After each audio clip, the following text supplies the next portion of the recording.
unwind, and step into the golden age of radio.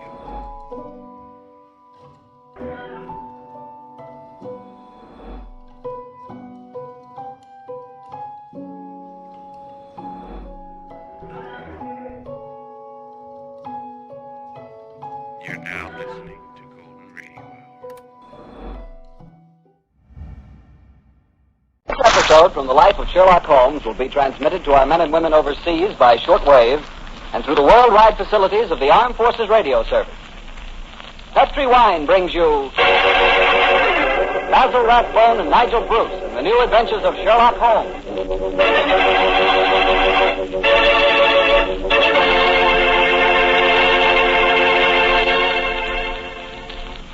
The Petri family, the family that took time to bring you good wine, invite you to listen to Dr. Watson tell us another exciting adventure he shared with his old friend, that master detective, Sherlock Holmes. Well, right about now, you're probably taking a little breather in your last-minute rush to get everything ready for the big day tomorrow. Children have to be put to bed to wait for Santa Claus, and there's the tree waiting to be decorated, and a million and one things which must be done before morning. I sure hope you got all your Christmas shopping done. It's pretty hectic rushing off at the last minute to take care of Uncle Charlie or Aunt Bertha or Cousin Sam. But if you must get something, just remember that you can always dash over to your wine merchant and get a bottle or two of Petri wine. Or better yet, a whole case of Petri wine. Petri wine is a swell gift, and I just thought a last-minute suggestion might be of some help.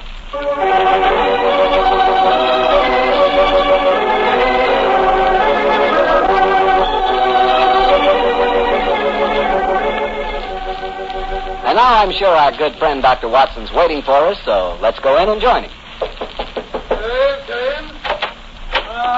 There you are, Mr. Bartell. Well, say, Doctor, I can see you're going to have yourself quite a Christmas. Big tree in the corner with colored lights on it. Where'd you get those? Table covered with presents? You must be mighty popular. Oh, they aren't all for me, my boy. You see, I'm having a Christmas party tomorrow for my housekeeper's little nieces. Oh. I'm going to dress up as Santa Claus for them. I'm sure you look very convincing in the part. By the way, Doctor, I brought you a little present. Here it is. I hope you like it. Oh, that's kind of you, Mr. Bartell. I got one for you, too, but you mustn't open it until tomorrow. Here, my boy. Thanks a lot, Doctor. And now, how's about tonight's story? Last week you told us you'd chosen an adventure with a lot of Christmassy atmosphere. Yes, Mr. Bartell. My story begins on another Christmas Eve many, many years ago. To be exact, in 1886. At the time the adventure occurred, I must confess I didn't quite understand what was going on myself. In fact, I never did make head or tail of it until Holmes took pity on me later and explained the whole thing. But I shan't try to confuse you, Mr. Bartell. I'll tell you the story exactly as it happened. Right you are, Doctor. Let's go. Very well. On that Christmas Eve in 86, I was standing in our Baker Street rooms, dressed in the costume of Santa Claus. Holmes, his long, thin fingers pressed together, lay back in an armchair and gazed at me quizzically, while our housekeeper, Mrs. Hudson, stood by the door and... Watson, you make a grand Santa Claus. Doesn't he, Mrs. Hudson? Now the beer on, old chap. Oh, I'm afraid it's a little uncomfortable. How does it look?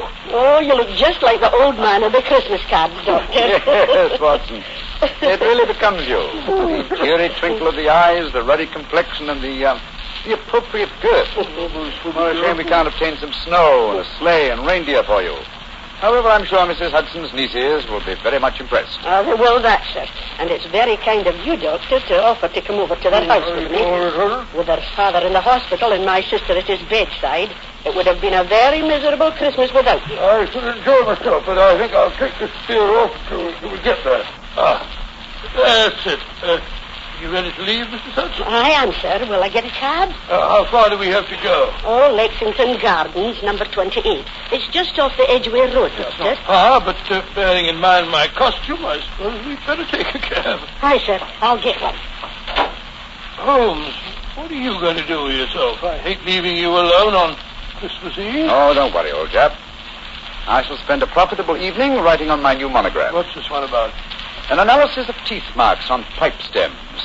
with particular regard to indicated character. Gracious me. How exciting. Well, I'll be going. Don't forget your sack of presents, Watson. Great Scott, no. And when you come to distribute them, you will find that I took the liberty of adding a few trinkets on my own behalf. That's very thoughtful of you, Holmes. Excuse me, Mr. Holmes, but there's a gentleman to see you. Says he's an old friend of yours. Here's his card, sir. Oh, thank you, Mrs. Hudson. Why, it's Lord Whitcomb. Splendid. Ask him to come up, please, Mrs. Hudson. All right, sir.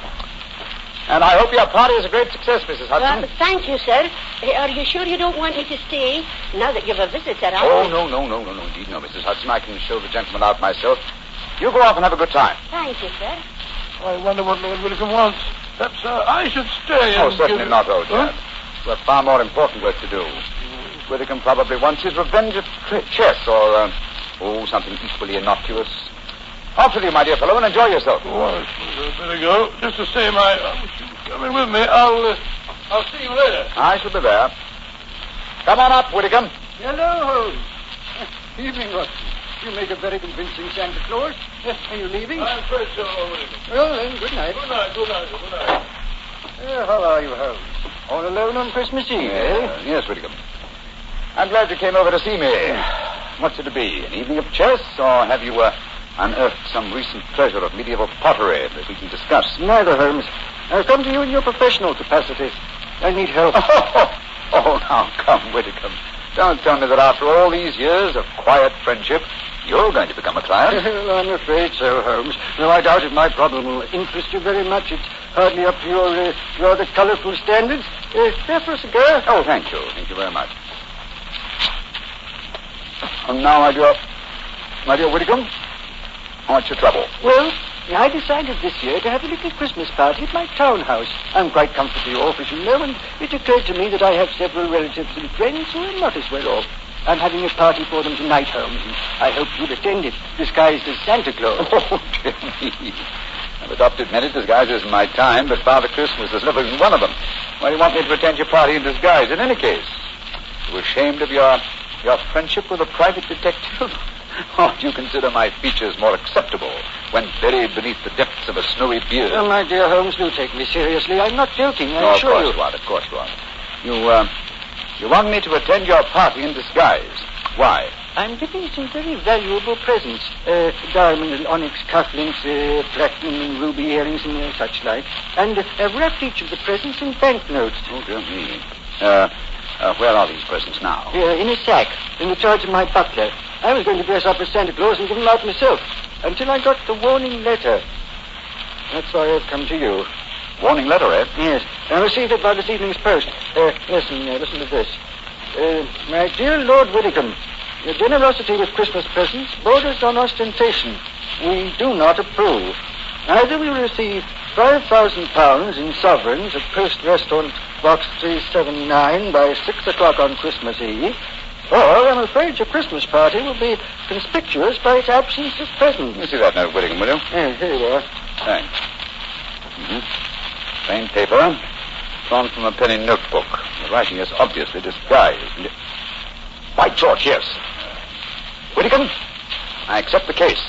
I'll come with you to your party at once. And furthermore, I shall follow your suggestion regarding a disguise. Dressed as Santa Claus, I shall be less likely to attract suspicion. I'm delighted, Holmes. But what made you decide so suddenly? This writing, my dear fellow. Though it's a false hand, I know that characteristic M in my dear Whitcomb. I've seen it too often at the beginning of a signature. It's Moriarty. Moriarty? Who's he? Oh, one of the cleverest and most unscrupulous criminals in England. Whitcomb, there's no time to be lost. It's, let me see, 6:30 now. Half an hour beyond the deadline given you in this letter. And we must go to your house at once.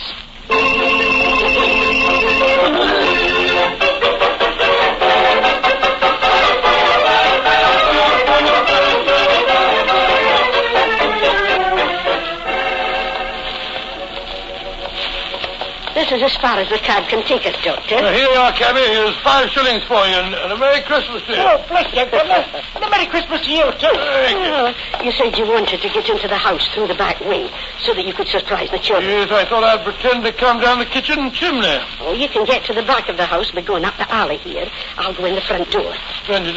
Which is the house, Miss Hudson? Number 28. It's the third one down the alley, Doctor. I'll have the back window open in no time, and you can slip in without any of the bearing seal. Oh, very well. Gloomy little street, I must say. Hello? Where's the music coming from? Oh, it's from that temple across the street, Doctor. The disciples of the Octagonal Square, they call themselves. Oh, what on earth do you suppose that means? Some newfangled cult. Heathens, most likely. Hello, I'm not the only Santa Claus abroad tonight. Look at that fellow across the street there. Oh, dressed just like yourself, Doctor, and carrying a sack, too. He's running up the steps to the temple. Well, God, he slipped on the ice. Oh. What is hurry was? Here. Let me help you up, sir. Oh, now, you be careful, Doctor. Do not trip up yourself. Here, give me a hand. Thank you, sir. The silly of me, wasn't it? Oh, we Santa Clauses have to help each other, you know. Up you come. That's it. Oh, good gracious me. Oh, Doctor, I told you to be careful. Now you've fallen too. Oh, it's this confounded red coat of mine. It tripped me up. Oh, did you hurt yourself? Oh, I'm all right. How about you, sir? Oh, I'm all right, thanks. It's silly of me to run, wasn't it? Here's your sack, sir. Thank you. Good night, and Merry Christmas. Same to you, sir. Oh, he went into the temple. He must be a disciple of the Octagonal Square. Are you sure you're no hurt, Doctor? No, of course not. Thank you, Miss Hudson. Here, give me my sack, please. Thank you. Your sister's house is the third one down this alleyway, you say? Aye, and I'll hurry and open the back window. I'll be waiting for you, Mrs. Hudson. It's going to be rather fun. What a shame Holmes isn't with us. Oh, well, he's probably happier having a good game of chess with Lord Widdicombe.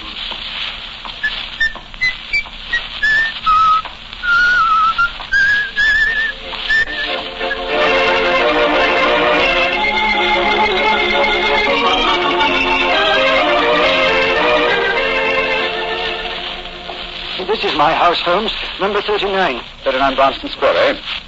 And dear old Watson is just around the corner in Lexington Gardens and hasn't any idea that I've left Baker Street. Here you are, cabby. Oh, thank you, sir. Hey, Merry Christmas, sir. Listen to that. Carol singers. Yes, we'll probably have our fill of them before this evening is over.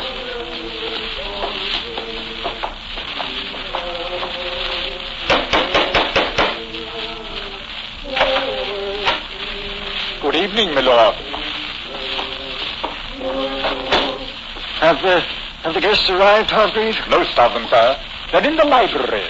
You brought another Santa Claus with you, I see, my lord. Another Santa Claus? What do you mean? A gentleman arrived 3/4 of an hour ago, sir, dressed as Santa Claus. I took him to your study, my lord, and showed him the sack of presents. Confound it. You got here before us. Where is this study? This way. I hope I didn't do wrong, my lord. You told me that a gentleman dressed as Santa Claus would be coming here. Dear me, the gentleman appears to have gone. Yes, and the sack containing the presents with him. But he can't have left the house, my lord. I've been watching the front door. Yes, and while you were doing that, he stepped out through the window here. The catch is undone. Hargreave, describe this man. I can't tell you much about his appearance, I'm afraid, sir. He was dressed as Santa Claus, just like yourself. But I did notice one thing about him, sir. Oh, what was that? He lisped, sir. It was quite pronounced. Of course. Lou, the Lisper. Who on earth is Lou the Lisper? One of Moriarty's most trusted accomplices. Fortunately, though, I've had news of him lately through my underworld grapevine. You know where he lives? He's reputed to have some connections with a new cult that call themselves the Disciples of the Octagonal Square. Their headquarters are just round the corner from here. Then let's go there at once. Of course, and Hargreave. Yes, sir. Get a message to Scotland Yard as fast as you can. Ask for Inspector Lestrade. Tell him to join me at the Temple of the Octagonal Square in Lexington Gardens as soon as possible.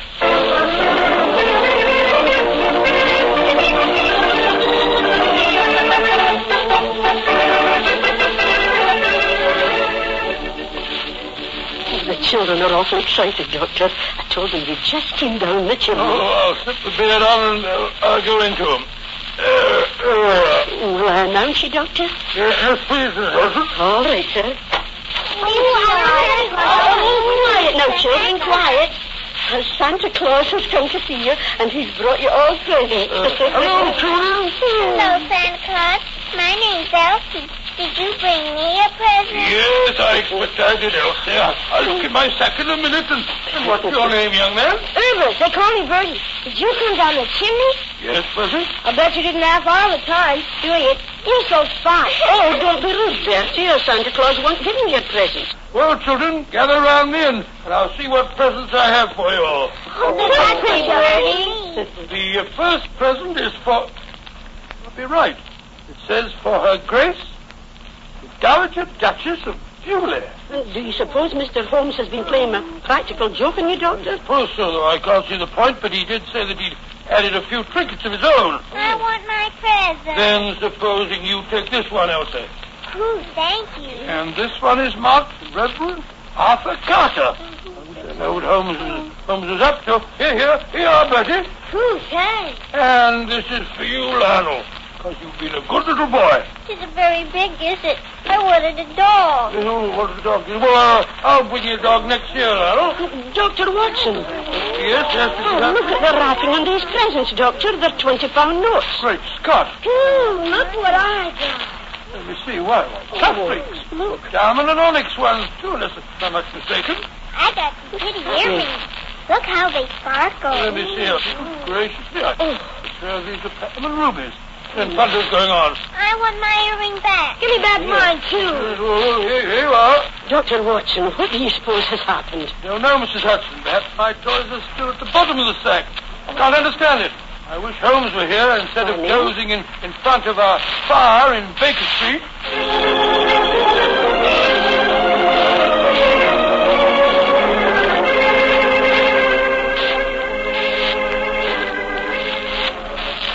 Where are you, Holmes? Here by the bed. It's the only room in the temple which is any signs of having been lived in. I think our bird's been here, but I'm afraid he's flown. Inspector Lestrade would get here. Strike a match, will you, Billigan? Yes, right. Here's a candle on the table.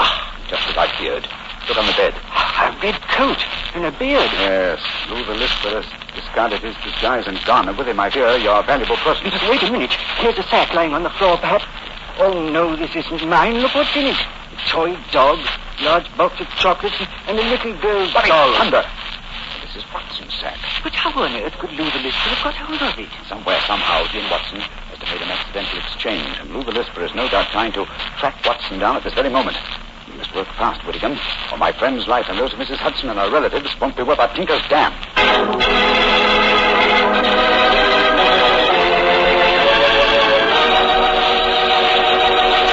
Oh, now, Doctor, you can't break off your story there. Oh, yes, I can, my boy. Before I go on, I thought we'd have a glass of port just to freshen us up. Oh, well, that's something different. Cool. Instead of talking about port, as I sometimes do, it'll be nice to drink some for a change. There you are, my boy, and a Merry Christmas to you. The same to you. And now, what happened next, Doctor?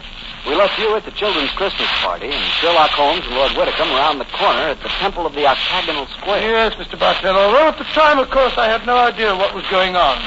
There I was, cheerfully handing out gifts worth, well, if not a king's, at least a baronet's ransom. While outside the Temple of the Octagonal Square, Holmes and Lord Whitcomb were talking to Inspector Lestrade of Scotland Yard. That's the case in a nutshell, Lestrade. Yeah, seems to me, Lord Whitcomb, it would have been wiser to get in touch with Scotland Yard when you first got the warning note. You could have nabbed him when he came to your house and pinched the sack of presents. Lestrade, this is no time for post-mortems. We've got to reach Lou the Lisper before he finds Dr. Watson. Do you suppose you can do that, Holmes? It wouldn't be difficult.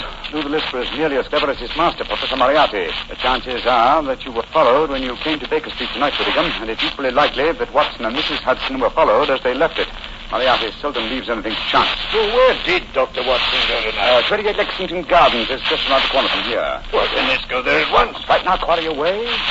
No, Lestrade. He's little subtlety. Now, Lou the Lisper wishes to recover that sack of presents from Watson. How would he invade the party with the least trouble? By dressing up as Santa Claus again. No, I think he's overplayed that role for one evening. Well, then how would he try to get in? Oh, come now, Lestrade, come on. Our group of people can enter any house on Christmas Eve without invitation and without creating suspicion. The carols. Exactly, my dear fellow. Wouldn't be at all surprised if at this very moment Lou the Lisper and some of his gang are singing carols outside 28 Lexington Gardens. But then what are we going to do? Form a rival choral society. How many members you bring with you? 3. A sergeant and 2 constables. They're wearing greatcoats, of course. Yes, Mr. Holmes. Good. Why? And hide their helmets and pretend to be singers. Come on there. Let's go over and while we're walking, we'll rehearse our carols. We'll appear reasonably convincing. Sound your A, Lestrade. Sound your A.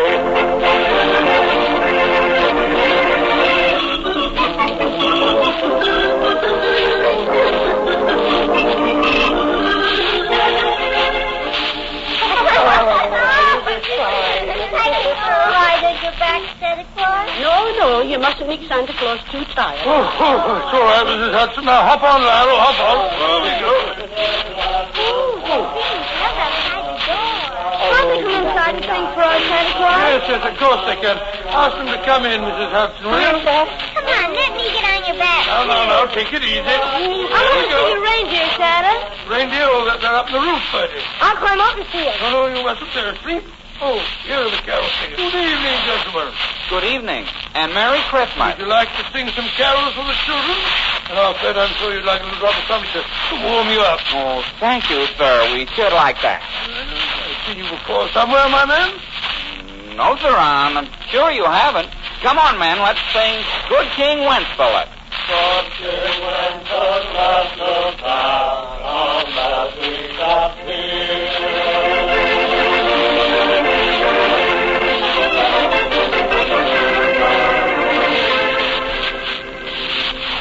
Well, here we are outside the house, Mr. Holmes. Now what? Listen. Lou the Lisper and his men are already there. Are we going in now? In a moment. Now, men, you all have your truncheons handy? Yes, Mr. Holmes, we're ready. Splendid. Now, remember, when you're inside and I yell Merry Christmas at the top of my voice, you bring out your truncheons and get Lou the Lisper and his gang out of there as quickly as possible. Don't arrest them until you get them outside again, Lestrade. I don't want to frighten the children. Right on, Mr. Holmes, we're ready. Just give us the word and we'll go in and get them.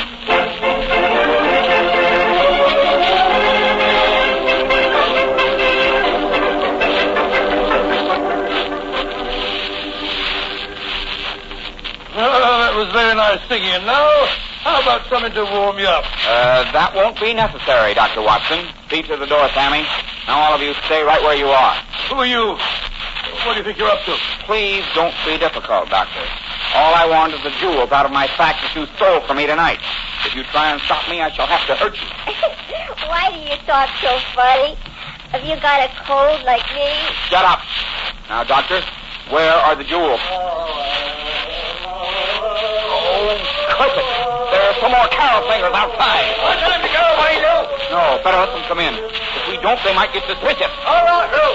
First, know what you're up to. Now, no tricks, Doctor. If you try and give an alarm, I shall have to get rough with Well, I you. don't mind about that, but just remember that there are children here.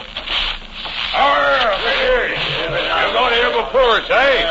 What shall we all join in a little carol for a nipper, eh? Well, all right.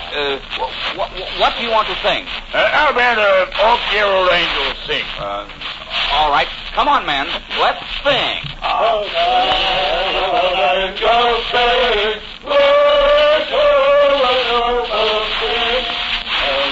Merry Christmas!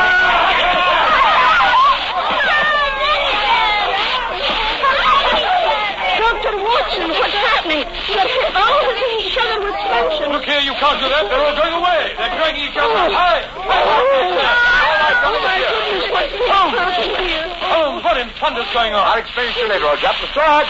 Take them to Scotland Yard for first charges. I'll be over in a little while and give evidence. Right, you are, sir.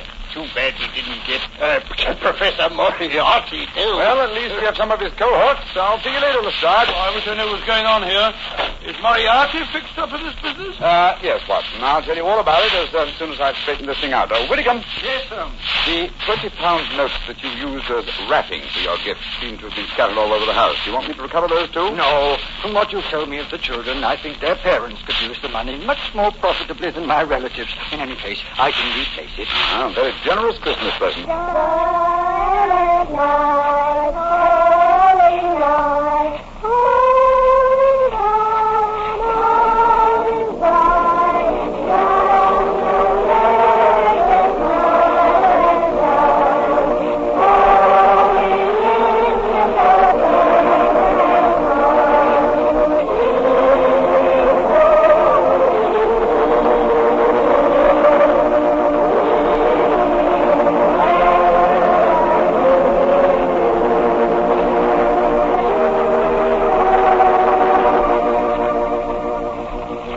Doctor, that was a swell story.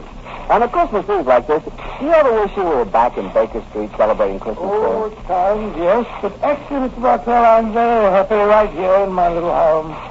And what with the troubles of the world on their way to being settled, it looks as if this is the brightest Christmas that I've ever had. That's how I feel about it, too, Doctor. Well, I hope that all our friends are feeling just as happy this Christmas Eve as we are. And speaking not only for myself, but I know for all of us, and for the Petrie family, too, we wish every one of you a happy Christmas from the bottom of our hearts. God rest ye merry, gentlemen.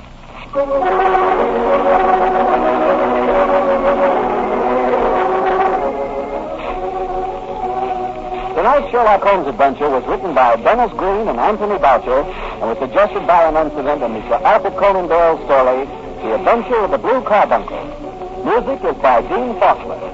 Mr. Rathbone appears through the courtesy of Metro-Goldwyn-Mayer, and Mr. Bruce through the courtesy of Universal Pictures, where they are now starring in the Sherlock Holmes series.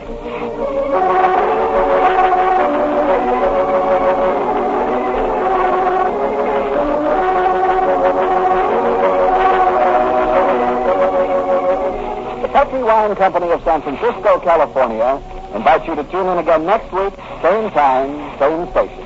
Sherlock Holmes comes to you from our Hollywood studio.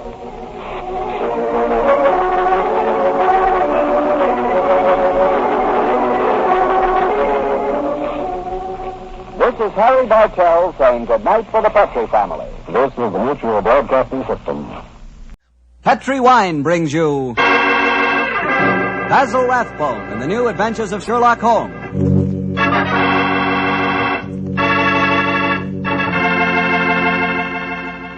The Petrie family, a family that took time to bring you good wine, invite you to listen to Dr. Watson tell us another exciting adventure he shared with his old friend, that master detective, Sherlock Holmes. And say, if you'd like to try a new adventure in good eating, will you just make sure that your dinner tomorrow night includes a bottle of Petrie California Burgundy. Petrie Burgundy is the ideal wine with any kind of meat or meat dish. That Petrie Burgundy is a hearty red wine, just as rich in flavor as it is in color.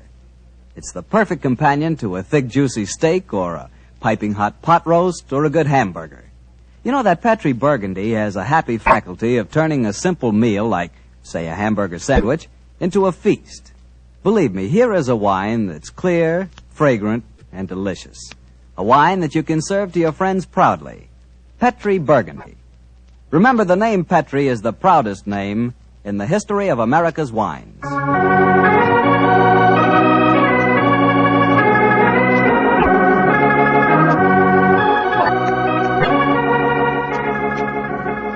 And now let's join our good friend, Dr. Watson. I'm out here on the patio, Mr. Bartell. Well, I see you're making the most of a wonderful evening, Doctor. Oh, yes, my boy. It's pleasant to sit out here on a summer's night with a good friend and a pipe, a bottle of wine. Help yourself to a glass and sit down. Oh, thank you, sir. All ready with tonight's new Sherlock Holmes adventure, Doctor? Yes, and a strange story it is. It was in the autumn of 1899, Mr. Bartell, that I decided both as doctor and friend that Sherlock Holmes was in desperate need of a holiday. He'd really been overdoing it, huh? Oh, yes, my boy. It had been an unusually busy year, and at the time my story begins, Holmes was suffering from complete exhaustion. So, my boy, towards the end of October in that year, we found ourselves in the charming city of Kazanlak, capital of the small Balkan kingdom of Grozny. A few nights after our arrival, I remember Pavlu Krasnodar, Groznian Minister of Police, took us to hear the singing of a certain young Hungarian opera star, Miss Lily Rayner, who was then touring Europe. At our table was her fiancé, the charming young aristocrat Prince Stefano. And it was very easy to see as he sat there listening to the song that the boy was head over heels in love. It was a haunting melody that she sang, Mr. Bartell. I can almost hear it now.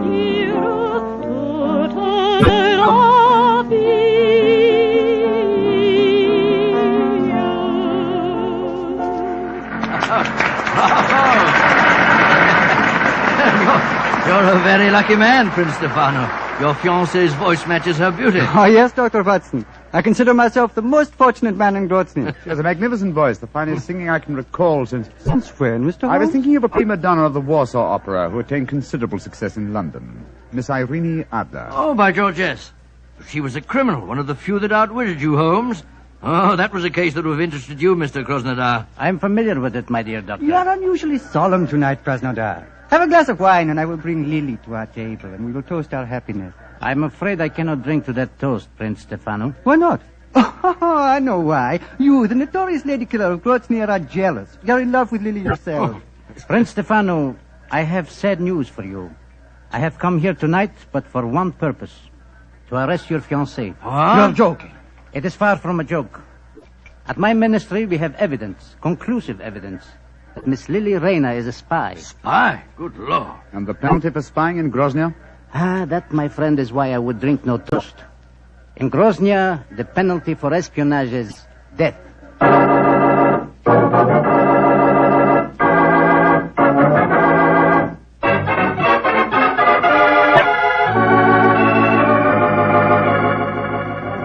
Yes, I know, but Holmes, you must do something to save that girl. You can't just turn in for the night without trying to help her in some way.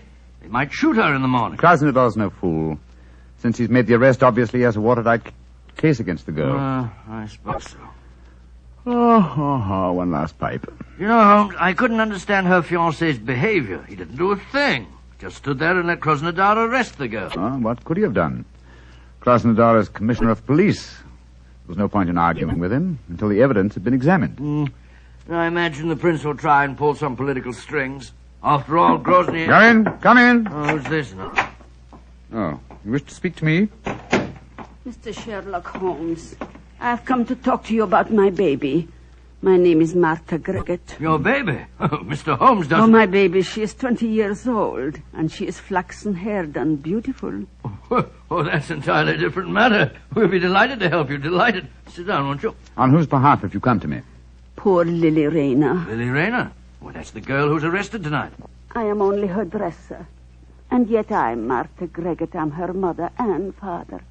I have toured Europe with her ever since she left Vienna. She sent you to me tonight, I suppose. Yes, Mr. Holmes. She said you would understand. What does she mean by that, I wonder? She said that Mr. Holmes would take care that a talent like hers should not perish, just because she had broken a few laws. In other words, she wishes me to establish her innocence in the same breath as she confesses her guilt. I'm afraid I don't take that sort of plant. Good night to you.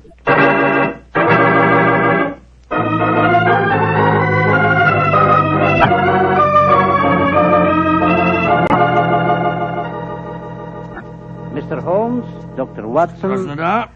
I am glad that you came to my office this morning. I can show you the proof of Miss Lily Rayner's guilt. As distinguished foreigners, I should like you to know that though the penalty for political crimes is swift and severe, we are most careful that the incriminating evidence is beyond question. You see these letters? Yeah. We found them sewed into the bodies of her gown. Oh, good gracious me. They're a series of highly dangerous letters from Josip, the leader of the Revolutionary Party with whom she is obviously hand in glove. Here, you may examine them if you wish. Say, it looks like Greek to me. My knowledge of the Groznian language is far from perfect, but these letters certainly seem to incriminate their owner beyond doubt. You will observe that the letters have followed her to each of the cities in which she has been singing. All of them ask questions as to the military garrisons and the chances of a successful revolution. She has been a dangerous spy. Yes, I can see that, sir. But even so, isn't the death penalty excessively severe, particularly for a woman? Dr. Watson, the Balkan states are a hotbed of European intrigue. Our penalties must be severe, and we cannot make concessions to the sex of a culprit. This man Josip, the writer of these letters, have you been able to find any trace of him? None. If only we could. But we have never even seen the man. However, we are fortunate to trap his assistant and apparently the lady of his choice. Lady of his choice? But she was engaged to Prince Stefano. Undoubtedly a blind. In her home, we found an unsigned love letter in English. It was in the same handwriting as these letters from Josip. Are you satisfied, Watson? Well, I suppose. Obviously, she's guilty. Well, there's no place for me in this affair, particularly when you consider that she made a virtual confession in sending her dresser to me last night. I suppose you're right, but just the same, if you want to trap this man Josip, I should think you'd be wiser to hold the girl as a hostage. It might bring him on the scene if he's afraid she'll talk. If you hang her, you'll never find him. Dr. Watson, in my country we found that prompt justice gets the best results. And for your edification, we do not hang in Grozny. No? The death penalty is exacted at the hands of a firing squad. And when is the execution to take place? You have timed your visit well, my friends. Please to step onto the balcony. Oh, dear.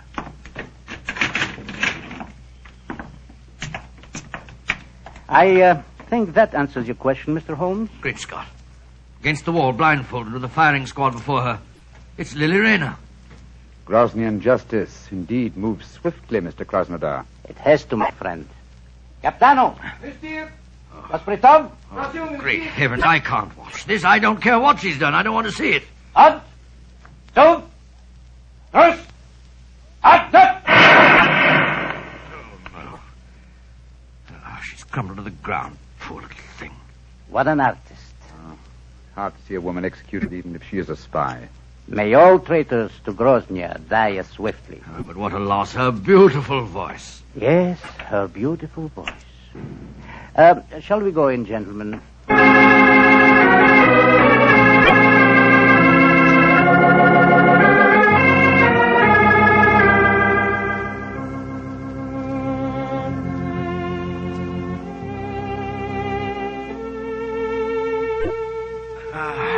You know, Holmes, I can still see that poor girl as she crumbled before the firing squad. So can I, old chap. That's her song you're playing, isn't it? Yes. The melody still haunts me.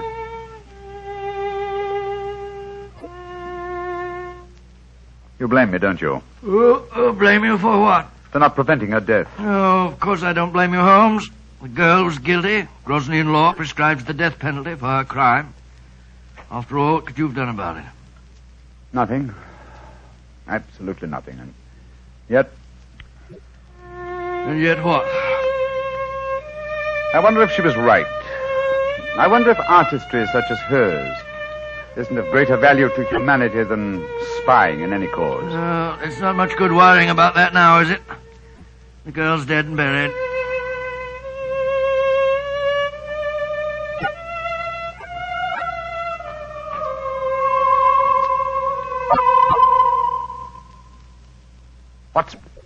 What's the matter, Holmes? Did you hear that? I hear what? I can swear that I heard the dead girl's voice. She was singing a song to my accompaniment. Oh, dear. Your nurse must be in a very bad state, Holmes. Hearing voices indeed. You'd better turn in for the night. Perhaps. It's well, it may be more my conscience than my nerves. I'll give you a sleeping draught if you like. No, my dear Chapiter. I'm all right. It's funny, though. I could have sworn that... Oh, well. Play some more of that tune, will you, Holmes?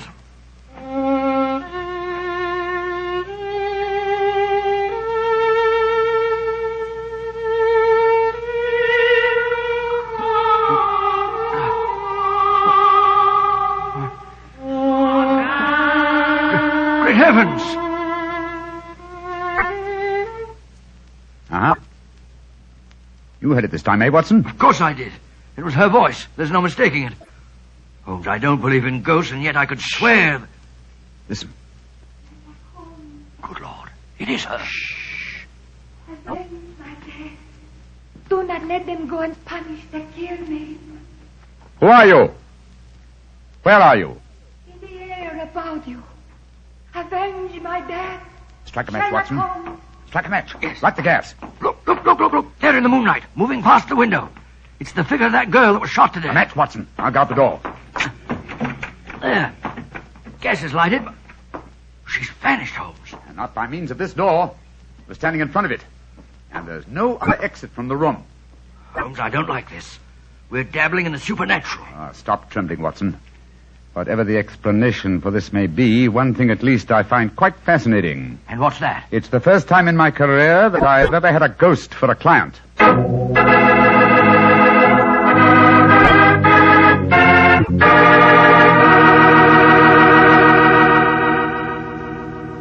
Dr. Watson will tell us the rest of his story in just a second, so I'm just going to tell you about a wine that adds the perfect finishing touch to a good meal. Petri California Muscatel. With its sunshiny golden color and its full aroma, you just know Petri Muscatel is going to taste good. And it really does. The flavor of big, plump Muscat grapes picked when they're full to bursting with luscious juice. For the wine that everybody likes, serve Petri Muscatel. You know it's good if it's Petri. Well, Dr. Watson, so you had a ghostly visitor calling on you at the hotel that night, huh? Yes, my boy, and I confess I was so badly shaken by the experience that I hardly slept a wink all night. Well, the next morning, after an early breakfast, Holmes and I located the proprietor of our hotel and began to question him as to the history of the building. I've admired the architecture of this building ever since we came here. A house of this period would undoubtedly have been built with secret passages and staircases. I confess that I know of one secret staircase there. There may well be others. Indeed, and where is the one you know of? Do you wish to explore it, gentlemen? Oh, very much. My friend and I are most interested in such things. Follow me, please. These stairs lead to our wine cellars. Thousands of feet have tramped up and down these steps. Only a select few know that behind this tapestry here... behind this tapestry, gentlemen, is apparently a solid wall. But the wall is not solid. You have a match, perhaps? Oh, yes, of course. Here you are. We keep a candle here in this niche for just such an occasion as this. So, please hold back tapestry, sir. Oh, I've got it. Thank you. Now, let me see. 1, 2, 3, 4. The fourth brick up from the stair. I press it so, and... Look, Holmes. Great Scott, a section of the wall swinging out. Disclosing a stairway behind it. Ingenious. There, gentlemen. Allow me to give you the candle. But aren't you going to lead the way? No, sir. I'm not going to lead the way, thank you. I have owned this hotel for 32 years, and yet I have never explored this stairway. Why, sir? Is it reputed to be haunted? Yes, it is supposed to be haunted. The candle, gentlemen. Thank you. Yes, I'm much obliged to you. Come on, Watson. I shall wait here. I don't think I care for this, Holmes. Frightfully dark in here. Damp and mouldy, too. Look, Watson. Huh? Look here. Where? This landing. Landing? Well, nothing but dust and cobwebs. Closer, old chap. There's the faint imprint of a woman's heel here. Huh. Oh, by George, yes. Shoes that have gone both up and down these stairs in the last 24 hours. Exactly. And there's a reverse print over here. This, my dear chap, I think accounts for the appearance and disappearance of our visitor last night. Yes, but Holmes, it was the singer, Lily Rayner. Yet we saw her shot yesterday morning. Rubbish, Watson, rubbish.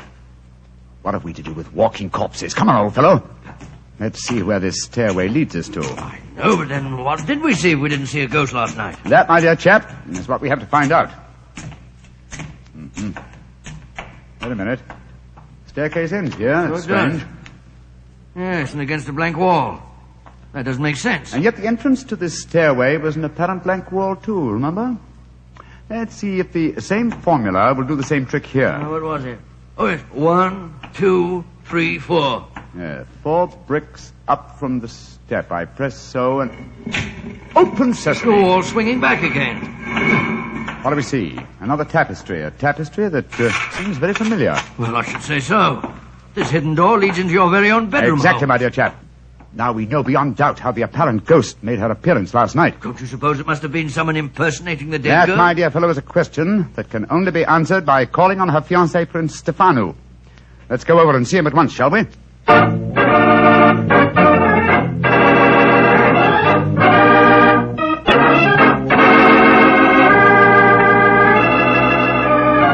Prince Stefano, I dislike to intrude upon your personal tragedy, but I must ask you a few questions. Ask your questions. Did your fiancée have a sister who may have resembled her? No. She had no living relatives at all, Mr. Holmes. Well, tell me this. Who inherits her estate, sir? Her dresser. A faithful old woman by the name of Pater Gregot, who looked after her for some years. I see. Did Miss Rayner have an understudy? As a singer, she could have no understudy. She was irreplaceable. You say as a singer. Was she also an actress? Oh, but yes, Mr. Holmes. Oh, really? How very unusual for an opera singer. Quiet, Watson, please. The first time I saw her was in Tosca. She was not another Baroness, but her performance was very promising one, considering her age. In my country, of course, she was not able to appear in anything but opera because she could not speak Grosnian. She didn't speak Grosnian? Now I have the answer. The answer? Yes, to what? To this entire story, from the arrest of your fiancée to certain strange visitations at my hotel last night. What do you mean, Mr. Holmes? If you come to my hotel room tonight, my dear Prince, I can safely promise to make the whole matter clear to you. And I dare go a little further. I think that I can even help you to find consolation in your bereavement.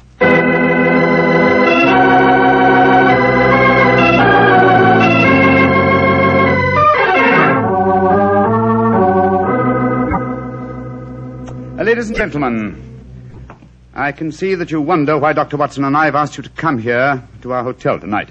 As Minister of Police, I should be stupid if I did not realize that since your other two guests are the Prince Stefano and Martha Gregor, the dead girl's dresser, that this meeting has some bearing on the execution of Miss Lily Rayner. I should prefer to say her murder. Ladies and gentlemen, if you please, I should like to make my own position in this matter quite clear. 2 nights ago, you, Martha, came to me on behalf of Miss Lily Rayner to solicit my aid. I, convinced that she was guilty, refused that aid. Yesterday morning, she died before a firing squad. Last night, her ghost appeared to me here in this room and asked me to avenge her death. Her ghost? What nonsense are you talking?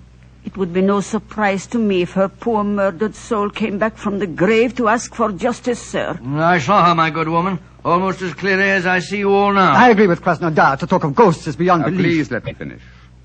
When I had this visitation last night, I decided to investigate the case thoroughly. I did so today, and I can assure you that Miss Rayner paid for a crime she did not commit. What grounds do you have for saying that, Mr. Holmes? The letters that were supposedly written to her were in the Grosnian language, and yet today Prince Stefano informed me that she could not appear in the theater here because she did not speak the language. But those letters were sewed into her bodice hole. That's true, my dear fellow. And who was the only person who had the opportunity to do that? The same person who came to me 2 nights ago and succeeded in convincing me that Miss Rayner was guilty, her own dresser and supposed friend. Are you suggesting that I'm suggesting that you inherited her estate on her death, and that you would have lost that inheritance if she had married and had a family of her own. What do you have to say in answer to that, Martha? That I am among madmen. This talk of ghosts proves it. Very well, then. Let the ghosts support my theories. Hand me the violin, will you, Watson, old fellow? Oh, yes, of course. Thank you. Now, turn down the gas light. Right you are. That's it. And listen.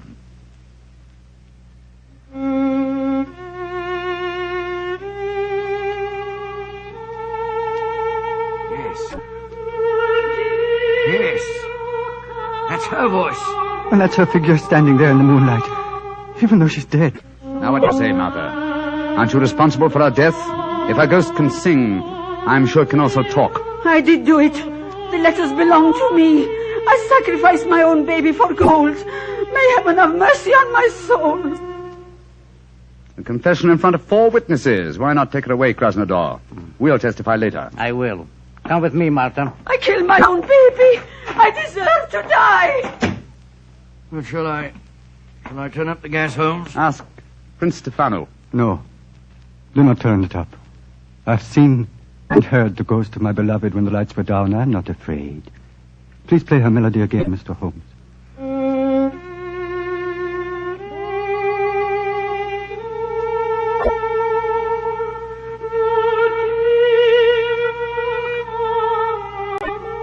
Aren't you afraid, Prince Stefano? Why should I be afraid? Lily, my beloved, your spirit I know can be no evil one. I love it as I loved you living. The pleasure of love lasts but an instant. Love's regrets last for a lifetime. This is now my lifetime, brightened by your gracious ghost. I'm sure this is a very touching scene, but it's getting dreadfully maudlin. All right, Miss Rayner. You may come from behind the tapestry now. Watson, old chap, turn up the gaslight. There's a good fellow. Right you are, Holmes.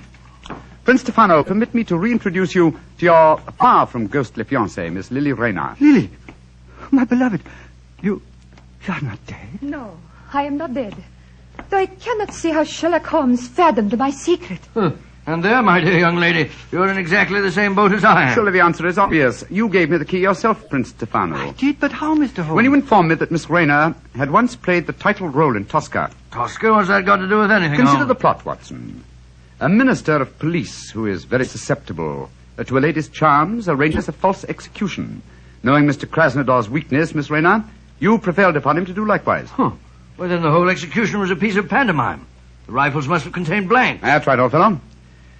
And what should have heightened my suspicion, Miss Rayner, was the fact that at the moment of your apparent death, Mr. Krasnodar quoted a line from Tosca. He said, "What an artist." I was not perceptive enough at the time to evaluate the remark correctly, I'm afraid. When the simulated execution took place, you were free, but assumed dead. But why should I indulge in such a trick, Mr. Holmes? You reasoned that had you come to me directly, I might easily have turned you over as a fugitive from justice. And when you decided to dramatize the situation and appear last night as an apparent ghost, you knew it would, well, at the very least, stimulate my curiosity.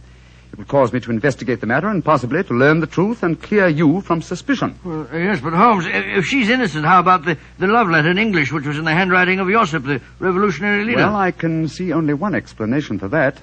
You, Prince Stefano, are that mysterious revolutionary Josip. Stefano? Oh, no, that is not possible. Mr. Holmes, you're a visitor in my country. I do not suppose you will be staying here much longer. Stefano, all these months you deceived me. Silence, Lily. Gentlemen, I hope for your own sake you will not be staying here much longer. Oh. I've been threatened by far more imposing adversaries than you, Prince Stefano. I suggest that you leave my room. It's none of my business dabbling in Groznian political affairs. Your secret is safe. In any case, I came to Groznia for a holiday. Goodbye. Goodbye, Mr. Holmes. On my soul, Holmes, if we were in London, you wouldn't behave in this offhand way. But we're in Groznia, old chap, aren't we? Hand me the violin, will you? All right, here you are.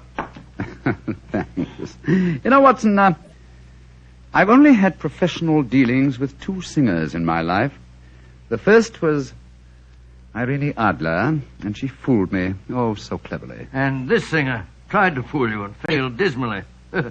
Seems to me the score's about even. No, old chap, no. This one was an amateur. Irene Adler will always be the woman.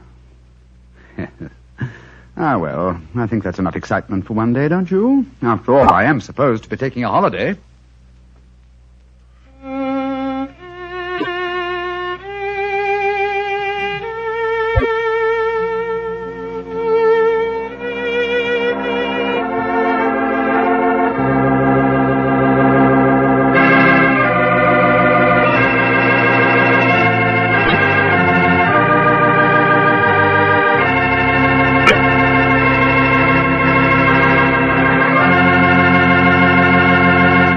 Doctor, that was a swell story. And I'll bet that you were a lot more interested in the beautiful Lily than your story tonight would have us believe. Well, of course I'm interested in a beautiful woman. But then what man isn't? Check. But don't worry about me, Mr. Bartell. You know, being a family man, I just naturally associate a beautiful woman and home. And that makes me think of hospitality. Well, what do you mean by that? Well, according to you, I'm interested in home life. You're primarily interested in wine. Put us together, and we're interested in... Wine in the home. Isn't that an important part of hospitality? That I admit. But remember, my interest in wine is entirely an interest in good wine. In Petri wine, to be exact. Because I know all about Petri wine. I know that the Petri family has been making wine for generations. With the Petri family, the growing of perfect sun-ripened grapes and the art of turning those grapes into fragrant, delicious wine is a heritage. It's a heritage handed down from father to son, from father to son. The skills of those generations of winemaking are evident in every drop of Petri wine. The name Petri on a bottle of wine is more than a trademark. It's the personal assurance of the Petri family that Petri wine is always good wine. But you'll discover that for yourself. You'll learn that no matter what type wine you prefer, you'll like it better when it's a Petri wine. Because Petri took time to bring you good wine. Well, Dr. Watson, what new Sherlock Holmes adventure do you have lined up for us next week? Next week, Mr. Bartell, I'm going to tell you a most unusual story in which Sherlock Holmes crossed swords with a famous Frenchman and proved that although the English have been called a nation of shopkeepers, that a murder did not always prove to be a good bargain.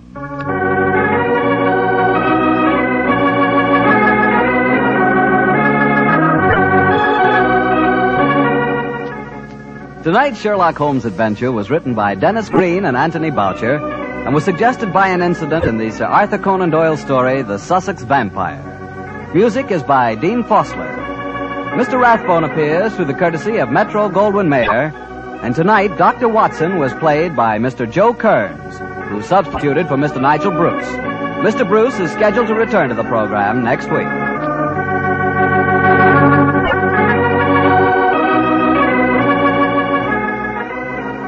The Petri Wine Company of San Francisco, California, invites you to tune in again next week, same time, same station.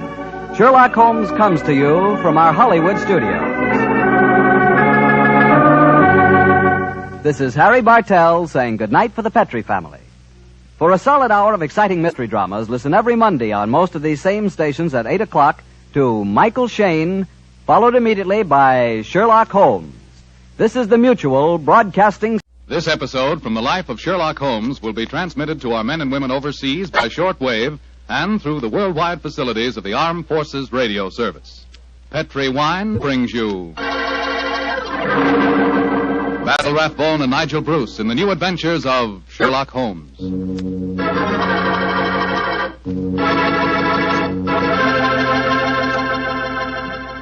The Petri family, the family that took time to bring you good wine, invite you to listen to Dr. Watson tell us about an exciting adventure he shared with his old friend, that master detective Sherlock Holmes.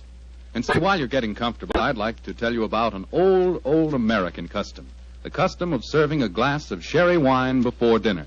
Petri California Sherry. You know, Petri Sherry is to a good meal what the overture is to a good musical comedy or an opera.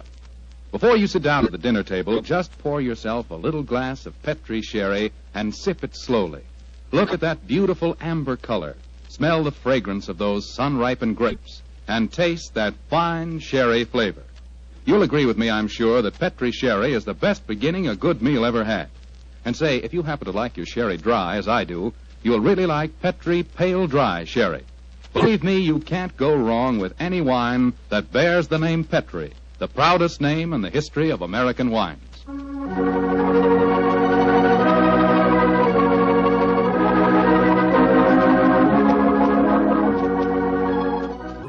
And now let's drop in on the good Dr. Watson, who's waiting for us in his California ranch house. Good evening, Doctor. Good evening, Mr. Foreman. Come in and make yourself at home. Thank you, Doctor.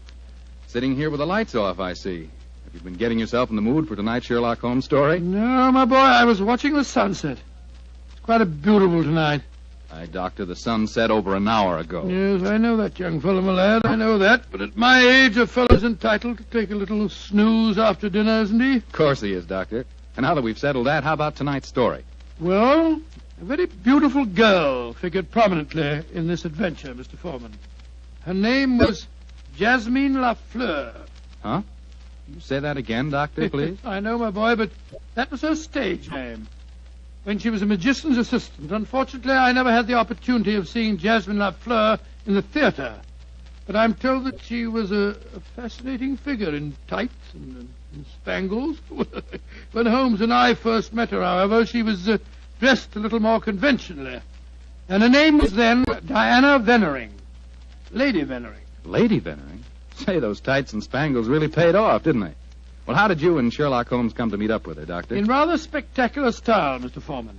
Miss Lafleur became something of a femme fatale in the early 1900s. First of all, she married Signor Rossoni, the magician for whom she was working. On the wedding night, he was mysteriously stabbed to death. A few months later, Madame Rossoni, very fetching in her widow's weeds, I'm sure, met Sir Wilfrid Veneering. And, after a whirlwind courtship, she married him. Don't tell me he got murdered, too. He did, Mr. Foreman. Also on the night of the wedding. But this time the police found a suspect. It was a certain Major Beckworth, cousin of the dead man, and an ardent suitor of the fair Diana. The trial at the Old Bailey was one of the most sensational I ever remember. Sherlock Holmes and I, in court on the closing day as a jury, were still considering their verdict. Holmes, the jury's been out over 8 hours. I bet you they can't agree on a verdict and there'll be a new trial. I think not, old chap. Look, here they come now. You know, there's a strong moral probability of guilt, but I'm sure they'll agree that there's insufficient evidence to convict. Oh, perhaps you're right. Just look at Lady Veneering down there ahead of us. What a stunning woman. Yes, and a woman of great poise and courage. Here it comes. Gentlemen of the jury, have you arrived at a verdict? We have, my lord. How say you? Do you find the defendant guilty or not guilty? Not guilty. Exactly. Come on, Watson. Let's get a breath of fresh air. Well, I was wondering perhaps if we shouldn't go over and congratulate Lady Veneering. On what? The fact that our husband's murderer has not been found? Oh, I suppose you're right.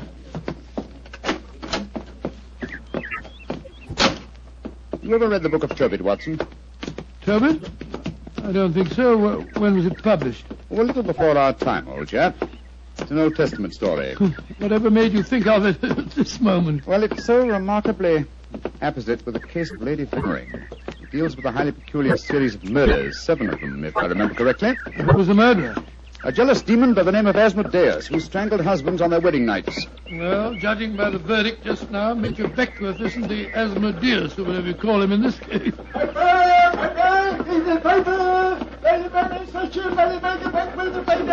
you are, boy. Here, give me a paper. Thank you, Governor. Thank you. Paper! Well, Holmes, what does it say? Oh, wait a minute. Here we are. Listen to this.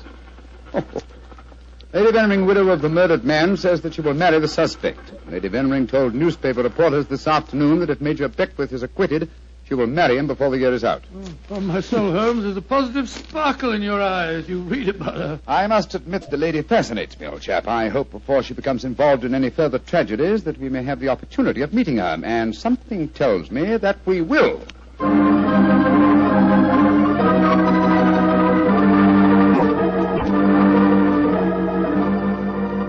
The Sunday papers are certainly having a field day over the Veneering case, Holmes. Did you read them? No, I didn't, Watson. There's a complete life history of Lady Veneering in one of them with photographs. It's rather interesting. Really? What are you doing over there, Holmes? Looking out of the window. Ah, yes. You expecting anybody home? No, come over here, old fellow. Oh, it's a clergyman. Yes, a very agitated one. Look at the way he's pacing up and down, and looking up at our window, too. By Jove. What eyes? Yes, there's a fanatical look about him, which suggests either the martyr at the stake or the inquisitor lighting the faggots. Mrs. Hudson's letting him in now. Well, I'll be interested to know what he's come to us about. I can hear footsteps on the stairs. Here, I'll go and have a look. How do you do, sir? Come along in, won't you? It's all right, thank you, Mrs. Hudson. You're Mr. Sherlock Holmes? I am, sir, and this is my colleague, Dr. Watson. My name is Whalen, the Reverend Arthur Whalen. How do you do, How sir? do you do, sir? Sit down, won't you, and tell me what I can do for you. Thank you. Mr. Holmes, this is a very difficult subject to broach. In fact, it's only after intense personal conflict that I've been able to force myself to come to you. May I ask you, are you familiar with the Book of Tobit? Book of Tobit? Gracious me. You were talking about that yesterday, Holmes. I see that you've come to consult me about the Veneering case. But that's amazing. How did you know?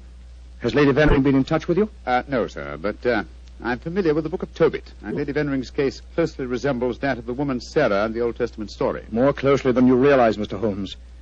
Did you know that before each one of Lady Venering's husbands was killed, they received a threatening note? Yes, I recall that from the trial. Signed in some sort of gibberish, weren't they, sir? No, Doctor. Yesterday I was permitted for the first time to examine one of these notes. The apparent gibberish was in reality ancient Hebrew writing. Indeed. Were you able to translate it? Yes, Mr. Holmes. In effect, it said, If you go through with this marriage, your hours are numbered. And it was signed Asmodeus. The name of the jealous demon who strangled husbands in the Book of Tobit. Exactly. Just why have you come to me, sir? I want you to talk to Diana, to Lady Vennering, to tell her she must not go through with this new marriage. Murder is stalking her, Mr. Holmes. I have argued with her, prayed with her, implored her to realize her danger. But she is adamant. I'm afraid I should feel extremely presumptuous in giving her my advice. No, Mr. Holmes. I have prepared the way for you. You could, I'm sure, make her realize her danger. And she's willing to see me, you say? Willing and anxious. Oh, very well. But I'd like to ask you a few questions first. Anything, Mr. Holmes. What is your interest in her? She's a member of my flock. She needs my guidance. Nothing further? No, Mr. Holmes. By the way, I believe that you performed the marriage ceremony at both of her previous weddings. Yes. Are you proposing to officiate at the ceremony if she marries Major Beckwith? Well, I don't know. I'm hoping that marriage will never take place. And so I want you to help me, Mr. Holmes. Where does the lady live? 47, Berkeley Square. Very well. Dr. Watson and I will call on her this afternoon. Delighted to, delighted. I doubt if I can be there myself. In fact, Diana might speak more freely if I'm not. But here's my card. Oh, thank you. You'll know where to get in touch with me if you want to. Very well, sir. Good day to you, gentlemen. And I'm greatly in your debt. Good day, sir, good day. Strange business, Holmes. I can't believe that Mr. Whalen's motives are entirely impersonal. Nor can I, old chap. What are you laughing about? I was thinking of the Book of Tobit, Watson. In that, the role of protector, the role I have just been asked to take, was played by the Archangel Raphael. I can't help feeling, Watson, that I'm making distinct strides in my profession.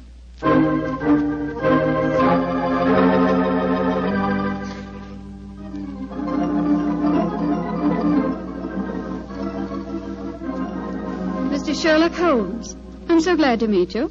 How do you do, Lady Vennering? May I introduce my old friend, Dr. Watson? How are you, Dr. Watson? I'm awfully glad to meet you, Lady Vennering. Let's sit down, shall we? You're just in time for tea. Thank you. You know why we're here, of course. Oh, naturally. Mr. Whalen came round here as soon as he'd left you. You're to persuade me to look after my mortal affairs, while he takes care of my immortal ones. Isn't that it? Well, that's charmingly put, Lady Vennering. Charming. May I say, Mr. Holmes, that I'm flattered that a man of your eminence should be sufficiently interested to bother about me. You underestimate your own importance, Lady Vennering. Though I may mention that if your problem had been as simple as Mr. Whalen made it out to be, I might have been otherwise engaged. You're being very frank and a little mysterious. Are you suggesting that Mr. Whalen didn't tell you everything? I am. And I hope you will be more candid with me. Sherlock Holmes, I like you. You're most refreshing. Milk and sugar in your tea? Just milk, thank you. Here you are. How about you, Dr. Watson? Oh, just the same way, please. Thank you, my dear. And now, Mr. Holmes, perhaps you'll tell me why you think that you haven't been told everything. Before I answer that, Lady Vennering, I wonder if I might ask you some questions. But of course. Anything. When your first husband, Signor Rossoni, was killed, did the police find any suspects? Yes, one. Ferdinand Gautier, a young man who had been an assistant in our Magician's Act. A stupid, good-looking boy who thought he was in love with me. But of course Inspector Lestrade had to release him. There was no evidence. Inspector Lestrade? Well, you can bet that if he arrested him, the boy was innocent. A warning note was found among your husband's effects, wasn't it? Yes, and it was signed in Hebrew with the name Asmodeus.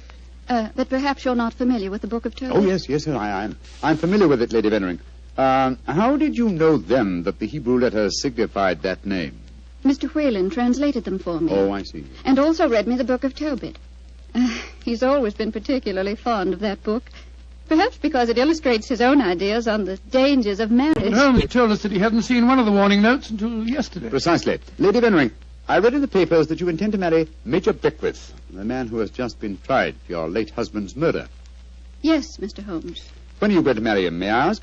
When it pleases me. Doesn't it occur to you that a great deal of comment will be caused? Also that Major Beckwith's life is in obvious danger? Of course it occurs to me, my dear man. But because of two tragic marriages, am I to spend the rest of my life alone? As Mr. Whalen would have me do? I'm young, alive, Peter, what are you doing here? I just arrived back in England today, Diana. What's this I read about you marrying Beckwith? Peter, I have guests. Mr. Sherlock Holmes and Dr. Watson. This is Peter McComas, one of our most promising young painters. Diana, tell me it isn't true. When I left England, you loved me, and I you. I come back, and what do I find? You're planning to marry Beckwith. Well, I won't stand for it. If you think you can throw me over like some silly boy, you're very much mistaken. I can tell things, you know. I can tell lots of things. Get out of here, Peter. Get out. Diana. And don't come back until you've learned manners and discretion. But Diana... Get out!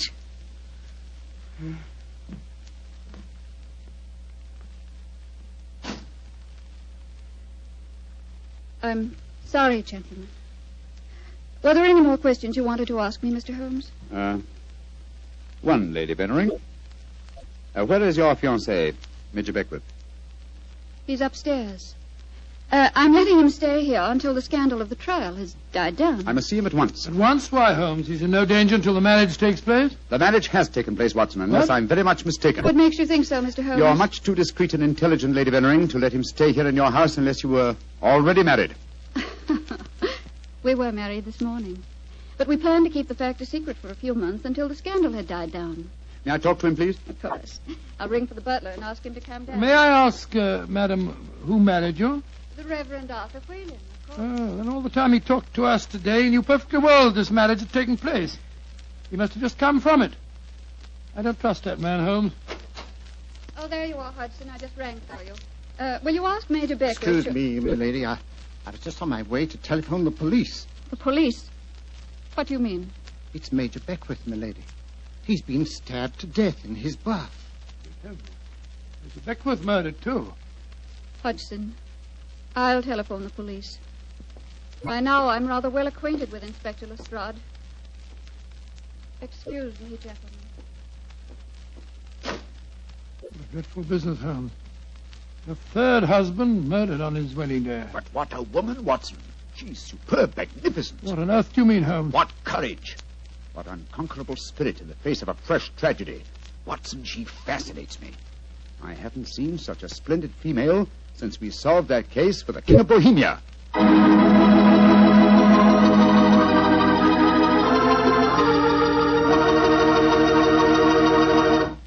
Dr. Watson's story will continue in just a few seconds. Time enough to remind you that the easiest way to make good food taste better is to serve that good food with a swell Petri wine.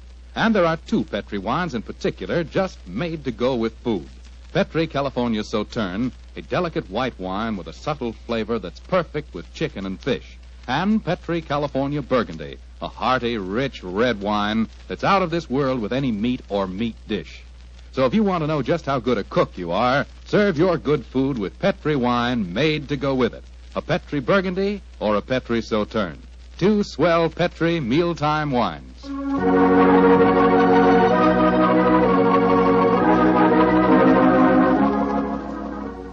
And now back to tonight's new Sherlock Holmes adventure. The famous detective and his old friend Dr. Watson have become involved in the affairs of thrice-married Diana, one-time magician's assistant. Each of her husbands has been mysteriously murdered on his wedding day, the latest murder occurring on the same day that Sherlock Holmes and Dr. Watson are brought into the case. As we rejoin our story, it's a month later, and for some obscure reason, Sherlock Holmes seems to have lost interest in the case, though not in the beautiful Diana. Mr. Holmes. Yes, Lestrade? It's over a month now since Major Beckwith was murdered, and we haven't found a single clue to work. Do you expect me to supply the deficiencies of Scotland Yard? Well, it's unlike you not to help us, Mr. Holmes. And after all, you and Dr. Watson were in the house when it happened. If you ask me, the murderer's either McComas, that Irish painter, or the clergyman Whalen. What do you think, sir? As far as I'm concerned, the case is closed, Lestrade, and I wish you'd stop bothering me. What do you think I am? Nothing but a detecting machine? Mr. Holmes, whatever's come over you? Holmes, you're not going out again this evening, are you? I'm afraid so, old chap. Well, this will be the fourth night in a row. I was hoping that we might have a nice, quiet evening in front of the fire. Oh, I'm sorry, Watson, but I promised to take Diana to the horse show at Olympia. I should be home by midnight.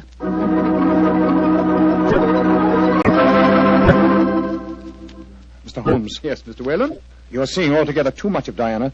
She seems to be completely under your spell. But you introduced me to her in the first place with the request that I keep an eye on her. I made a great mistake. As her spiritual protector, I'm afraid I must ask you to stop seeing her. I'm afraid I must ask you, sir, to mind your own business. I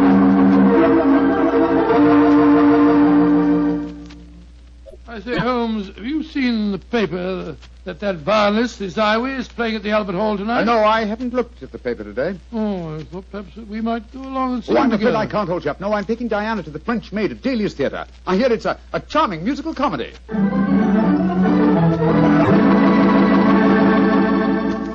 Look here, Holmes. We've been friends for a good many years now. Very true, old fellow. And I think I'm entitled to speak to you straight from the shoulder. Of course you are, Watson. Very well, then. This Diana Beckworth. Oh. Yes, it's your own business, I suppose, but I can't bear to see her making such a fool of you. You've neglected your work entirely since you met her. You get about as though you're a young fellow 20.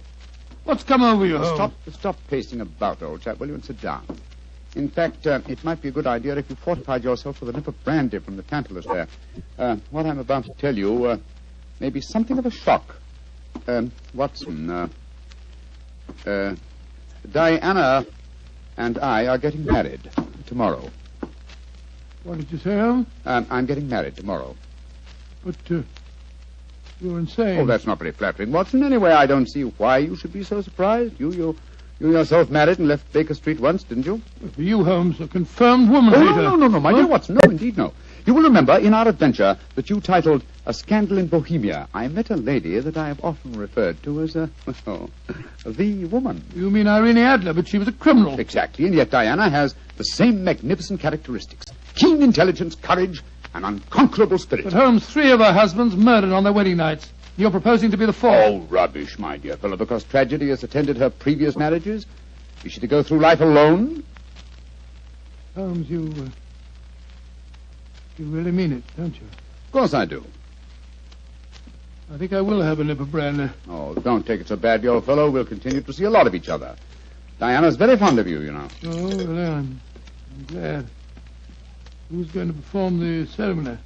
Not the Reverend Mr. Whalen? Oh, no. We decided, in view of Diana's previous marriages, that he might prove to be a trifle, unlucky. A clergyman named Vernet will officiate. Whalen, of course, insists on being present just the same. What time is the wedding tomorrow? 2 o'clock, old fellow. Oh, I should have mentioned this before. I hope your cutaway coat and top hat are in a good state of preservation. You'll be a pretty prominent figure at the ceremony, you know. You mean that... Well, I mean that if Sherlock Holmes gets married, who else could be his best man but his old friend, Dr. Watson? It's elementary, my dear fellow, elementary.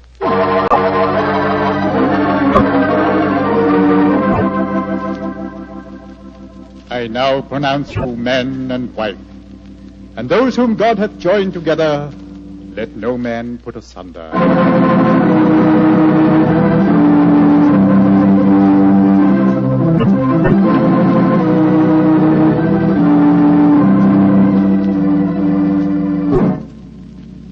Diana, I'm going to claim the privilege of the best man and give you a kiss. Of course you shall, Doctor. Joe Holmes, you're a devilish lucky fellow. Of course I am, old chap. Sherlock, I'm going upstairs to change my dress now. Very well, Diana. I'll be up shortly. I'll see you later, Dr. Watson. Very well, Mrs. Holmes. Holmes, I never thought I'd live to say that. Watson, old fellow, I'm worried. Worried today? Oh, my dear fellow, what's the matter? Well, just before the ceremony, I received one of those warning notes signed by Asmodeus. Oh, you better be careful, Holmes. I think I'll slip out and have a pipe or 2 on the matter. Yes. Look after my guests for me, will you? And keep your eyes open. And your ears. Yes, I will indeed. There you are, Mr. Whalen. Would you care for a glass of champagne or punch or something or other? Thank you, no, Doctor. I'm in no mood for celebration. I'm certain that Diana has made a shocking mistake. Well, really, sir, I don't think... I only came here in a last-minute attempt to dissuade her. Now that I've failed, I shall leave. Good day, sir. Bless your soul. Dr. Watson? Oh, hello, McComas. Where's Mr. Holmes? We'll be back in a few minutes. Would you care for a glass of champagne, sir? Well, thank you. I should like to drink a toast to the pair. I've been in love with Diana for years, you know, but she wouldn't marry me, and well, I suppose I might as well make the best of it. I must say your friend Sherlock Holmes seems like a splendid fellow. He is indeed, McComas. In fact, I may say... What? Excuse me, sir. All right, Holmes, I'm coming. Up here. What on earth's the matter, Holmes? Follow me, lock the door behind you. Allow me to introduce you to the demon Asmodeus, Watson. Unfortunately, at the moment, she's in a faint. Good Lord. It's Diana. Exactly. Always an impetuous woman, she made the mistake of trying to stab me with that knife. So I bent over to strap up a suitcase. She didn't allow for the wall mirror in which I was watching her. You mean you suspected her all along? Of course I did, old fellow. The problem was to find the proof. I first suspected her when I knew that she had been a magician's assistant. The key to the profession of magic is misdirection, and these murders have been a perfect example of misdirection of motive. How do you mean, Holmes? Well, by creating Asmodeus, thanks to the well-meaning stories of the Reverend Mr. Whalen, from whose theological libraries she must have copied the Hebrew signature, she focused the murders on jealousy, concealing the fact that the one person with a perfect motive was herself, the widow who was to inherit. Oh, why hasn't she been caught before? Because she was clever, devilishly clever. She left no clues except an indirect one that I had once spotted, that the likeliest person to be able to approach a bridegroom unsuspected and stab him is his bride. And now I wish you'd see if you can revive her, old fellow. When the police get here, I should like Mrs. Holmes to be in full possession of all her faculties.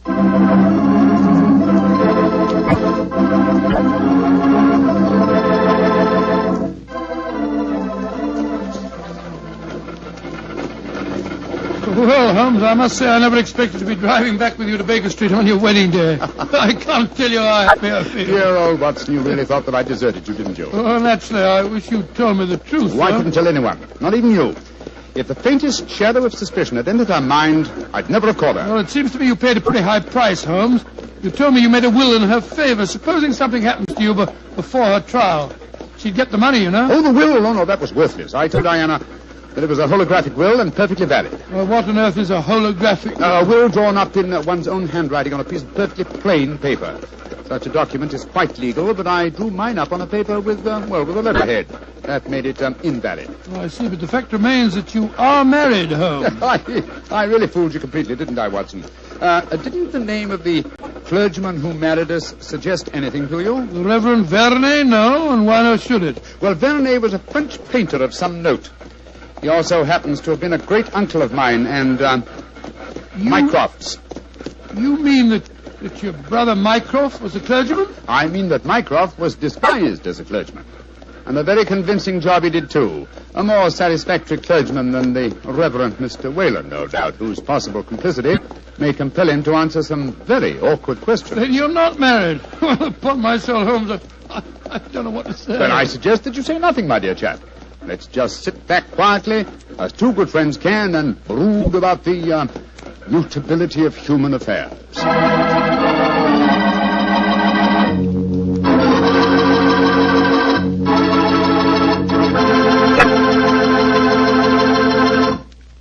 Well, Doctor, tonight's adventure was really a little extraordinary, to say the least. Holmes sure had a narrow escape. Doubly narrow, Mr. Foreman, doubly narrow. He not only escaped the jaws of death, but he also escaped the clutches of matrimony. Actually, the story had a happy ending for everybody but Lady Veneering. Jasmine Lafleur. What about that artist fellow, McComas? How did he take it? Oh, very well indeed. In fact, in gratitude, he even painted Holmes's portrait. Not exactly a good likeness, though. One of those modern artists who paints his impressions of a person rather than a portrait. What do you mean? Well, now, let me see. If he were to paint his impression of you, you'd probably end up by looking like a bottle of Petri wine in a sports jacket. Go ahead, Doctor. You can tease me all you want to, but I'll still rave about Petri wine. And why not? The facts bear me out that Petri wine most certainly is good wine. After all, the Petri family knows all there is to know about the art of turning plump, sun-ripened grapes into fragrant, delicious wine. That's because they've been making wine for generations, ever since they started the Petri business way back in the 1800s. And because the making of Petri wine is a family affair, the family has been able to hand down from father to son, all their skill and knowledge and experience. And believe me, that adds up to plenty. So no matter what type of wine you prefer, one to serve with meals or a wine for any special occasion, choose one of the fine Petri wines. You can't miss, because Petri took time to bring you good wine. And now, Dr. Watson, what story do you have lined up for us next week? Well, now, let me see, Mr. Foreman. I'm going to tell you about a strange adventure that began by my taking a wild cab ride through the moonlit streets of London, and ended with Holmes and me being trapped in a luxuriously furnished cellar below a furniture warehouse down by the waterfront.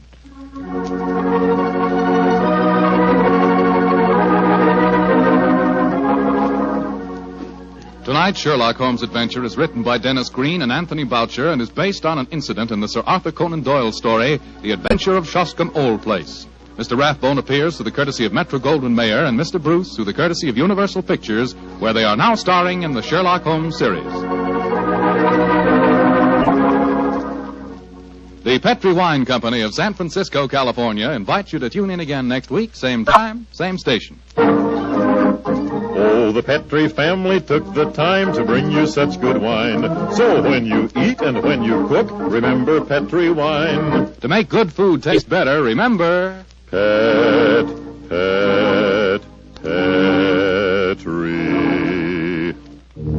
wine.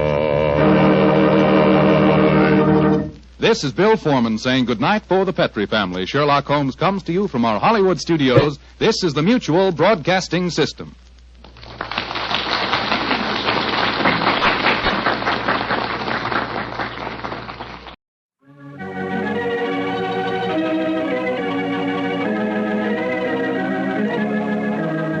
In 1945, I considered myself a very lucky man because I was the announcer on the New Adventures of Sherlock Holmes.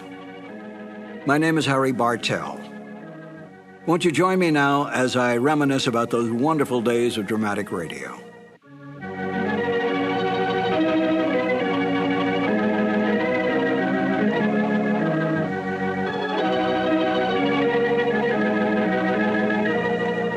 Glenn Hall Taylor was the producer of the show. He was the Young and Rubicam representative, Young and Rubicam being the advertising agency for Petri Wines. And Edna Best, in the season that I was on the show as the announcer, was the director. So that Glenn Hall would provide commercial material and so forth for Edna's use, and then Edna directed the show in the booth. She was the one who made all the line changes, all the timing changes, all the cuts, and so forth. I know that Glenn Hall, I think, directed it 1 year. I got the Sherlock Holmes show by accident. I came over to CBS Studios on Sunset Boulevard one day to rehearse for another show, and the lobby was loaded with announcers. Practically every announcer in Hollywood was there. I couldn't figure out what was going on, and as a secretary came out with her list and said, George or Sam or whoever, I said, what's going on here? And she said, they're auditioning for a new show. And I said, who's holding the audition? I said, Edna Best. Edna Best was a lovely, lovely lady. I had worked with her on other shows. And I said, if she has a moment, let me sneak into the studio, if you don't mind, just to say hello, and I'll come right back out. She said, I'll ask. So she came out a little later and said, you can go in for just a second. I went in, stepped in front of the microphone, which was set up in the studio, and said, Edna, I came in to say hello. Hello, bye-bye. And I started to leave. And she said, aren't you going to read? And I said, well, no, I hadn't planned to read. She said, well, as long as you're here, read anyway. So she gave me the copy that they were auditioning. And I said, thank you very much. It's been a pleasure to see you again. And I left, never dreaming that I would ever get it. Because there were big name announcers, the Ken Carpenters, the Ken Niles, the Wendell Niles, a whole bunch of them. And sure enough, I got a call, and that's how I wound up on the show, because I happened to be in CBS at that time. Petri Wine brings you Basil Rathbone and Nigel Bruce in the New Adventures of Sherlock Holmes.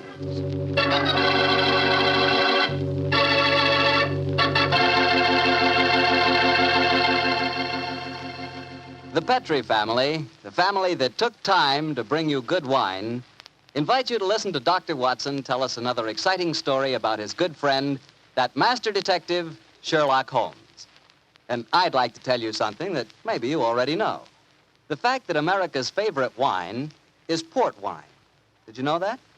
Well, if you didn't, you'll know why port is the way out front favorite if you'll just sample some Petri California port. You just look at that Petri port and you know it's good. That wonderful, deep, rich red color. And Petri port is so clear. Well, just hold it to the light and you can sort of see right through the glass. But what you really want to know about a wine is how does it taste? And I'll tell you something. I've never yet been able to find the adjective that'll do Petri Port justice. It's wonderful, honest. You just got to taste it for yourself and find out for yourself. You'll love that Petri Port in the evening after dinner when you're sitting around listening to the radio. And it's perfect to serve your friends when they come over. Oh, and you can show that Petri label, too. In fact, you can show it proudly. Because the name Petri is the proudest name in the history of American wines.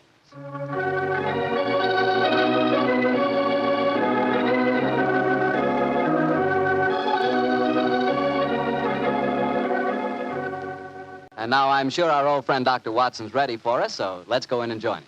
Come in. Good evening, Mr. Bartow. Good evening, Doctor. Well, the puppies seem very happy tonight. Yeah, tonight, yes, but you should have seen them this afternoon. I doubt if there were two more frightened little dogs in the whole of California. Winnie, now you control yourself. What happened, Doctor? Well, I took them for a walk on the beach. As we were scrambling round a rocky point, a seal popped his head up in the water quite close to us. What'd the puppies do? Oh, both of them barked at it furiously. And the seal? Blew a few bubbles and then barked right back. I don't know what the world's speed record is for short-legged dogs, but I'm sure they broke it. You know, Doctor, I'll have to join you on one of those afternoon strolls of yours. You always seem to be having such exciting adventures. Oh, and talking of that, how's about tonight's new Sherlock Holmes adventure? Well, I'm all ready for you, my boy. In fact, I was looking over my notes on the case just before you arrived. This is another story in which Sherlock Holmes' elder brother, Mycroft, played an important part. Mycroft Holmes was 7 years older than Sherlock, and some said it is superior in powers of observation and deduction. That sounds like heresy, Doctor. No, young fellow, my lad. Holmes himself was the first to admit it. In fact, if it hadn't been for his incurable laziness, Mycroft could have been a formidable rival to his younger brother. However, Mycroft did hold a position of considerable importance at the Foreign Office, and it was there that tonight's story begins. It was in the winter of 1899, and Mycroft Holmes, after a gourmet's lunch, was reclining full length on a leather settee. His eyes were closed, his hands were folded across his stomach, and his breath came rhythmically. A cynic would have declared that Mycroft Holmes was taking an after-luncheon snooze. But Mr. Holmes' secretary, a gentleman by the name of Gardner, was a realist. He tapped on the door discreetly. Then he rapped on it. And still there was no response, so he opened the door and entered. After a moment, he gave what he thought was a discreet cough. Mycroft Holmes opened his eyes and folded his hands and said, "Found it, Gardner. Must you come in here and bark at me so soon after lunch?" I'm sorry, Mr. Holmes, but I thought that... You thought that as I was lying down with my eyes closed that I must be bored, and so you came galloping in. Oh. Well, what do you want? There's an old lady outside, sir. She insists on seeing you personally. I've tried to get rid of her, but... What's her name? Mrs. Hudson, sir. Mrs. Hudson? Huh. Show her in, Gardner. Show her in. Very good, sir. Undoubtedly a message from young Sherlock. How are you, Mrs. Hudson? Oh, good day, Mr. Holmes. I'm sorry to interrupt you, but I won't take up much of your time. Sit down, won't you? Don't leave us, Gardner. I may need you in a few minutes. Very good, sir. Now, Mrs. Hudson, what's the message? Message, sir? Didn't my brother send you with some message that he was afraid to entrust to the ordinary channels? He's always so confoundedly dramatic. Oh, bless your heart. No, sir. I've come to you with a little problem of my own. I didn't like to bother Mr. Sherlock Holmes with it. He's been so busy lately, and he's looking very tired. And so you came to me. Delightful. I thought you wouldn't mind, sir. You've always been so nice and friendly to me. Pure laziness. It is less effort to keep an old friend than to make a new enemy. But tell me your problem. Well, it's really my sister's problem, sir. She keeps a boarding house at 14 Kensington Garden Square in Bayswater. And she's convinced that one of her boarders, a man who has a room on the first floor back, she's convinced that he's a birdman. And what in heaven's name is a birdman? Do you know, Gardner? No, sir. I can't imagine. Oh, it's like a werewolf, gentlemen, except that the man turns into a bird. Oh, come now, Mrs. Hudson. Oh, I know it sounds daft, but my sister's in a dreadful state. Of course, I've been with your brother long enough, sir, to know that such things are nonsense. But how can I prove it to her? What reason does your sister give for holding a strange belief? She keeps finding pigeon feathers in the room. Now, the man doesn't keep pigeons, sir. My sister knows that for a fact. Has she found any traces of scattered food on the window ledge? None, sir. No signs of any pigeons, except the feathers. My sister's a wee bit fey, Mr. Holmes. She's the 7th daughter of a 7th daughter, and you know what that means. Just the same, she's not imagining things, sir. She's shown me the feathers herself. Where were they, Mrs. Hudson? Somewhere on the floor by the end of the bedstead, sir. I brought some along with me. Here, sir. And we found some more in the gentleman's cupboard where he keeps his clothes. By George, I wonder What is it, sir? I'll tell you in a moment, Gardner. Mrs. Hudson, this matter will require a little private investigation. You may return to your sister and tell her not to worry. I shall get in touch with you as soon as my inquiries are completed. Good day to you. Good day, sir. And I'm very much obliged to you. Well, Gardner, what do you make of it? An old wives' tale, sir. You're not treating it seriously, are you? Yes, I am. One of these feathers shows evidence of having had string tightened round it. That suggests a captive bird. Now, a captive bird smuggled into an obscure boarding house would point to something of the greatest importance to us, Gardner. By George, sir. You mean carrier pigeons? Exactly. And remember that we're at war and that the Boers have obtained several important and highly confidential secrets of ours lately. We know there's a leak somewhere. This requires an active investigator who can work with discretion. Now, I could work with discretion, but I don't feel too active at the moment. Ah, I have it. I want you to write this letter to my brother. Disguise your hand, use plain, cheap notepaper, and don't sign the letter. He won't be able to resist that combination. Are you ready, Gardner? Yes, sir. Very well, then.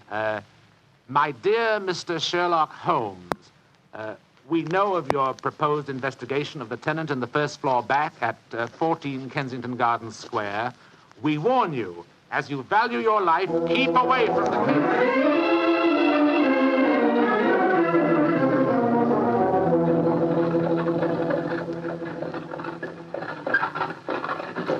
We warn you, as you value your life, to keep away from the case. And that, my dear Watson, is why we are driving towards 14 Kensington Gardens Square, disguised as building inspectors of the London County Council. Well, I must say it's a very challenging letter, Holmes. Unsigned, yes. I notice. Written on cheap notepaper and in a disguised hand. No clue there, I'm afraid. Well, we're entering the square, Holmes. Let's stop the cab here. You can drop us here, cabby. Right you are, Governor. It would seem a little incongruous in these costumes for us to arrive in a cab. Yes, I suppose so. Here you are, cabby. Oh, thank you, Governor. Supposing this mysterious tenant of the first floor back should be in his room when we get there. Then we must hope that our disguises are convincing and keep our wits about us. Now, this may be a trap. Yes, just what I was going to say. After all, you've never heard of 14 Kensington Gardens Square until you received an unsigned letter 2 hours ago warning you to keep away from it. I don't like the look of it. There we are, number 14. I suggest that you let me do most of the talking. Good Lord, yes. My Cockney accent doesn't compare with yours. Who do you want to see? We're from the London County Council, we are. We've had complaints about a leaky gas jet in the first floor back. Oh, that's Mr. Green's room. He ain't home. Oh, that don't matter, my dear. We'll go up and take a look. Come on, Bertie. Right you are, Alfie. Want me to show you the way? The missus is out shopping. No, thanks, dearie. Me and Bertie can't get lost, can we, Bertie? No, of course we can't. Of course we can't. Oh, look at him laughing. Come on, Bertie. Oh, I do like to be beside the seaside. Oh, I do like to be beside the sea. Diddly-um-pa-pum-pa-pum, diddly-um-pa-pum-pa-pum. Nice house, Bertie, ain't it? Yes, Alf. Nice as can be, this house. Oh, I do like to be beside the seaside. I do like to be beside us. There we are. First floor back. Better make sure the bloke ain't home. Oh, I do like to be beside No, he ain't home, Alfie. Huh? No, well, all right, let's go in.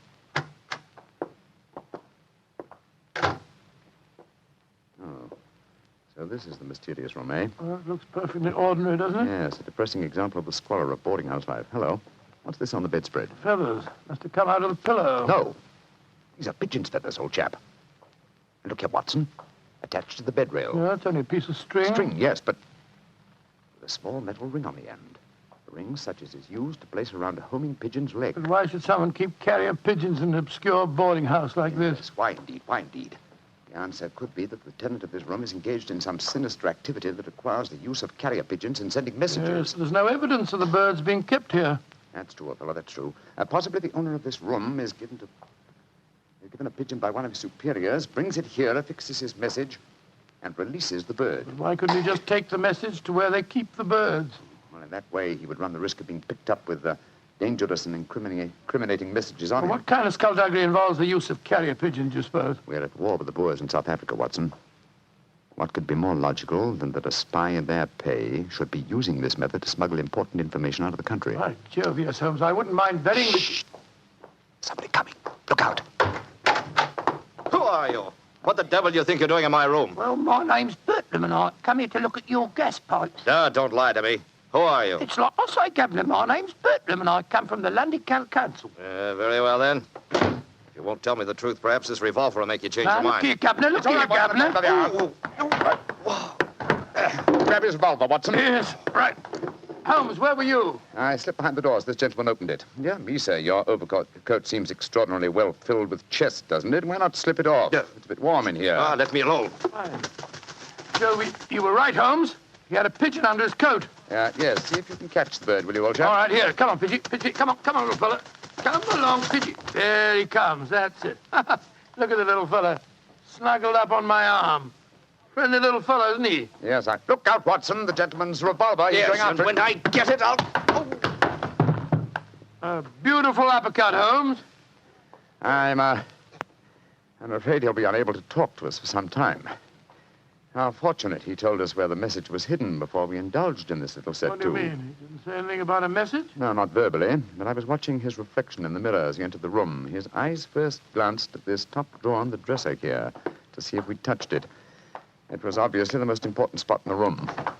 Let's see. Here we are. A message already rolled up and in its container. Oh? What does it say, Holmes? It's in code, which is not surprising, but I don't think it will be very difficult to decipher. Yes, and when you've done that? Then, my dear fellow, I shall compose a code message of my own and persuade this pigeon to lead us to its master.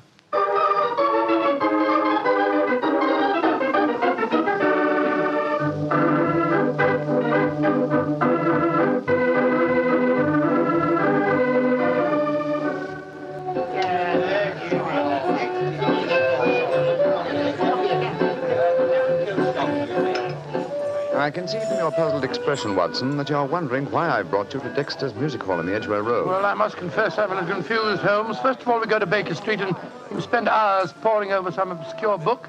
Then you write out a message, attach it to a pigeon and let it loose. Now you bring me here. I hate to question you when you're working, but I should be glad if you'd give me some idea of what's going on. Of course, old chap. At times I must seem confoundedly mysterious, I'm sure. Here's the situation. The obscure book I was studying was a table of ciphers. I was trying to decode the message we found in the room on the first floor Well, back. obviously you succeeded, or we wouldn't be here. Yes, the key word was Louis Botha, the name of the Boer leader. The message was a report on the number of troops now in training at Aldershot. Then you were right. We're mixed up with a ring of enemy agents. Obviously, old chap. So I kept the original message and composed another using the same code and dispatched it by carrier pigeon. Well, what did you say in your message? Meet me tonight, 8 o'clock, table number 3 at Dexter's Music Hall. What made you choose this place as a rendezvous? Well, I happen to know that it's a common meeting place for underworld characters.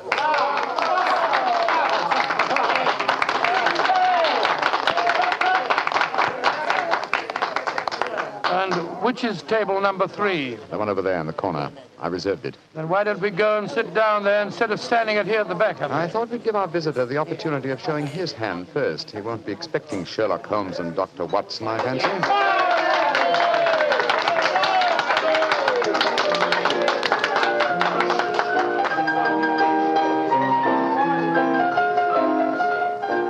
Good Lord, look at this woman coming on to sing. You ever see so many fellows? I'm not allowed to have a bow except upon the sly.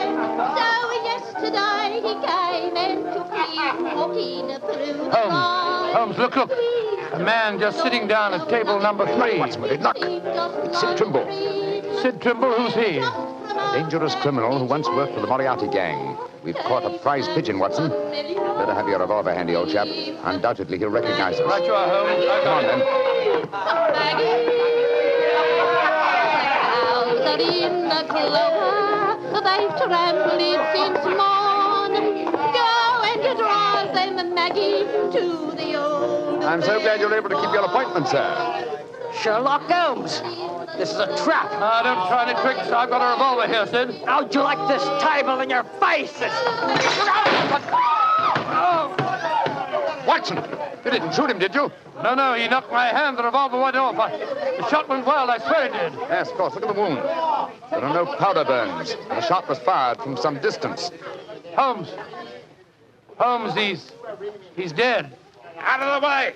Out of the way, please. Now then, what's going on here? Constable, this man has been killed. Yes, and it's easy to see who did it. Well, I didn't do it, Constable, if that's what you're thinking. No? Then why are you standing here with a smoking revolver in your hand? Come on, you're under arrest. But you can't arrest me. I'm Dr. Watson, and this is Mr. Sherlock Holmes. I don't care if you're the King of Siam and the Bishop of London himself. You're under arrest, and I'm taking you both to Scotland Yard.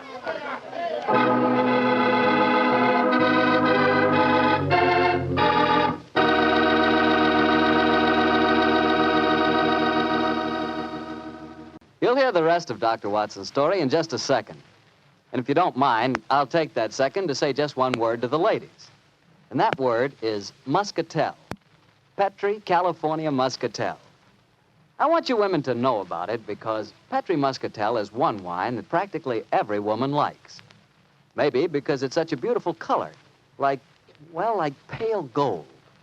But I guess really because Petri Muscatel brings you the wonderful flavor of luscious, sun-ripened Muscat grapes. And that's a flavor. Try Petri Muscatel after dinner or any time as a change from Petri port.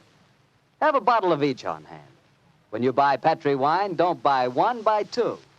Remember, if it's a Petri wine, you know it's a good wine. Dr. Watson, that was really one for the books. So you got yourself arrested on a murder charge. Yes, Mr. Bartell. It's a very humiliating experience. I was taken off to Scotland Yard in the Black Marat. Just like any common criminal.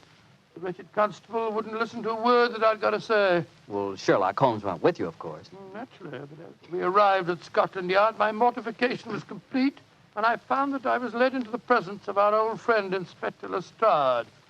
Holmes spoke to him at some length, but I could see from Lestrade's expression that my position was a very serious one. Now can see what it is, Mr. Holmes. You see, I know you both. But I must say there are lots of them here at the Yard as don't like what they call your high-handed methods. But, Lestrade, personal likes or dislikes have nothing to do with this. No, of course they haven't. This is purely a matter of evidence. Well, I know that, Dr. Watson. And the constable's evidence was as clear as the nose on your face.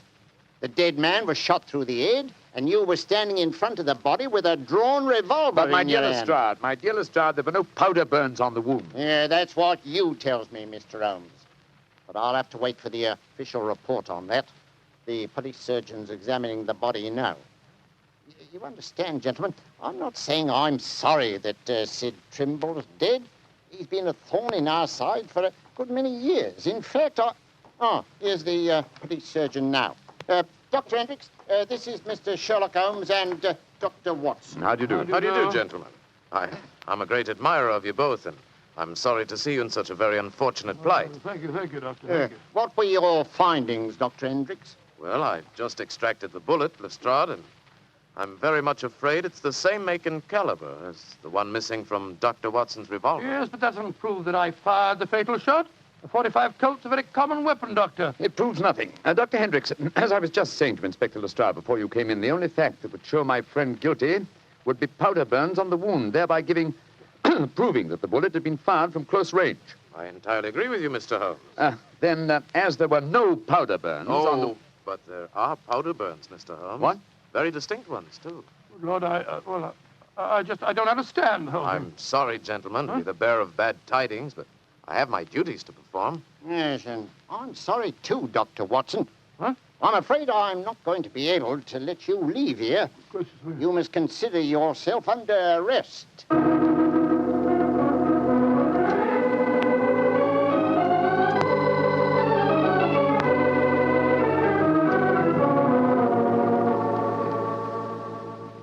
Holmes, I never felt more despondent in my life. Oh, cheer up, old chap. Well, how can I? Locked up in a prisoner's cell. Looks as if I might end up at the gallows. Don't worry, Watson. You'll be out of here before the night is over, I promise you that. I wish I felt as confident as you do. How do you propose to do it? Oh, with the aid of a little hard thinking. Thinking? That won't unlock any cell doors, thinking. But it will, old fellow. It's obvious someone's deliberately trying to incriminate us. Let's try and reconstruct the killing logically. Sid Trimble was a member of an espionage ring. I sent him a false message.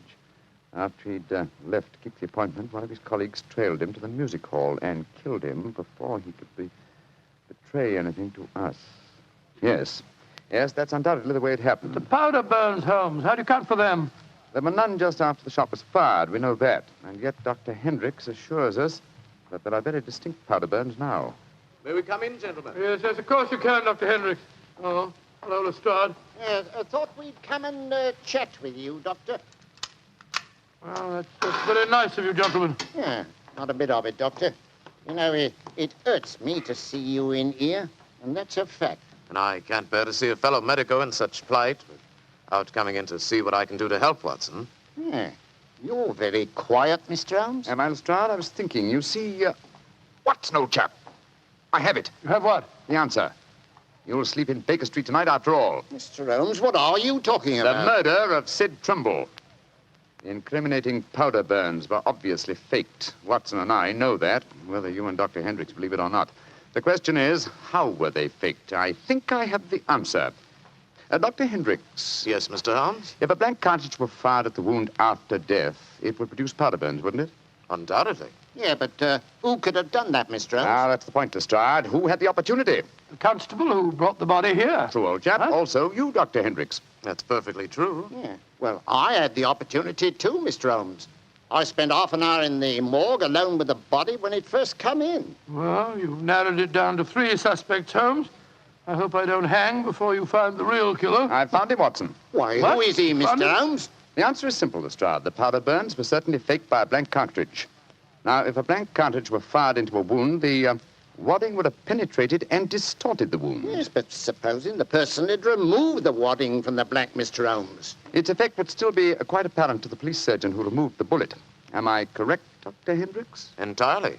A surgeon could not fail to identify the marks, Mr. Holmes. Exactly. Therefore, only one person could have fired that blank cartridge without detection. The same person who made the incision necessary to remove the cartridge would also remove all traces of the shot. You yourself, Dr. Hendricks. Holmes, I believe you're right. That's an ingenious theory, Holmes. Surely you're joking. Am I? Then how do you account for the pigeon fellow's feathers on the collar of your coat? The devil with you, Holmes? Here, come back here. Doctor, constable, don't let Dr. Hendricks get away. Great Scott. Scotland Yard itself harboring an enemy agent. Upon my soul, Holmes, you've done it again. I must say you've got sharp eyes. I didn't see those pigeon feathers on Hendricks' collar. Confidentially, my dear fellow, neither did I, but Hendricks' guilty conscience knew they might be there. It was a shot in the dark, and I had to take it. If you'd spent the night in a prison cell, I should never have heard the end of it, I'm sure. Never.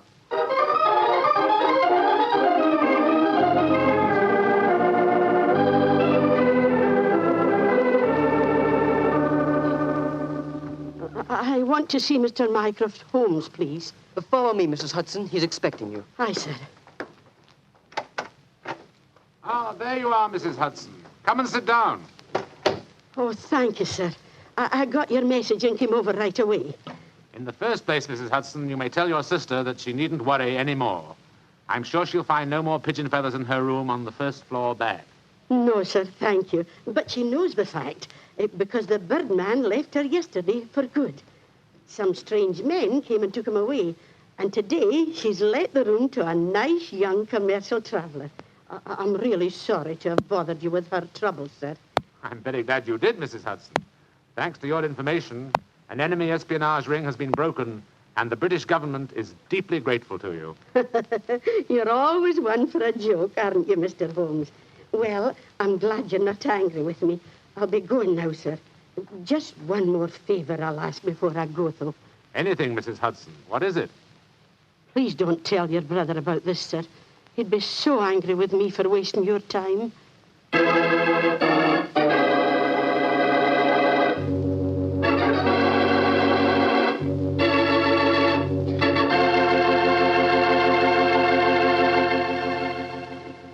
Doctor, that was really a swell story tonight. Although it was a bit unexpected for you to have been arrested. Yes, indeed. Mr. Martell, when you're a detective like Holmes or a doctor like myself, well, you've got to be prepared to meet the unexpected every once in a while. I suppose so. Of course, you wouldn't know about things like that, being a wine expert yourself. Oh, now, wait a minute, Doctor. From the way you talk, you'd think I spent every waking moment in a nice, cool wine cellar, tasting wine from morning till night. Well, don't you? Oh, now, Doctor, I'm no more a wine expert than you are. All I know about wine is that it either tastes good or it doesn't. And I know that Petri wine does taste good. And that's because the Petri family took time to make good wine. Generations of time. Why, the Petri family's been making wine ever since they started the Petri business way back in the 1800s. And since the business has always been family-owned and operated, they've been able to hand on down from father to son, all they've ever learned about the fine art of turning luscious, sun-ripened grapes into fragrant, delicious wine. And they've learned plenty. So no matter what type wine you want, for any occasion, you can't go wrong with a Petri wine because Petri took time to bring you good wine.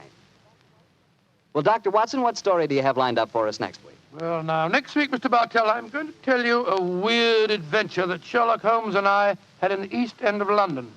It concerns a most unusual stage play, a badly frightened actor, and a blood-stained razor. I call it The Strange Case of the Demon Barber.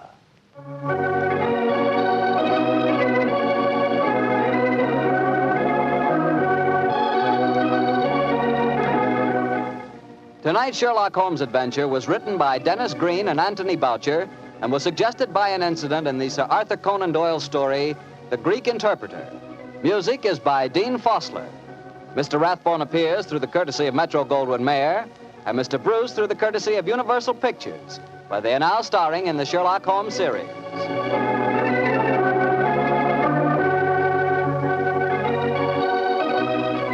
The Petri Wine Company of San Francisco, California, invites you to tune in again next week, same time, same station. Sherlock Holmes comes to you from our Hollywood studios. This is Harry Bartell saying goodnight for the Petri family. For a solid hour of exciting mystery dramas, listen every Monday on most of these same stations at 8 o'clock to Michael Shayne, followed immediately by Sherlock Holmes. This is the Mutual Broadcasting System. This is Harry Bartell. I'll be right back with another new adventure of Sherlock Holmes.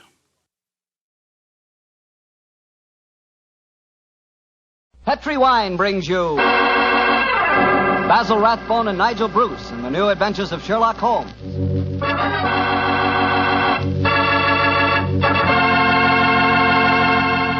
The Petri family, the family that took time to bring you good wine, invites you to listen to Dr. Watson tell another exciting adventure he shared with his old friend, that Master Detective Sherlock Holmes. Before he starts, I can tell you something that's really worth knowing. Simply this. The best beginning a good meal ever had is a glass of Petri California Sherry. Petri Sherry is the perfect before-dinner wine. While you're waiting for dinner to be put on the table, pour yourself a glass of that clear, amber-colored Petri Sherry. Now, just sit back and sip it slowly. Take your time so you can thoroughly enjoy every single drop of that wonderful Petri flavor. And what a flavor that sherry has. It comes right from the sun-ripened heart of wonderful California grapes. You may be a real wine expert and know all about sherry wine, but believe me, until you've tried a Petri sherry, you're really missing something. Serve Petri sherry alone or serve it with canapes or appetizers. And by all means, serve it proudly. You can because the letters P-E-T-R-I spell the proudest name in the history of American wines. Petri.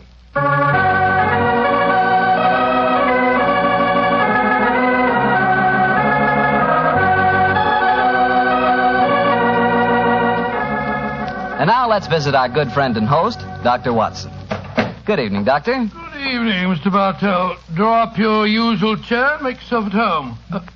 How about a glass of sherry? That'd be very nice. All ready for tonight's story, Doctor? Yes, my boy. Here's your share. Thank you, sir. My story begins on a June night in 1889. My wife and I had spent a quiet evening at home, I remember. It was just about the hour that a man gives his first yawn and glances at the clock, when the tranquility of the scene was broken by the discordant jangling of our front doorbell. An emergency call for you, I suppose, Doctor. Not exactly, Mr. Bartell. It turned out to be a certain Mrs. Isa Whitney, an old friend of my wife's who'd come to us in trouble. Her husband, she told us, had been missing for 48 hours, and, knowing him to be the victim of the shocking habit of taking opium, she was convinced that he was lying drugged and stupefied in some foul den amid the London waterfronts. And I suppose you went out to try to find him? Yes, Mr. Bartell, I did. She told me that her husband had mentioned frequenting a place called the Bar of Gold in Upper Swandam Lane, so naturally that's where I began my search. I quickly located it, and after ordering my cab to wait, I entered the place. A strange sight met my eyes. Through the smoke-ridden gloom, I could catch a glimpse of bodies lying in strange, fantastic poses as they smoked the pipes of death. Most of the unhappy creatures lay silently, but some muttered to themselves and others talked together in strange, low, monotonous voices, their conversation coming in gushes and then trailing off into silence, each mumbling his own thoughts and paying little attention or heed to the words of his neighbor. As I entered, an attendant hurried up to me with an opium pipe and a supply of the drug and beckoned me to an empty berth.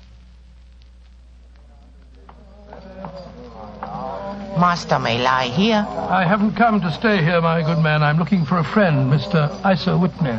No one by that name here, master. Well, I'm going to search this place just the same. Please not to make trouble, master. Watson. Is that you, Watson? Whitney, thank heavens I've found you, man. What time is it? It's nearly 11. Of what day? What day? Friday, June the 19th. Oh, good Lord, I thought it was Wednesday. It is Wednesday. You're trying to confuse me. I tell you, it's Friday. Your wife has been waiting 2 days for you. You're mixed up in your dates, Watson. I've only been here a few hours. 3 pipes, 4 pipes, I forget how many.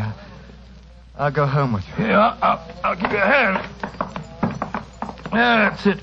I have a cab waiting. I must owe some money. Will you settle up for me, Watson? Yes, of course. Here, wait here for me. Stop pulling at my sleeve, my good fellow. Who are you and what do you want? A word in your ear, please, sir. Oh, very well. What is it? Get rid of your friend and join me outside. Holmes, what on earth are you doing here in the stand? For your cab waiting? Yes? Then please use it to send your befuddled friend home in. And if you feel up to it, I should also recommend that you send a note for the cabman telling your wife that you have thrown in your lot with me. I'd be exceedingly glad to have a little talk with you. Yes, of course, Holmes. Splendid. Then conclude your business here, old chap. I'll meet you outside in about 10 minutes. Where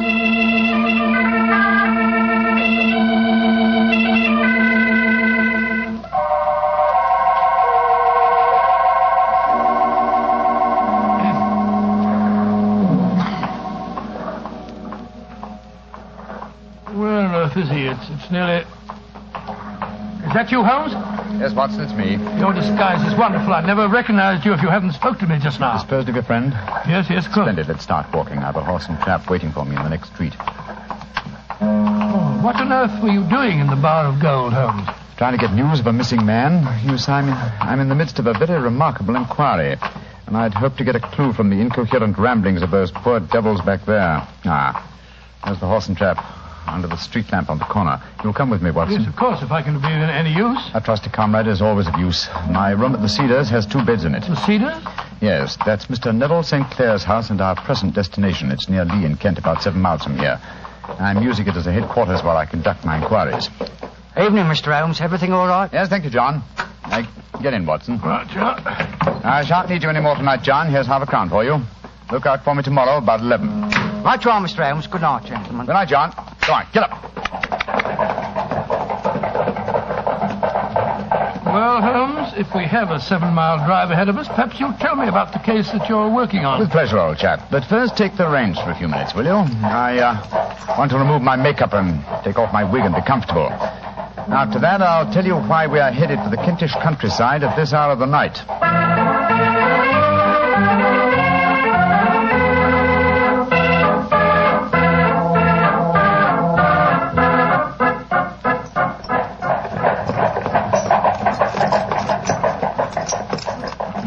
Watson, You have a grand gift of silence. It makes you invaluable as a companion. We've driven 4 miles and you haven't uttered a word. It wasn't easy, Holmes. I've been dying to question you, but I could see that you were preoccupied. Then I shall reward you with a clear and concise statement of my problem. Mr. Neville St. Clair, aged 37, the father of 2 children and an affectionate husband, is missing.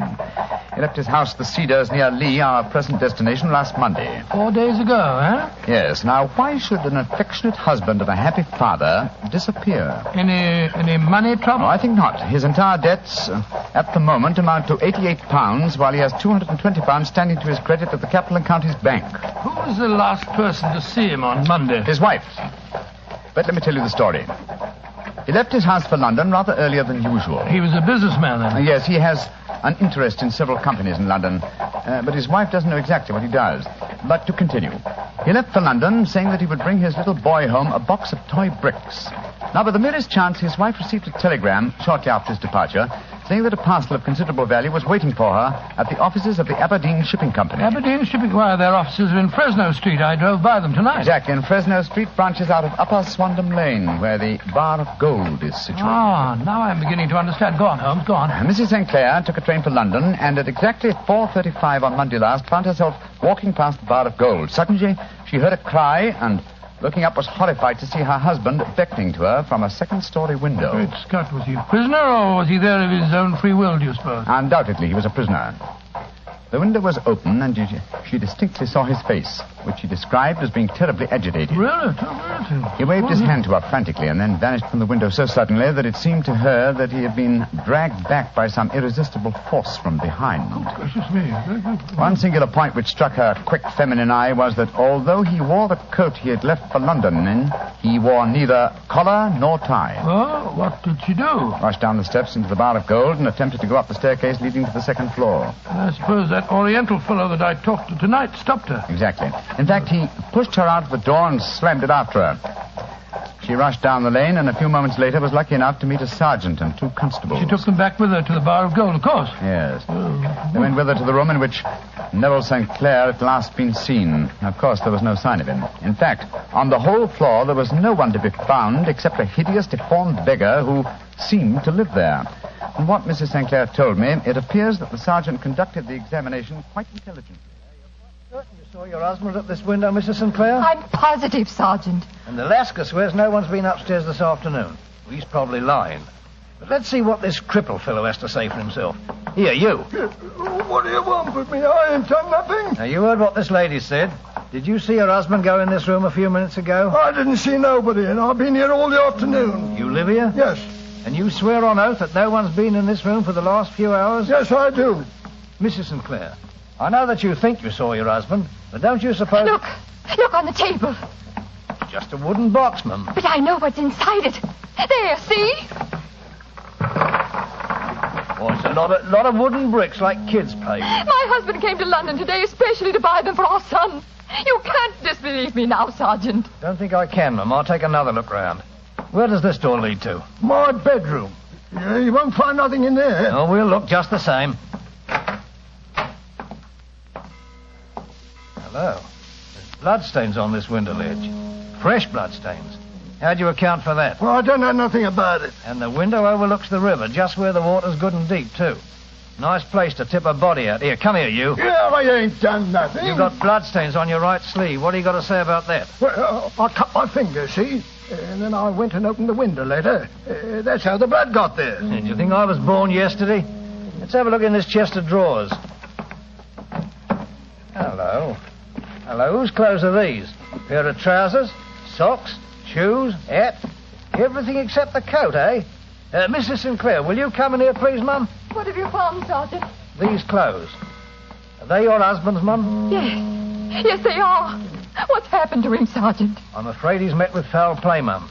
And this man knows what happened, only he won't talk. I don't know nothing, I tell you. No, don't you? Well, I arrest you in the name of the law, and I warn you that anything you say... And so, Watson, the sergeant arrested this crippled beggar. No, I'm not surprised. What have they been able to find out about him? Surprisingly little. His name is Hugh Boone. And he's a professional beggar, quite a successful one, I gather. His pathetic appearance attracts great sympathy.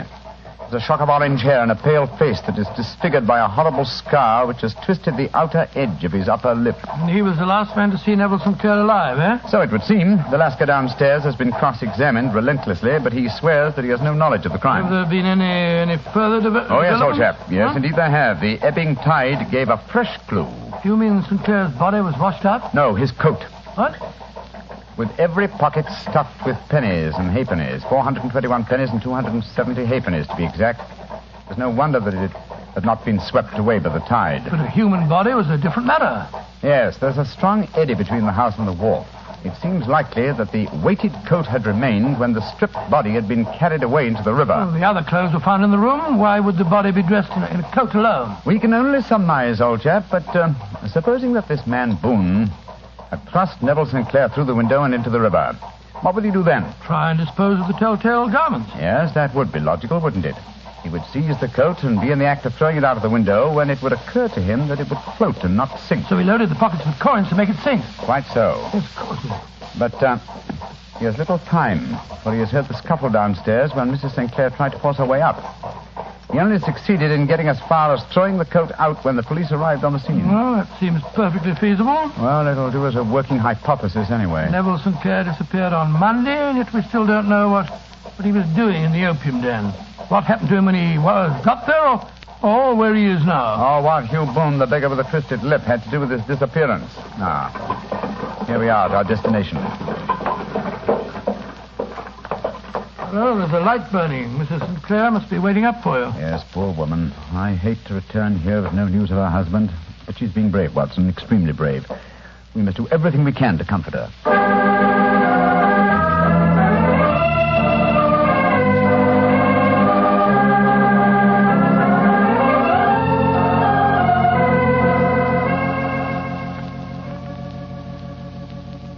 Dr. Watson, I'm so grateful that you were able to come down and help your friend. Oh, I only hope that I can be of some help, Mrs. St. Clair. I see that you have no good news for me, Mr. Holmes. I'm afraid not. No bad? No. Thank heaven for that. Mr. Holmes, tell me honestly, do you think that Neville is still alive? Well, Frankly, now. Frankly, then I don't. You think he's murdered? Oh, I don't say that, but perhaps you think... And on what day did he meet his death? On Monday. Then perhaps, Mr. Holmes, you can explain how I received a letter from him today. What? Well, where is the letter, madam? Here. Let me see it. This is very crude writing on the envelope. Surely it's not your husband's hand? No, but the writing in the letter is. Uh-huh. This letter contained an enclosure. Yes, there was a ring. His signet ring. What does the letter say, Holmes? Dearest, do not be frightened. All will come well. There is a huge error which it may take some little time to rectify. Wait in patience. And it's signed Neville. Mm-hmm. Written in pencil on the flyleaf of a notebook. No watermark. Posted today in Gravesend by a man with a dirty thumb. Mm-hmm. And the flap has been gummed, if I'm not mistaken, by a man who has been chewing tobacco. My husband must be alive, Mr. Holmes. This might be a clever forgery to put us off the track. But the signet ring. Yes, it may have been taken from him. But the handwriting and then the postmark. Might have been written on Monday and only posted today. I won't be discouraged, Mrs. Mr. Holmes. St. Clair, I have no wish to discourage you. I'm just trying to be practical. If your husband is alive and able to write letters, why should he remain away from you? I can't imagine. He made no special remarks before leaving on Monday? No, none. Except to say that he was going to buy the wooden blocks. When you saw him at the Bar of Gold in Swandam Lane, was the window open? Yes. Then he might have called you. He might. As I understand it, he gave an inarticulate cry, a call for help, you thought. Yes, he waved his hands. But it might have been a cry of surprise. Astonishment at the unexpected sight of you might have caused him to throw up his hands. I suppose so. And you thought that he was pulled back from the window. Yes, because he disappeared so abruptly. He might have leaped back, mightn't he? He might have, though I can't think why. One last question. Had your husband ever shown signs of, taking opium? Why, no, never, Mr. Holmes. I'm certain the idea would have revolted him. Thank you, Mrs. St. Clair. Those were the principal points I wanted to be clear on. And now, Watson, I suggest we retire for the night. We may have a busy day ahead of us tomorrow. I hope you both sleep well. Good night, Mr. Holmes. Dr. Watson. Good night, Mrs. St. Clair, and keep up your courage. Good night, Mrs. St. Clair. We must hope for the best. The clouds seem lighter, though I should not venture to say that danger is over.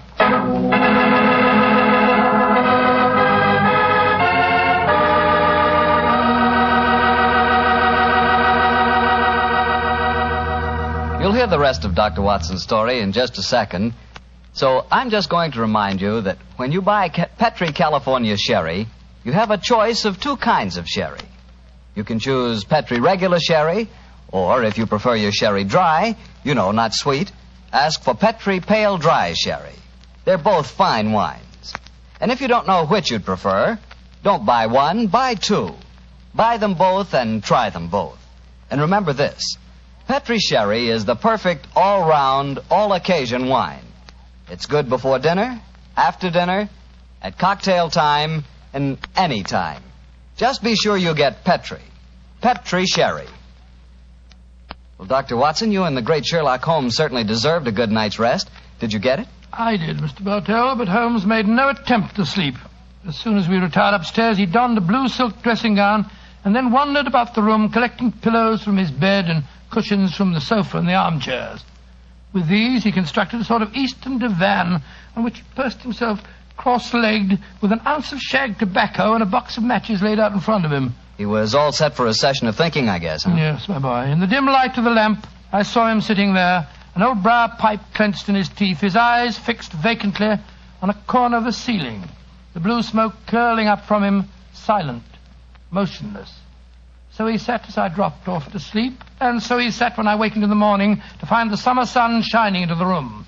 The pipe was still between his lips, the smoke still curled upward, and the room was full of a dense tobacco haze.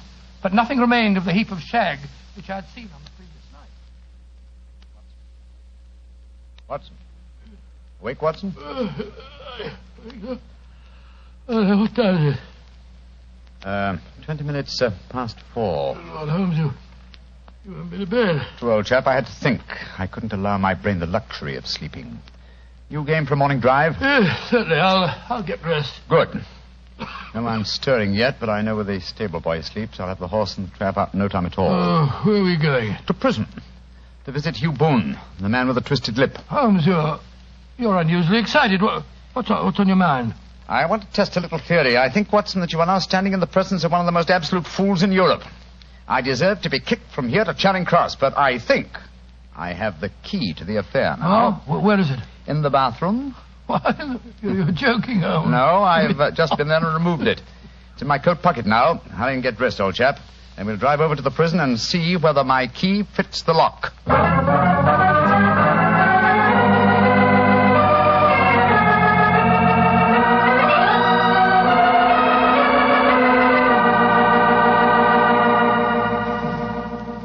Well, good morning, Mr. Holmes. Dr. Watson. Good morning, officer. Good morning. Well, you're a couple of early birds, and no mistake. Yes, Constable. We're searching for the proverbial worm. Who's on duty? Inspector Bradstreet, sir. Oh. Oh, here he is now. Good morning, Bradstreet. Oh, hello, Mr. Holmes. Good morning, Doctor. Good morning, Inspector. What can I do for you, gentlemen? We called about Hugh Boone, the beggar man who is charged with being concerned in the disappearance of Mr. Neville St. Clair. You have him here? Yes, Mr. Holmes. He's in the cells. I'll take you to him. Follow me, will you, gentlemen? Thank you. Well, what kind of a prisoner has he been, Inspector? Oh, he hasn't given us any trouble, but he's a dirty devil. It's as much as we can do to make him wash his hands. His face is as black as a tinker's. So he has an aversion to washing, has he? Yes, Mr. Holmes. Well, once his case has been settled, he'll have a regular prison bath, and when you see him, I think you'll agree with me that he needs it. Well, here we are. This is his cell. He's still asleep. Good Lord, what a filthy, repulsive-looking fellow. Yes, he's a beauty, isn't he? Want to go in, Mr. Holmes? Please, Inspector.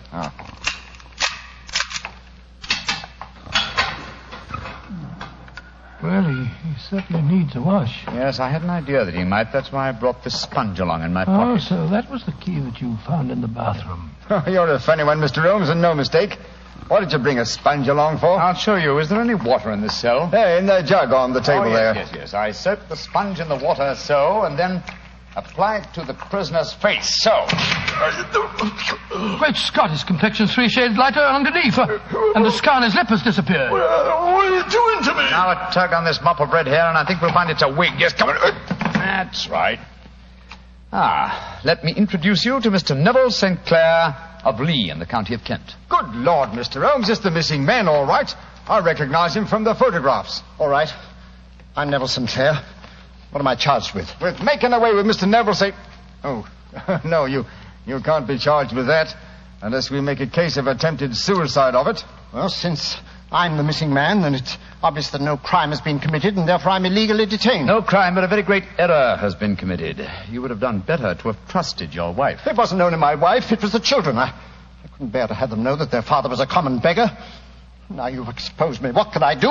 Well, if you leave it to a court of law to clear this matter up, sir, you can hardly avoid newspaper publicity. But if you're perfectly honest with us now, I'm sure that the inspector and Mr. Holmes won't be too hard on you. No, Mr. St. Clair. Inspector Bradstreet will, I'm sure, make notes on the information that you give us and submit them to the proper authorities. But now, sir, your story, please. Why have you been posing as Hugh Boone, a crippled beggar with a twisted lip? Well, it's a simple enough story. Some years ago, I was a newspaper reporter. One day, my editor wanted an article on begging in the London metropolis. I suppose you thought the best way to get your facts was to disguise yourself as a beggar. Yes, I'd been an actor in my youth, and it wasn't hard for me to adopt a convincing disguise. But that was the point where all my troubles started. On that first day I sat in the London streets, I found to my amazement that I received no less than 26 shillings and fourpence. Almost as much as your weekly salary as a reporter, I imagine. Yes, Mr. Holmes. Well, you can imagine how hard it was to settle down to arduous work at £2 a week when I knew that I could earn as much in a couple of days by smearing my face with paint, laying my cap on the ground, and sitting still. Only one man knew my secret. The Lascar at the Bar of Gold in Upper Swandam Lane, eh? Yes, Mr. Holmes. Mm-hmm. Every morning I would emerge from there dressed as a beggar, and in the evenings I'd return and transform myself into a well-dressed man about town. The fellow was well paid for his rooms, and well, I knew that my secret was safe in his possession. And when you got married, you couldn't bring yourself to confide in your wife, I suppose. No, I couldn't. My wife knew that I had a business in the city. She little knew what. When you saw your wife from the window last Monday, you quickly changed back into the character of the beggar, I suppose. Yes, Mr. Holmes. Of course. And then weighted my coat and threw it into the river. Mm-hmm. Well, I don't think there's anything else I need explain, is there, gentlemen? One point. The signet ring that you sent your wife. Well, I knew that she'd be worrying. So I gave it to the Lascar at a moment when no constable was watching me, together with a hastily scribbled note. That note only reached her last night, Mr. Sinclair. Last night? Oh, poor Catherine. What a dreadful week she must have spent. The police have been watching that Lascar. He probably found it difficult to post the letter for you without being spotted. Yes, I would surmise he gave it to a sailor customer of his to post. A sailor who chewed tobacco and had a dirty thumb. Yes, I think all the ends are tied off very neatly now. One last question, Mr. Sinclair. Have you ever been prosecuted for begging? Oh, many times, but what was a fine to me? It's got to stop here and now, Mr. Sinclair. If the police had asked this thing up, there must be no more of you, Boone, the beggar. I swear it. And you must tell your wife the truth at once. If you'd done that a long time ago, you'd have saved both of yourselves a very great deal of misery, sir. I shall tell her everything. Well, Mr. Holmes, we're very much obliged to you for having cleared this matter up. I wish I knew how you reached your results, though. Well, in this case, my dear Inspector, I reached them by sitting upon 5 pillows and consuming an ounce of shag tobacco. I only wish that all my problems might be solved so comfortably.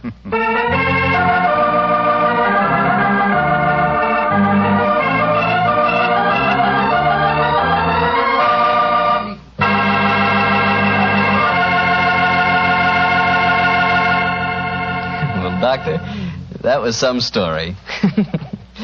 Imagine arresting a man for committing a murder and then finding out that he's the fellow who's supposed to be dead. It is a bit bewildering, isn't it? You said it. Boy, being a detective sure has its surprises. Nothing like that ever happens to me. Oh, come. One would believe to hear you talk that you lead a very uneventful life. Oh, but I do, Doctor, I do. Why, I never get any surprises. Look, I tell our friends that Petri wine is always good wine. And what happens? Well, what does happen? Everybody agrees it's good wine, and that's that. Well, it's just got to be. After all, the Petri family has been making wine for generations. Winemaking is their heritage. A heritage passed on down from father to son, from father to son, from generation to generation. The Petri family knows full well the art of turning luscious, sun-ripened grapes into fragrant, delicious wine. And because the making of Petri wine is a family affair, you can be sure that the name Petri on a bottle of wine really stands for something. It's your assurance that every drop of wine in that bottle is good wine. No matter what type wine you prefer, you'll never go wrong with a Petri wine because Petri took time to bring you good wine. Well, Dr. Watson, what new Sherlock Holmes adventure are you planning to tell us next week? Well, now let me see. Next week, Mr. Bartell, I'm going to tell you a weird story of violence and of sudden death that struck without warning. I call it The Strange Adventure of the Uneasy Chair.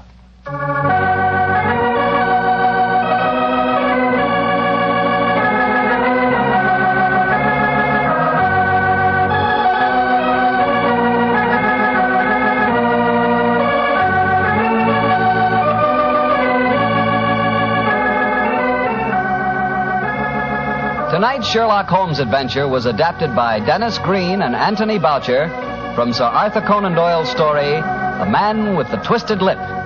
Music is by Dean Fossler. Mr. Rathbone appears through the courtesy of Metro-Goldwyn-Mayer, and Mr. Bruce through the courtesy of Universal Pictures, where they are now starring in the Sherlock Holmes series.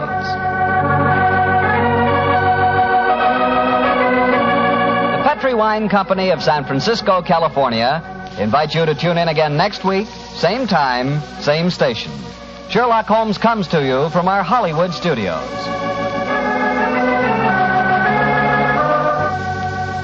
This is Harry Bartell saying good night for the... This episode from the life of Sherlock Holmes will be transmitted to our men and women overseas by shortwave and through the worldwide facilities of the Armed Forces Radio Service. Petri Wine brings you Basil Rathbone and Nigel Bruce in the new Adventures of Sherlock Holmes.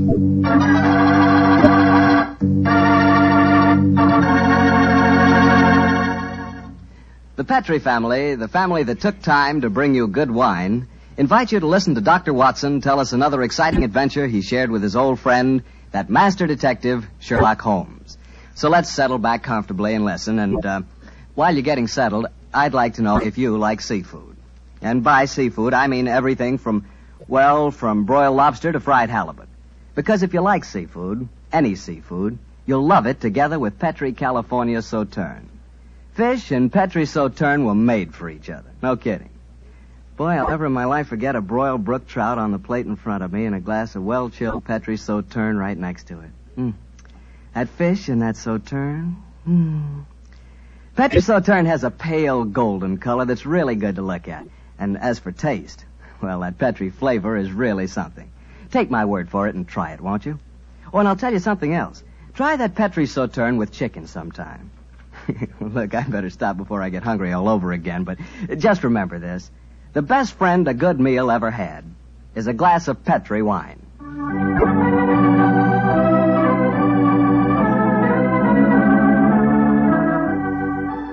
And now let's keep our appointment with the good Dr. Watson. Good evening, Doctor. Good evening, Mr. Bartell. Come over here and join me by the fire. I didn't think it was cold enough for a fire tonight, Doctor. Oh, I suppose it isn't really, but there was one laid, so I just couldn't resist putting a match to it. Fire's a good accompaniment to storytelling anyway. Yes, my boy, a fire and a glass of port. Care to join me in one? Thanks, Doctor. So, you're going to tell us a sea story tonight? Yes, Mr. Bartell. The whole adventure took place aboard a small steamer as it plowed through the stormy seas of the Indian Ocean. Here's your glass, my boy. Thanks. And what were you and the great Sherlock Holmes doing on the Indian Ocean, may I ask? We're on our way to Calcutta to solve the case of the vanishing elephant of Parbhuti-Pur. Oh, yes, the story you told us a few weeks ago. That's quite right, my boy. It's in the summer of 1894 that we left Liverpool aboard the steamship Lucifer. It wasn't a large ship, and as both the Mediterranean and the Red Sea proved somewhat, shall we say, unfriendly, I may tell you the first part of the voyage was quite unpleasant. In fact, until we left Aden, I'd spent most of the time in my cabin. I'm not much of a sailor, you know. However, as we headed eastward towards Colombo, the weather cleared up a bit, and I came on deck and joined home. I remember on the second night out of Aden, we paced the decks together. The stars above us twinkled, the promise of a bright tomorrow.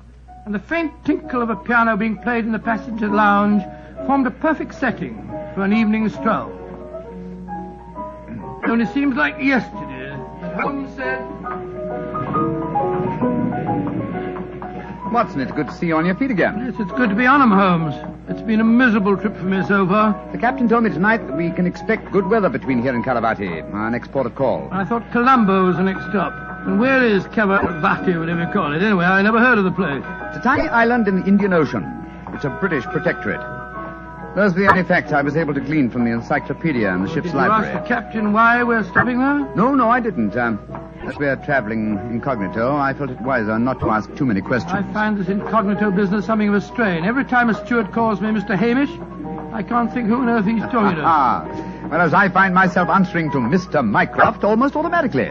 By the way, old chap, now that you're going to mix with the ship's passengers, I suggest that you adopt a Scotch accent. It would seem more appropriate for Mr. Hamish, and I don't want anyone aboard to suspect our true identities. I'll do my best, but I must say, Holmes, I think you're being unnecessarily mysterious.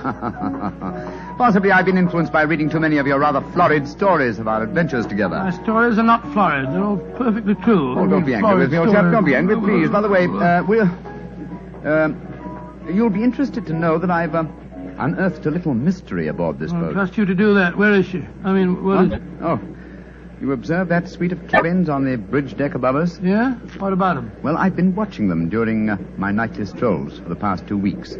The suite is occupied and the blinds are never raised. And I've never seen meals taken in there. I presume, therefore, that it must contain a private galley and a cook. I don't see anything mysterious about that. It's probably occupied by some wealthy invalid. Oh, possibly. Another interesting fact is that the occupants are not entered on the ship's passenger list. It all sounds very mysterious. There's probably a perfectly simple explanation for it. In any case, you must save your energies for the problem that awaits us in India. You're Mr. Mycroft now, remember that. I will, Mr. Hamish. Mr. Mycroft? Yes, Mr. Hamish? Would you care to join me for a wee drop of brandy in the smoking room? Mr. Hamish, I shall be delighted.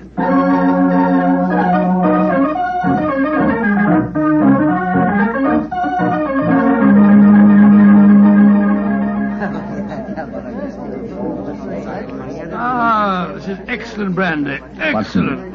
Watson, you notice that rather garrulous gentleman over there in the corner? You mean the one at the table with the oriental-looking fella? Yes, the talkative man is the ship's doctor, but I haven't seen the other gentleman before on this voyage. I wonder if he's an occupant of the mysterious suite on the bridge deck. Let's go over and talk to him, shall we? And remember the accent, Mr. Hamish. And so, Verda, when we landed at Colombo, I decided to take Mrs. Abbott for a moonlight rickshaw drive for the cinnamon gardens. Did you gentlemen want to see me? If you'll excuse us, Dr. Harris, my friend Mr. Hamish and I were having a little argument, and we thought that perhaps you might be able to settle it for us. An argument? Oh, I love a good argument. Sit down, gentlemen. This is Mr. Verda. How do you do, gentlemen? Good evening, sir. My name is Hamish, and this is my friend, Mr. Mycroft. I'm so happy to meet you, gentlemen. Now, how do you know, Mr. Verda? Now, gentlemen, tell me what you're arguing about. Well, Doctor, Doctor, a good argument. You see, it wasn't exactly an argument. My friend Mr. Hamish insists that the Suez Canal was built by a Dutchman in 1870. I'm convinced that it was built by Lesseps, a Frenchman, in 1869.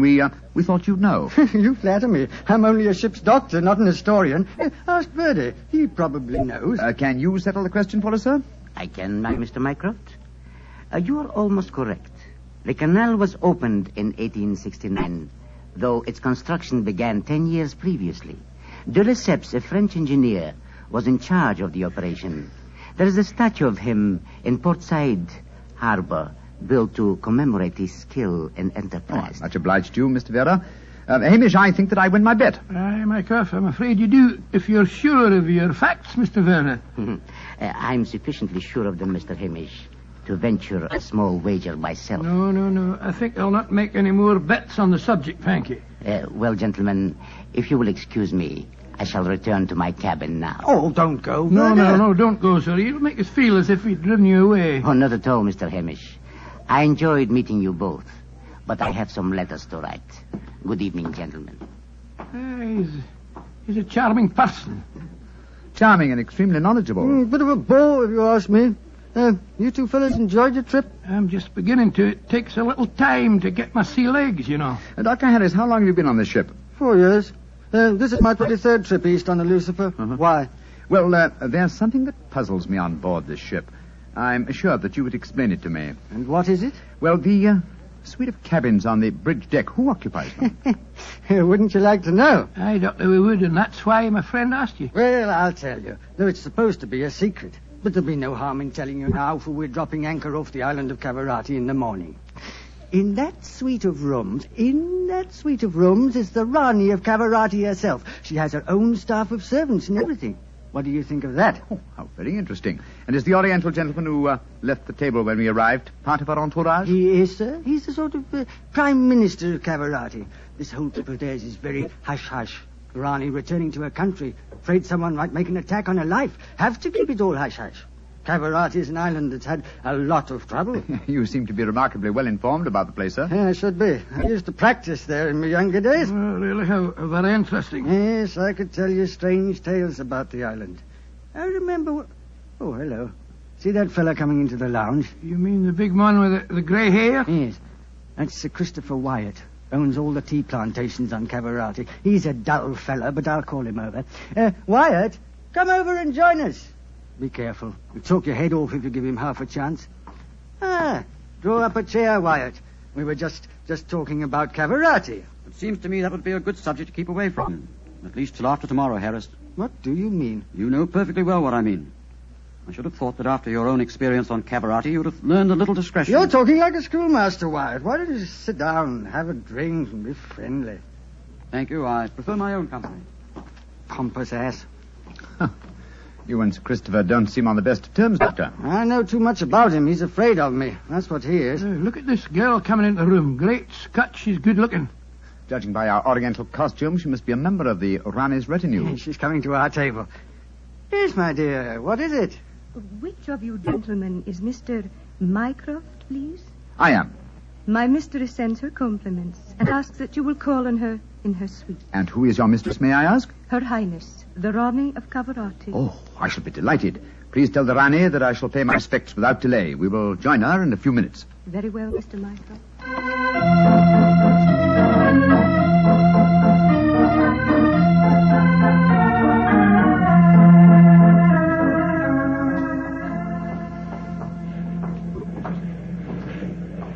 You know, Holmes, this is pretty exciting. The girl that just brought us the message was a stunning creature. Imagine what the Rani herself must be like. Oh, what an incurable romanticist you are, Watson. I suppose you picture the Rani clad in oriental splendor, reclining like an odalisque on silken cushions. No, there's no need to make fun of me, old fellow. Here we are at the cabin. Ah, it is you, gentlemen. Follow me, please.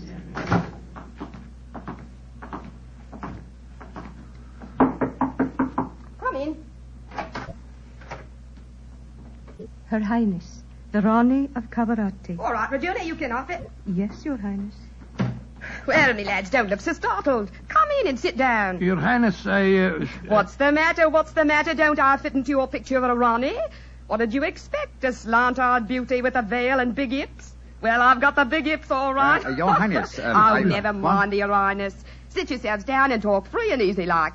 I may as well begin by telling you that I know who you both are. Mr. Sherlock Holmes and Dr. Watson. Dear me. I've seen you in the good old days in London, you know. May I ask if our visit is purely a social one, or are you in need of professional advice? Oh, a little of both, Mr. Holmes, a little of both. And we'll start off with being social.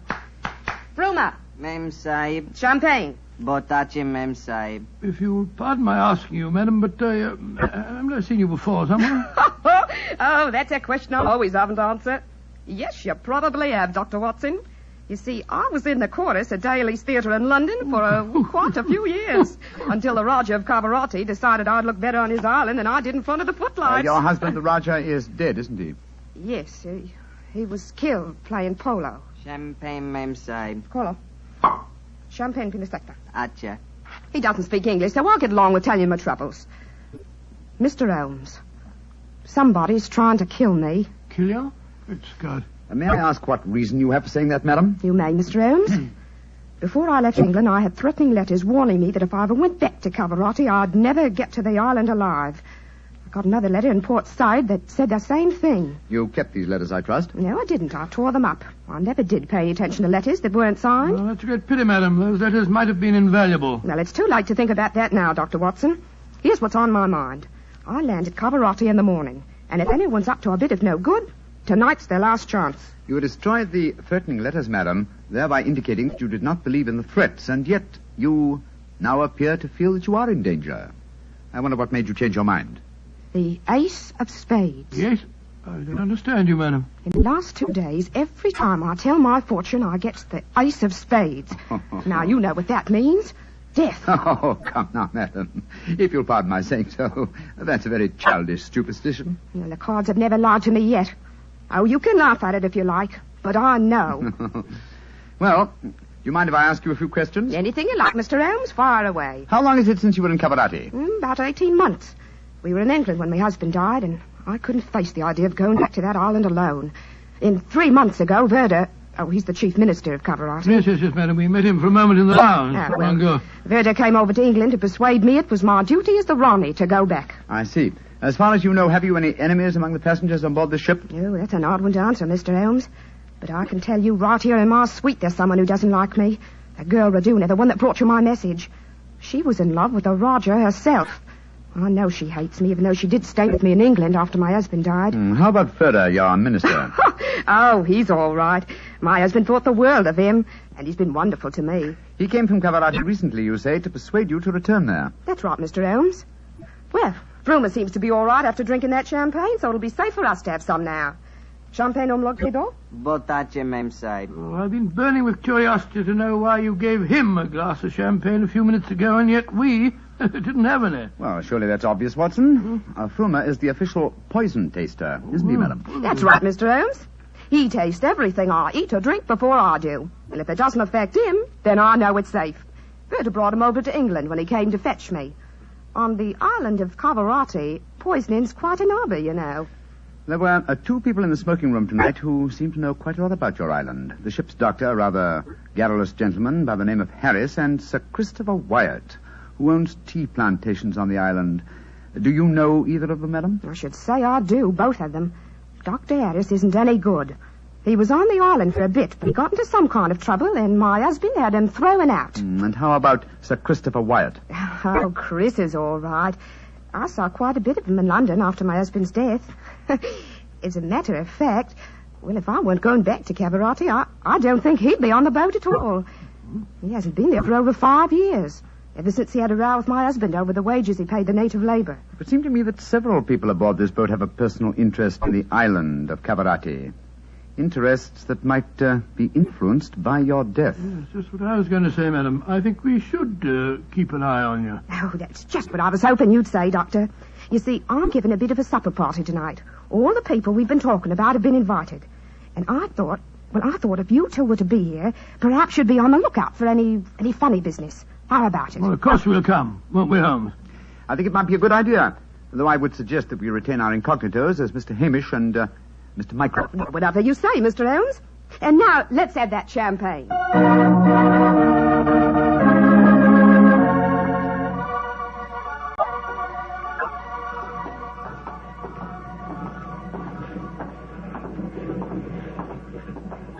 You know, Holmes, I remember the Raleigh when she was in the chorus at Daly's. She looked stunning in tights. There was one night I... Yes, no time, old chap, if you don't mind. At the moment, there's a question I want to ask you. Oh, sir? Is your medical bag fully equipped with all the antidotes to poison? Poison? It's ridiculous.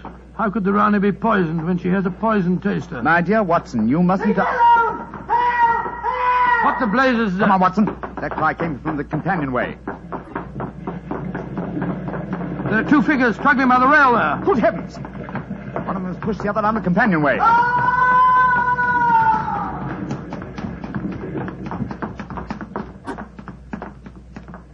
Good Lord. His skull smashed in. I'm afraid that he... What's happened? Sir Christopher Wyatt. What are you doing here? I was taking a stroll. I heard a yell from this direction and came here as fast as I could. Great Scott, this fellow's bleeding badly. We must get the ship's doctor. That's hardly necessary, I fear, Sir Christopher. What do you mean? In the first place, this man is dead. In the second place, he is the ship's doctor.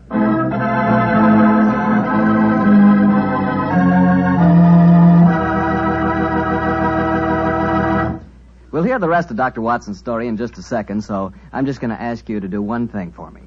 Well, I should say for yourself. Tomorrow night, if you're having meat or any meat dish for dinner, why not open up a bottle of Petri California Burgundy? That wonderful, rich, red Petri Burgundy will turn your dinner into a real feast. You see if it doesn't. Because there's nothing like a good wine with good food. And I know your family gets good food, and I know that Petri Burgundy is a good wine. In fact, it's a perfect mealtime wine. Try it and see. And now, Dr. Watson, tell us what happened next. You said you found the ship's doctor dead at the foot of the companionway? Yes, Mr. Bartell. His neck had been broken instantly. Imagine there was a good deal of excitement aboard. No, my boy, as a matter of fact, there wasn't. We managed to get the body back to its cabin without attracting attention. Holmes, after revealing his true identity, was able to persuade the captain to hush up the killing until after the Rani's party had taken place. Oh, he didn't want to scare the murderer, I guess. What happened next, Doctor? Holmes and I returned to our cabin to dress for the party. Holmes, I remember, was in a state of suppressed excitement. He spoke quietly and deliberately. Watson, surely it's obvious why the doctor was murdered? Oh, it isn't obvious to me. It's elementary, my dear fellow.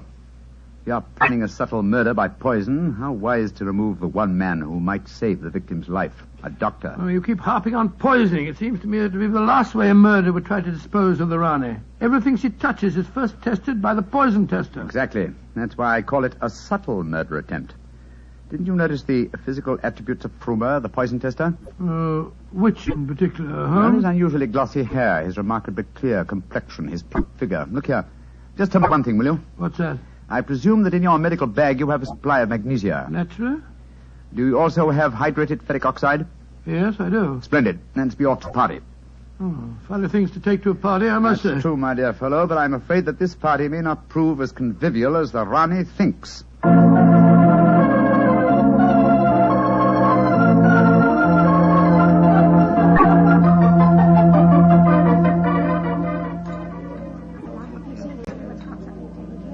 Holmes, it's nearly 1 in the morning. Everything seems to be going splendidly. It seems to be, Watson, but keep your eyes on the Rani. Yes, I have been. The poison testers tested everything that passed her lips. We do endorse to you, Sir Christopher. You having a good time? Yes, indeed, thank you, Mr. Hamish. How about you, Mr. Mycroft? Oh, the Rani's a perfect hostess. Who could help having a good time? I don't think that girl, Regina, should be here, though. I don't want to be pompous, but after all, she's only a glorified servant. Possibly the laws of etiquette are not so strict in Cavarati as they are in London, Sir Christopher. Oh, perhaps you're right. But I don't trust the girl. Something shifty about her. I've told the Rani more than once. Oh, well, I suppose it's none of my business. I think I'll try and persuade the Rani to sing us one of her old songs. He doesn't trust Raduna, and I don't trust him. I don't think it was an accident that we found him near the body of Dr. Harris. Shh. Here comes Vera. I trust you gentlemen are enjoying yourselves. Very much, Mr. Vera, thank you. I imagine you must be excited at the prospect of returning to Calavati. I am, Mr. Mycroft. Though I only left it 3 months ago, it has seemed more like 3 years. Do you ken what time we'll arrive there? I am told that we shall be there in 5 hours, Mr. Hamish. Oh, look. The Rani's at the piano. She must be going to give us a tune. Yes. Let's move a little closer, shall we? Chris here has asked me to sing something. Well, my voice isn't what it used to be, and don't I know it. But me spirit's the same, and that's enough to put a number over. So, hold tight, boys. Here we go. My sweetheart's the man in the moon. I'm going to marry him soon. 'Twould fill me with bliss just to give him one kiss, but I know that a dozen I never would miss. I'll go up in a great big... Great Scott, she... Quick, Watson, your medical bag. I'll lock the doors. Right, your Holmes. Bring some water, please. Help me. Oh, please, help me. What is the matter? Don't be frightened, madam. I'll take care of you. Thirsty. Give me water. Oh, such pain. All the symptoms of arsenic poisoning. Now I know why Holmes asked me if I had any magnesia, ferric oxide. Do something for me, Doctor. I'm dying. Don't worry, Your Highness. You're not going to die.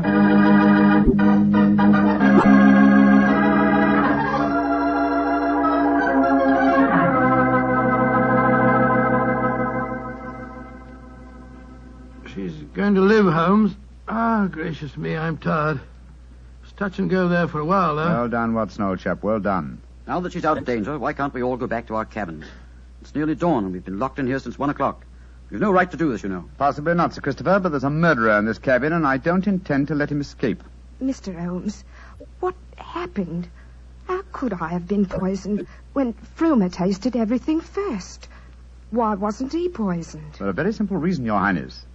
The murderer has been conditioning Frumer for over a year.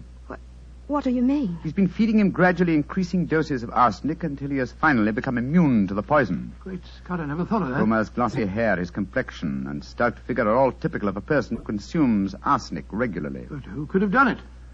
Only one person had the opportunity. Well, tell us who that person is. No, not you, Sir Christopher, not you. For you haven't been on the island for years, whereas Frumer returned from Caravati but 3 months ago. Raduna has also been in London with her mistress for the past 18 months, remember? The answer is obvious. You did it, Verda. You brought the taster over when you came to fetch me. You'd prepared him for the year beforehand. Of course I did. No white runner will ever rule over Cavarati. And you murdered Dr. Harris. Equally true. Mr. Holmes, give me the key to the door, please. Oh, no. What? Do not come near me. Please throw it on the floor. Do not hesitate. You see this revolver? I should have no compunction in using it, I assure you. How do you expect to escape, Yoda? The key, please. Thank you. You'll never get away with this, Verda, you devil. But I shall. We are now in the harbor of Cavarati. I shall swim ashore and arrange your welcome, my dear Rane. Turn your backs, please. Turn them. Thank you. Goodbye. He's gone. Come on, Watson. After him. You have your revolver, Watson? Yes, but I didn't get a chance to draw it. He had me covered. Well, draw it now, old fellow. Aim for a leg or an arm and don't hesitate to shoot. There he is, up on the lifeboat. He's climbing up on the rail. Where is he? Where did he go? Out there on the rail above us, madam. He's going to dive. Give me that revolver, Dr. Watson, quick. That's it. Come down off there, Verda. Fools! Meddlers! Keep out of my affairs! There he goes. He's dived. Madam, you shot to kill. Of course I did, Mr. Holmes. Remember that we're now in Cavarati waters, and that though I may not look like it at the moment, I am still the Ronnie of Cavarati.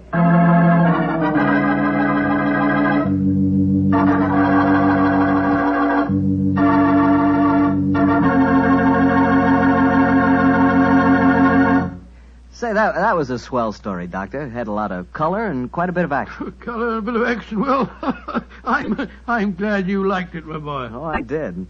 Say, that's not a bad idea. I mean, having someone taste everything before you eat it. Oh, it's a very old idea. Very old. Very common, too, years ago. You know the kind of job I'd like? No? What's that? I'd like to be the official taster for the Petrie family. Boy, just think of all the Petrie wine I'd get to taste. Petrie to the right of me, Petrie to the left of me. What a life. What wine? Yeah, I wouldn't mind having that job myself. You said it.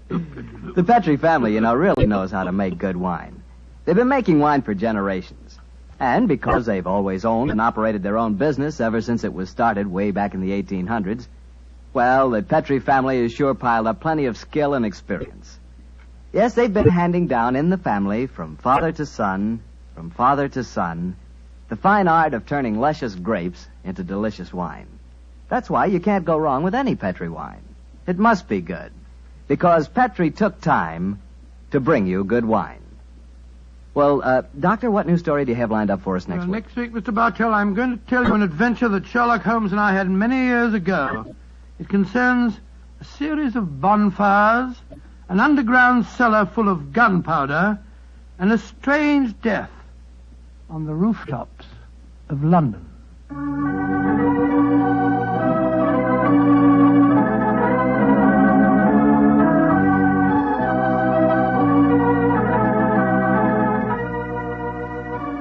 Tonight's Sherlock Holmes adventure is written by Dennis Green and Anthony Boucher and was suggested by an incident in the Sir Arthur Conan Doyle story, The Adventure of the Mazarin Stone.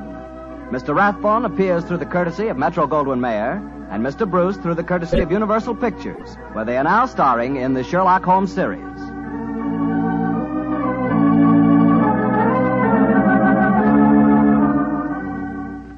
The Petri Wine Company of San Francisco, California, invites you to tune in again next week, same time, same station. This is Harry Bartell saying goodnight for the Petri family. Sherlock Holmes comes to you from our Hollywood studio. This is the Mutual Broadcasting System.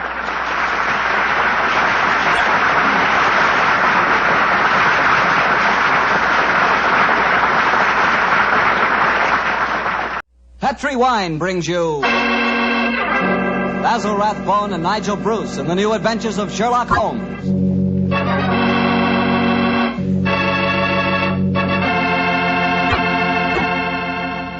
The Petri family, the family that took time to bring you good wine, invite you to listen to Dr. Watson tell us another exciting adventure he shared with his good friend, that master detective, Sherlock Holmes. And I'd like to tell you about my favorite time of day. It's just before dinner. You know, when the family's all sitting around in the living room and wonderful things are cooking in the kitchen? Ah, that's for me. And boy, that's the time for a glass of sherry. Because Petri California sherry really makes waiting for dinner a pleasure. That Petri sherry is the perfect before-dinner wine. Just look at its beautiful amber color. And then taste that wonderful Petri sherry. What a flavor. Petri sherry has a rich, nutty flavor that's right from the heart of sun-ripened grapes. And if you like your sherry dry, you know, not sweet, you'll want to get Petri Pale Dry Sherry. Or better yet, taste them both. Don't buy one, buy two. Those letters P-E-T-R-I on the label are the personal assurance of the Petri family that Petri sherry is truly good wine.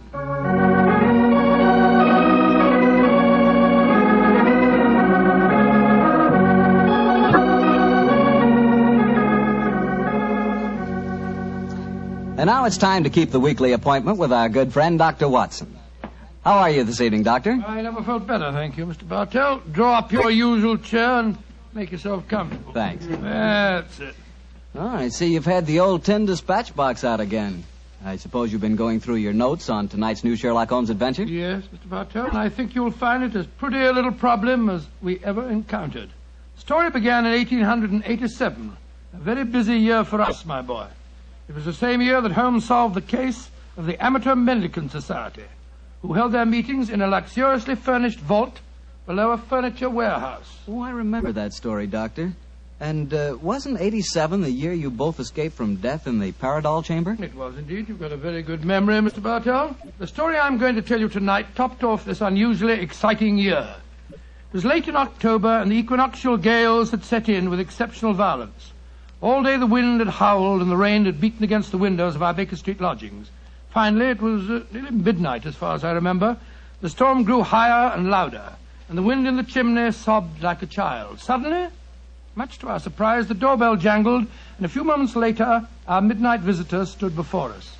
He was a man of about 45, and as he looked about him anxiously in the glare of the lamp, I could see that his face was pale and that his eyes heavy, like those of a man who was weighed down with some great anxiety. And yet when he spoke, his tone was businesslike and almost aggressive. I've come to you for advice, Mr. Holmes. That's easily obtained. And help. That is not always so easy. Help the gentleman off with his coat, will you, Watson? Yes, indeed. Here you are, sir. Let me hang it up for you. Thank you, sir. I heard of you, Mr. Holmes, from Major Prendergast. Oh, yes. He said that you could solve anything. Oh, I'm afraid he said too much. But you've never been beaten. I've been beaten 4 times, sir. 3 times by men and once by a woman. But supposing you sit down and introduce yourself. My friend's name is Watson, Dr. Watson. How do you do, sir? How do you do, Doctor? My name is Lovelace, Edmund Lovelace. And what brings you to me at this hour of the night, Mr. Lovelace? I'm in terrible trouble, Mr. Holmes. You don't know anything about me, but if you'll accept my case, you can save 4 lives. I wouldn't say that I know nothing about you, sir, though it's true that I know little beyond the somewhat obvious fact that, you're single, that you keep a dog, but not a manservant, and that you are much preoccupied with your business, which I take to be some form of insurance. Oh, come. Oh, steady. Now, what is this? Well, magic? I'll wager that my friend's right, though. Isn't he, Mr. Lovelace? Perfectly. But I'll be hanged if I can see how he knows it. It's a practical application of logic, sir. The briefcase that you carry might at first indicate a barrister or some other professional man, but your brusque, businesslike manner counteracts that suggestion. An insurance broker who must visit clients at odd hours is the likeliest man to combine that manner with a briefcase at midnight. But the wife and the manservant, and the fact that I'm preoccupied with my business. Your cufflinks don't match, sir. Each is from a different pair. That would suggest preoccupation, and it's a mistake that neither a wife nor a manservant would have allowed to pass. Yes, but how about the dog? Oh, surely that's obvious, Watson. Well, I can't see it. I shall let you ponder on that matter while Mr. Lovelace tells us his problem. Mr. Holmes, are you as interested in preventing a murder as in solving one? Well, naturally I am, Mr. Lovelace. Even more so. But please tell me your story. I live with 4 cousins of mine in an old house in Camberwell. My grandfather left the house and a sizable fortune to the 5 of us on condition that we lived together and maintained the family unity. It probably won't surprise you to know that we've grown to get pretty much on each other's nerves. Well, what happens if one of you dies, Mr. Lovelace? His share is divided among the others, Doctor. Oh, yes. The wonder to me is, sir, that not that a murder may take place, but that it has not happened long ago. Who's responsible for the administration of the estate? My cousin Gerald. He's much older than the rest of us, and he's a thoroughly unpleasant, cantankerous man. Yeah. He gets an extra share in the estate as administrator, and in consequence he doesn't work. We feel, of course, that he lives off us, and we're continually quarrelling with him about it. Sounds like a jolly household, I must say. There's going to be trouble, Mr. Holmes, I know it. Gerald hates us, and he's jealous of our share in the estate. You spoke of preventing murder just now. Yet I can see that you've selected your cousin Gerald as the potential murderer. Am I right? Yes, you are. Mm-hmm. But don't think it's personal prejudice that makes me suspect him. I have good reason for doing so. Oh, what reason? This evening, just before dinner, I helped Gerald off with his topcoat and went to hang it up for him. As I did so, I heard a strange, metallic clink in one of his pockets. I slipped my hand inside it and found a hypodermic syringe and a small phial of liquid. I opened the phial and smelled it. Gentlemen, it reeked of bitter almonds. Bitter cyanide, eh? And what did you do? I thought of destroying it, but I realized that would put him on his guard, so I replaced it in his pocket. Of course, I warned the others, and we decided that I'd come to you. I had to see a most important client tonight, or I'd have been here earlier. Yes, it seems odd that you didn't come directly to Mr. Holmes as soon as you'd made the discovery, Mr. Lovelace. After all, if a potential murderer is walking about with a pocket full of cyanide, I should have thought that itself was more important than business. Well, Yes, I suppose it might seem so to you, Doctor. Now, that's a most interesting stick you carry, sir. May I examine it? Of course. Here. Oh, thank you. Now I see how you deduced that Mr. Lovelace had a dog, Holmes. There are the marks of the dog's teeth on the stick. Yes, my dear Watson, but these marks under scrutiny give us even more specific information. He's a large dog. You've had him for some years, Mr. Lovelace, and he's now old and feeble. Well, you're perfectly right, but I'll be hanged if I can see how you can tell that from looking at a walking stick. This stick is covered with teeth marks, therefore it has been carried many times by the dog. Now, it's a heavy stick, so only a large dog could have carried it. And the teeth marks also indicate a large jaw. The older marks are deep sunk. Look here. The fresh ones, where the wood is not yet darkened, are shallow. Yes, it's obvious that the jaws are losing their strength. That's very clever of you, Mr. Holmes, but I don't see what it has to do with the case in hand. Oh, neither do I, Holmes, I must confess. No, surely it tells us that your story, Mr. Lovelace, may bear a less terrifying implication than you think. On the other hand, its implication may be even more terrifying. Though it's late at night, I feel that any further delay in this matter would be extremely dangerous. I suggest that you get a cab and come to your house in Camberwell at once.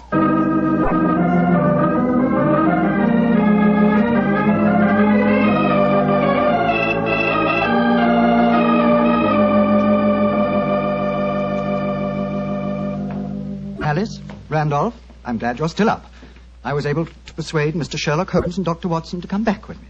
Gentlemen, this is my cousin, Alice Harley. How do you do? How do you do, Miss Harley? How do you do? And my cousin, Randolph Lovelace. How do you do? How do you do, sir? How do you do, Mr. Lovelace? I've told him about the whole business, Randolph, so we can all speak perfectly freely. Let's begin by sitting down, shall we? Randolph and I had just finished a little cold supper. We've been to the theatre tonight. Well, Mr. Holmes, I suppose Edmund told you about finding the hypodermic syringe and the cyanide in Gerald's coat pocket. Yes, indeed. May I ask where your cousin Gerald Lovelace is now? We left the house at 7, but I imagine Gerald went upstairs at 8, as usual. Didn't he, Edmund? On the stroke of 8, Alice. He's very fixed in his habits, Mr. Holmes. He goes up to his room every night at 8. There he reads or works on his accounts and eventually goes to bed any time between 10 and 1. Well, he might still be up. I should like to speak to him a little later. In the meanwhile, may I ask you two young people to tell me quite honestly your feelings about your cousin Gerald? And you might as well be frank. I've kept nothing back. All right. Randolph and I hate him. First of all, we're sure he's jealous of our shares in the estate, and And then we... Alice and I want to get married, Mr. Holmes. And Gerald won't hear of it. But you're cousins, aren't you? Only second cousins, Dr. Watson. Gerald is dreadfully conventional. He's threatened us that if we do get married, he'll go to court and try to have our shares in the estate annulled. And from the way the will is worded, I wouldn't be surprised if he could do it. So you can see why we have no great love for him.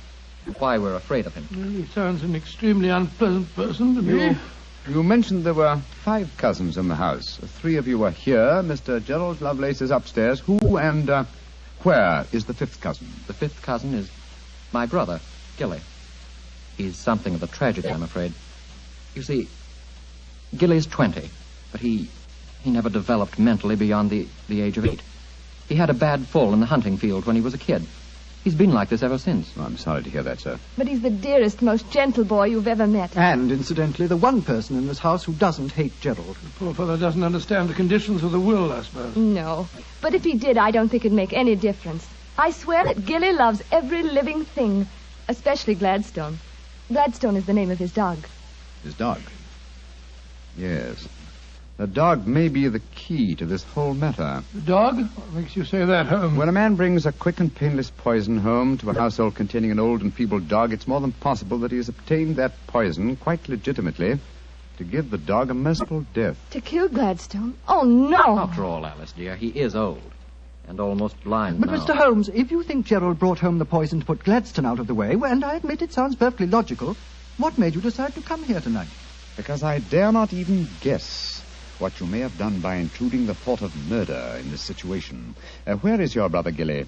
In his room upstairs, asleep. I wonder if we might go up to him. I should like to talk to him, if you don't mind. And after that, I want a few words with your cousin, Gerald Lovelace.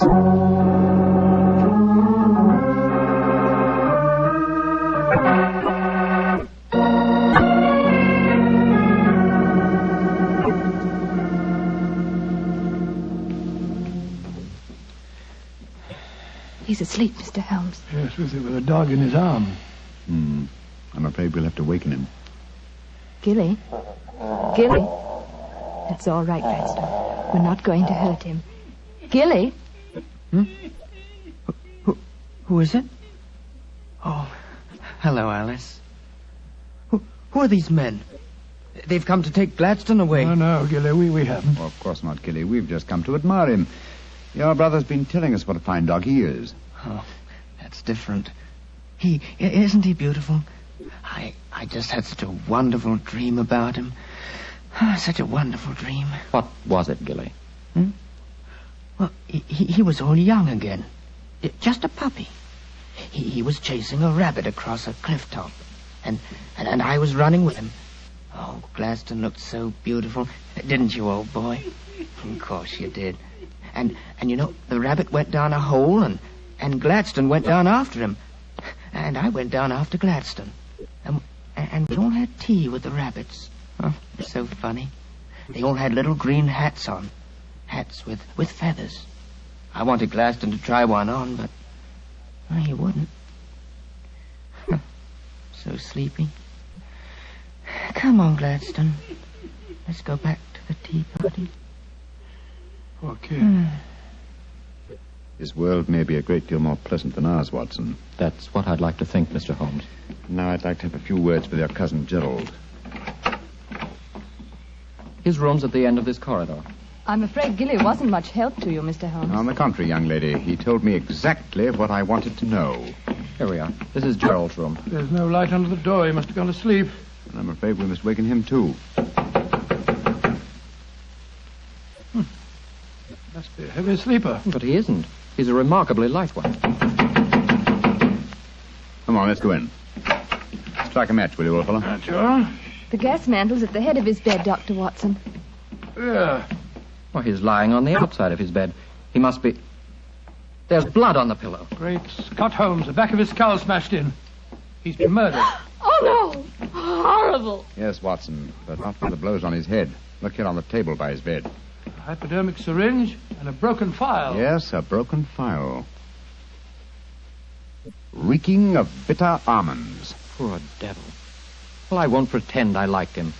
But what a ghastly way to die. All they that take the sword shall perish with the sword. So the scriptures say, Mr. Lovelace. The very suspicion of the killing has brought murder to pass. Well, it's too late to prevent it. Our job now is to find the killer and see that he's brought to justice.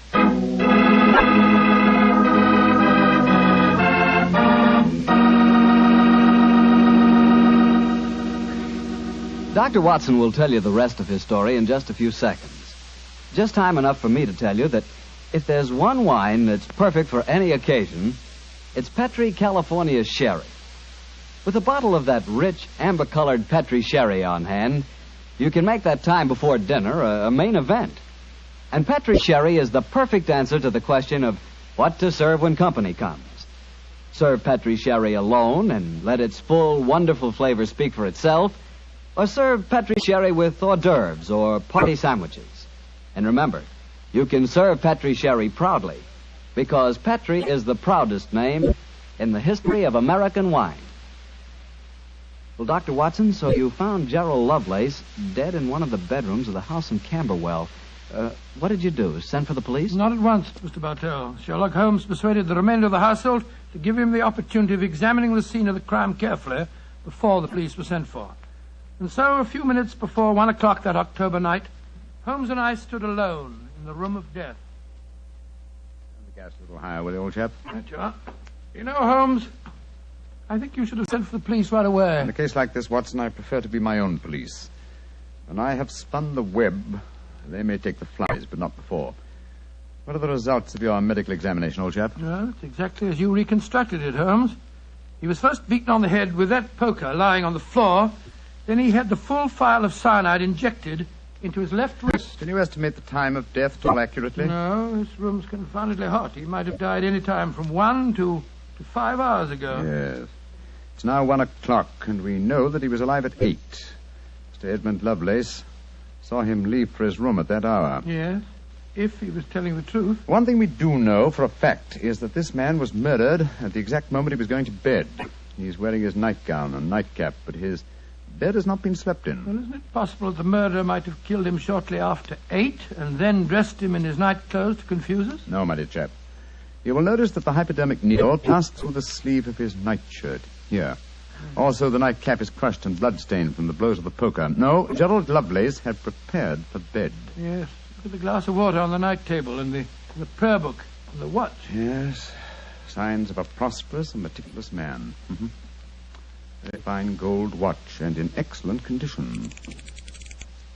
Aha. There's the answer, Watson. What do you mean, there's the answer, Watson? I just wound this watch one turn, and then it was fully wound. That provides us with a time schedule for our murder. Come on. We'll send a servant for the police, and while they're on the way, if you'll call everyone together, I should like to put a few more questions to this family.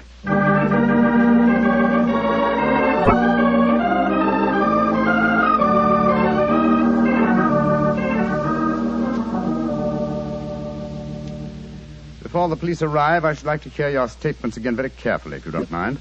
Mr. Edmund Lovelace, what were your exact movements tonight? I left here shortly before 10. From 10 o'clock until the time I came to Baker Street, I was with my client. His name and address, please.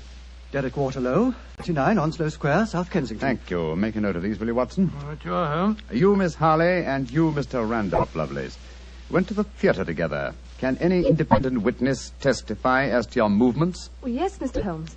We went with friends, the Grant Moresbys. They live at the Clarendon Hotel off Charing Cross. What time did you leave this house? Well, it was about 7:45, wasn't it, Alice? Yes. And after the play, we went to the Café Royal for a little refreshment with our friends and then came back here. I see. And what time did you arrive back at this house? Just a few minutes before midnight. I remember the grandfather clock in the hall striking just as we went into the drawing room. And your brother Gilly, sir. I hate to waken him again. Have you any idea of his movements tonight? Well, he never goes out after dark, Mr. Holmes. But I spoke to the cook as we came in tonight. She says that he played cards with her until just after 10 o'clock. He was fast asleep when I looked in on him shortly after midnight. Thank you. You've made a note of all these facts, Watson? Yes, Holmes, I got them all down. Good. Then let's be on our way to Baker Street. But the police, Mr. Holmes, they're on their way. I know. Please give them my regards, will you? Apologize for my informality and tell them that I shall have the answer to this matter probably in a little over 24 hours.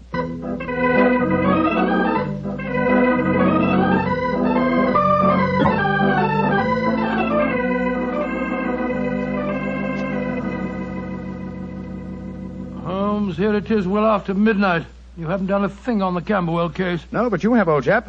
You've checked on all the time alibis and found them valid. I'm much obliged to you. Yes, Inspector Lestrade was here tonight, you know, and he made some pretty caustic remarks, I can tell you. Oh, didn't you inform him that I'll have the answer to the problem before many hours have passed? Yes, I did, but you know, Lestrade, he wanted action. He shall have it. Is the watch still running? Yes, there's another thing. What'll Lestrade say when he finds that you took the dead man's watch? I've no idea. Oh, why did you take it anyway? You sound sleepy, old chap. Yes, I am confoundedly sleepy. Well, why don't you go to bed? What are you going to do? Continue my vigil with my pipe and the watch of a dead man.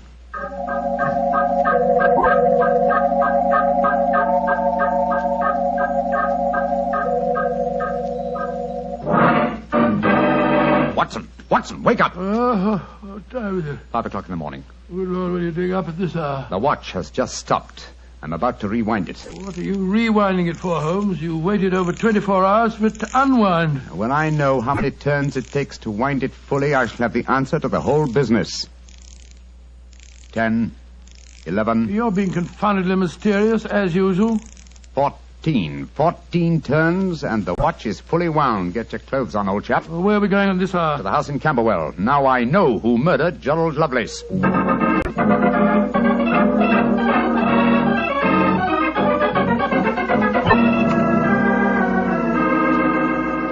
Mr. Edmund Lovelace, I'm glad you let us in. Please take us up to your young cousin's room at once. Gilly? What do you want with him? I'll explain in a moment. Please take us up to him. Oh, of course, but what brings you here at this hour of the morning? Mr. Holmes knows who murdered your cousin. Well, I'm glad to hear it. It's more than the police seem to know. They were here half the night cross-examining us. Here we are. I don't think we'll bother to knock.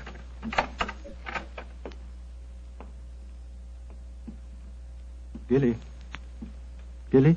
I'm awake. We heard you coming up the stairs, didn't we, Gladstone? It's the same men again. You're not going to take Gladstone away, are you? Please don't take him away. Don't worry, Gilly. We're not going to touch him. Oh, that's all right, then. Oh, Gilly. Yes? You really love that dog, don't you? Of course I do. More than anything or anybody. I believe you'd even kill a man who tried to hurt Gladstone. Wouldn't you? Oh, yes, sir. I would. Gilly! No. Great Scott. Gilly, I don't think you'd really kill a man. I don't think you could. Couldn't I, though? How would you kill him? I'd hit him first. I'd take a poker and hit him on the head so he couldn't fight back. And then I'd take the nasty needle he told me he was going to stick in Gladstone, and I'd fill it full of that water he showed me, and I'd stick it in him. That's what I'd do. Then he'd be dead. And he couldn't hurt my Gladstone anymore. Not ever. Let's leave him, shall we? Goodbye, Gilly. Pleasant dreams. Goodbye, sir. Good old Gladstone. You satisfied, sir? Yes. Poor Gilly. There's no doubt about it, of course. Can there be no one who described the murder to him, and yet he's just given an exact description of its method? What'll happen to him? They won't try him. No. A little pressure in the right places, and he'll be released to a private nursing home. I'll do everything I can, Mr. Lovelace. Thank you, Mr. Holmes. Thank you very much.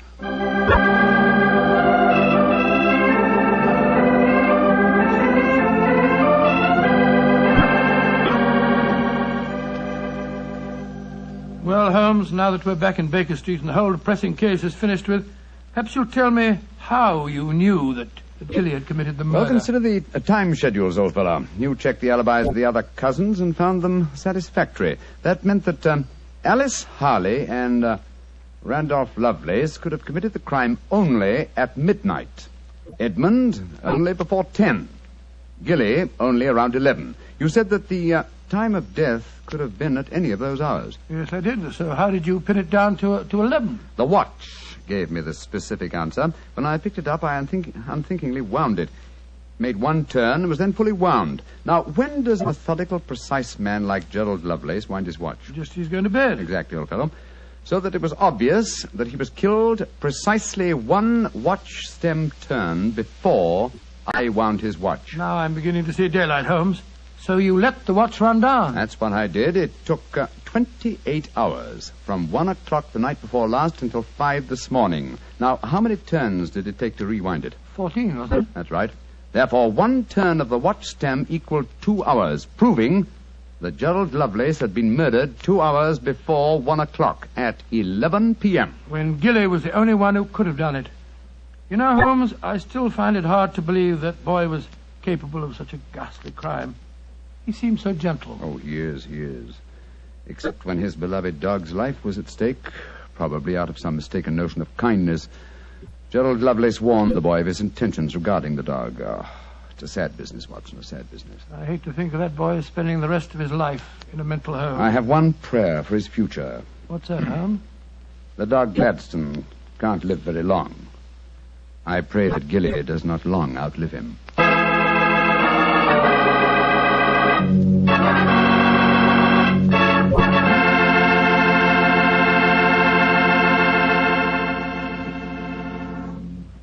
Doctor, that was a remarkable bit of deduction on the part of Mr. Holmes. Yes, extremely clever, wasn't it? Of course, if I may say so, I was of some small help myself. Small help?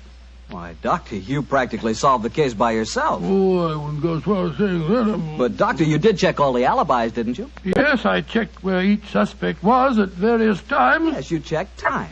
And what's more important than time? Well, Why, Doctor, time is even vitally important when it comes to wine. I was wondering how you were going to bring that in. And one thing we do know, Petrie took time to bring you good wine. So nobody can miss with Petrie wine. It's just got to be good. You know, you can't be in the wine business as long as the Petrie family without really learning all about the fine art of making wine. And don't forget, the Petrie family has been making fine wine since way back in the 1800s. So, naturally, they've been able to hand on down, from father to son, the result of generations of experience at turning luscious, sun-ripened grapes into fragrant, delicious wine. No matter what type of wine you prefer, you'll like it more if it's a Petrie wine, because Petrie took time to bring you good wine. Well, Dr. Watson, what new Sherlock Holmes story do you plan to tell us next week? Well, now, next week, Mr. Bartell, I'm going to tell you a most unusual adventure that Holmes and I had when we were attending a performance at the Opera House in Rome.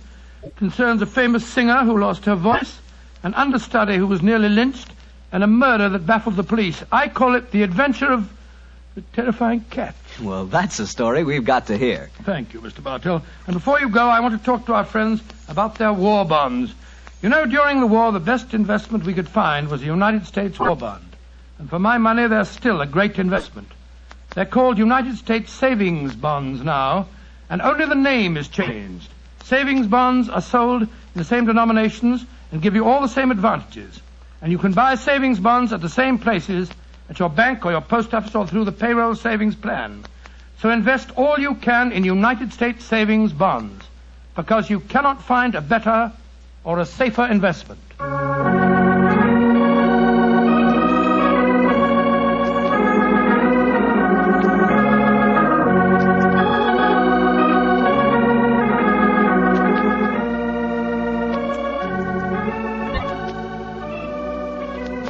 Tonight's Sherlock Holmes adventure was written by Dennis Green and Anthony Boucher and was suggested by an incident in the Sir Arthur Conan Doyle story, The 5 Orange Pips. Music is by Dean Fossler. Mr. Rathbone appears through the courtesy of Metro-Goldwyn-Mayer, and Mr. Bruce through the courtesy of Universal Pictures, where they are now starring in the Sherlock Holmes series. The Petrie Wine Company of San Francisco, California, invites you to tune in again next week, same time, same station. Sherlock Holmes comes to you from our Hollywood studios.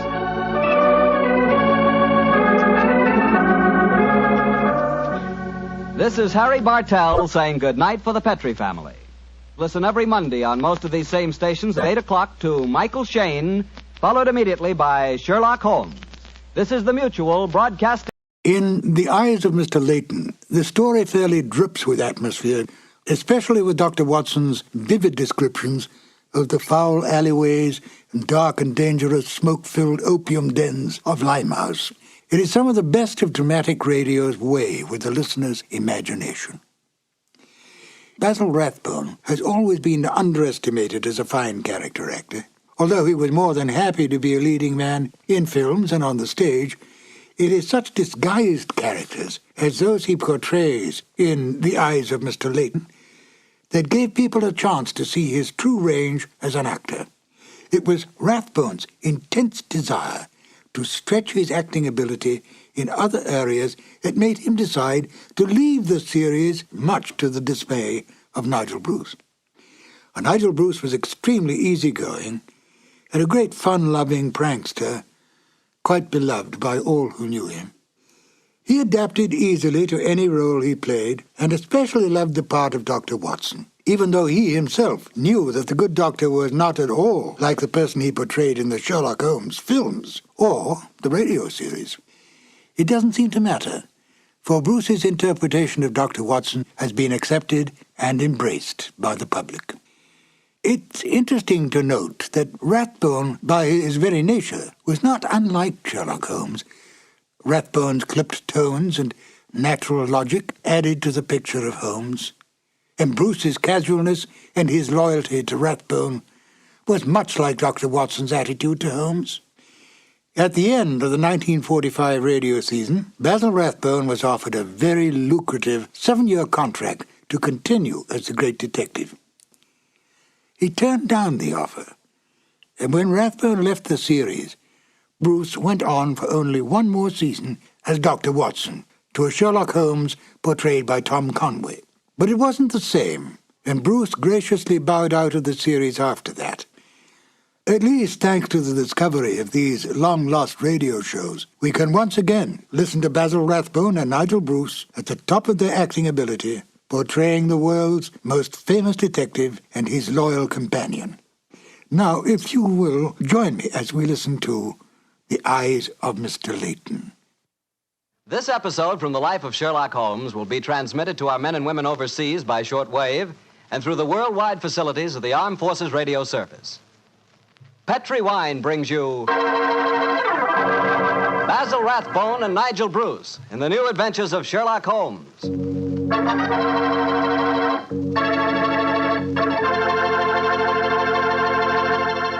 The Petri family, the family that took time to bring you good wine, invites you to listen to Dr. Watson tell us another exciting story about his good friend, that master detective, Sherlock Holmes.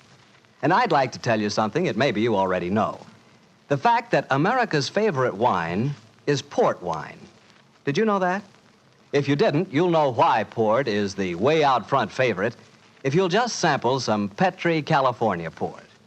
You just look at that Petri port and you know it's good. That wonderful, deep, rich red color. And Petri port is so clear. Just hold it to the light and you can sort of see right through the glass. But what you want to know really about a wine is how does it taste? And I'll tell you something. I've never yet been able to find the adjective that'll do Petri port justice. It's wonderful, honest. You've just got to taste it for yourself and find out for yourself. You'll love that Petri port in the evening after dinner when you're sitting around listening to the radio. And it's perfect to serve your friends when they come over. You can show them that Petri label, too. In fact, you can show it proudly, because the name Petri is the proudest name in the history of American wines.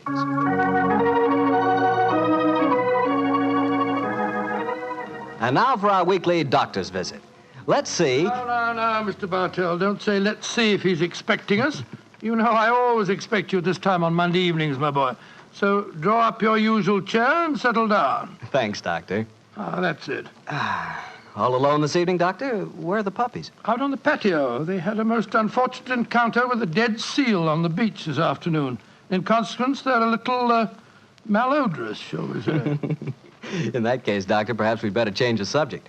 So, suppose I ask you about tonight's new Sherlock Holmes adventure. Well, my boy, as I told you last week, the story took place in the foul alleyways of Limehouse.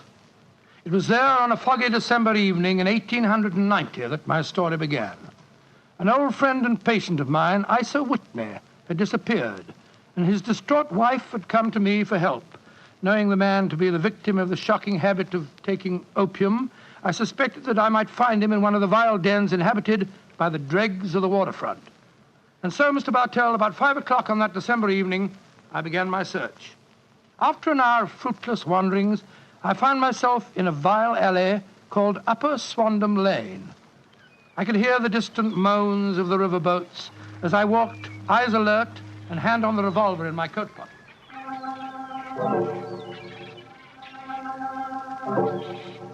Suddenly, I saw a steep flight of steps leading down to a black gap, like the mouth of a cave. I walked down them.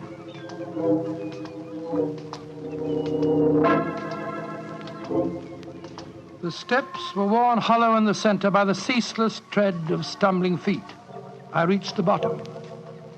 A door faced me, and above it, a flickering oil lamp winked warnings at me. I found the latch and lifted it. The door squeaked open protestingly. And I entered.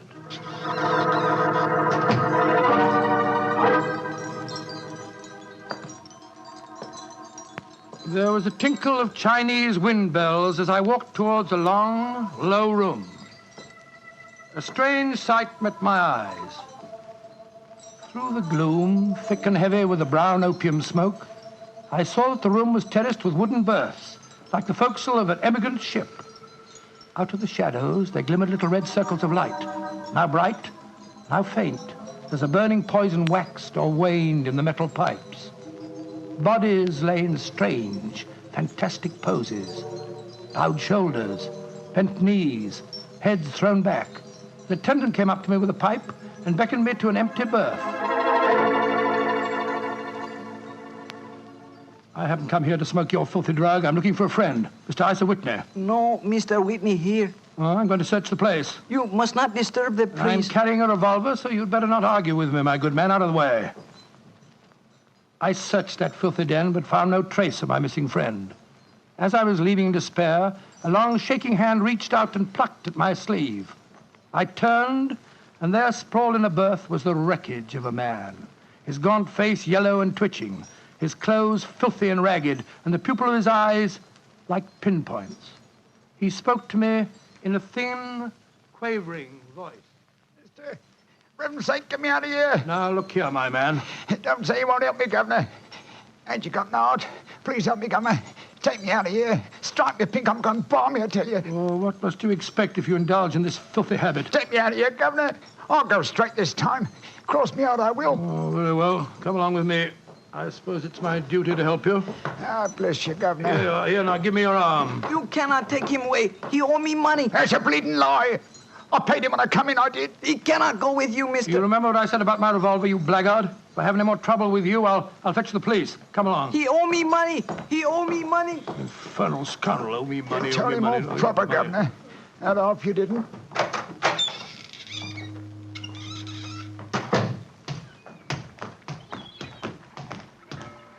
Now, look here, my good man. I'll give you a square meal, some advice, and some medical attention. But the rest Never mind the advice, Watson, but I'll take you up on that square meal. Holmes. Yes, I'm very glad to see you, old fellow. What brought you to that filthy den of iniquity? Oh, gracious me, I went to find a friend. And I, an enemy. Your disguise is wonderful. It completely fooled me. But I'm afraid the proprietor was beginning to penetrate it. That's why I staged the little rescue scene. Had I been recognized, my life wouldn't have been worth an hour's purchase. Well, how long had you been there? Why were you there? Come on, Holmes. Tell me all about it. With pleasure, old chap. But first, let's find a chop house. I want that square meal you promised me.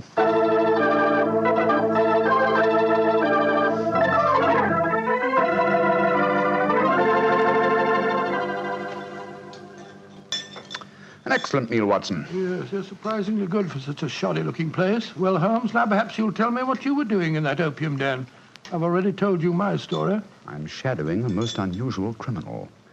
A man who haunts the opium dens. And yet I know that he himself is not an addict. Oh, I don't see anything very criminal about that. He might be looking for a thrill, or perhaps he's one of those writer fellows or something. But this man pretends to be an addict. I watched him closely. He fakes his smoking, and grease paint has enabled him to simulate the characteristic pallor of a drug victim. He even affects the typical mannerism of nose scratching, but it's his eyes that give him away. The pupils are wide open, I suppose. Exactly, old fellow. Whereas, If he were really addicted to the drug, they would, as you know, be contracted. I myself always treat my eyes with a special kind of drop on the occasion when, I have to enter these dens. Why does a man haunt an opium den in order not to smoke? That, my dear Watson, is the problem that I intend to solve. Well, perhaps the fellow's a policeman or a private detective like yourself, Holmes. I've already checked on those possibilities. No, Watson, I believe there is only one answer. I believe the man is planning a murder. A murder? It's a tempting setting for a murder. Your victim is an addict, drugged and helpless. Your witnesses are in an equal state of befuddlement. The proprietor is anxious to cover up the crime because of the police. Yes, Holmes. Now, the question is, who is the intended victim? That, my dear Watson, is why I've been shadowing this man. Unfortunately, he was not present in the den we just left, but I intend to continue my search. Holmes, can I help you? My wife's away, you know. You know, it's a long time since we were on a case together. I shall be delighted, my dear chap. I've missed you sadly during the past few months. And are you, Holmes? What's the next move? Back to Baker Street, old fellow. My disguise is wearing thin, and I must contrive a new one.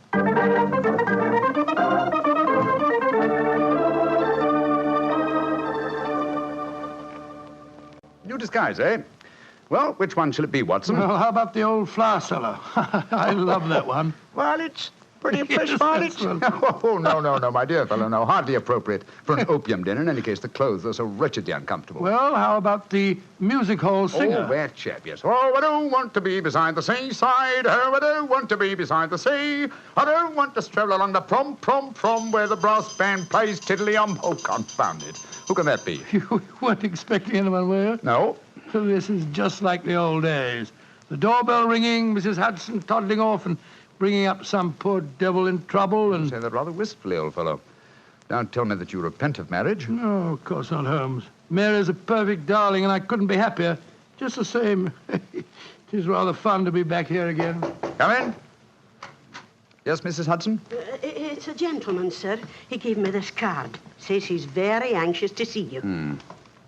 Wayne J. Leyton, President, Leyton Corporation, Chicago, United States. Ask him to come up, will you, Mrs. Hudson? Aye, sir.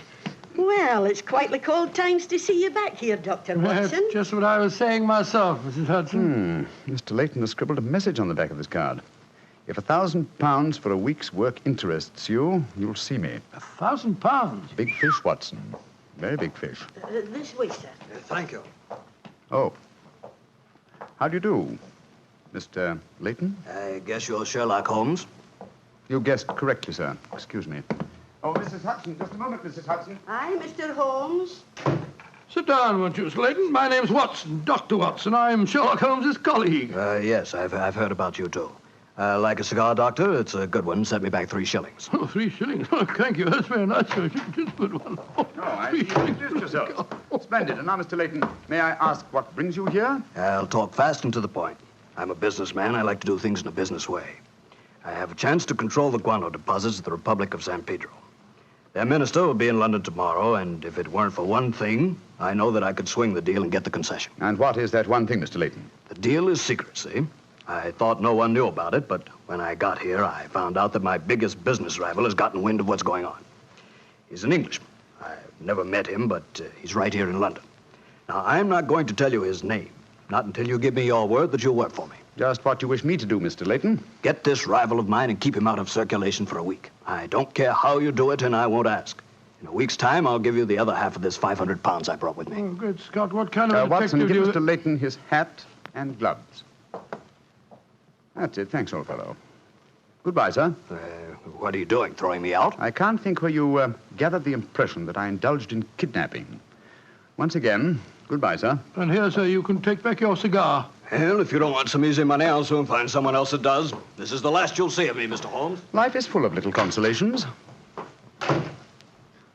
Some people seem to think that money can... Watson, the game's afoot. Mr. Leyton is the man I've been seeking. The man who pretends to be an opium smoker. Why in blazes did you let him get away? Here, I'll go after him. No. Don't worry. I've already arranged for that. Oh, how? When I left the room just now to talk to Mrs. Hudson, I was intending to tell her to summon some of my band of street urchins. You know, the Baker Street irregulars. when she informed me that half a dozen of them were in the kitchen at this very moment, partaking of one of her incomparable steak and kidney pies. The rest should be obvious. You left instructions for one of them to shadow Mr. Leyton when he left here. Elementary, my dear Watson. Oh, don't tell me that Leyton back again. No, I think not. I should say that at the moment he's just about to walk out of the front door. No, I think we shall have another visitor. And judging by the commotion, the incoming and the outgoing visitors know each other and are not on the best of terms. Well, it sounds to me as if they're having a fight. Here comes Mrs. Hudson to tell us about it. Come in, come in. Oh, Mr. Holmes, you've got another visitor. So I gathered. Mrs. Hudson, you gave my instructions to one of the boys? I did that, sir. Young Wiggins was going to follow the gentleman. Mrs. Hudson, what was all that commotion about downstairs just now? Oh, it was the two gentlemen shouting at each other. Him that was leaving and the one that was waiting on the doorstep. And who is our new visitor, Mrs. Hudson? Here's his card, sir. Oh, thank you. Linton Chumley, 9 Belgrave Square. Well, ask him to come up, will you, Mrs. Hudson? Very well, Mr. Holmes. Oh, one thing more. Yes, sir. Please instruct another of the Baker Street irregulars to follow this Linton Chumley when he leaves here and report to me. All right, sir. You're taking no chances, Holmes, eh? You're having this fellow shadowed, too. Leyton is a potential murderer. Of that I'm convinced. This Mr. Chumley might possibly be his intended victim. While we're talking to him, Watson, old fellow, I want you to be sure to look at the condition of his eyes. Yeah, I certainly will. Come in. Oh, good evening, Mr. Chumley. Are you Mr. Sherlock Holmes? I am. This is my colleague, Dr. Watson. How do you do, sir? That was Wayne Leyton that was just left here, wasn't it? Won't you sit down, sir? Thank you. I don't want to sit down. All right, you needn't answer my question, but I know it was Leyton. I've never met him, but I've seen his picture in the newspapers. Oh, very well, then, sir. It was Wayne Leyton. I know why he came to you. He's trying to have me put out of the way while he closes that deal on the San Pedro and Guana concession. Now, look here, Holmes. You've got to be on my side. Whatever fee he offered you to dispose of me, I'll double it if you'll take care of him for a few days. Oh, dear me, this is becoming monotonous. Watson? The hat and gloves? Thank you, old chap. That's right. Good night, Mr. Chumley. Look here, Holmes. I'll treble his fee. I'll quadruple it. My dear Mr. Chumley, I have accepted no fee from Mr. Leyton. I don't propose to accept one from you. Your hat and gloves, sir? That man is out to kill me, Holmes. Well, if you won't help me, I'll go to the police. That's an excellent idea, Mr. Chumley. Again, good night. Did you notice his eyes, Watson? Yes, the pupils were contracted. He's obviously an opium addict. And also a potential corpse. What do we do now? Wait for the irregulars to report? No, you return home for your medical bag. I have a feeling that you'll need it before the night is out. Then come back here. If I've gone before you return, I'll send one of the irregulars to bring you to wherever I may be. Wait until you receive a message from me. On your way, old chap. There's work ahead of us.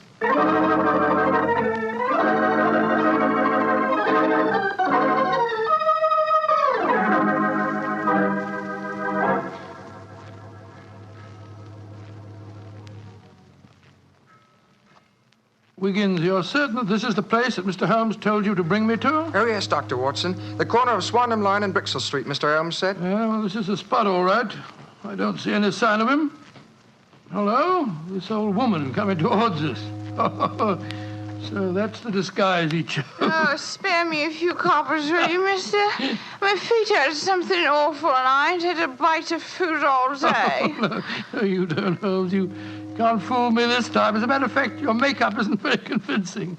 You hardly look like a woman, and nobody's nose could be quite as red as that. Don't look like a woman, don't I? My nose is too red, is it? I'll take that. No, steady, look Making fun of a poor old woman whose plight I made her. I'm sorry, madam. I didn't mean to insult you. Well, matey, she gave you a bit of what for, all right, didn't she? Box your ears.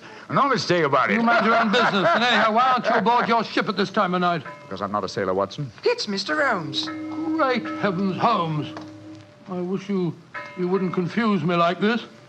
I'd never recognized you. My dear Watson, when you're able to recognize me, it will indeed be the beginning of the end. When your eagle eye penetrates my disguise, I shall realize that my retirement is imminent. But enough of this.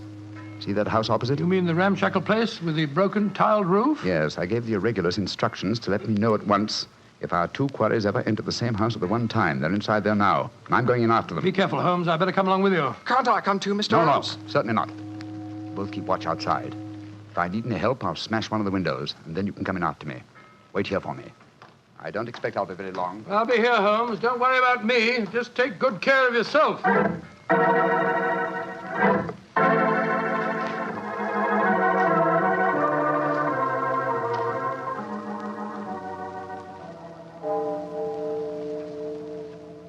It's 1 o'clock, Doctor. Yes, I know, Wiggins. He's been in there half an hour. I'm beginning to get worried. Start going often, sir. No, Wiggins. You know Mr. Holmes. When he gives orders, he likes them. There's a signal for help. Keep watching the house, Wiggins. I'll be out in 5 minutes. Go for the police. Right you are, sir. All right, Holmes, all right. I'm coming.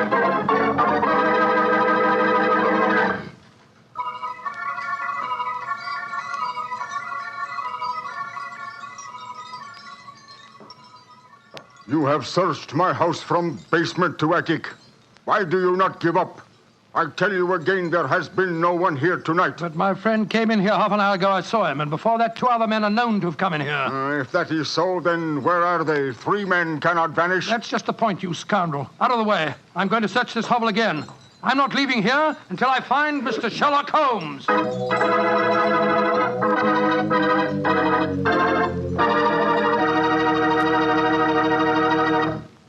You'll hear the rest of Dr. Watson's story in just a second. And if you don't mind, I'll take that second to say just one word to the ladies. And that word is muscatel. Petri California muscatel. I want you women to know about it because Petri muscatel is one wine that practically every woman likes. Maybe because it's such a beautiful color, like pale gold. But I guess really because Petri muscatel brings you the wonderful flavor of luscious, sun-ripened muscat grapes. And that's a flavor. Try Petri muscatel after dinner, or any time as a change from Petri port. Remember, if it's a Petri wine, you know it's a good wine.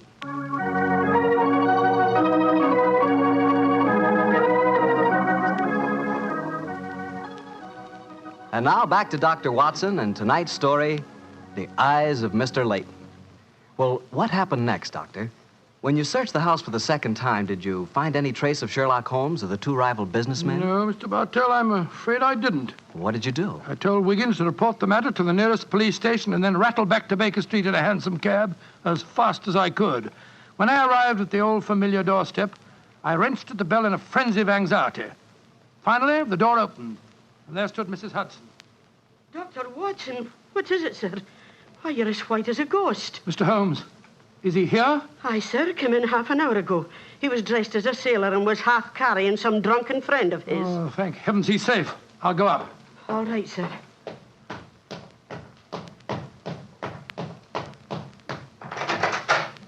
Now, Watson, old chap. There you are. Holmes, I can't tell you how glad I am to see you. Who's that lying on the sofa? Well, up with your bag, Watson.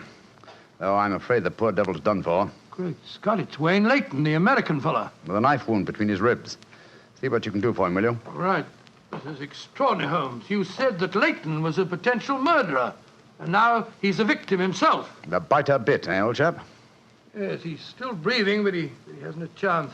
I'll try him with an injection of strychnine. Holmes, how did you get his body out of the house? I searched the place from top to bottom. I found no trace of any of you. When I went in, I found the stabbing had already taken place. The proprietor then bribed me, or rather the broken-down sailor he took me for, to smuggle the body out through the secret stairway leading to the wards at the back of the house. Well, there's no trace of Chumley there? No, he must have left before me by the same exit. Well, then you smashed the window and bolted. Yes, I knew that I could count on you to hold the fort while I was getting the body away. Mm-hmm. Just tried to say something, Watson. Yes, the injection's beginning to take effect. Yes, Mr. Leyton? What are you trying to say? Tell us, who stabbed you, sir? Shh. Lips are moving.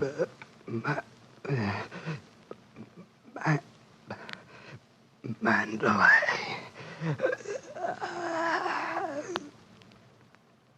He's dead, Holmes. Yes, but he gave us the clue to the murderer's identity. How? The word he mumbled just before he died. Sounded to me as if he said Mandalay. Precisely, old fellow. Never did a corpse give us a clearer instruction as to our next and final move. And that is? Back to Limehouse, Watson. Back to Limehouse.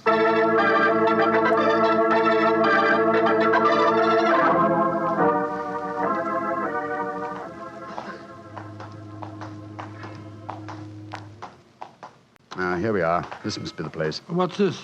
Another opium den? Yes, I knew that since Chumley refrained from smoking earlier on in the night, in order to keep his faculties alert for murder, that an enormous reaction would set in. You'd have to find a den at once, and beyond question a different one from that in which the murder was committed. But how do you know that he's inside here? Well, just before you returned to Baker Street tonight, I had a message from one of my irregulars. He tracked him here after he escaped from the scene of the stabbing. That was a couple of hours ago. He might have slipped away again. No, Watson, tonight he came to drown his senses with a wretched drug. He'll be here. Come on.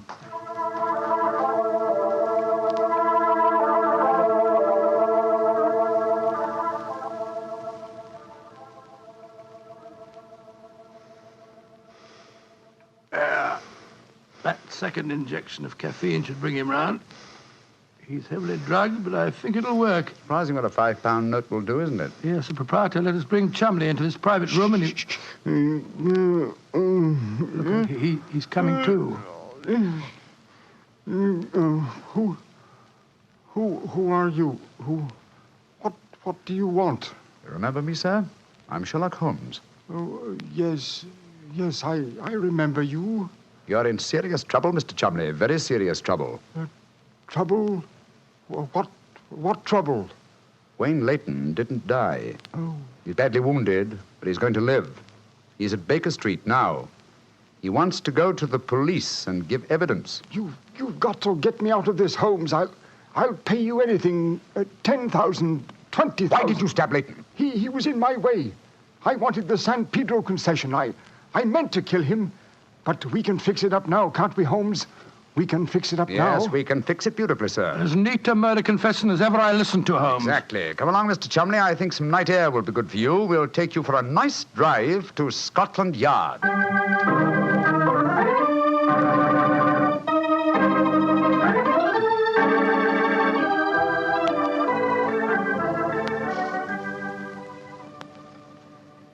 I brought you some kippers, gentlemen. You've both been up all night, and I'm sure you can do it. It's very thoughtful of you, Mrs. Hudson. Yes, indeed it is. What is Mrs. Watson going to say when she finds you've been out all night? Oh, don't you worry about that, Mrs. Hudson. She's very understanding. It's lucky for you that she is. Well, I'll go and leave you to your breakfast. Holmes. Yes, dear fellow? There's only one thing that puzzles me about this case. Oh, what's that? When Leyton was dying, he muttered the word Mandalay. How did that give you the key to the murderer's identity? Oh, the dead American had never met Mr. Chumley, you remember, except when they bumped into each other in our hallway. Yes, he told us that he recognized him from the newspaper photographs. Being an American, he had no reason to know that the name Chumley is in no way pronounced the way it is spelt. Oh, Joe, I never thought of that. Chumley. That name's spelt C-H-O-L, Chol, M-O-N, Mon, D-E-D, L-E-Y. Chol Mondele. Mondele. Precisely, old fellow. What you thought to be Mandalay was really Chol Mondele, the name of the murderer. What an amazing case. You did a remarkable job, Holmes. I'm beginning to be confoundedly sleepy. Why not sleep, old chap? Your old room's all ready for you. Are you going to take a nap? Oh, dear me, no. I have much too busy a day ahead of me. Let me look at my engagement book. Baxter Square murder. I put the police on the track. The Duchess of Ferrers. I've got her material. The princess who was about to run away from home. Good gracious me, let her run.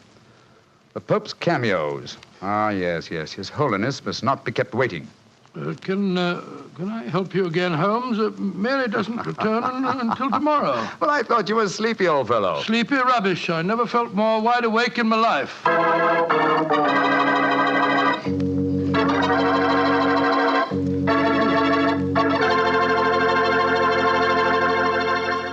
That was a swell story, Doctor. I'm glad you enjoyed it. And it was really funny when you mistook that old lady for Holmes and she slapped your face. It wasn't very funny at all. Ah, sure it was. Come on, admit it, Doctor. Well, she did look like Holmes in disguise, you know, and you would have made the same mistake that I did. Okay. Her nose was ridiculously red, and she did look like a man. Look, Doctor, forget I ever said anything. Huh? I won't say another word. I'll keep my mouth closed forever. Oh, come on, I wouldn't do that. Mr. Bartell? Mr. Bartell? Won't you even open your mouth to finish your wine? Your Petri wine? Okay, you win. You know I'll open my mouth for Petri wine anytime. That Petri wine is always good wine. And for good reason, too. The Petri family has always owned and operated the Petri business. They've been making fine wines for 3 generations, since way back in the 1800s. That adds up to a lot of experience. Experience handed on down from father to son, from father to son. The Petri family really knows how to turn luscious California grapes into fragrant, delicious wine. And that's why, no matter what kind of wine you want, I'm sure you'll like it better if it's a Petri wine. Because Petri took time to bring you good wine.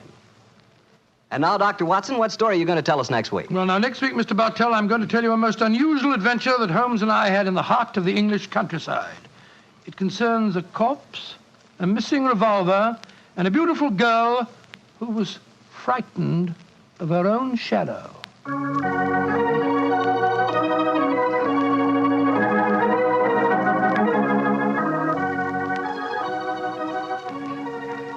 Tonight's Sherlock Holmes adventure is written by Dennis Green and Anthony Boucher and is based on an incident in the Sir Arthur Conan Doyle story, The Man with the Twisted Lip.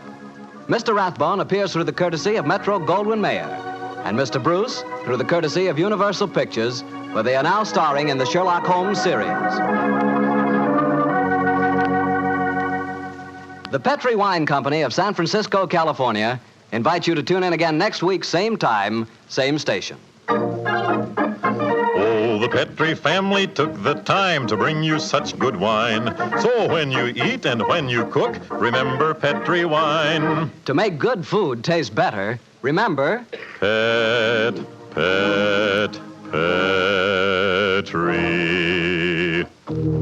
wine. This is Harry Bartell saying good night for the Petri family. Sherlock Holmes comes to you from our Hollywood studios. This is the Mutual Broadcasting System.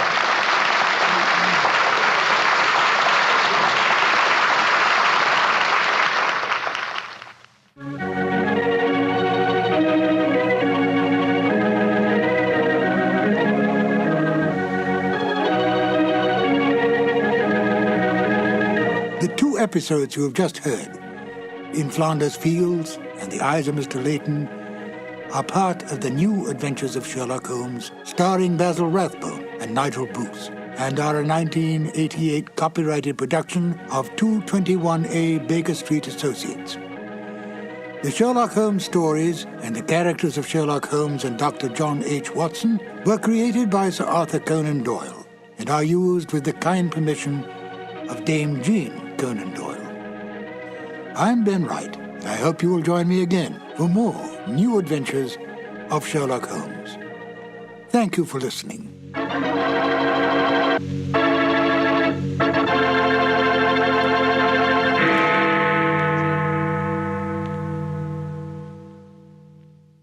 Petri Wine brings you Basil Rathbone and Nigel Bruce in the New Adventures of Sherlock Holmes.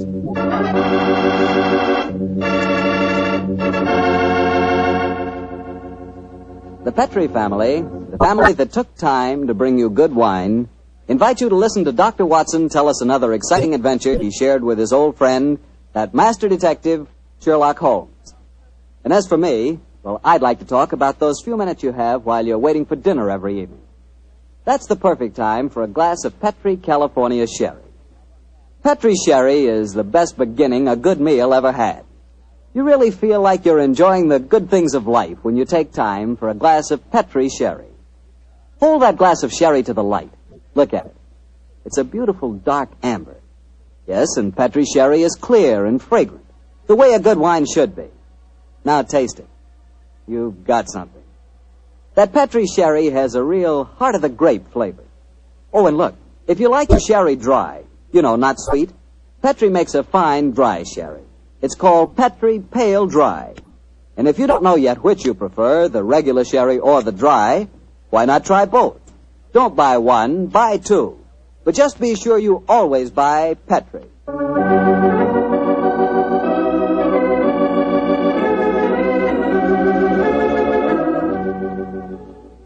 And now let's look in on our old friend, Dr. Watson. I'm sure he's expecting us. Good evening, Doctor. Good evening, Mr. Bartell.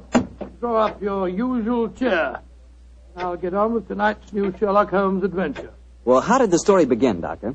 It was one day in the autumn of 1887, I remember. Holmes and I were seated on either side of the fire in our Baker Street lodgings. The great man, his eyes half closed, his long, thin fingers pressed together, lay back in his chair, filling the room with large blue clouds of tobacco smoke, and discoursing on one of his favorite subjects, Professor Moriarty. I can almost hear him now, Mr. Bartell, as he said... Napoleon of crime, Watson, is the organizer of half that is evil and nearly all that is undetected in this great metropolis. Oh, surely that's an exaggeration, No, it isn't, Holmes. my dear fellow. He has a brain of the first order, and his agents are numerous and splendidly organized. He himself sits motionless like a spider in the center of his web. But that web has 1,000 radiations, and he knows every quiver of each one of them. It's fortunate for me that there's only one Moriarty.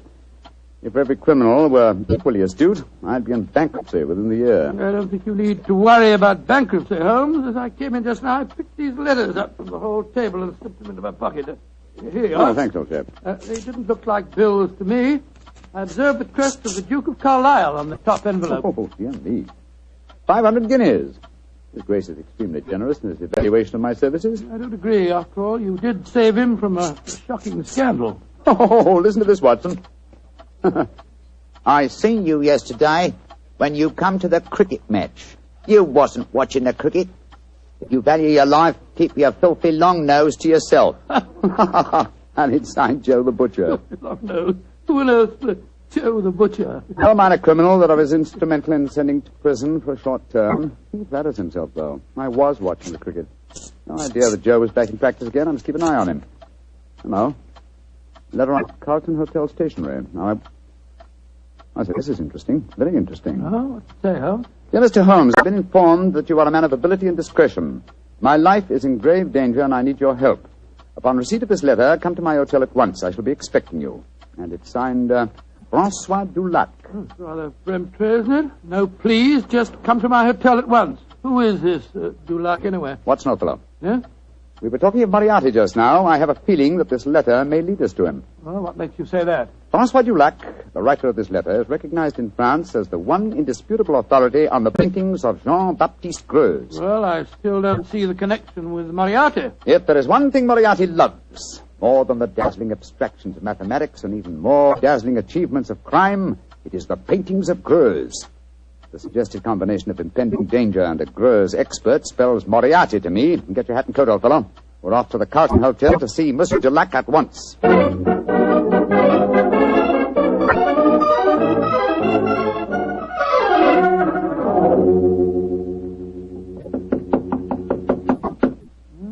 is room 212, all right, but there's no answer.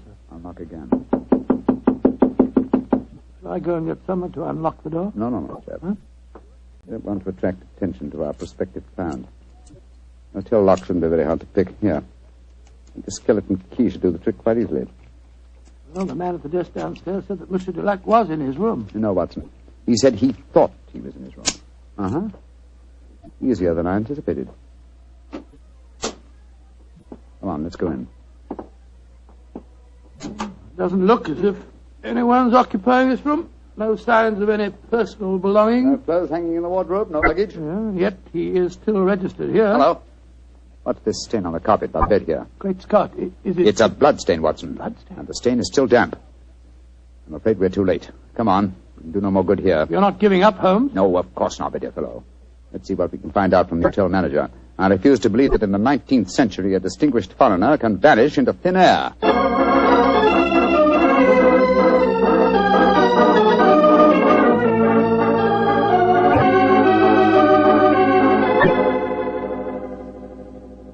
Yes, Monsieur Dulac did have a visitor early on today, Mr. Holmes. Do you remember his name? I think it was Perkins or Parsons, but I'm not sure. Can you describe his appearance?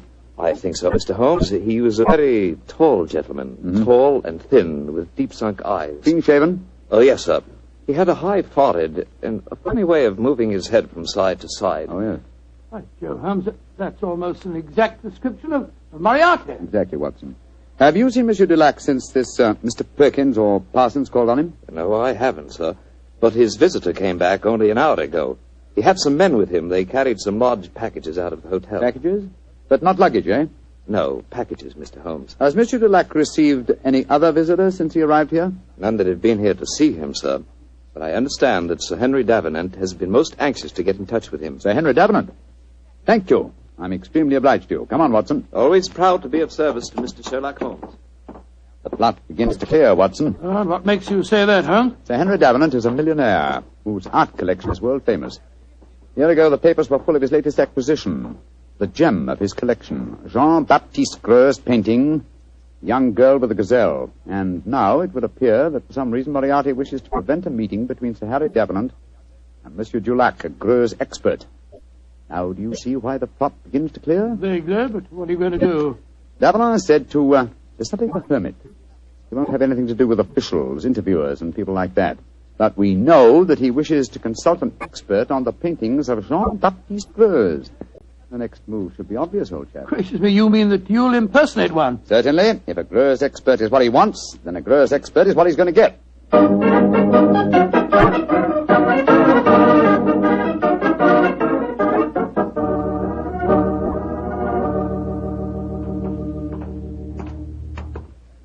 Holmes, I must say your disguise is amazingly effective. Monsieur, you do me the great honor.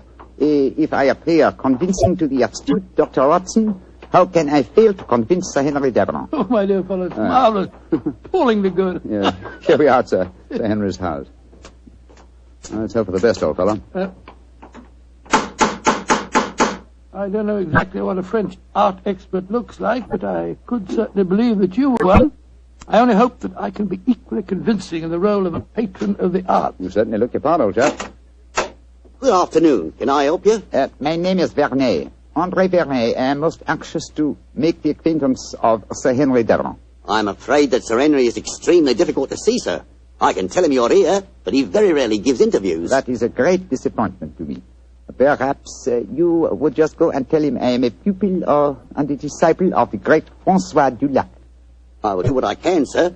Come in, won't you, gentlemen? If you'll wait here for a moment, I'll take your message. What was the name again, Vernet, sir? André Vernet, and this gentleman is Mr. Watson. Very good, sir. Well, we got into the house. Now let's hope that you can impress the master of it. Now, there's easier task, I fear, old fellow. I've had to match opinions on the paintings of Greuze with an expert. My knowledge of the subject is somewhat sketchy, I'm afraid. Yes, and mine is absolutely nil. Greuze was a naturalistic painter who flourished at the close of the 18th century, and though his paintings command a fabulous fee in this day and age, he himself died in great poverty. Shh. Someone's coming. Monsieur Vernet, will you and Mr. Watson come with me, please? Sir Henry is most anxious to meet you. Merci, mademoiselle. My name is Violet Jackson. I look after Sir Henry's art collection. Indeed, a very pleasurable job, I'm sure, my dear. From what I hear, he has a magnificent gallery. He has one of the finest in the world. Yes. His latest acquisition is the famous Young Girl with a Gazelle by Greuze. Oh, but I'm sure you know all about that, Monsieur Vernet. I think you said in your message you were a student of the great Dulac. I have that inestimable privilege, mademoiselle. Oh, this is Sir Henry's study.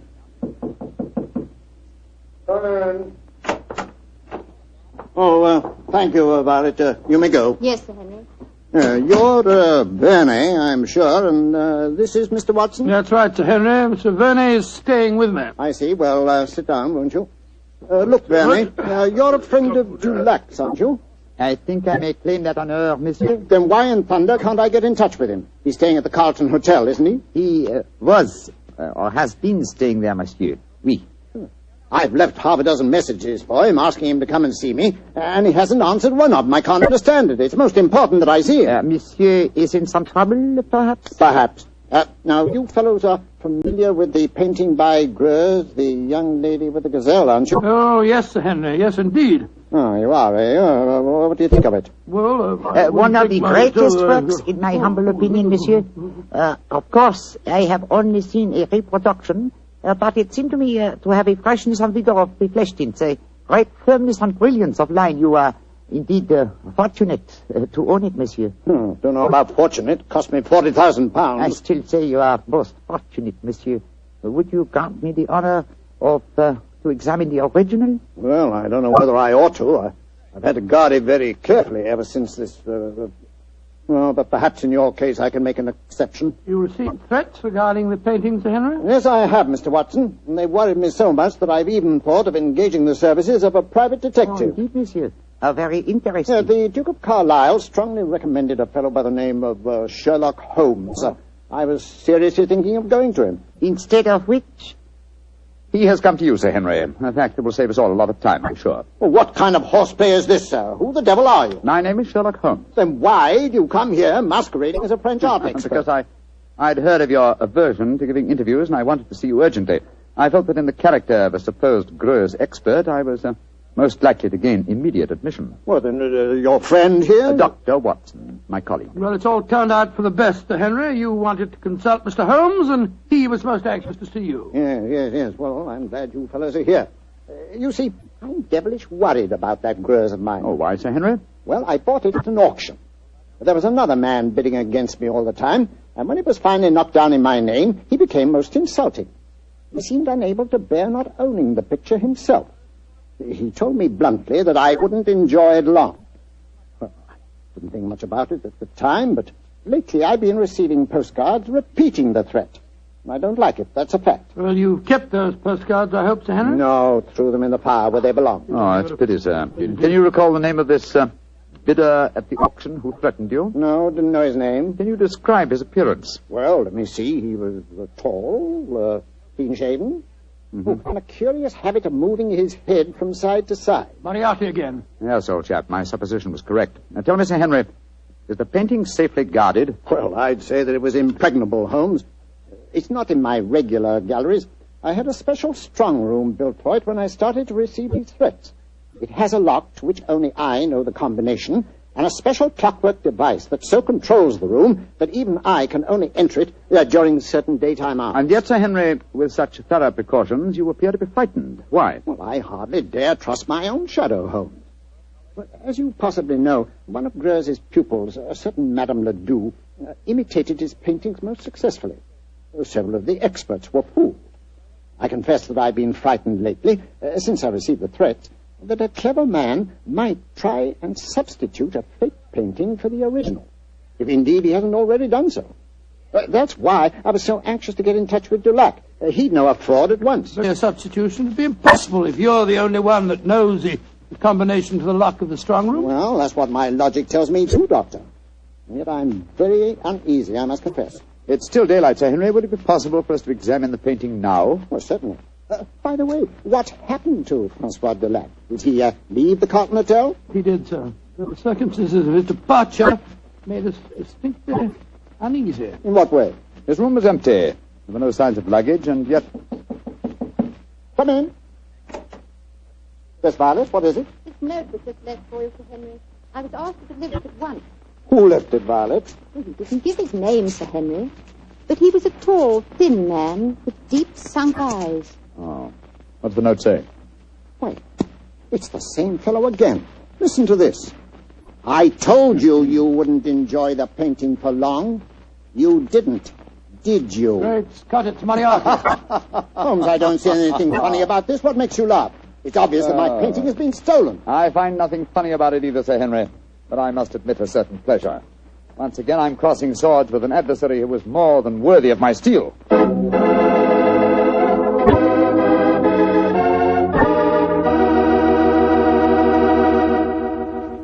You'll hear the rest of Dr. Watson's story in just a second, so I'm just going to remind you that Petri Sherry could really be called the all-round, all-American wine. That's right, Petri California Sherry.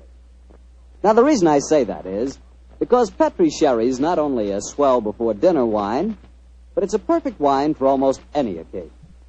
When company drops in, serve Petri Sherry. After dinner, when you're just sitting around chatting, Petri Sherry again is just right. Believe me, you couldn't ask for a better all-round wine than Sherry. You couldn't ask for a better tasting Sherry than Petri. Petri Sherry. Well, Dr. Watson, you've kept me on the edge of my chair so far with your story. What happened next? Did Sir Henry Davenant take you to see his famous painting? He did, Mr. Bartell. Together with Miss Violet Jackson, we descended countless flights of stairs. Doors opened where no one expected a door to exist. Finally, after walking down a narrow stone staircase that turned and twisted, we came up against a blank wall. It seemed that we could go no further. But a time clock, a combination of numbers, and a hidden door slid back. We stood in the interior of a small room. A room with no windows and hardly any light. An oil painting stood on an easel before us. It was the incomparable Greuze painting of a young girl with a gazelle. We stood looking at it for a brief moment, and then Sir Henry Davenant said, Heaven, the painting is still safe. Yes, Sir Henry. If it still is the same painting. It looks the same, Mr. Holmes. Yes, it does to me. The fact remains that only Francois Dulac could tell us if it is the same or a brilliant copy. Yes, and Monsieur Dulac has been silenced. So it would seem. Of course, we could ask the experts at the British Museum to pass judgment. Yeah, but how could it have been stolen? It'd be impossible to smuggle it out of here and replace it with a copy. There's only one way of being absolutely certain. With your permission, Sir Henry, I should like to make a test. You're going to take a sample of the paint, Mr. Holmes? Yes, that should give us certain proof. Well, very well. Yeah, you'd better do it, Violet. But be careful. Remember, the painting cost me £40,000. A minute fragment of paint will be sufficient for the test, won't it, Mr. Holmes? Indeed. With my fingernails, Sir Henry, I'll scratch off a tiny sample. Firstly, I think it's a dash fine bit of work, whoever painted it. There you are, Mr. Holmes. Is that enough paint Splendid, for Miss you? Jackson, splendid. Thank you. Please put it on this envelope for me, will you? That's it. And now, Sir Henry, I shall return to Baker Street and analyze this paint. Within an hour, I shall be able to tell you whether the painting is worth £40,000 or a plugged farthing.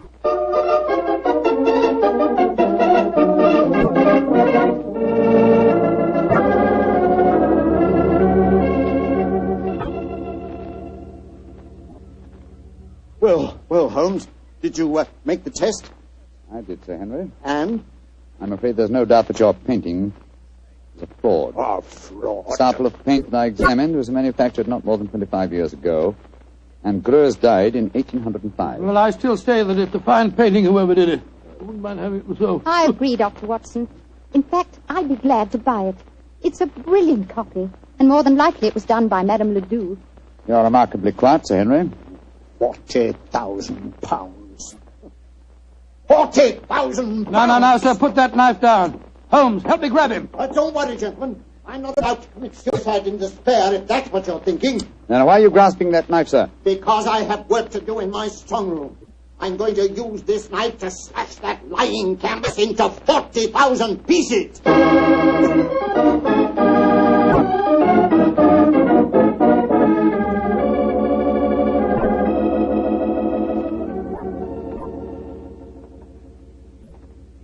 Yes, well, I suppose you're right, Violet. It was childish to mutilate this daub. It's a brilliant fraud, Sir Henry. I'd like to have it. I'll buy it from you gladly. Buy it from me? You can have it. Go and make arrangements to have the wretched thing taken away at once.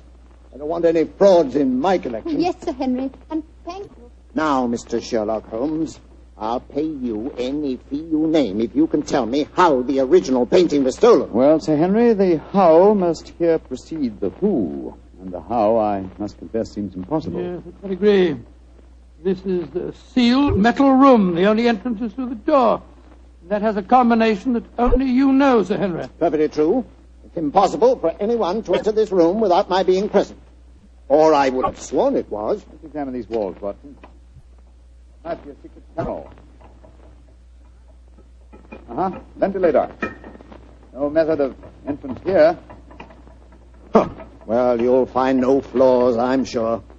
This room is built like a giant safe. And the time lock on the door is equally solid. The time lock working now? Yes. It started 5 minutes ago when we opened the door. But don't worry. It's perfectly safe with the door open. But when the door's closed, it couldn't be reopened again, I take it, Sir Henry. Not until the morning, Doctor, no. I had the lock specially designed. Very ingenious. This presents as pretty a problem as ever I've tackled, Sir Henry. A large painting stolen and a fake one substituted in a sealed room to which only you have access. I must confess the how seems utterly impossible. Remember what you always say, Holmes. Throw out the impossible, and whatever remains, no matter how improbable, must be the possible. Let's consider the who for a moment. Is your butler absolutely reliable? Absolutely. How about Miss Jackson? Oh, completely trustworthy. Brought letters of recommendation from most of the leading art galleries in London. Intelligent, too. And serious-minded. She's made a deep study of mathematics as well as her knowledge of painting. Mathematics? How do you know that, Sir Henry? Well, she had a book with her the other day. I was surprised at the title. Could have been a novel, but no. It was called The Dynamics of an Asteroid. It was inscribed to her by the author. Dynamics of an Asteroid, and inscribed to her by the author. Thank heavens for your memories, Henry. That book was written by Professor Moriarty. Violet Jackson must be an accomplice of his. Violet? The door! Someone slammed it shut. Yes, and it's not very hard to guess who that someone is. Oh, but I can't believe that Violet is a criminal. Look, there's a note being pushed under the door. Strike a match, will you, old fellow? Right, you are. What's it say, Holmes? Forgive my unladylike eavesdropping, but with Mr. Sherlock Holmes as near the truth as he is, I'm afraid it would be unwise for me to remain here any longer. On the other hand, you are in no danger of smothering in the strong room, but your imprisonment should delay my pursuit till morning. Violet Jackson. She's escaped us, Holmes. Don't worry, Watson. Miss Jackson's failure to procure the painting for Moriarty will land her in a far worse dilemma than anything we could subject her to. Moriarty has never tolerated failure on the part of his minions. A brilliant plot, old fellow, a brilliant plot. Moriarty is at the zenith of his powers. How fortunate that we were able to foil him. What do you mean, foil him? My painting's been stolen. Your painting, Sir Henry? Oh, no. It's here in this room. What on earth are you talking about, Holmes? You reminded me of my own dictum, Watson. I discarded the impossible. It was impossible that the picture had been stolen, therefore it had not been stolen. You mean that this painting is the original, Grose? Yes, of course, sir. Surely the whole plot is crystal clear now. Just about as clear as porridge to me. Well, then let me explain. The whole episode of Francois Dulac, the note to me, the empty hotel room, and the significant bloodstains and the apparent disappearance of Dulac were all part of Moriarty's plot. The real Dulac never left France. Moriarty created him in England to lure me into the case. Why in thunder should he want to do that, Holmes? Yes. I should think you're the last person he'd want on the scene. Oh, on the contrary, sir. He knew that I'd grab at his bait, the apparent murder of a Greuze expert who would make it seem likely that your painting had a substitute, Sir Henry. He wanted me to test the painting, which I did. I fell into his trap very neatly. The paint, Holmes. You said that it was no more than 20 years old. Yes, my dear fellow, the answer should be obvious. I see it. Violet was his accomplice, had prepared the painting beforehand, and carefully scraped off a piece of modern paint. Exactly, Sir Henry. And Moriarty had assumed, quite correctly as it turned out, that as soon as you thought your painting was a fraud, you'd want to get rid of it. And that girl was going to take it out of this house with your full approval. And, of course, turn it over to Moriarty. What a fantastic scheme. A devilishly clever one, old chap.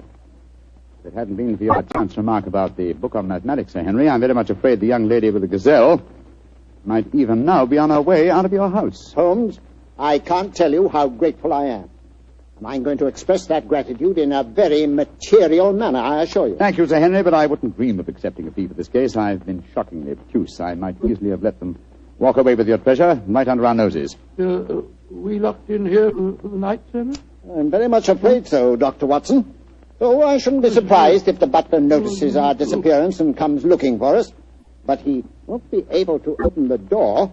It'll need a professional locksmith to get us out of here. Well, really, it looks as if we'll spend a very cheerful evening. Don't be gloomy, my dear fellow. Oh, gloomy is not a word. You're locked in with one of the loveliest girls in history, and she's genuine at that. Strike another match, old chap, shall we? What? Let's look at her once again.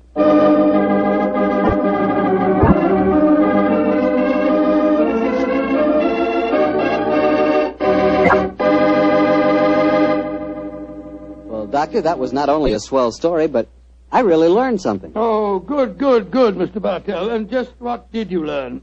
Well, this fellow Greuze, the painter... Yeah?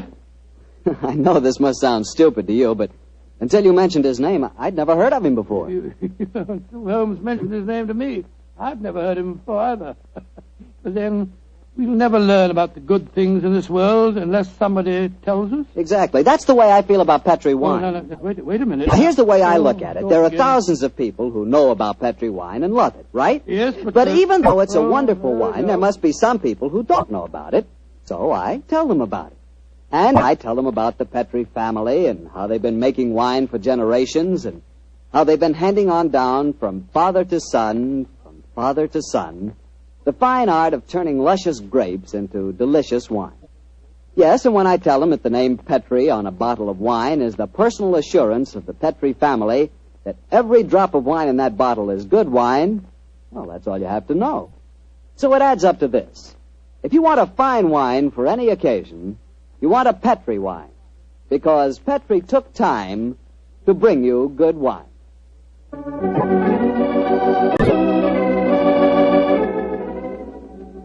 Tonight's Sherlock Holmes adventure was written by Dennis Green and Anthony Boucher and was suggested by an incident in Sir Arthur Conan Doyle's story, The Final Problem.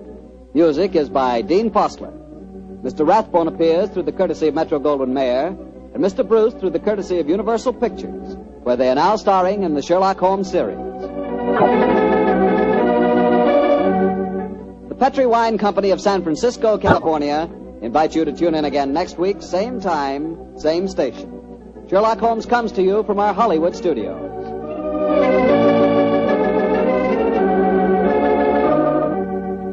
This is Harry Bartell saying goodnight for the Petri family. This is the Mutual Broadcasting. Petri Wine brings you Basil Rathbone and Nigel Bruce in the new Adventures of Sherlock Holmes.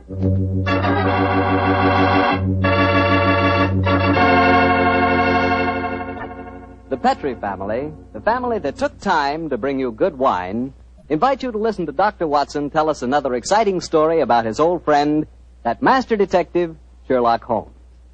As for me, instead of telling you something, I'd like to ask you something. Do you like chicken? How do you like it best? Roasted, fried, or in a stew with dumplings? Well, whatever your favorite may be, you'll like that chicken infinitely better when it's served with a glass of Petri California Sauterne. Now there's a combination. Chicken and Petri Sauterne. Petri Sauterne is a white wine, pale golden in color, delicately fragrant, and clear as crystal. And what a flavor that Petri Sauterne has. I'm telling you, Petri Sauterne is just about the last word in dinner wine. Oh, one more tip. Remember to serve Petri Sauterne with fish or any kind of seafood. Good, it's great.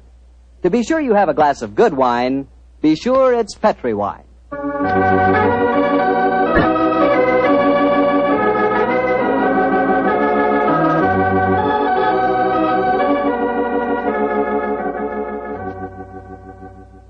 And now I'm sure our good friend Dr. Watson's expecting us. Let's go in and join him. Good evening, Doctor. Good evening, Mr. Bartell. Punctual to the minute, as usual. Draw up a chair and settle down, my boy. Well, I won't settle down too far, Doctor. You have a habit of keeping me on the edge of my chair during most of your stories. Just as it should be, Mr. Bartell. I hope tonight will prove no exception, so light up your pipe and I'll get on with my story. Doctor, from the hints you gave us last week, it sounded like quite a thriller.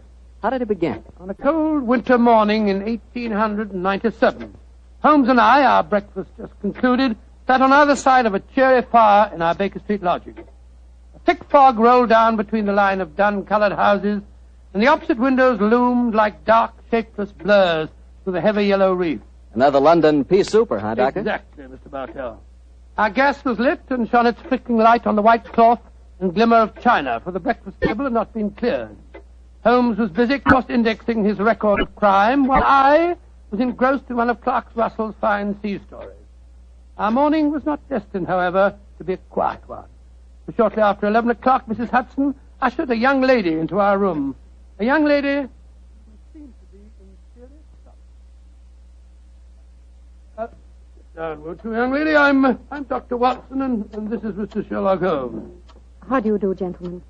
I must apologize for not giving my name to your housekeeper, but I have to be so careful. Yes, we quite understand, my dear. Of course, you're wondering who I am and what's brought me here. My own theory would be that you are Miss Harriet Irving, and that you've come to me to elicit my aid in proving that Mr. Pigeon did not murder your father. Holmes, what on earth are you talking about? You're absolutely correct, Mr. Holmes. But how did you know? I deduced it, Miss Irving. You're wearing very new and extremely expensive mourning, presumably for the first time, since a few basting threads are still in evidence. You wear no rings, so evidently you're not in mourning for a husband. The only man whose death the papers announced in the past few days and who left a young daughter wealthy enough to purchase such garments is Sir Edward Irving. And since the police have already made an arrest, obviously wish me to disprove the police theory and intercede for young Pigeon. Mr. Holmes, you're wonderful. That's just what I want you to do. You will, won't you? Miss Irving, I've studied the newspaper reports very carefully. It would seem to me that Scotland Yard has arrested the right man. Well, I'm very sorry, but I didn't read the newspaper reports. I haven't the faintest idea what you're both talking about. Then let me bring you up to date, my dear fellow. And please correct me, Miss Irvin, if I make any mistakes. 3 days ago, Sir Edward Irvin, the father of this young lady, was found stabbed to death in his study. Sorry to hear that. The only entrance to the study is through an anteroom, where his secretary had been sitting ever since Sir Edward was last seen alive. And the secretary swore that no one had entered or left the study. Secretary's name being Pigeon, I suppose. Yes, under the circumstances, it's hard to see that any other arrest was possible. And yet I know he's innocent, Mr. Holmes. Oh, and how do you know that, Miss Irvin? We were in love. We were going to be married. I don't care what the police say. A woman knows these things. Robert Binion did not kill my father. Did your father approve of the engagement? Well, no, not exactly. If one were to be exact, Miss Irvin, wouldn't one say that your father absolutely forbade the marriage? Yes, he did. And Inspector Lestrade assumed that was the motive for the murder. Well, sounds logical, I must say. Does your father have any other relatives living, Miss Irvin? His brother, my Uncle Peregrine. He lives a hermit's life in the country. We've seen very little of him in the last few years. Was he left anything under your father's will? No, I was the sole beneficiary. Please help me, Mr. Holmes. If you'll just talk to Robert, you'll know he's not guilty. Oh, there's no harm in talking to him, Holmes. After all, our old friend Lestrade handled the case, and he's made a good many mistakes in the past. Oh, haven't we all, old chap? Well, Miss Irvin, I'll do what I can, but I promise nothing. Bless you, Mr. Holmes. Where is your fiancé being held? At Scotland Yard. I talked to him there just before I came to Scotland Yard, eh? Splendid. We can talk to Lestrade at the same time. Watson, your hat... My hat and coat? Precisely, old fellow, your hat and coat.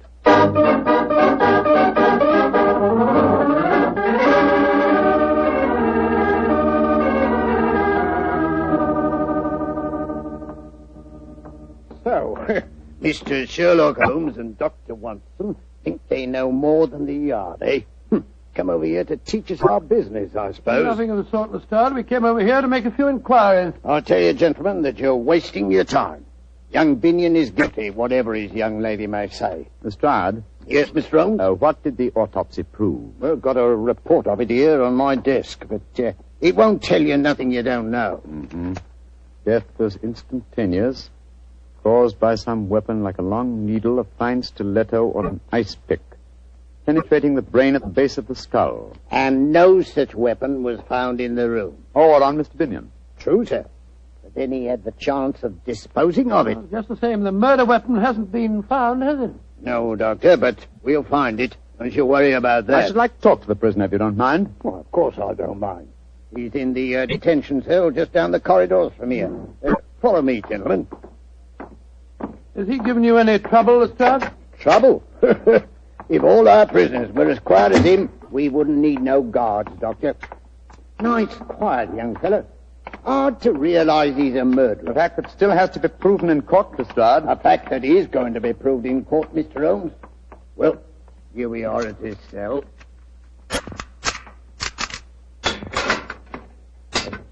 You've got visitors, Binion. Very distinguished visitors. Who are you, gentlemen?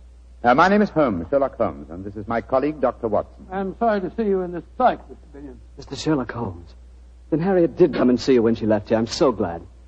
You'll get me out of this mess. I know you will. Even Mr. Sherlock Holmes can't get you out of this one, young fellow, my Mr. lad. Binion, I promised your fiancé that I'd try and help you. My obvious course is to go to Sir Edward's house and examine the room in which the tragedy occurred. But before I do that, I'd like to ask you a question or two. Ask me any question you want to, sir. It was you who discovered the body, I understand. Yes, Mr. Holmes. Please describe the circumstances. Sir Edward was in his study. I'd been working in the anteroom adjoining. At 5 o'clock, I went in to say good night to him, and I found him slumped in his chair, dead, with blood streaming down the back of his head. Of course, I sent the butler for the police at once. Could anyone have entered that room without your knowledge? No, Mr. Holmes, I never left my desk. And there was no other entrance to the room save through my office. Well, how about the windows in Edward's room? They were locked from the inside, Doctor. You don't need to worry. We examined the window ledges, not a mark. No one came in that way. What is your theory of the murder, Mr. Binion? I haven't one, Mr. Holmes. I'm completely baffled. I'm certain that no one entered that room. Yet I swear to you that I didn't stab him. So I can understand the police believing I did. Mm-hmm. Mr. Starr, I should like to examine the room in which Sir Edward was murdered. Well, easiest thing in the world, Mr. Holmes. I'll drive over with you if you like. His house is in Knightsbridge. Oh, you needn't bother, Lestrade. We can quite well go by ourselves. Oh, not a bit of it, Doctor. I'd like to come with you. Oh, why, Lestrade? You're convinced Mr. Binion is guilty, are you? Won't you be wasting your time? Not me. For once I know you're on the wrong side of a case, Mr. Holmes, and I want to be there and see your faces when you find it out.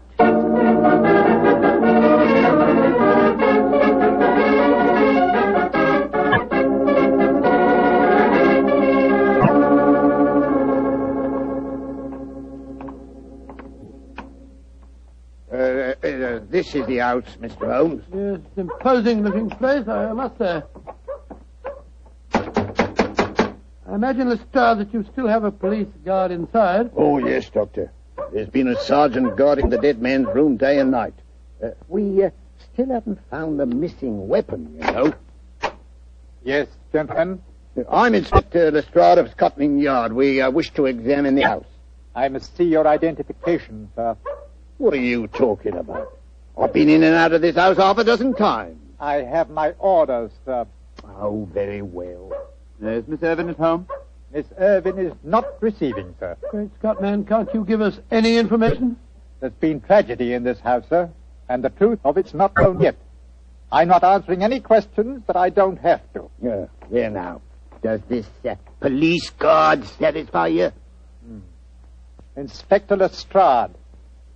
Very good, Inspector. You may come in. May I direct you, gentlemen? Oh, thank you. I know this house nearly as well as you do. I think not, Inspector. I've served here for 27 years. Now, gentlemen, if you're not needing me, I'll return to my quarters. Bless my soul. That's a sinister-looking chap if I ever saw one. Yes, and he knows something. You see, Lestrade, there is a possibility that Binion is innocent. Yes, I began to see that, sir, when you were talking to the butler. You're being very cryptic. What other possibility are you talking about? The possibility that Binion, the arrested man, is shielding the real murderer.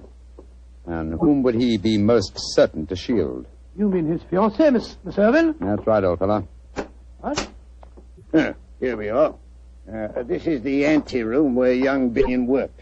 And that door there leads into the study where Sir Edward was found. Nothing been touched, of course, since the discovery of the crime? Oh, no, Mr. Holmes. That's why we've had a constable on duty in there night and day.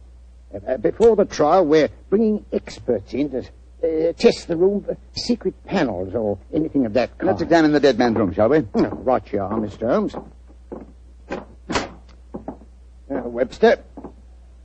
Webster, get out of that chair and stand up, can't you? You're on duty. Asleep. Carty. He's dead. Yes. The trickle of blood oozing out from the base of his skull. Well, strike me pink. He's been killed the same way as Sir Edward was. I presume you'll agree that Mr. Binion didn't commit this murder, Lestrade? Oh, of course not, Mr. Holmes. He couldn't have done it. He's locked up at the yard. Well, what are we going to do? Ask the butler to come here, will you? Oh, right you are, sir. What do you make of their wound, Doctor? Well, to fit the description of the one that killed Sir Edward. There's a fine puncture here at the base of the skull. I do, Holmes. They mentioned a stiletto or an ice pick. A wound like this might be caused by one of those long steel hat pins that women wear. Yes, it's a possibility, Watson, a distinct possibility. And Miss Irvin was wearing a long hat pin this morning, if you remember. Plastered walls. A little chance of secret panels here, I should say. And the window locked from the inside, eh? Here he is, Mr. Holmes. Oh, yes. And by the way, what's your name? Travers, sir. You see what's happened, Travers? Yes, sir, I see. The constable's been killed just like my master. Now, tell me, Travers, is this room exactly as it was in Sir Edward's lifetime? Yes, sir. Except that my master was not in the habit of keeping the corpses of policemen in here. Don't try to be funny, Travers. Don't you realize you're mixed up in a murder case? I meant no offense, gentlemen. Remarks in very bad taste, my good fellow. The point of my question, Travers, was to find out if any of the furniture in here had been moved lately. Not moved, sir. But there has been a piece of furniture added. That armchair the dead man's lying in. The same chair in which Sir Edward's body was found. Of course, that's the answer. Travers, when was that chair delivered? And who delivered it? It was delivered the day before Sir Edward died. It came from Silver Schwartz's antique shop in Bond Street, sir. That game's afoot, Lestrade. See to the removal of this poor man's body. Seal the room, and for heaven's sake, keep this latest death a secret for a day at least. Within that time, I hope to have your murderer for you. Then we're going... We're going, my dear chap, to Silver Schwantz's antique shop in Bond Street.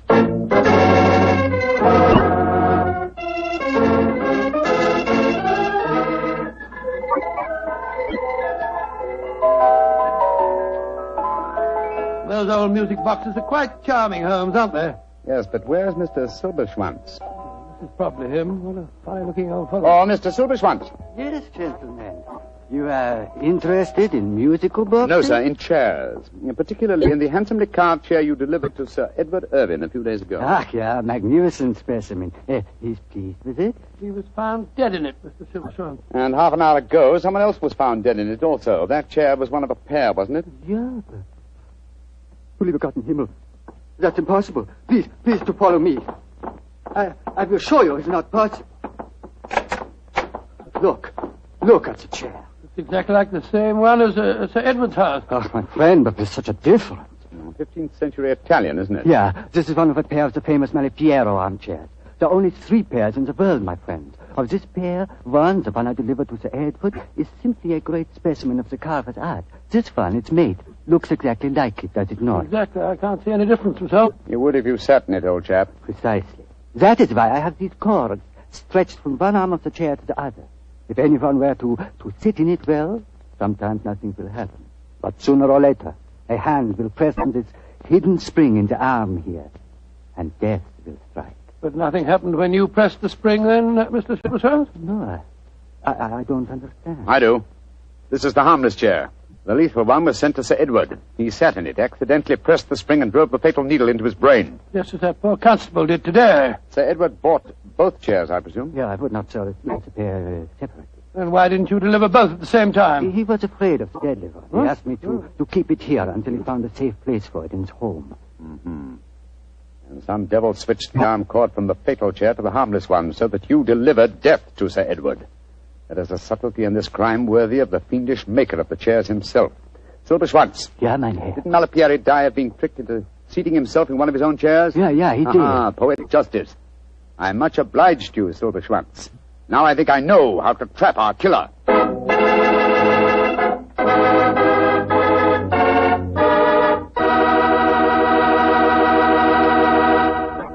Dr. Watson will bring you the rest of his story in just a second, so I'm just going to tell you that after a good dinner, there's nothing quite like a glass of good Petri California port. Petri port is really a wonderful wine. A deep, hearty red in color and rich and truly delicious in flavor. You know, port wine is actually America's favorite wine. Try a glass of Petri port and you'll know why. Petri port is not only fine after dinner, it's perfect whenever good friends get together. Just keep in mind the name Petri, because Petri wines are good wine. Well, Dr. Watson, this is quite a story you're telling us tonight. So you found out how the murders had been committed, but not who'd been responsible for it. That's quite right, Mr. Bartell. Holmes spent a long time cross-examining Mr. Silver Schwantz, the owner of the antique store, as to who might have had the opportunity of switching the telltale cord from the fatal chair. And who did have that opportunity, Doctor? Well, Mr. Bartell, it transpires that 4 people might have been responsible. Sir Edward's daughter, the secretary, Mr. Pigeon, had both been in the shop with him at various times. So had the butler, Travers. The 4th suspect was Sir Edward's eccentric brother, Peregrine, who it appeared had dropped into the shop the day after the purchase had been made. With this last information, Holmes became very excited and launched into eager preparations, which ended a few hours later when we found ourselves disguised as furniture removers, driving a van along a quiet country lane near Dorking as we approached the house of Sir Edward's brother, Peregrine. There's the house, Watson. Ramshackle-looking place, isn't it? Yes, extremely so. Why are you so morose, my dear chap? You've hardly spoken a word on our drive down You here. never tell me anything.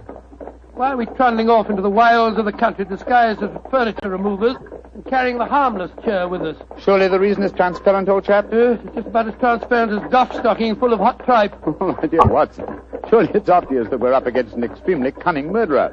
Now, what advantage accrues to him in using the Malipiero chair? An alibi, of course. He's nowhere near the place where the murder happened. Precisely. Apply your logic a little further. 3 of the suspects, the daughter, Mr. Pigeon, and Travers, the butler, live in the house and would almost certainly have been present at the time of death. Therefore, who gains most by such an alibi? Well, the The brother, Peregrine. Elementary, my dear Watson. Now you see why we trundled off into the wilds of Dorking. Well, that must be Peregrine standing up at the porch. He's a funny-looking fellow. Follow my lead, Watson. Good afternoon, Governor. You fellows must have come to the wrong house. You were Mr. Peregrine Irvine, ain't you, Governor? Yes. And we come to the right house. All right. Come on, Bertie, give us a hand. Right to you or our feet. What the devil are you unloading an armchair? Come on, get over there, Charlie. You drop it on my foot, Bertie. Look out. Easy does it. Come on, Bert. That's I right. Got it, Alf. I got it. All right. Let it easy now on the porch here. There you go. That's it. Give me the crickets. Ain't that a pretty chair, Governor? Bertie and me was admiring it on our way down here. Cool, blimey, it's half a nice chair. But who told you to bring it here? Orders, Governor. Mr. Silver Snitch, whatever his name is, told us your brother didn't want the chair and said as how we was to bring it to you. But my brother's dead. Mr. Silver Snitch said he gave the order before he died. Mind if I sit down in it, Governor? Oh, of course not. Cool, lummy. Bit of all right, isn't it? Look at him laughing. Who wish me old Trouble and Strife could see me now? Trouble and Strife? Yeah. Trouble and Strife. That's my wife, Governor. Here, sit down yourself, sir. Come on, go on. Sit down, try it. Go on, Governor. Take the weight off your plates of meat. What barbaric jargon do you speak? What on earth are plates of meat? Plates of meat is feet, Governor. That's rhyming slang. That's right. Rhyming slang. Go on, sit down in it. Go on. I'd very well. There now. Ain't that comfortable? Yeah, go on. Run your hands over the arms, Governor. Ain't that carving pretty? Ain't it just ducky? Yes, it is. But I don't want the wretched thing. There's been some mistake. So you'd better take it back to London and tell them to sell it. I don't want anything of my brother. Jumping Jehoshaphat. Can't see where you don't want to sit in a nice chair like this, Governor. But you're the one that gives the orders around here. Come on, Bertie. Go on, get your back into it. All right, Alfie. Let's get back in the van. All right, come on. Away they go.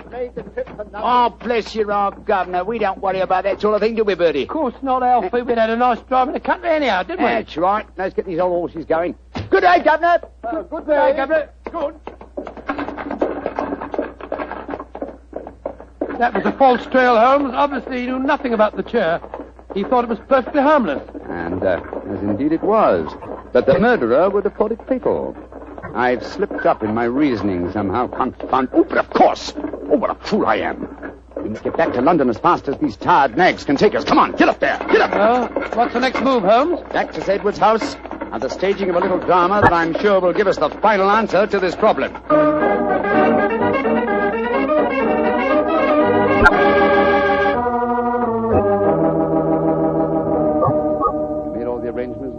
Yes, Mr. Holmes, I've got Miss Irving, young Binion, and the butler waiting outside. And no one knows we switched the chairs. Splendid. You're sure that this is the harmless chair, Yes, Holmes? of course I am. Look here. I sit in it. So, run my hands over the arms. Yes, this chair is harmless, as every person save one will know. Show them in, Lestrade. All at once, Mr. Holmes? No, I think we'll take Miss Irving and Mr. Binion first. Oh, right you are, sir. Miss Irving, Mr. Binion, come in, please. Very well. Oh, Mr. Holmes. What's the matter, Miss Irving? It's just so horrible seeing you there in the same chair where I saw Father. Oh, Mr. Holmes, it's a trifle too macabre for you to assume the position of the corpse. Please get up. But it seems to be the most comfortable chair in the room, and I do like my comfort when I interrogate witnesses. However, it's hardly chivalrous, is it? Miss Irving, please sit down, won't you? I don't like to sit down in the chair in which Father died. Oh, Miss Irving, we couldn't bear to see you standing. Very well, then. Don't sit down, Harry. Why not, Binion? What's the matter?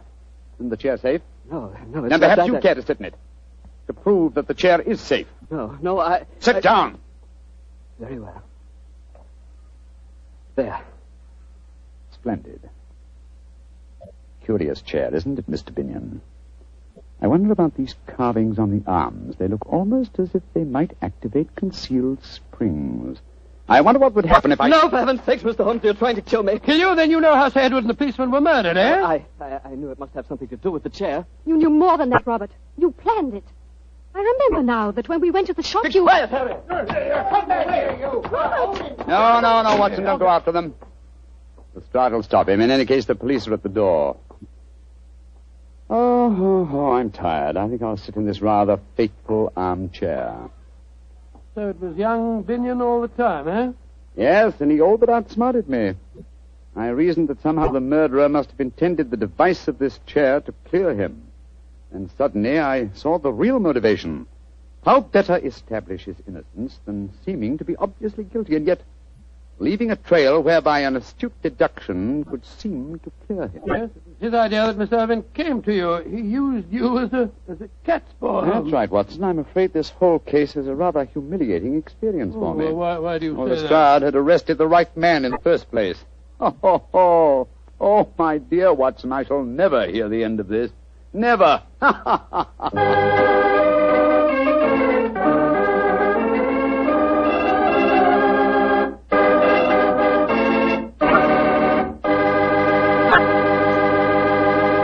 As usual, Doctor, that was a swell story.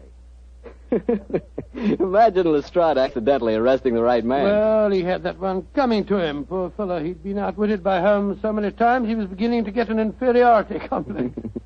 What about Miss Irvin? How did she take it when her boyfriend Pigeon had proved guilty? Well, when she realized that her sweetheart had actually murdered her father, as they say in the penny thrillers, her love turned to hate.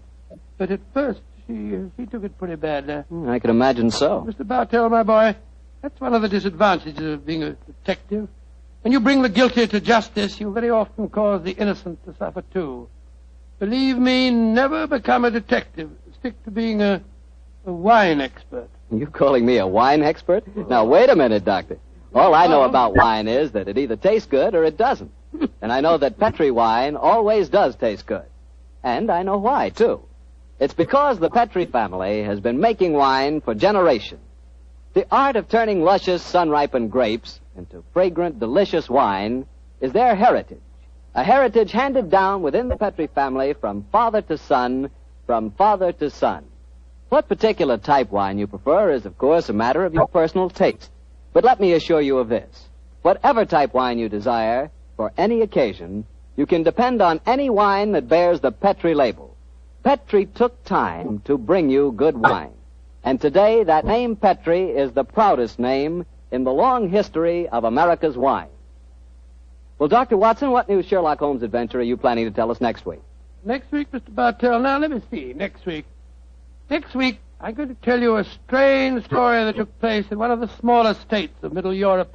It concerns a young prince, a most unusual concert, and a beautiful contralto who sang 2 days after we'd seen her die at the hands of the firing squad. I call the story The Haunting of Sherlock Holmes. Doctor, that's one I've got to listen to. Yes, Mr. Bartell. And everyone should also listen to what Secretary of Agriculture Anderson says about saving used kitchen fats. We've all got to keep turning in every bit of used fat. Take it to your meat dealer. The shortage of fat is worse now than ever it was. And unless we help, and we all help, we'll all be faced with a serious shortage of soap. Yes, a serious shortage of paint, lubricating oils, drugs, and many other things that require fats in their manufacture. It's up to us. Keep turning in every bit of used kitchen fat. Tonight's Sherlock Holmes adventure was written by Dennis Green and Anthony Bodger and was suggested by an incident in Sir Arthur Conan Doyle's story, The Musgrove Ritual. Music is by Dean Faulkner. Mr. Rathbone appears through the courtesy of Metro-Goldwyn-Mayer, and Mr. Bruce through the courtesy of Universal Pictures, where they are now starring in the Sherlock Holmes series.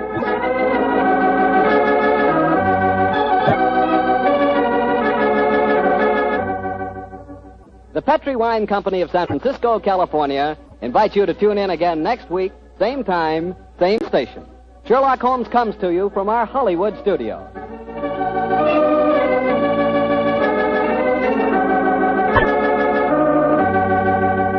This is Harry Bartell saying goodnight for the Petri family. For a solid hour of exciting mystery dramas, listen every Monday on most of these same stations at 8 o'clock to Michael Shayne, followed immediately by Sherlock Holmes. This is the Mutual broadcast. This episode from the life of Sherlock Holmes will be transmitted to our men and women overseas by shortwave and through the worldwide facilities of the Armed Forces Radio Service. Petri Wine brings you Basil Rathbone and Nigel Bruce in the new adventures of Sherlock Holmes.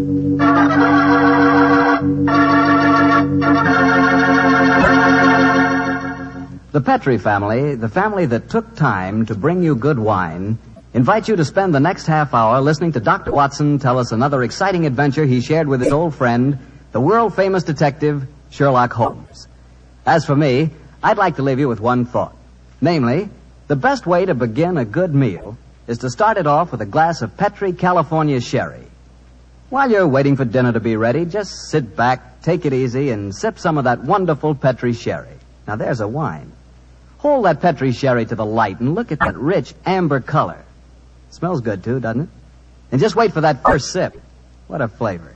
No kidding, you'll find that Petrie sherry can turn the usual before-dinner lull into a real event. Petrie sherry is the best beginning a good meal ever had. Try it. And say, if you like your sherry dry, not sweet, just ask for Petrie California Pale Dry Sherry. But no matter how you like it, you're sure to like it if the label says Petrie. See for yourself.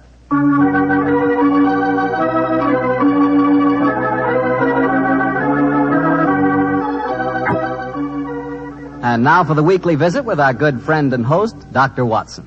Tonight we find him on the stage of the Paramount Theater in Hollywood. Good evening, Doctor. Good evening, Mr. Bartell.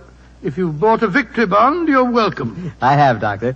Now, what's the recipe for tonight's new Sherlock Holmes adventure? Well, now, let me see. Take equal parts of beautiful English countryside and black villainy. Mix them, add a dash of romance, a sprinkling of danger, season well with the usual theatrical condiments, and you have the case of the Accidental Murderess. Sounds like a tasty dish. How did the story begin, Doctor? On a beautiful summer day in 1895, Holmes had just concluded his famous investigation of the sudden death of Cardinal Tosca, an inquiry which was carried out at the express desire of His Holiness the Pope. And in consequence, the great man felt that a couple of weeks' rest in the heart of Warwickshire would be a pleasant change after our rather strenuous adventures in Italy. And so, Mr. Bartell, we went to Stratford-on-Avon. Oh, the home of Shakespeare, huh? Quite right, my boy. As a matter of fact, that was the reason that decided us to go there. Holmes was a great lover of the drama, and at the time my story begins, the Shakespearean festival was in full swing. For the first week, our life there was calm and peaceful. During the daytime, we visited the local places of interest, such as Anne Hathaway's cottage and Shakespeare's birthplace, and the evenings found us at the theater. It was on a Tuesday, I remember, during our second week's stay, that the trouble began. Holmes and I had gone for a walk through the nearby forest of Avon. He was in unusually good spirits that morning, and there was a distinct twinkle in his eye as he said, Watson, for once I begin to wish that I were a man of wealth. Oh, and what makes you say that, Holmes? The beauty of this place, old fellow. I'm perfectly certain I'd be happy in retirement here. It's rather depressing to think that in a week or two the sordid necessity of making money will demand my return to Baker Street in a world of criminals. No, I must say that in an environment like this, it is a little hard to think of crime. How does the old saying go? Where every prospect pleases, and only man is vile. Yes, but Shakespeare puts it even better, old chap. Oh, really? What does he say? Well, surely you remember the speech in As You Like It. We saw the production 2 nights ago. Oh, I don't remember the speech. How did it go? In this setting, it's really remarkably apposite. Are not these woods more free from peril than the envious court? Here feel we but the penalty of Adam, the season's difference. Don't you remember? Sweet are the uses of adversity, which like the toad, ugly and venomous, wears yet a precious jewel in his head. And this our life exempt from public haunt finds tongues in trees, books in the running brooks, sermons in slums, and good in everything. I would not change it. Upon my soul, you read that much better than the fellow on the stage the other night. Don't tell me I adopted the wrong profession, Watson. Oh, dear me, wait a minute. Path seems to end here. Nothing but dense trees ahead of us. There's another path over there. I think it leads down to the river. Then let's follow it. The Avon is always... Great Scott, that was a... Holmes! Holmes, you hurt? Yes, I think I am.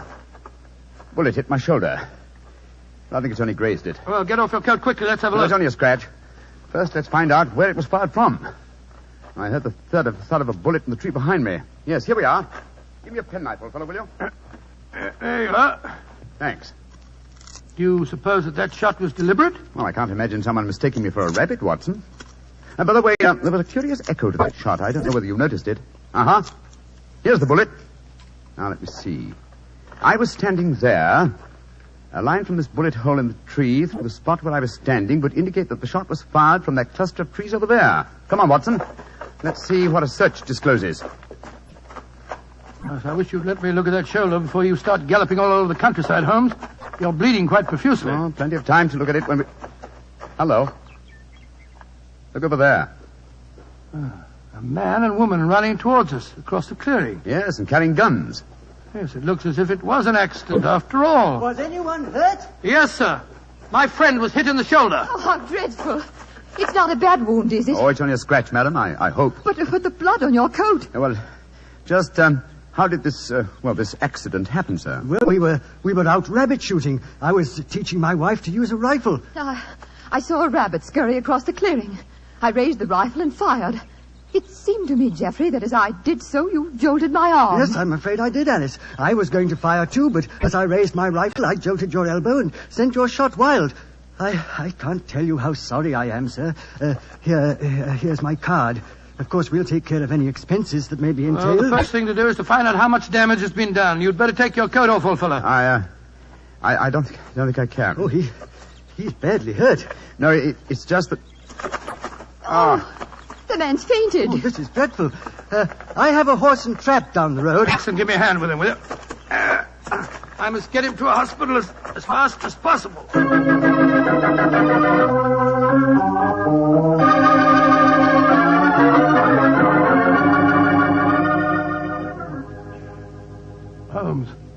Holmes, you feeling any better?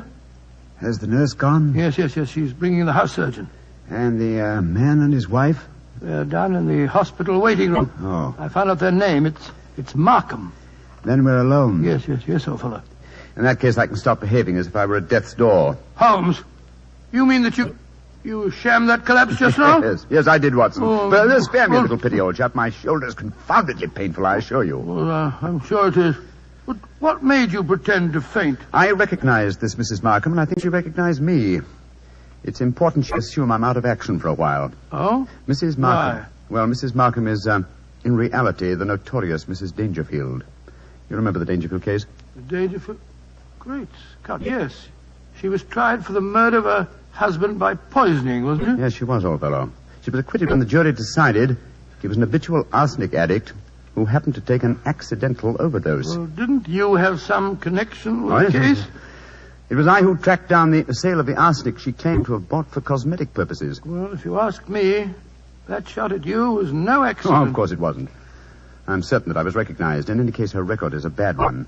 Prior to her husband's death, there was an episode in which her uncle was killed in a shooting accident on a grouse moor in Scotland. An uncle who left her a large fortune on his death. And I suppose Mrs. Dangerfield was a member of the shooting party when the accident happened. Yes, she was. Now, she's something of a femme fatale, Watson. I must plan my actions very cautiously. I'm up against a dangerous opponent. Well, you'll have to stay in the hospital until your wound's being examined and dressed. That's true, fellow. And while the local staff are taking care of that, I want you to shadow the Markhams. Of course I will, Holmes. Stick close to them, old fellow. Make them believe that I'm going to be kept here for some days. Find out as much as you can, and then report to me. Right, I'll do my best.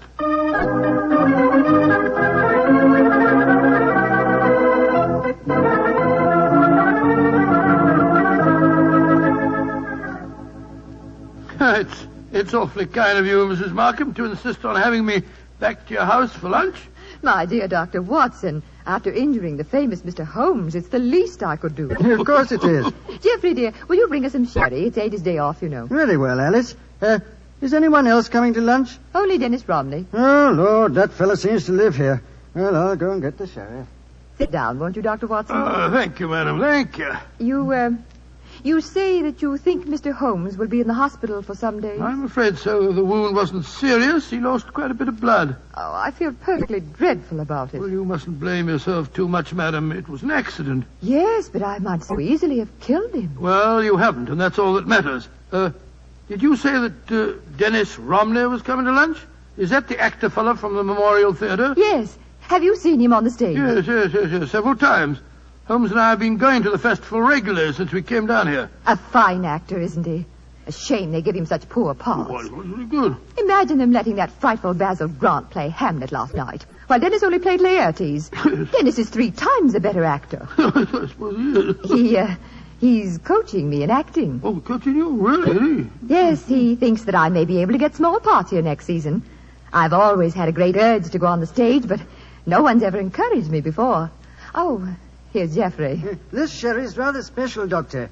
Jerez de la Frontera. Only a few bottles left. Oh, that's very nice of you, sir. Oh, that must be Dennis. I'll go let him in. We might as well have a drink. You'll find it'll help making this actor fella more tolerable. I take it, Mr. Markham, that you're not an admirer of Mr. Dennis Romney's. Can't bear him. He's always quoting Shakespeare and behaving generally as if he were another Irving.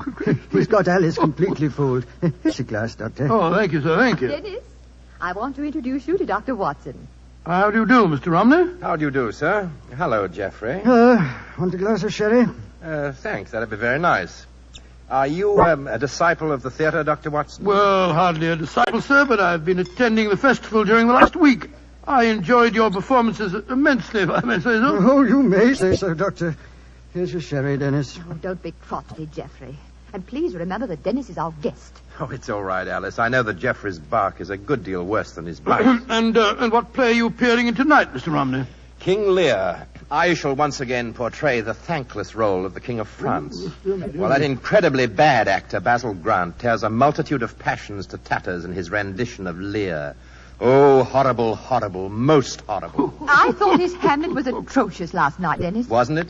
When he came to his final line, the rest is silence, was as much as I could do to prevent cheering. I felt rather the same way when you were killed in the duel, Dennis. Oh, Geoffrey, you're being intolerably rude. Why don't you take Dr. Watson upstairs and show him your butterfly collection?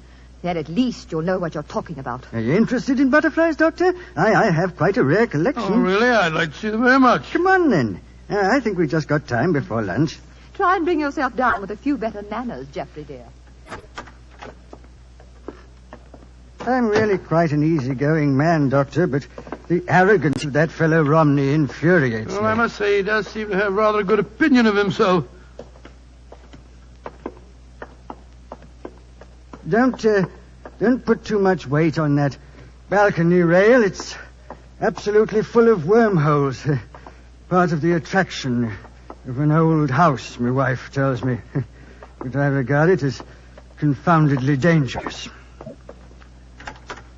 Yeah, and this is my little museum.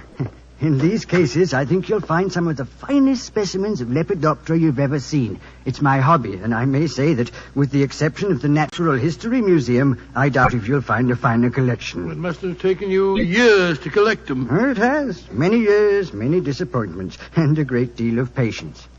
Look at this fella. He's my prize specimen, a North American monarch. North American monarch? Beautiful, beautiful. Isn't he? And this is an admiral. Well, of course I know Very him. rare. And this is a perfect bee-hawk moth. And here's an emperor. Ever see more exquisite markings? Well, never. Tell me, Mr. Markham, when you captured a butterfly, how'd you kill it without marking it in any way? With poison. Oh? What poison? Cyanide. Not arsenic? You heard me say cyanide, Doctor. The only reason I mention it is that a friend of mine collected butterflies once, and I'm certain that he always used arsenic to kill them. Why'd you keep talking of arsenic? You're trying to hint at something. No, my dear fellow. I was just curious, that's all. Yes. A trifle too curious, perhaps. There's the luncheon gong. Let's go downstairs again. I say, old man, I didn't mean to offend you. No, of course you didn't. But my nerves are a little on edge today. Must be that accident to your friend that's upset him. I really must get that balcony rail mended. Shh. Shh. What is it, sir? My wife.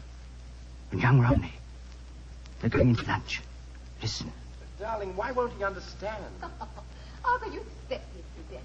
Geoffrey has no imagination. He's never understood me. Well, Doctor, they say that listeners never hear good of themselves. You know, sometimes I wonder if my wife wouldn't like me out of the way. Let's go down to lunch, shall we?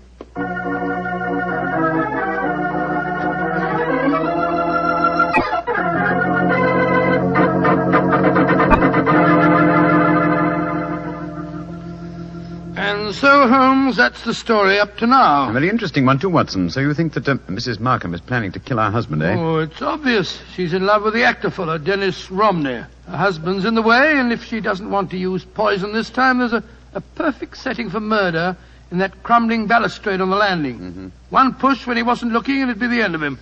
And no one could prove that she did. A charming household. And Mr. Markham became very evasive, you say, when you mentioned arsenic. Yes. I said it deliberately, of course, to see how he'd react.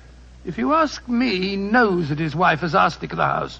And he was trying to protect her. You've exerted your charm sufficiently to arrange to see them again, I trust. Well, yes, as a matter of fact, I have. They're taking a picnic tea and going boating on the Avon this afternoon. They asked me to join them. Of course, I agreed. I just rushed back here to the hospital to report to you first. You've done splendidly, Watson, splendidly. Oh, thanks so much, Owen. But I've been so busy telling you what I've found out that I haven't asked you about you. How are you feeling? Oh, I'm fine, old fellow, fine. What did the house surgeon discover? A very interesting fact. Look in the drawer beside my bed, will you?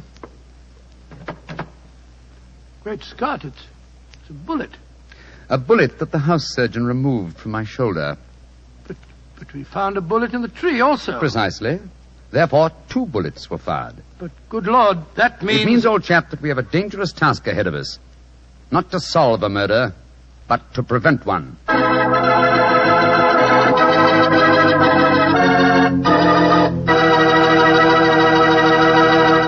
We'll hear the rest of Dr. Watson's unusual story in just a moment. Meanwhile, I'd like to remind you that good cooking becomes wonderful cooking if you serve your good food with a Petri wine. If you like a red wine, say with meat or any meat dish, try Petri California Burgundy. If white wine's your favorite, then you'll love Petri California Sauterne. It's wonderful. But Burgundy or Sauterne, whichever you prefer, it's just bound to be good if you see the letters Petri on the bottle. Because Petri wine is always good wine. And now, Dr. Watson, what happened next? We left you at Sherlock Holmes' bedside in the hospital. Did the picnic with Mr. and Mrs. Markham prove an exciting one? No, it was rather unpleasant, as a matter of fact. The 3 of them kept squabbling all the time, and just as we were coming home, something unforeseen occurred. Mr. Markham fell into the river. Well, pardon the old question, Doctor, but did he fall or was he pushed? It was hard for me to say. I had my back to him when he fell. Of course, we fished him out and rattled him back home in a trap as fast as we could. He changed his clothes at once, and as we sat round the fire a little later, I could see that he'd caught a chill. In fact, I recommended that he go to bed and stay there. Mrs. Markham agreed with me. Geoffrey, dear, I do wish you'd follow Dr. Watson's advice and go to bed. For the 5th time, Alice, I will not go to bed. I'm perfectly all right. No, it's no thanks to you and Dennis. What do you mean by that remark, Geoffrey? You know perfectly well what I mean. It wasn't an accident that I fell in the river just now. One of you 2 pushed me when I was struggling with the punt pole in the long reeds. Geoffrey, you're talking rubbish. Am I? You were in the boat, Dr. Watson. Didn't you see what happened? No, I didn't, sir. My back was turned to you when you fell in. Well, then we'll call it an accident. An accident that happened by a curious coincidence, just where the river is deepest and the reeds thickest. Geoffrey, I don't like your tone. You can accuse me of anything you like, but when you start suggesting that If Alice... you don't like the way I talk to my wife, I suggest that you don't come to my house. I'm going to get a scarf. I'm chilly. Dr. Watson, I must apologize for my husband's behavior. I don't know what's come over him. Oh, that's quite all right, Mr. Markham. I quite understand. Well, I wish I did. I don't mind him yelling at me, but he's being so abominably rude to you, Alice. The last couple of weeks, it's been getting worse than ever. I know. Ever since we had that argument about the insurance policies, he's been unbearable. Insurance? Yes, Doctor. We took out quite large policies on each other's lives recently. You didn't tell me that, Alice. Well, it was his idea. And yet when the insurance man came here, you'd have thought I was forcing him into taking out the policy. Insurance? Great Scott, I... You what, Doctor? Nothing, Mrs. Markham. Nothing at all. Sounds as if you don't approve of insurance, sir. Oh, it's not that, Romney. It's just that I... Who can that be? I wasn't expecting anyone. Answer the door, Dennis, will you? Yes. Sounds as if Geoffrey has already done so. Alice, we have a visitor. Holmes, you shouldn't be up. Good evening, Mrs. Markham. Hello, Watson. Well, I'm delighted to see you, Mr. Holmes. Though I understood from your friend that you'd be in the hospital for several days. The constitution of an ox and the obstinacy of a mule, 2 characteristics of mine, have combined in making possible an early departure from the hospital. How do you do, Mr. Romney? I think I've seen you at the theatre. My name is Sherlock Holmes. How do you do, sir? You'll stay to supper, I hope. If it's not inconvenient, Mrs. Markham. Of course it isn't. I'll go in and arrange for it. Upon my soul, Holmes, I'm glad to see you. And are you, old fellow? Let's take a stroll on the terrace, shall we? It's rather warm inside this evening. You can go out through the French windows. Oh, thank you, Mr. Markham. Holmes, are you quite sure that you're well enough to go walking about? Of course I am. You must tell me, Watson, what the latest developments are. In the meantime, I myself have not been idle. Yes, Watson, I think our stage is set, and I have a feeling that I may contribute to a rather dramatic last act curtain.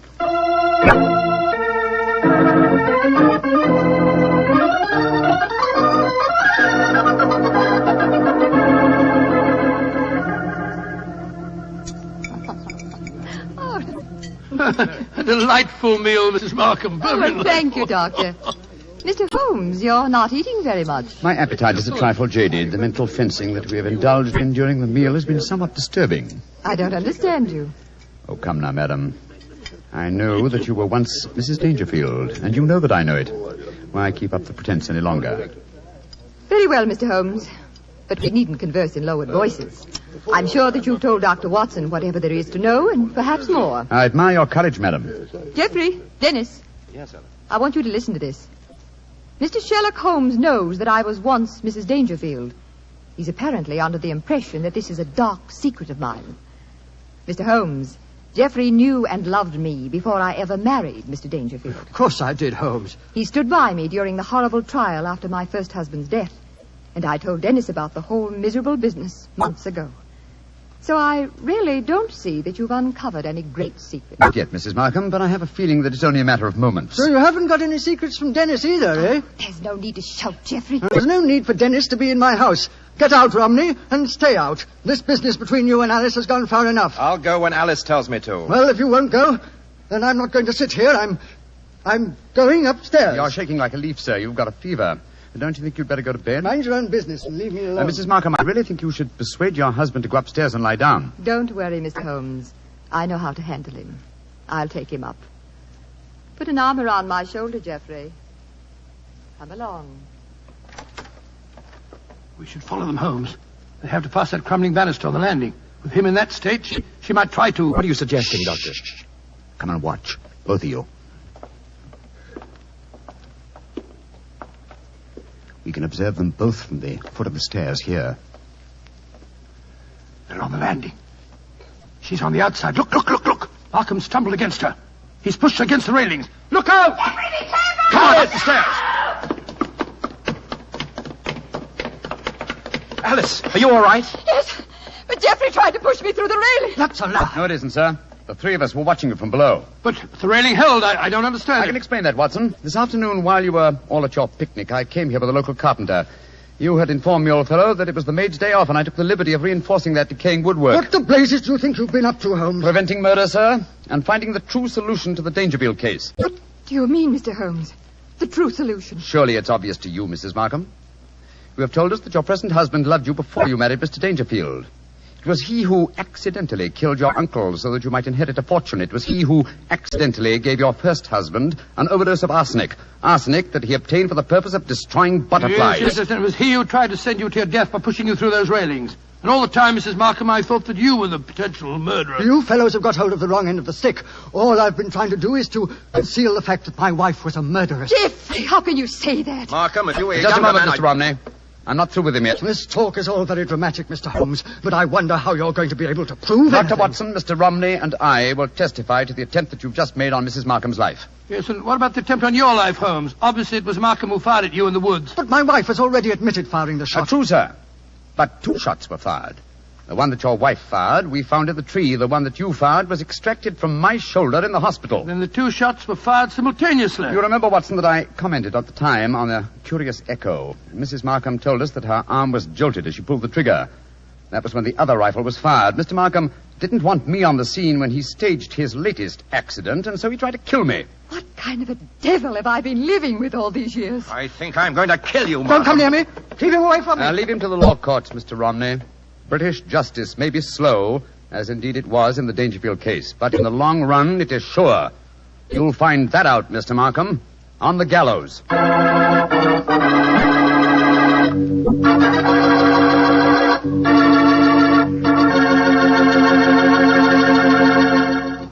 Well, Tell me, Doctor, did Mr. Markham finally end on the gallows? Yes, he did. And it might interest you to know that Mrs. Markham and Dennis Romney were married. A nice chap and a fine actor, that boy. Maybe that's what I should have been. An actor. To be or not to be, that is the question. Whether it is noble in the mind to suffer. Well, what's the matter, Doctor? Don't you like it? The words are beautiful, but your delivery of them... Not good, huh? No, not good, Mr. Bartow. Okay. I'd rather talk about Petri wine anyway. Now, there's something to really talk about. Petri wine. A wine with generations of winemaking behind it. That's a fact, you know. The Petri family started making Petri wine generations ago. Way back in the 1800s. So they've had the time to develop the art of winemaking, and they've been able to hand down that art from father to son, from father to son.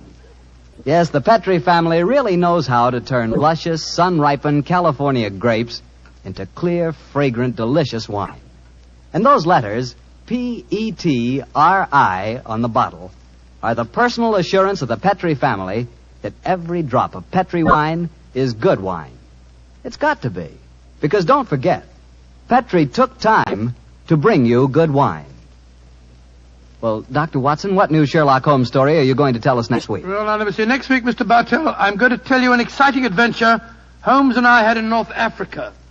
It begins at the headquarters of the Foreign Legion and ends with a strange death in the Cafe of 1,000 Sighs. I call the story Murder in the Casbah.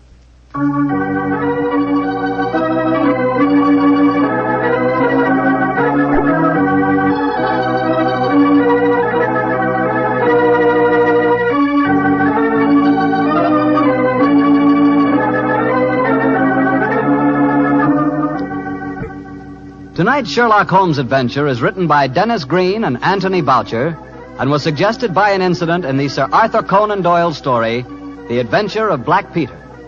Music is by Dean Fosler.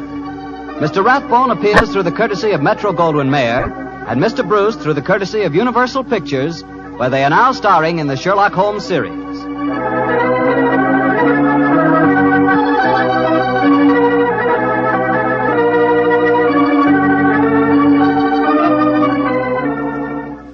The Petri Wine Company of San Francisco, California, invites you to tune in again next week, same time, same station. This is Harry Bartell saying goodnight for the Petri family. This program originated in the Paramount Theater in Hollywood for an audience of Victory Bond buyers.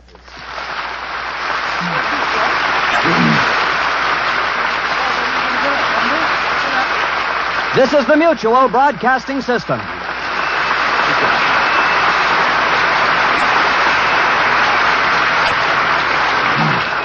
This episode from the life of Sherlock Holmes will be transmitted to our men and women overseas by shortwave and through the worldwide facilities of the Armed Forces Radio Service. Petri Wine brings you Basil Rathbone and Nigel Bruce in the new adventures of Sherlock Holmes.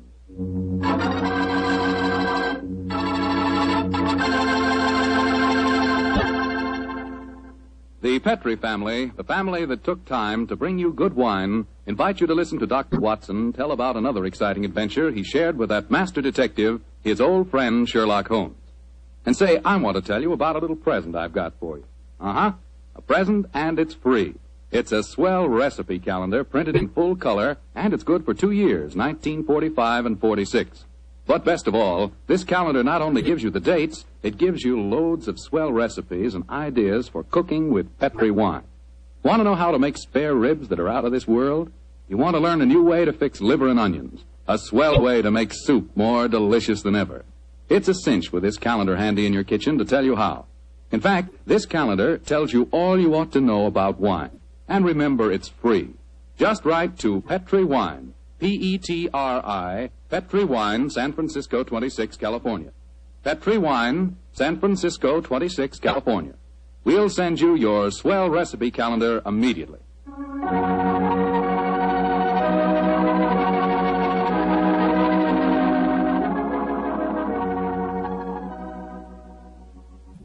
And now for our weekly visit with the genial Dr. Watson. Good evening, Doctor. Good evening, Mr. Foreman. come in and settle yourself down. Thank you.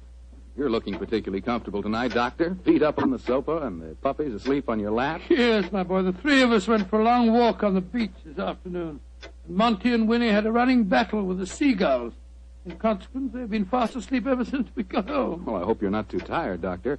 I'm counting on a new Sherlock Holmes story, you know. No. I'm all ready for you, Mr. Foreman. In fact, I was going through my notes on the case just before you arrived. Well, last week you told us it concerned a strange society who held their meetings in an underground vault of a furniture warehouse. Yeah, that's right, my boy. Now, down, Winnie. Get down, Monty. No. Excuse me. Down. The story really began one stormy November night in 1887.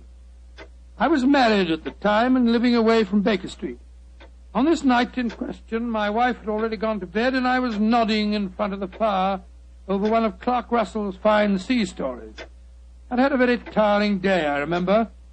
It was about the hour that a man gives his first yawn and glances at the clock, when suddenly my front doorbell jangled discordantly. Our servant Edna had gone up to bed, so I crossed to the window and opened it. It was very dark, but I could just see the outline of a figure standing on my doorstep. It looked like a woman. Suddenly, a cultivated voice called up to me. Is the doctor in? Yes, madam. I'm the doctor. Then please come at once. It's a matter of life and death. I have a carriage waiting. Gracious me. All right. I'll be down immediately. I closed the window, scribbled a note to my wife, grabbed my coat and hat and my bag, and a few minutes later I stepped out of the front door and closed it behind me. The carriage was standing at the curb, but I couldn't see any trace of the lady who'd called me. The only person in sight was an old and repulsive-looking beggar woman, dressed in rags and tatters. After a moment of bewilderment, I spoke. My good woman, did you see a lady leave here a moment ago? No, Doctor, she didn't leave. She's still waiting for you.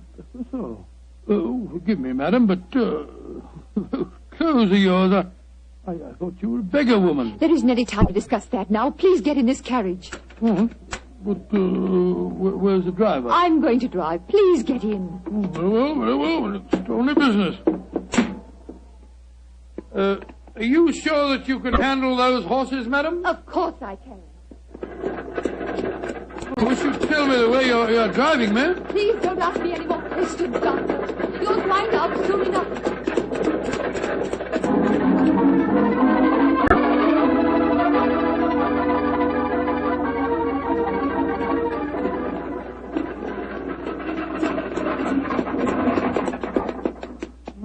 Thank heavens we've finally reached our destination. Must have driven halfway across London. Oh, hello. Must be somewhere down near the river. No dwelling places here. Nothing but enormous warehouses. Why have we stopped here, madam? Well, this is where we're going. Please follow me down these steps. I wish you'd tell me where you're taking me. We have a club here in the basement. You'll see for yourself in a moment. It's a very solid-looking door. How do you propose to get past it? I'll show you. Good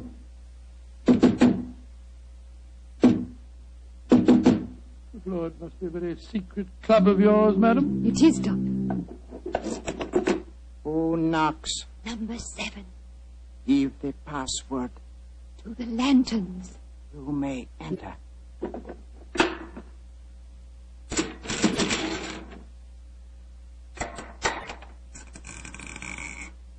Follow me, Doctor.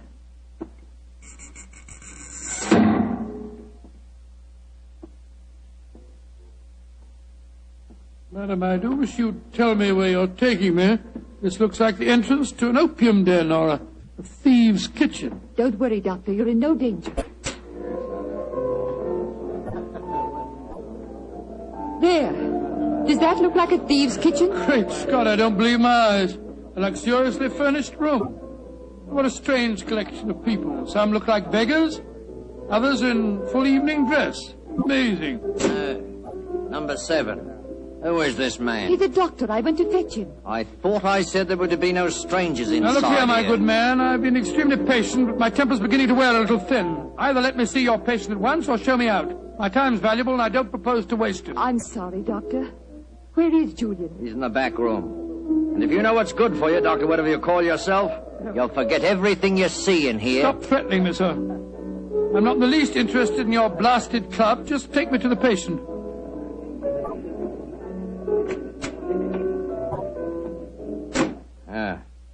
This is the man we want you to examine, Doctor. Huh? What happened? He fell down the stairs leading into the clubroom. Well, why'd you move him? We wanted him to be comfortable. It's the worst thing in the world you could have done. Never move a person with an injured skull. Is he going to be all right, Doctor? No, madam, I'm afraid he isn't. His neck's broken. He's dead. Huh? Julian, dead. You sure of that, Doctor? Of course I'm sure of it, my good man. I'm afraid you need an undertaker, not a doctor. We must tell the others. All right, quiet, everybody. Quiet. Quiet. Julian is dead.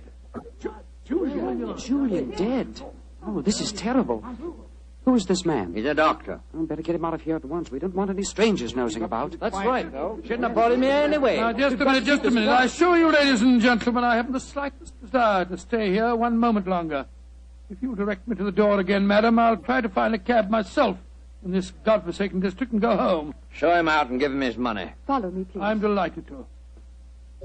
Do you mind if I don't drive you home, Doctor? Oh, well, no, I should prefer it. My nerves aren't in the best of shape. You mustn't be angry with me, Doctor, please. Leaving again, number 7. No, but this gentleman is. Will you see if you can find a cab for him? Right. To whom shall I send in my bill, madam? Oh, here's a £5 note. That should cover your time and trouble, shouldn't it? No. It's far too much, madam. No, Doctor, it's late at night, and it hasn't been a very pleasant case for you. Please take it. Oh, it's very kind of you, very generous indeed. But by the way, how did you happen to come to me in the first place? I was driving about looking for a doctor, and a policeman directed me to your house. Oh, I see. I have found a cab for you. Thank you, my man, thank you. Oh, Doctor, may I come round in the morning for a death certificate? Of course. You remember my address? Yes, but I don't know your name. Watson. Dr. Watson. Dr. Watson? Not the Dr. Watson who's associated with Sherlock Holmes. Right, madam, I'm flattered that you know of me. Good night, Doctor. And please forget about everything you've seen here tonight.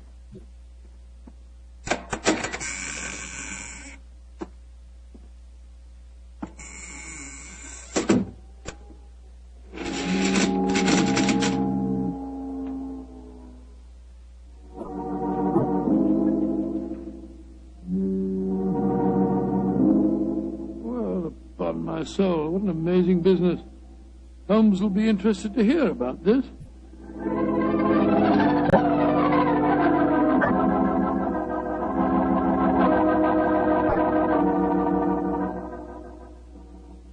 And that's the way it was, Holmes. One of the most curious adventures I ever had without you. Very interesting, Watson. You say this underground cellar was luxuriously furnished. Yes, and the people there were an amazing mixture. Some were in rags and some in evening dress.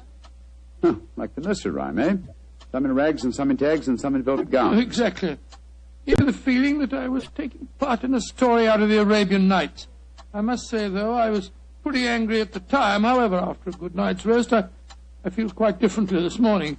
I thought I'd just drop round and tell you all about it. Glad you did, my dear fellow. It would be interesting to see if any repercussions of your strange adventure reach us. Oh, I doubt it. The woman seemed frightened to death when I mentioned your name. We shall see. Meanwhile, I'm expecting a client. You're not too busy. Perhaps you can stay. No, I'd like to very much. Who is it, you know? This telegram will tell you much more than I can. Arrived an hour ago. Let's have a look. Be at your lodgings this morning to discuss our problem. Signed AMS. Pretty high-handed message. Be at your lodgings. Oh, please. What suppose AMS stands for? I was just toying with that problem when you arrived. Would it be the American Medical School? No, there's no such body. It's the American Medical Association. Oh, yes. The imperious tone of the message inclines me to believe that the A stands for amateur. Very possibly. Amateur Maskers Society. Or the Amateur Murderers. That would be a nice thought, wouldn't it? There's their representative now, no doubt, to save us further guesswork. Holmes, it looks like the same carriage that I drove in last night. The girl standing on your doorstep dressed in the height of fashion. Mrs. Hudson's letting her in. Splendid.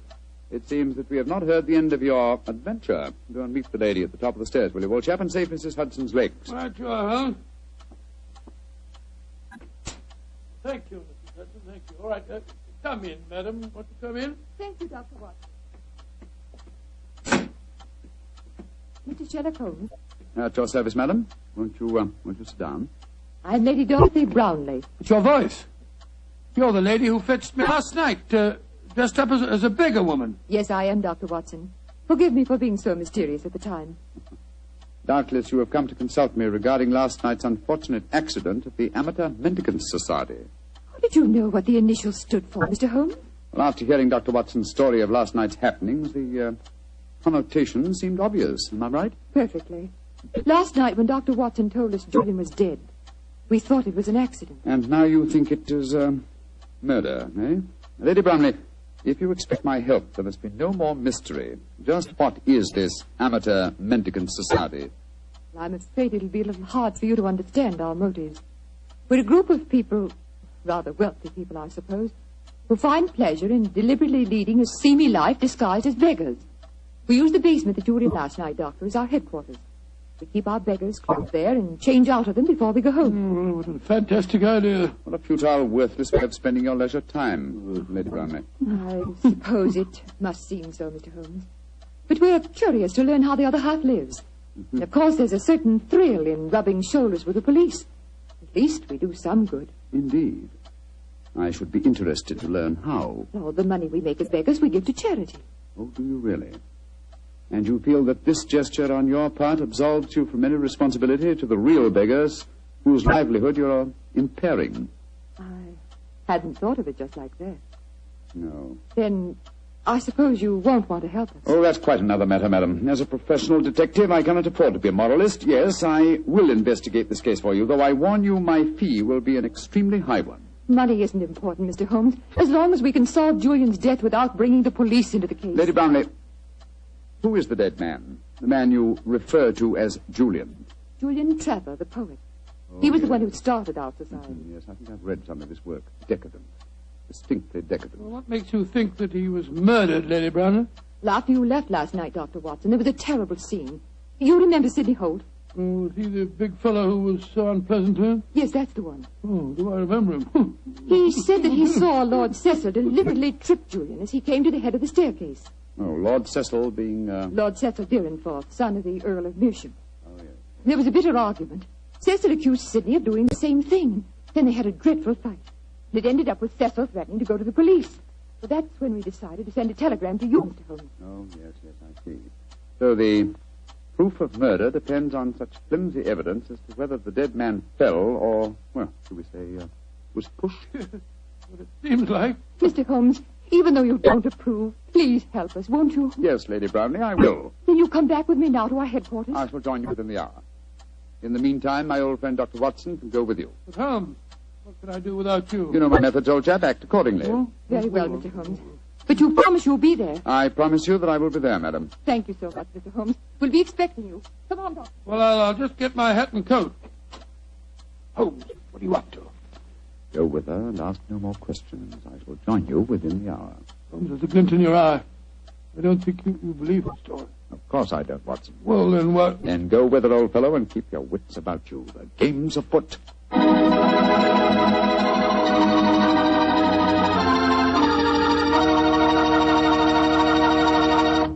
The story of the Amateur Mendicant Society will continue in just a few seconds.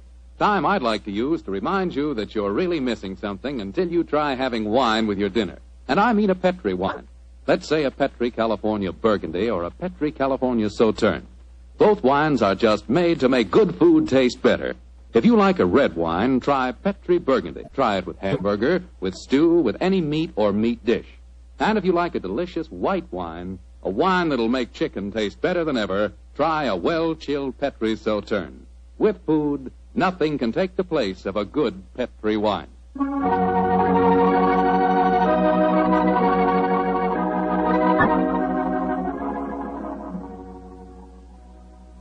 And now back to tonight's new Sherlock Holmes adventure. The Amateur Mendicant Society, a group of wealthy eccentrics who pose as beggars, have come to Sherlock Holmes and Dr. Watson with a problem. One of their members has apparently been murdered, and the famous pair have been asked to investigate the killing. As we rejoin our story, Dr. Watson, still awaiting the arrival of the great detective, is cross-questioning 3 of the members at the headquarters of this unusual society. I'm afraid that I don't find your stories very convincing. Oh, don't you now? Well, then suppose you stop asking questions until Sherlock Holmes gets here. He's the man we've engaged to settle this business, not you. We're paying for his services, not those of his assistant. Mr. Holmes asked me to conduct this preliminary investigation, my good man. I'm perfectly familiar with his methods, so keep a civil tongue in your head if you want us to continue with this case. Well, I'm not answering any more questions till he gets here. Insufferable fellow. Lord Cecil, you say that you saw Holt deliberately trip the dead man as he came down the stairs last night. Yes, I did. Well, where were you standing, sir? At the head of the staircase. Holt was beside me, and as Julian came by, he deliberately... Excuse me, number 11, excuse me. What is it? There is a strange man just come in. He is dressed as you when you work, but I do not remember to have seen him here before. He speaks very rough. Did he give the correct signal? Yes, and the password. He must be a new member. I suppose we better see him. Bring him in. Oh, bad time for him to come here. Confound it. This way, please. Tommy, what a nice place you got here. Yeah, what a nice place. Certainly do yourselves proud, don't you? Who are you, and how did you get in here? I'll give it a signal and the password, just like Julian told me to. Are you a friend of Julian? Of course I am. You're coming to meet him here today. Who are you, really? Are we all friends here? Yes, you can talk freely. Then permit me to introduce myself. I am Don Luis Jose Fernando de las Torres at your service. Why? Why do you want to join us? When Julian told me about it, it tickled my, my funny bone. It is a so charming idea to see others of mendicancy. I suppose he's all right. Of course I'm all right. Now, where is Julian, please? He will vouch for me. He's in the other room. He had an accident. An accident? Not a bad one, I hope? A very bad one. Dr. Watson, you better take him in there and break the news to him. Very well. Follow me, sir. This is terrible. Please, tell me what happened, Doctor. I'm afraid you must prepare yourself for a shock, sir. Your friend is dead.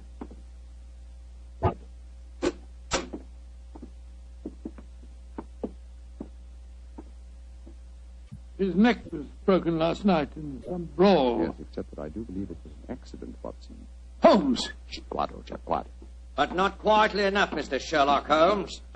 Come on, come back to the others and let all take a look at you. Come on, get moving, both of you. This isn't a pop gun in my hands. Sorry, Holmes, I gave the whole thing away. That's all right, old chap. Oh, Cecil, Dorothy, come here. I want you to take a look at the great Sherlock Holmes. Walked into our trap just like any stupid policeman. I know why you had to dress up to do it, though, Mr. Holmes. We were waiting for you here anyway, you know. Oh, I was well aware of that, Mr. Holt. You see, I knew I was walking into a trap. How did you know that, Mr. Holmes? Lady Brownlee, the story you brought to us today was so obviously a false one. Just as there is no amateur mendicant society. Who are they, Holmes? Go ahead, Mr. Holmes. Tell him. Let's see how much you really do know. Yes, go ahead. Why should I tell you what you already know? Go on, talk if you know what's good for you. Oh, you're so persuasive, aren't you, Mr. Holt? Very well. Undoubtedly, Julian Trevor's death last night was an accident. You fetched the doctor, Lady Brownlee, a very natural move, and later discovered that the doctor in question was the old friend of Sherlock Holmes. You were all afraid that I would become interested in your unusual society, and so you invented that very thin story about the accident being a murder. You wanted to lure me here so that I could be disposed of, and you could all continue your nefarious works without hindrance. Well, now aren't we clever? What is our nefarious work, may I ask? Your password gave me a clue to the lanterns, the cry of the French revolutionists. They strung the aristocrats up on the lampposts. Then again, the combination of various costumes and a luxurious establishment in a low-class area posed another question. What political belief provides a common meeting ground for misguided aristocrats and dangerous commoners? And how did you answer that question? Oh, very simple, my dear sir. One word. Nihilism. Its doctrine of assassination and overthrow of government would find every chance of being put into practice by all of you at the forthcoming Jubilee celebrations to be held here in London. And also would account for your beggar's clothes. A beggar would have greater freedom of movement in a crowd than an ordinary person. You're a clever man, Mr. Holmes. Too bad you'll have to die. I'll get the rope. What are you going to do with him? Do? Give him a first-hand taste of nihilism, of course. Can't live. They know too much. You can't possibly do this, you know. The police will track us here. By the time the police get here, you and your friend Holmes will be blown to kingdom come. Oh, right. Hands together, Mr. Holmes. That's it. Ah! Oh, mind that bandaged wrist of mine, will you? It's confoundedly sore. Oh, isn't that a shame now? Is this any better? Ooh. Tie up the doctor, Cecil, while I bind Holmes's legs. With pleasure. I can't go through with this. What do you mean, Dorothy? You can't go through with it. I just can't stand by and see two innocent men murdered. Don't be a fool, Dorothy. We can't let them live. They know too much. I don't care. If you go on with this, I'm going out for the police. You fool. Tie her up as well, Cecil. Leave me alone. Sit down there beside him. Go on. You're a devil. Oh, shut up. Now, Mr. Holmes, I'm going to fetch a little invention. A little invention I'm sure you'll be interested in. Mr. Holmes, it's a pity you and your friend didn't learn to mind your own business. I'm afraid it's too late to teach an old dog new tricks. It's too late now, at any rate. Quite comfortable, Dr. Watson? Don't you speak to me, sir. You're a filthy traitor to your country. Rubbish. Here we are. Example of Mikhail Petrov's mechanical genius. This bomb will blow the entire building sky high, and the three of you with it. Now, I wind the time clock so, and we'll set the fuse to go off in 5 minutes. It'll give us plenty of time to get away. So.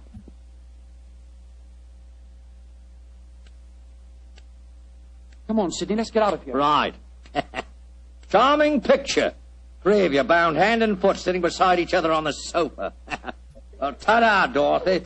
Think of our cause during the 5 minutes. And as for you, Mr. Holmes, and your friend, good riddance to bad rubbish.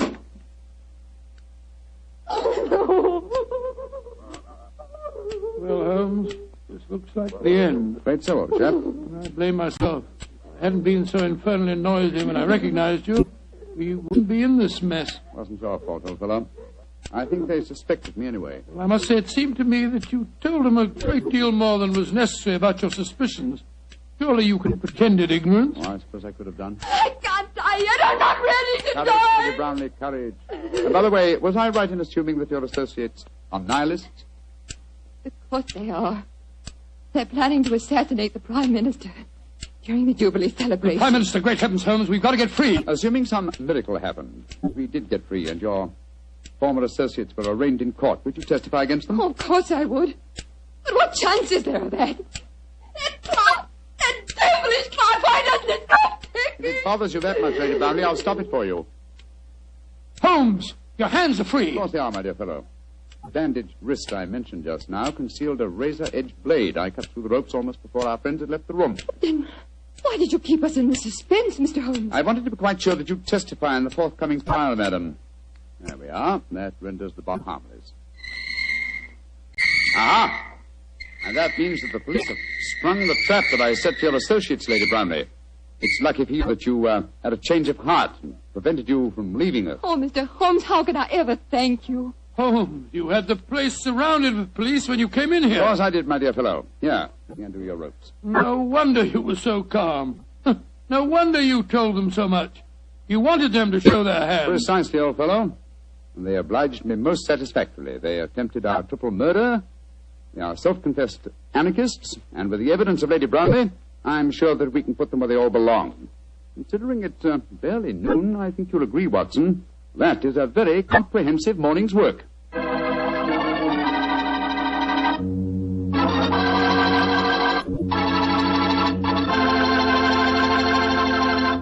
Doctor, tell the truth. Were you scared waiting for that time bomb to go off? Scared, my boy? I was so scared that to this day I can't stand being in the same room with a loud ticking clock.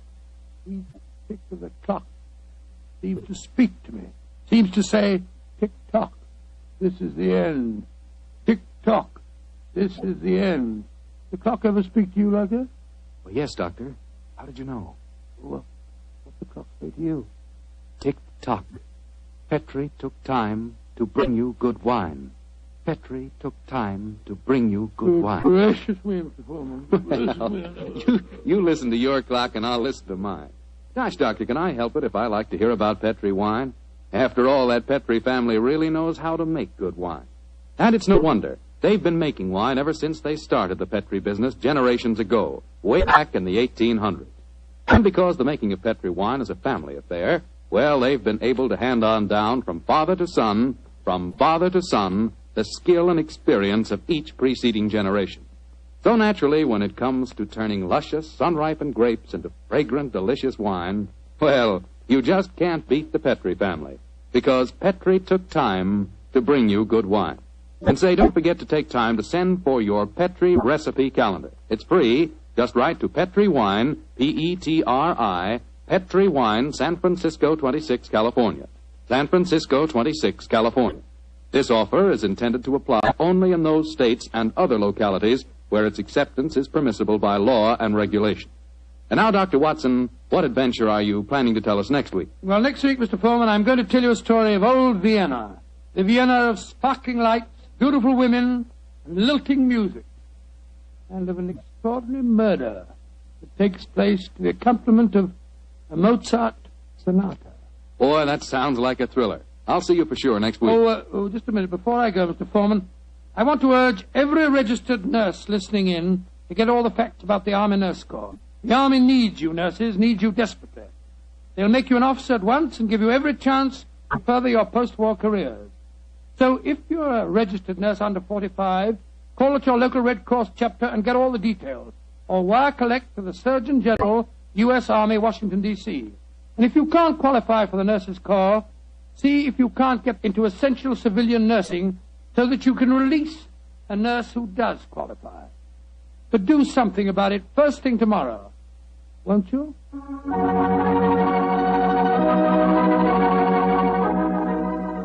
Tonight's Sherlock Holmes adventure is written by Dennis Green and Anthony Boucher and is based on an incident in the Sir Arthur Conan Doyle story, The 5 Orange Pips. Mr. Rathbone appears through the courtesy of Metro-Goldwyn-Mayer and Mr. Bruce through the courtesy of Universal Pictures, where they are now starring in the Sherlock Holmes series. The Petri Wine Company of San Francisco, California, invites you to tune in again next week, same time, same station. Meanwhile, don't forget to take advantage of our offer of a free recipe calendar.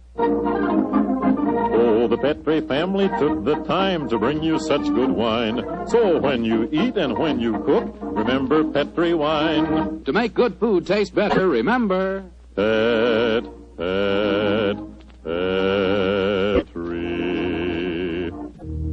wine. This is Bill Foreman saying goodnight for the Petri family. Sherlock Holmes comes to you from our Hollywood studios. This is the Mutual Broadcasting System.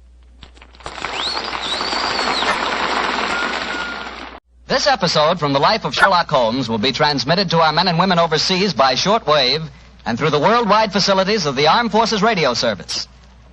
Petri Wine brings you Basil Rathbone and Nigel Bruce in the new Adventures of Sherlock Holmes.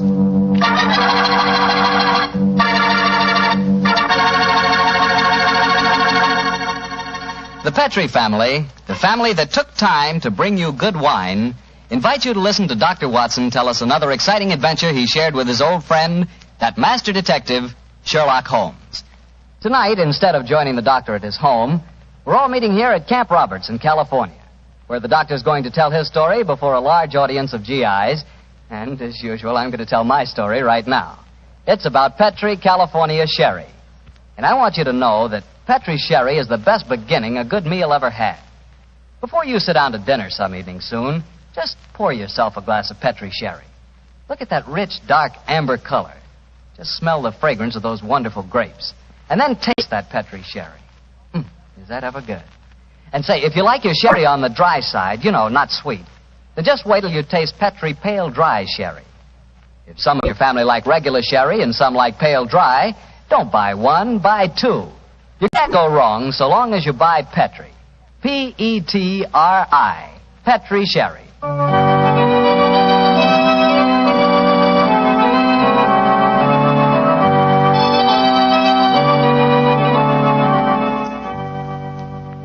And now let's join Dr. Watson and get on with our story. Good evening, Mr. Bartell. Well, Doctor, your study seems a little bigger than usual this week. Yes, my boy.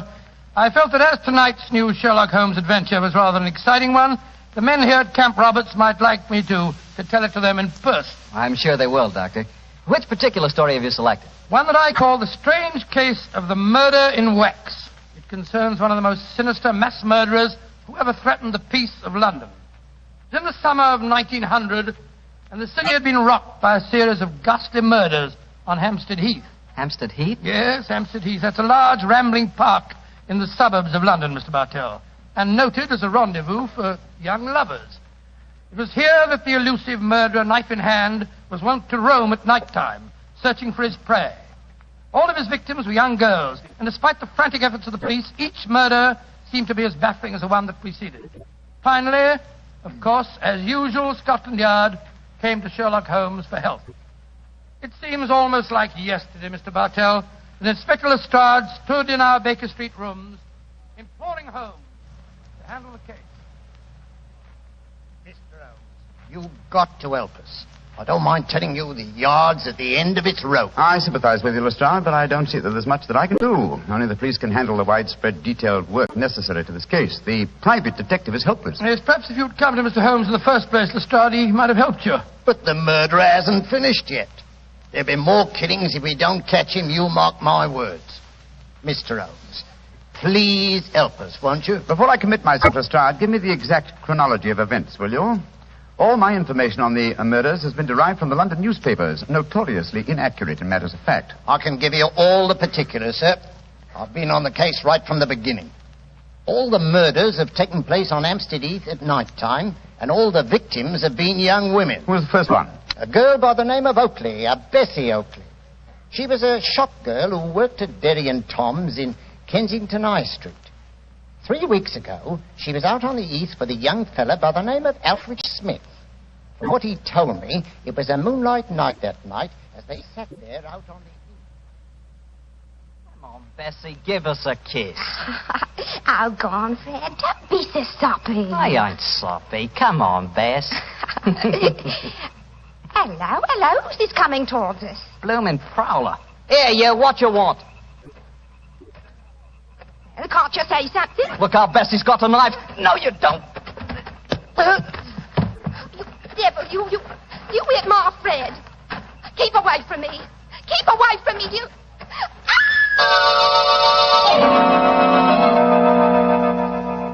And that's all I know, Inspector Lestrade. I never got a good look at him.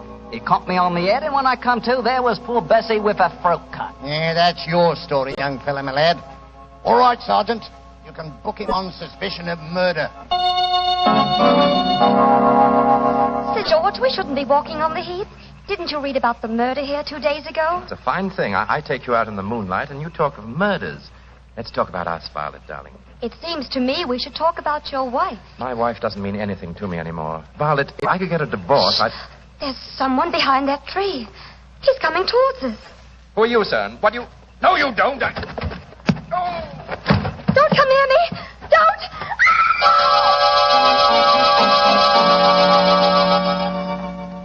Inspector Lestrade, she's dead, poor girl, I know, but a scandal can't bring her back. If there's any way to keep my name out of the papers, Yeah, I'm afraid you'll have to take your chances, Sir George.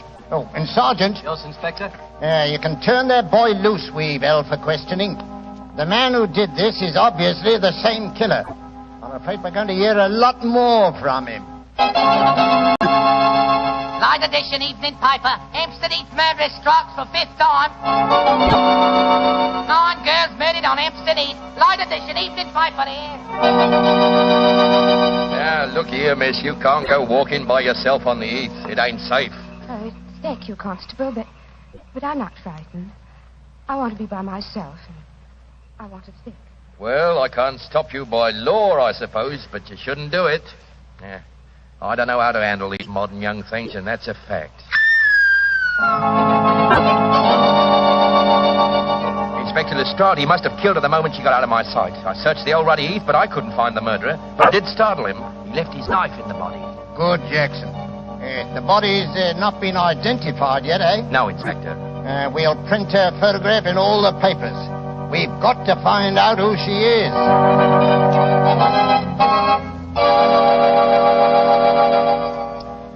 Mr. Bishop, is this the body of your missing daughter? Yes, it's Rosie, my Rose. Inspector Lestrade, if I ever lay my hands on that murdering fiend, I'll kill him. I'll kill him with my bare hand. There's the story, Mr. Holmes. Rose Bishop was the 10th and last girl murdered. But she was the first girl murdered when she was alone. Eh, Lestrade? Yes, sir. You found no clues? Well, none that proved anything when we checked on them. Let me ask you a question or two, Lestrade. Well, anything you like, sir. You've taken the obvious precautions, of course.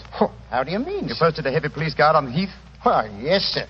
We've had 100 plainclothesmen walking there at night ever since the second murder. But he seems to slip through our fingers. I suppose you've also posted policemen dressed in women's clothes. Yes, Mr. Holmes. And we've hired girls to walk the heath in couples with our plainclothesmen. But the murderer won't seem to rise to our bait. He's a cunning brute. Yes, he is, Watson. Obviously a morbid madman obsessed by a hatred of love. He'll be hard to catch. Lestrade, you mentioned clues that amounted to nothing when you checked them. What were these clues? Well, footprints, a couple of cigarette butts dropped at the scene of the crime. Nothing that helped us.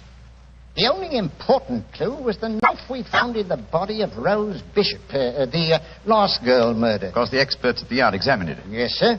Didn't tell us a thing, though. You had the knife with you? Here it is, Mr. Holmes. I knew you wouldn't trust us. You'd want to look at it yourself. Thank you, Lestrade. Yes. Mm-hmm. Interesting. What is it, Holmes? This knife is a collector's item. It's at least 100 years old, I should say. May I keep this overnight, Lestrade? I should like to conduct a few experiments of my own. Why, of course you can, sir. Then you're going to take on the case, Holmes? Now, let us say that I'll take it under advisement. I'll do my best, Lestrade. I'll do my best. Well, thank you, sir. If any further developments occur, communicate with me at once, will you? Yes, sir. In the meanwhile, I'll smoke a few pipes on the problem. But I promise nothing, my dear fellow. I promise absolutely nothing.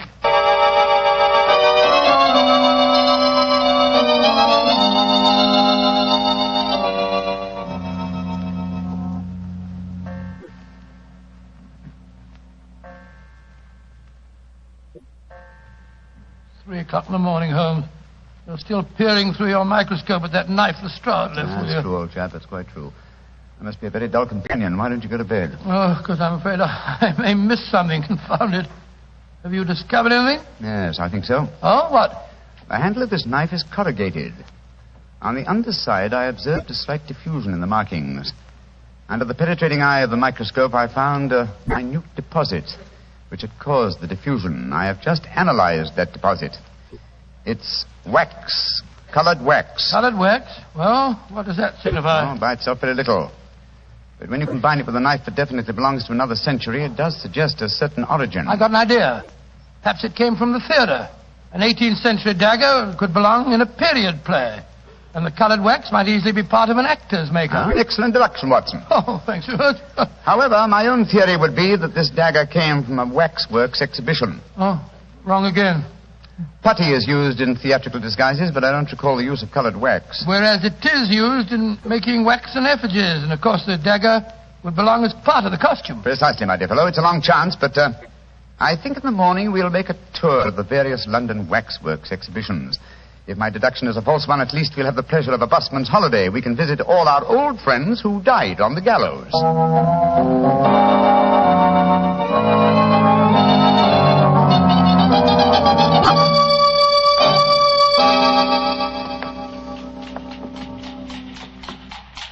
Any tired, old chap? I must say I'm a little weary. This is the 4th waxworks exhibition that we've been to. The 4th and the last. We fail to find any clues here at Levesque's Museum. We can return to Baker Street. Oh, thank heaven this is our last port of call. I'm so dizzy from looking at waxworks that they begin to look like human beings to me. Did you notice that I asked directions from the wax policeman at the entrance door just now? Yes. Well, I'm sure many people have been deceived in the same way. Uh-huh. Here we are. Oh, Monsieur Levesque doesn't believe in understatement, does he? Look at that sign there. Oh, gracious me. The Chamber of Horrors. Come in and see the pageant of murder. All the great killers of history reenacting their famous crimes. Well, let's go in, Watson. We should feel thoroughly at home. Creepy in here, isn't it? I've heard that Monsieur Levesque will pay £100 to anyone who will spend all night alone in the Chamber of Horrors. Yes, I've heard of that challenge, too. Are you thinking of accepting the bet? Great Scott, now I wouldn't spend a night here for 1,000. A very comprehensive collection of killers, aren't they? Let's see. Williams, Wainwright. Marchioness de Brinvilliers. By George, yes. She was an attractive woman, wasn't she? As trim a pair of ankles as ever I've seen. Yes, but you wouldn't have liked her cooking, Watson. She used the most lethal condiments of almost any woman in history. Hello. What is it? Look over there. I was wondering when we'd come to one of your cases. Dr. Grimsby Rylott and the murder at Stoke Moran. Or the case of the Speckled Band. By Jove, Holmes, the tableau's extraordinarily realistic, isn't it? Yes. One other old friends of mine are represented here. I should rather like to renew acquaintance with Ricoletti of the Clubfoot and his abominable wife. Ricoletti? I don't remember him, Holmes. Oh, one of my earlier cases, old fellow. I must tell you that story sometime. I wish you would. Holmes, look, that veiled figure over there. Read the placard in front of it. The Hampstead Heath Murderer. Well, how very interesting. The face is covered with a black veil. Is this pure showmanship, I wonder, or does Monsieur Levesque know more than Scotland Yard and I? Good day to you, gentlemen. Great Scott, you startled me, sir. Are you admiring my collection of murderers? Monsieur Levesque? Yes, sir. And haven't I the distinction of addressing Mr. Sherlock Holmes? That is my name, and this is my friend, Dr. Watson. How do you do? How do you do, Doctor? I am greatly honored to meet you both. What do you think of my Chamber of Horrors? Oh, it's very impressive. We're particularly interested in this veiled figure of the Hampstead Heath murderer. Yes, indeed we are, sir. Is there a face beneath that veil? I'll let you in on a trade secret, gentlemen. There are no recognizable features behind that veil. This is purely for publicity purposes. The public always expects to see the latest horrors here. And I thought I'd titillate their morbid palates by having a mysterious figure representing the killer. Of course, if he is captured, I shall add his effigy to my collection. You think he will be captured, then? One can only speculate. He's a clever man, Mr. Holmes. By the way, Monsieur Levesque, does your offer of £100 to anyone who will spend a night in the Chamber of Horrors still hold good? Oh, yes. Are you thinking of accepting the bet, Mr. Holmes? No, but Dr. Watson would like to. What, Holmes? I don't recommend the experience, Doctor. It's an ordeal that calls for nerves of steel. However, I shall be glad to arrange for it. I haven't the slightest intention of backing down now? Of course you haven't, old fellow. What time shall my friend return, sir? About 11:30 tonight. I'll be waiting for him at the main entrance. Splendid. Come on, Watson. Oh, Holmes, Good day, Monsieur Levesque. Good day, gentlemen. I shall be waiting for you tonight, Doctor. Holmes, what the blazes do you think you're doing? I haven't the slightest intention of keeping that appointment tonight. Well, of course you haven't. I shall keep it. Disguised as you. You keep it? For heaven's sake, tell me what you're up to, Holmes. You didn't even mention that missing dagger to Levesque. No, because he knows something about the murderer. I'm convinced of it. Well, why'd you say that? As we were standing there talking to him, a breath of air from the open window blew back a corner of the veil. I'll swear that there are clearly defined features beneath it. And so you're going back there tonight to find out? That's right, old fellow. The superstitious used to believe they could use a waxen image to kill a man. Tonight, Watson, we shall prove that a waxen image can be used to trap a killer.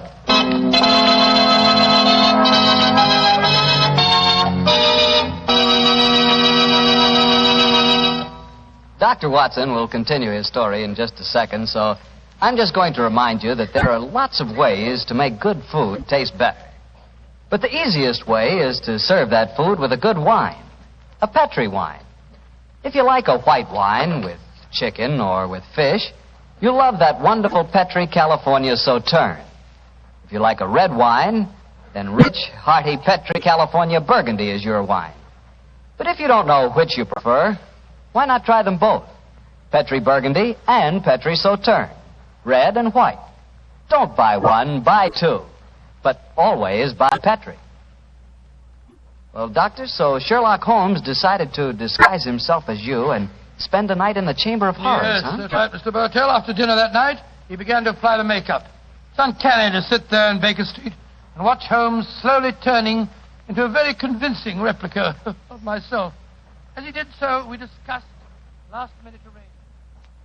I'm promptly at 11:30, Watson. If I'm not back here by 2 o'clock, you better come after Well, me. we should let me come and wait outside, old fellow, just in case there's any trouble. No. You'd attract attention. By the way, do you recall the name of the last girl murdered on the Heath?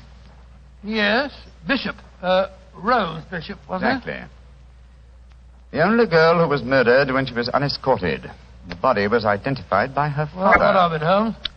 Levesque is a French name, and yet the gentleman had a decidedly English accent. I should say that he adopted a foreign name as being more suited to his profession. I don't see what you're driving at. What's the connection between Levesque, the owner of the waxworks, and the father of Rose Bishop, the murdered girl? Levesque is the French word for bishop. Great Scott. You think that he knows who the murderer is and... I know only one thing, Watson. I may see what is beneath that black veil. There. Now, how's my disguise? Wonderful. You look exactly like me, but how'll you manage about the voice? Well, I don't think that'll be too difficult, old man. After all, Rebecca knows very well. Oh, I can't understand half what you're saying. In your own case, old chap, that's a handicap that I've suffered from for years. Rubbish. I'm perfectly intelligible. Now, let me see, the bullseye lantern. Yes. Watson, I think I'll borrow your revolver, too. I probably won't need it, but for once I think it might be safer for me to go armed. Here, Holmes. Now, do be careful. I will, old chap. Don't worry. Goodbye. And if I'm not back by 2 o'clock, you better come to the waxworks and see what's happened to me.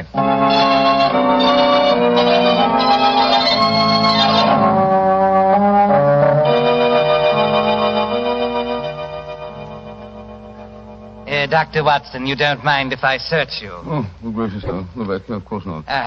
No lantern, please. The moonlight will give you all the illumination that you need.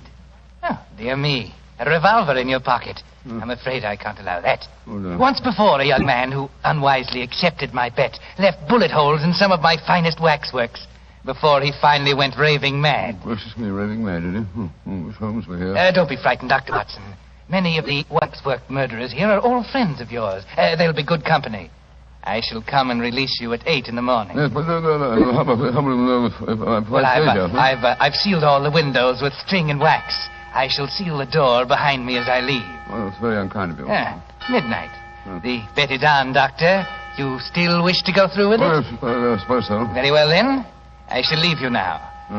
Good night, Dr. Watson. Good night. Pleasant dreams. Pleasant dreams.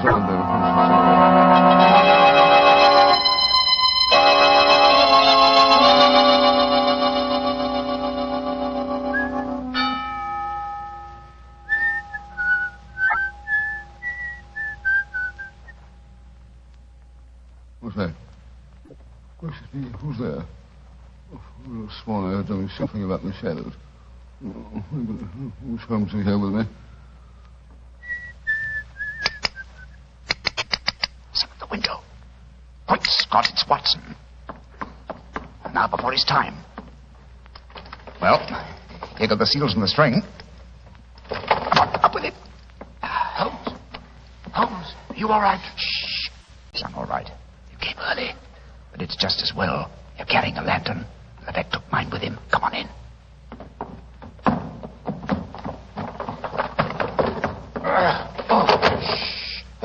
There we are. Go on, open or quiet.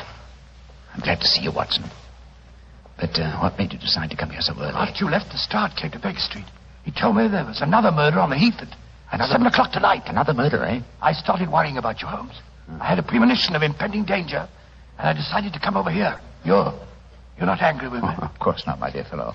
I'm glad of your company, and I appreciate your concern. Have you looked under the veil of the waxwork figure of the Hampstead Heath murderer yet? No, I was just about to. Your lantern will be most useful. Come on, Watson. Oh, what have you been doing? Just doing nothing? Yes, I wanted to give Levesque an impression that I was here for the night, and I also wanted to do some serious thinking. I smoked 2 pipes on the problem, Watson, and I think I know the answer now. I'm willing to swear you'll know the face you see when I lift the veil from the waxen dummy. Here's the figure. Now, hold your lantern a little higher, will you, won't you? That's it. I lift the veil, and who do we see? Good Lord, it's the waxwork figure of Levesque himself. Precisely, Watson. An unparalleled example of the self-betrayal inherent in criminal egotism. Levesque couldn't resist the... Holmes, the waxwork is moving. It's alive. Yes, gentlemen. Which is more than either of you will be in a few minutes. You re-entered this room by a secret door, I suppose? Yes, Mr. Holmes.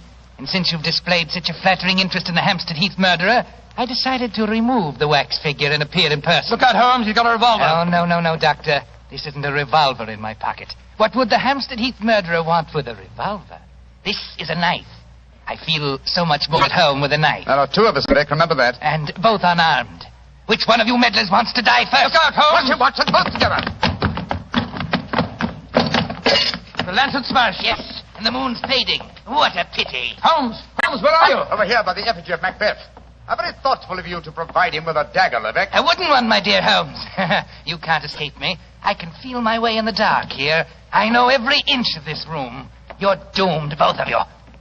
Don't strike a match, Holmes. You'll make a target of yourself. Devil with that. I'm lighting this newspaper. It'll make an excellent torch to set light to the nearest waxwork. No! Don't burn my waxwork! Why not?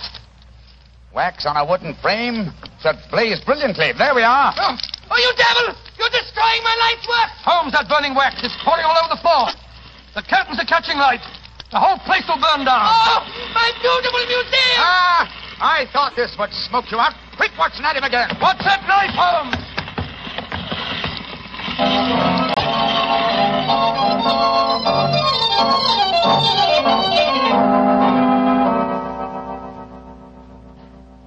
Well, Mr. Holmes, you've done it again.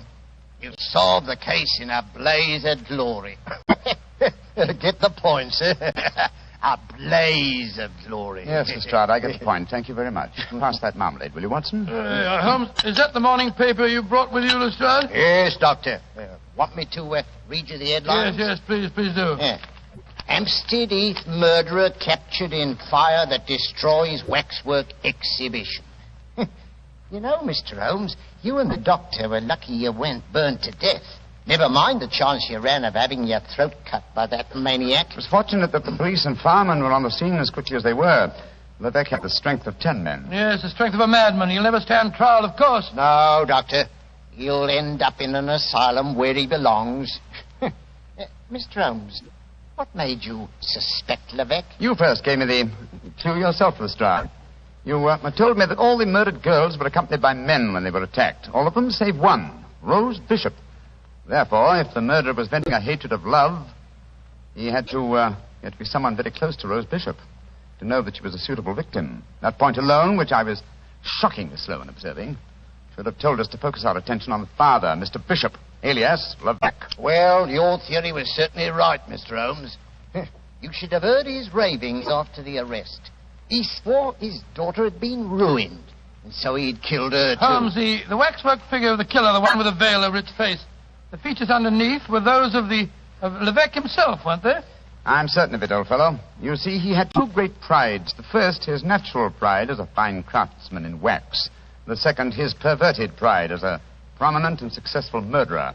These two prides combined suggested to his crazed mind that he make a waxwork figure of himself and range it with the other great killers of history.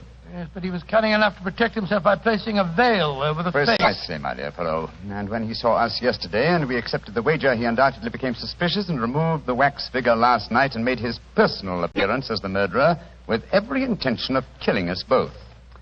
Yes, we were very lucky, old chap. Yeah, if you ask me, Mr. Holmes, you've been very smart. No, I quite agree, Lestrade. I think you solved the case brilliantly, Holmes. No. I've been very sluggish. I solved by circumstance and melodrama what should have been a purely intellectual problem. I'm not pleased with myself. Lestrade, I hope that my name has not been used in that newspaper report. No, it hasn't, sir. Excellent. I want no credit in this case. Well, do you mean to say that you're going to let Scotland Yard get the praise for catching him, Holmes? Why not? Well, that's very generous of you, Mr. Holmes. It'll make things a lot easier for me. Yes, it certainly will. Holmes, I can't see why you reproach yourself. Because, my dear Watson, like the Hampstead Heath murderer, I, too, have my pride as a craftsman. This case had a clearly defined pattern, and I was unable to recognize it. If you should have occasion to chronicle this story, Watson, and I should prefer that you didn't, I would like you to entitle it The Education of an Idiot. Oh, come now, Holmes. The education of an idiot? That's absurd. I know. But if you do tell this story, it'll probably end up as The Strange Case of the Murderer in Wax.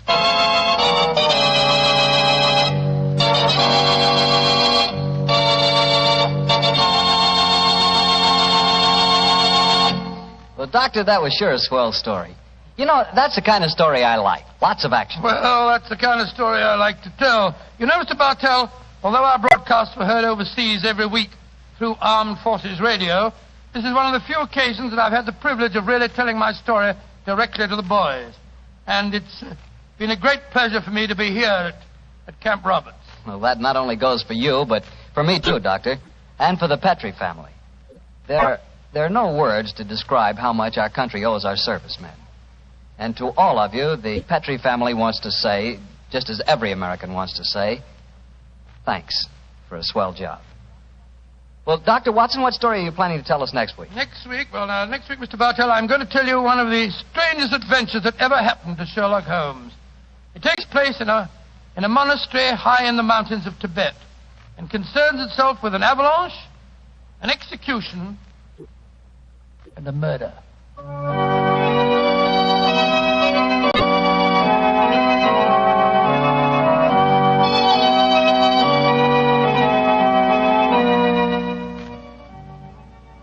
Tonight's Sherlock Holmes adventure was written by Dennis Green and Anthony Boucher and was suggested by an incident in Sir Arthur Conan Doyle's story, The Adventure of the Second Stain. Music is by Dean Fossler. Mr. Rathbone appears through the courtesy of Metro-Goldwyn-Mayer, and Mr. Bruce through the courtesy of Universal Pictures, where they are now starring in the Sherlock Holmes series.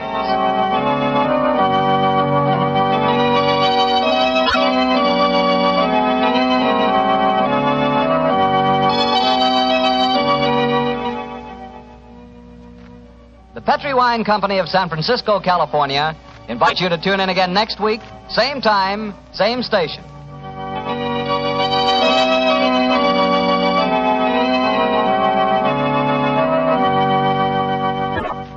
This is Harry Bartell saying goodnight for the Petri family. For a solid hour of exciting mystery dramas, listen every Monday night on most of these same stations at 8 o'clock to Michael Shayne, followed immediately by Sherlock Holmes. This is the Mutual Broadcasting System.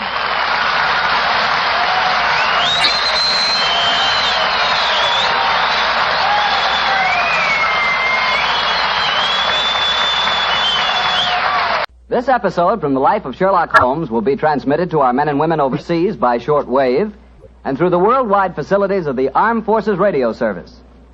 Petri Wine brings you Basil Rathbone and Nigel Bruce in the new adventures of Sherlock Holmes.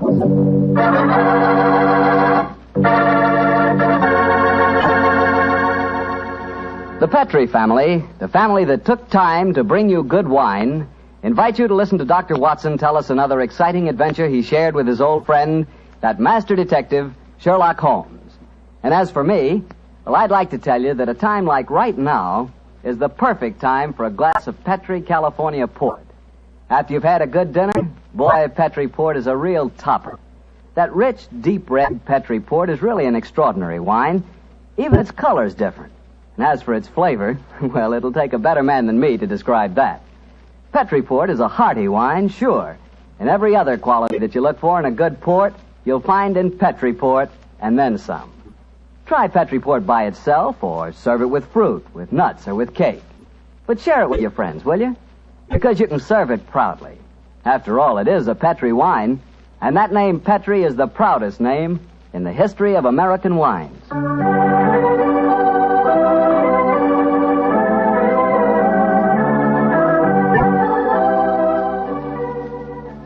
And now let's visit our old friend and host, Dr. Watson. Good evening, Mr. Bartell. Good evening, Doctor. Settle yourself down and get your pipe going. Thanks. Doctor, last week you told us that tonight's story took place in the Casbah at Algiers. Yes, the Casbah. I remember it as the place of countless streets winding up and down, past colorful cafes where 100 tongues were spoken, and often a street would end in shadowy darkness which a man would be foolhardy to enter alone. Yes, Mr. Bartell, that was the Casbah that Sherlock Holmes and I knew in that winter of '99. Well, how did you happen to be out there, Doctor? Do you mind if I tell you the story from the start, Mr. Bartell? It really began on a wintry night in Baker Street at the conclusion of a strange murder in Montrevor Castle. A charming young girl sat on the sofa of our lodgings in Baker Street and talked to her. But, Mr. Holmes, you can't say you'll have nothing more to do with the My dear Miss Montrevors. Fretfield, I found the true murderer of the Dowager Countess. He committed suicide. Surely the case is ended. Yes, Mr. Holmes, you found the real murderer. But now I want you to find the unfortunate young man who fled England 5 years ago when he was suspected of a crime. This is a new development, Miss Fretfield. Please tell us about it. It's Douglas Milton that I'm talking about. Oh, yes. He was the heir to the title, wasn't he? Yes, Mr. Holmes. He was a sensitive, artistic boy, and when he knew that he was under suspicion, he ran away. Mm-hmm. Of course, everyone regarded his flight as an admission of guilt. That is, until you found the real culprit, Mr. Holmes. I imagine, Miss Tutfield, that your interest in the missing boy is not entirely, shall we say, altruistic? I'm in love with him, Dr. Watson. Oh. We were engaged to be married when he ran away. Mr. Holmes, you've got to find him. He must know that his name has been cleared and that he's inherited the title. Miss Fretfield, have you any direct news, any letter from your fiancé since he left 5 years ago? None. Any clues as to his hiding place? Only this. It's a painting I received anonymously a year after he had left. Oh. It was sent from a forwarding address in London. Here it is, Mr. Holmes. Thank you. Small oil painting. Very good one, too, I say. Yes. His splendid sense of composition and his use of color is unusually brilliant. You recognize this painting as the work of your fiancée, Miss Stretfield? I'm certain of it. Yes. Wonderful use of color. Observe the delicate shadings of that sunset and the brilliant green of the oasis. This scene is extraordinarily reminiscent of the desert in North Africa. Yes, that's what made me say I was certain he'd gone abroad, Mr. Holmes. But why should he go to North Africa? A good place, Watson, for an Englishman who imagines himself to be escaping justice. Remember, the Foreign Legion is stationed there. You think he might have joined the Legion, Mr. Holmes? It would seem logical. No question to ask to those who join it, and its colorful obscurity might easily appeal to a young fellow in trouble. Hello. What is it, Holmes? Quite a few grains of sand in between the canvas and the frame here. Miss Stretfield, do you mind if I pry the canvas loose? Do anything you like, Mr. Holmes, if it gives you any clue to Douglas's whereabouts. Give me your penknife, will you, Watson? Yeah. Thanks, old chap. All right. Here we are. Can you see anything? Uh-huh. Look. The word sheriff. And Elafroon are stamped here. Sheriff is probably the framer's name, and Elafroon is a town some 50 miles from Algiers. That settles it. Miss Stretfield, I accept your case. Watson and I will go to Africa and try to find your fiancé, Douglas Milton.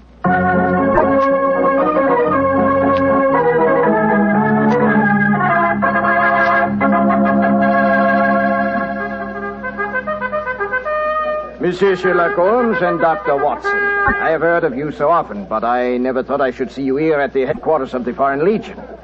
What can I do for you, gentlemen? Well, Colonel Brisson, I'm trying to trace an Englishman who has been missing during the past 4 years. I have reason to believe that he might have joined the Legion. Yeah, I shall look in my records. Let me see. 4 years ago would be 1895.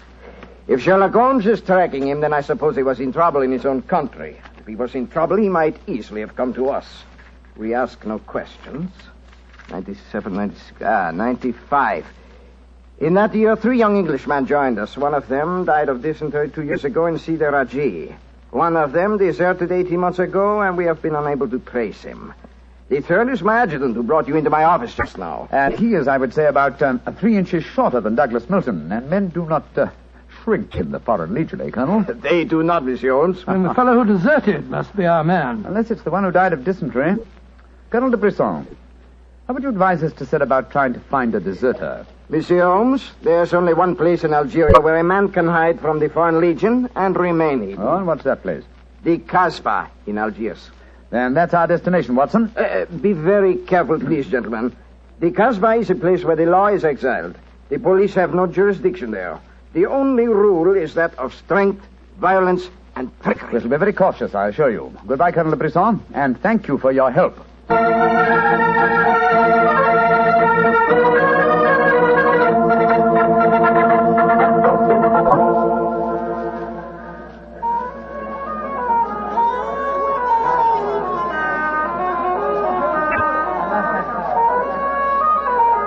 Well, I must say that I think Colonel de Brisson rather exaggerated the dangers of the Casbah. I suppose you're going to tell me this cafe is the headquarters for a dope smuggling ring or white slaving or something. Its ramifications are even more extensive than those you've mentioned. You're joking, Holmes. I assure you I'm not, old fellow. What? My old friend Duhamel is chief of police in Algiers. When I told him our mission, he advised me to come here. A 500-franc note, and the proprietor can obtain any and all information regarding the underworld. For as little as 200 francs, he can arrange a murder. So that gives you some idea of the relative values in the Casbah. Good Lord, then you've already spoken to the proprietor? Oh, yes, a charming, scoundrelly fellow by the name of Rafi. I gave him 500 francs and asked him to set his underworld grapevine in motion to see whether an Englishman living in hiding here in the Casbah could be found. And I thought we'd come here for a quiet meal. Here comes Rafi now. Let's hope he has news for us. Here we are, Rafi. Come and sit down, won't you? Rafi works fast, does he not, Mr. Holmes? Your friend is... My friend knows that you're working with me. We'll be found out. A drink first. The tongue of Rafi is parched. Would you have me die of thirst before I give you my news? Vermouth cassis. Mr. Rafi? You have news for me, then? But yes. Good, what is it? First, you will pay me more money, no? But I gave you 500 francs. You said that you'd do the job for that. Can I help it if some tongues are more costly to make wag than others? It took the 500 to get the wag. Am I to have nothing for my own trouble? Votre vermouth cassie, Monsieur Rafi. Ah, good. The gentleman will pay for it. There you are. Merci, Missy. I will drink to your health, gentlemen, both of you. You will pay me more money, no? But my friend's already given you 500. You should stick to your bargain, my good fellow. My information is a bargain at 750 francs. It would be a bargain at 1,000, but Rafi will let you have it for 750 because he likes you. You will give it to me, no? And if I refuse? Then you get no information, and perhaps I spread news in the Casbah that makes it uncomfortable for you gentlemen to be there. Great Scott, this is blackmail. I get the money, no? You're a scoundrel, Rafi. Of course I'm a scoundrel. Here's your money. And information? There is an Englishman hiding here in the Casbah. I do not know his name, but he is tall and fair-haired. I cannot tell you where he lives, but if you go to the Cafe of 1,000 Sighs, you will find a girl who sings there. A girl who sings like a nightingale. Her name is Aisha, and she can lead you to your Englishman. A girl named Aisha, in the Cafe of 1,000 Sighs. That is right. I would suggest that you go there in disguise. 2 well-dressed Englishmen might find themselves in trouble. For a small fee, say 200 francs, I will escort you there myself. Thank you, yes. I think we can manage by ourselves, Rafi. Oh, if your business is concluded quickly and time weighs heavy on your hands, Rafi can take you to some places of rare interest. Dancing girls that wither one's eyeballs with their beauty. For 500 francs, gentlemen... Thank you, Rafi, thank you. I have a feeling the time will not weigh heavily on our hands. Good night. You work too hard, gentlemen. You should learn how to play. Good night. On my soul, I think that fellow's the biggest blackguard I ever met. I quite agree, old chap, but he is amusing. By the way, Holmes, don't you think that when this case is finished, we might have a time on our hands? Oh, Watson, you're incorrigible. But I think... Watson. What is it? The man sitting over in the corner by himself. Oh, Joe, yes, his face seems familiar. We've seen him before somewhere. Of course we have. His name is Oliver Leeming. We met him at the inquest on the Montrevor case. So we did. Now, what on earth do you suppose he's doing here in the Casbah? Not on a holiday, I'm sure. Mr. Oliver Leeming, if you recall, is a cousin of Douglas Milton's, the man we're searching for. If Milton were ever declared legally dead, Mr. Leeming over there would inherit the title. It looks to me as if we're not the only people in the Casbah who are searching for the missing heir. That's true, old fellow. Come on, let's go and talk to the gentleman.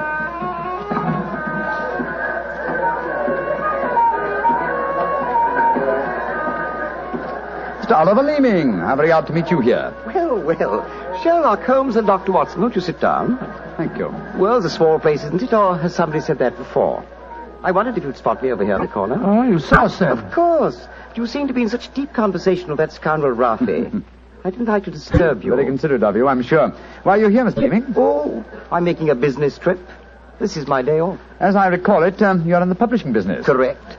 What a memory you have. It seems peculiar that you should be on a business trip here. Are you planning on opening a publishing house in Algiers, or are you searching the Casbah for new authors? Why not? I'm a great believer in encouraging new talent. Mr. Leeming, why don't you admit that you're here for the express purpose of trying to find your cousin, Douglas Milton? Mr. Holmes, you've discovered my secret.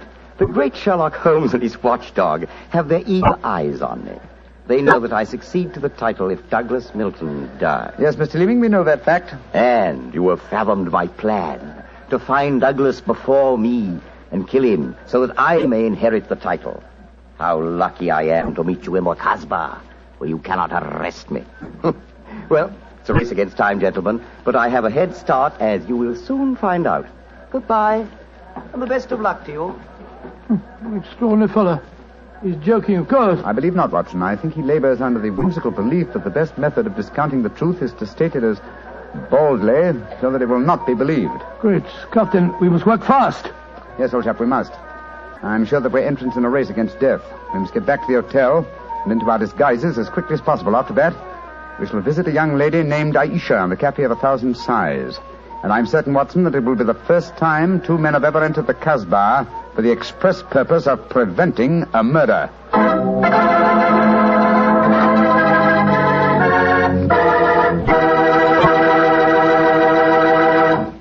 We'll hear the rest of Dr. Watson's story in just about a second, which gives me time to remind you that if you like the flavor of big, plump, juicy Muscat grapes, you'll love the flavor of Petri California Muscatel.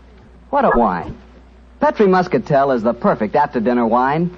It looks good, smells better than it looks, and when it comes to the taste department, well, you never tasted anything like it. For a really good wine, remember first Petri, then Muscatel. Petri Muscatel. Well, Doctor, I can hardly wait to hear what happened next. You and Sherlock Holmes went back to the hotel, I suppose. Yes, Mr. Bartell. Holmes quickly adopted the disguise of an Arab guide, while I assumed the role of a tourist. And we started off on our search. Outside the Cafe of 1,000 Sighs, we met with the rude shock. Good Lord. It's the fellow we met in the cafe. Yes, Oliver Leeming, with a knife between his shoulders. He's dead, Holmes. Shouldn't we get into touch with the police? What can they do? Remember, there is no law on the Casbah. In any case, this man is beyond our help. Our job is to protect the living. Come on, old fellow. Let's go to the Cafe of 1,000 Sighs and find this girl, Aisha. The girl, Rafi says, sings like a nightingale. Comme un oiseau qui chante, je l'appelle ma petite bourgeoise. Ma ton kiki, ma ton kiki, ma ton quinoise. Il y en a d'autres qui me font le doux yeux, mais c'est elle que j'aime le mieux.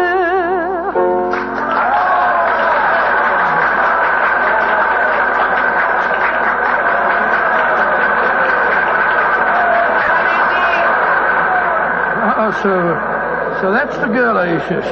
She's very beautiful. Don't forget our role of tourist and guide, old chap. Master, would wish to meet this Aisha? Very much indeed. I will see if it can be arranged, Master. Wait here for me, Watson. I'll see what I can do. Right you are, Holmes. Be careful now.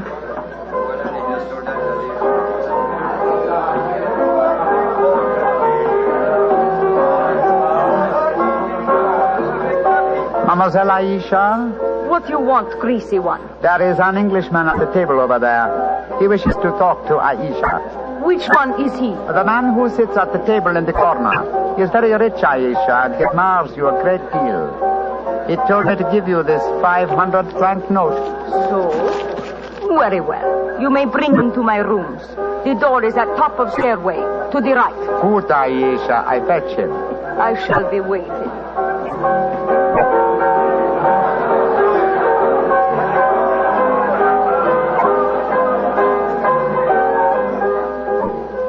Aisha will see you, Master. Follow me, please. Oh, very well. I hope you know that you're going to handle this, Holmes. Don't worry, Watson. In this case, I think honesty will be the best policy. Well, I'm not so sure. This place is a thieves' kitchen if ever I saw one. You better be careful. First door to the right at the top of the stairs. This is it. Come in. Oh, come and sit over here, Mr. Englishman. Greasy one, you may leave us. Mademoiselle, I may as well tell you at once that I am not an Arab guide. My name is Sherlock Holmes. What do you want with me? Why you trick your way in here? Don't be frightened, mademoiselle. I can explain our mission in a very few words. My friend and I have come in search of an Englishman by the name of Douglas Milton. We have good news for him. What make you think I might know of him? A gentleman by the name of Rafi suggested that you might. What is your good news for this Englishman? That he has been cleared of suspicion of murder, and that he is the rightful Earl of Montrevor. That means when he knows this, he will leave the Casbah and return to his country? Naturally, madame. I do not know this man. I have never heard of him. Here is your 500 francs. Goodbye. Not so fast, Aisha, mon petit chou. I've been listening from behind these curtains. Gentlemen, allow me to introduce myself. My name is Douglas Milton. Douglas Milton, we found you at last. It gives me infinite pleasure to have succeeded in my mission. How do you do, sir? Oh, this is very exciting. Yes, I think the occasion calls for a drink. What will it be, gentlemen? Well, I think a glass of port would be very nice, sir. Yes, it would be the most appropriate for toasting the new Earl of Montrevor. Splendid, splendid. Aisha, bring glasses and a bottle of port and some creme de menthe for me. You are not going to England. I will never let you leave me. Oh, stop being so melodramatic, Aisha.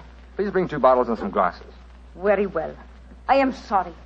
Mr. Holmes, I can't tell you how I appreciate your trouble in coming all this way to find me, but, well, I must tell you at once, there's one problem that makes it difficult for me to leave this country. You see, I deserted from the Foreign Legion. Yes, we know that, my boy. In fact, that's how we first got onto your trail. I shouldn't let that fact worry you, Mr. Milton. I'm certain the British consul in Algiers can arrange to have any charges dropped against a peer of the realm. Oh, well, I never thought of that. Here are the bottles. You must excuse the glasses, gentlemen. Tumblers are hardly correct, I suppose, but... Well, they won't spoil the flavor, I'm sure. 2 glasses of port and a creme de menthe for me. Only 3 glasses, Aisha? Bring a glass for yourself. I do not wish to drink. And I insist that you do. Bring a glass, Aisha. Why should I drink if you are leaving?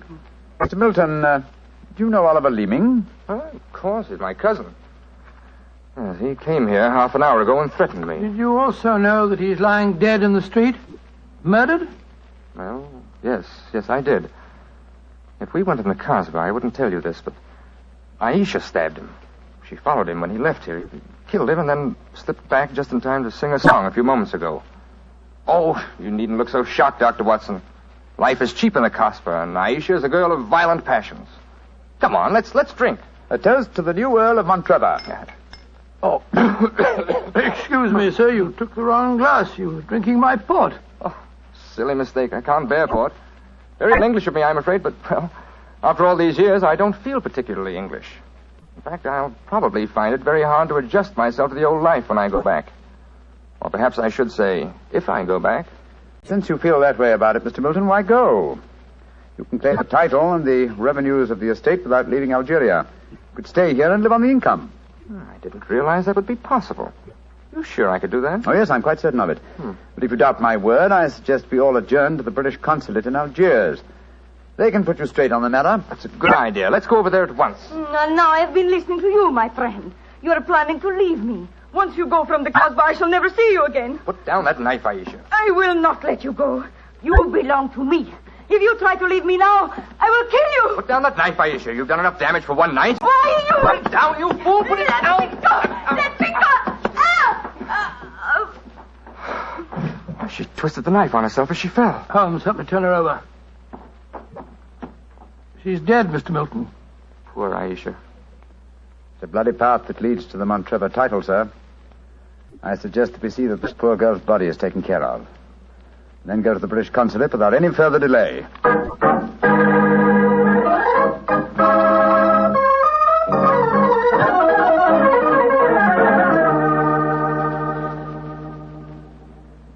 Now that we're at the consulate, Mr. Milton, I suggest that you swear on oath that you are Douglas Milton, heir to the Montrevor estate. This gentleman is a commissioner of oaths. Then we can go in and see the consul. Very well. Now, raise the right hand, please, and repeat after me. I hereby solemnly swear that I am Douglas Milton, the missing heir to the Montrevor estate. I hereby swear that I am Douglas Milton, missing heir to the Montrevor estate. Thank you, sir. And now, if you'll sign the statement here, these gentlemen can witness it. There you are. Thank you, sir. And now, if you gentlemen will sign. Yes, certainly. Thank you, gentlemen. The document is now legal. Splendid. Now let's go over and see the consul. Not yet, my friend. Watson, this man is not Douglas Milton. What the devil are you talking about? There is no law in the Casbah, sir, so you cannot be punished for the 2 murders you committed there. But now that your avarice has tempted you here to Algiers, where you've been foolish enough to sign a false statement, I think we can at least settle you very nicely for desertion, false impersonation, forgery, and perjury. What do you mean? The story should be obvious, old fellow. Oliver Leeming did track down the deserter. Recognition was uncertain after so many years, but at least it gave this gentleman the idea of impersonating the real Douglas Milton, a friend of his. You have a lively imagination, Mr. Holmes. The real Douglas Milton died of dysentery 2 years ago in Sidi El Raj. As soon as the idea of impersonating Milton was born, Leeming had to die. Your theories are very interesting, but you haven't a shred of proof. I say that I'm Douglas Milton. How are you going to prove otherwise? Very simply, my dear sir. Douglas Milton was a painter. A painter who excelled in the use of vivid colors. You, sir, suffer from the quite common malady of red-green color blindness. Less than an hour ago, you mistook a glass of port, which is red, for a glass of creme de menthe, which is green. I knew at once that you were an imposter. You're cleverer than I thought you were, Holmes. Goodbye. Here, come back. No, Watson. Don't go after him. But we can't let him escape, Holmes. Don't worry, old chap. He won't escape. I sent a message to Colonel de Brisson. If you go to the window, I think you'll find that the consulate is being watched. The Legion has a long memory for desertion. I don't think he'll get very far. They got him, Holmes.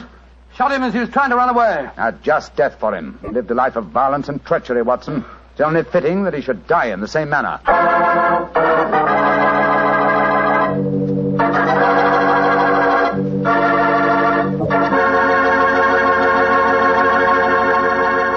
Doctor, that was a swell story, but you know something? I wish you hadn't disillusioned me about the Casbah. Disillusioned you? What do you mean? Well, before I heard your story, whenever somebody mentioned the Casbah, I'd always visualize a very glamorous, romantic sort of place full of beautiful women.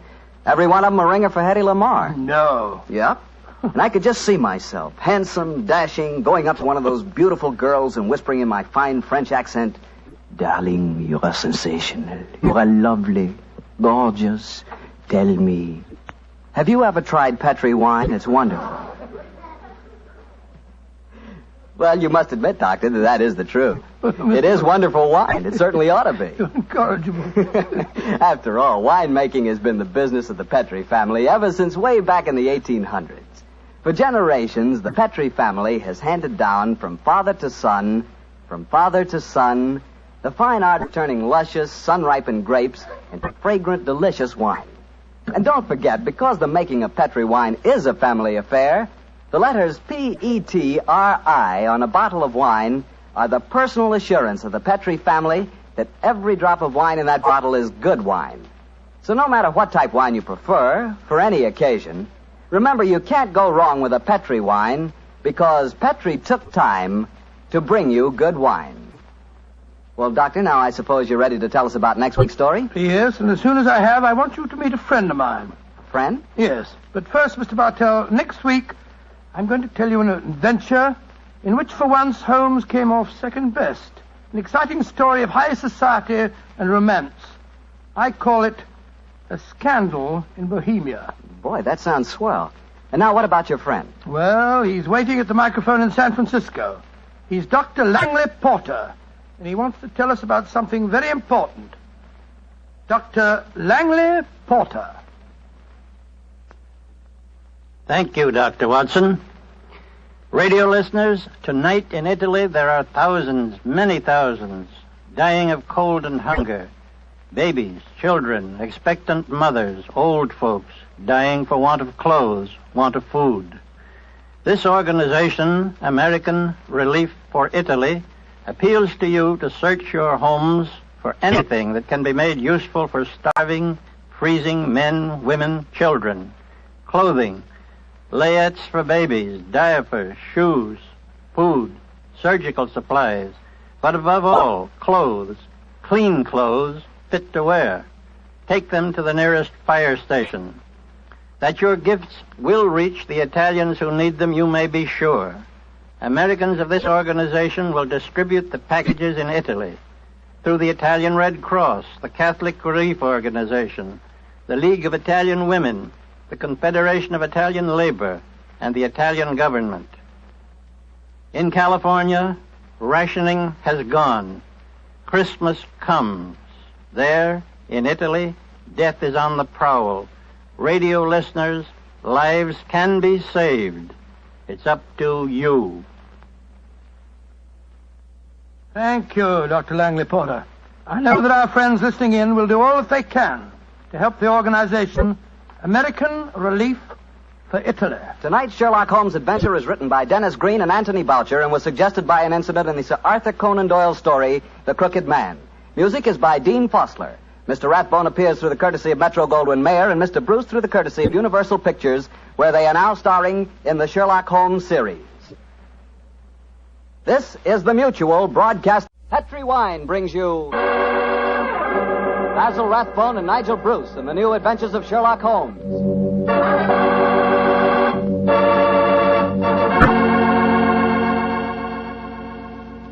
The Petri family, the family that took time to bring you good wine, invite you to listen to Dr. Watson tell us another exciting adventure he shared with his old friend, that brilliant detective, Sherlock Holmes.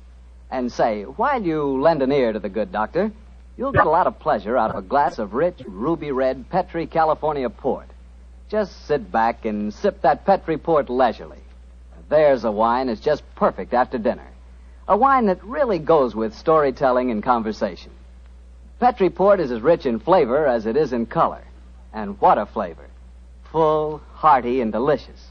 Well, I can't think of a better way to express your hospitality than to offer your friends a glass of good Petri port. Serve that Petri port alone, or serve it with fruit or nuts, or with cake or sandwiches. No matter how you serve it, you can serve that Petri port proudly. Because the name Petri is the proudest name in the history of American wine.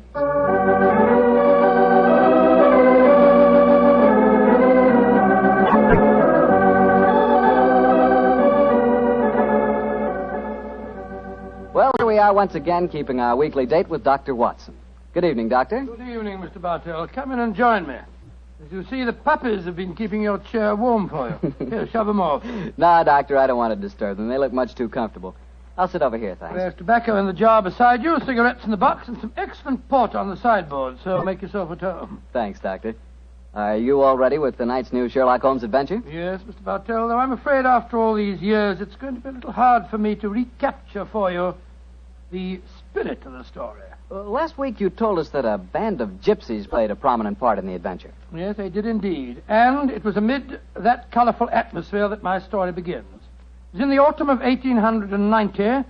My old friend Sherlock Holmes had persuaded me to leave the comforts of my domestic fireside for a few days and to accompany him to the tiny village of Bragston-on-the-Marsh, in the heart of the Norfolk Fen district. What took Sherlock Holmes up there, Doctor? I'm afraid that at the time we left London, Mr. Bartell, he concealed his true purpose from me, saying only that he wanted friendly companionship and a strong right arm.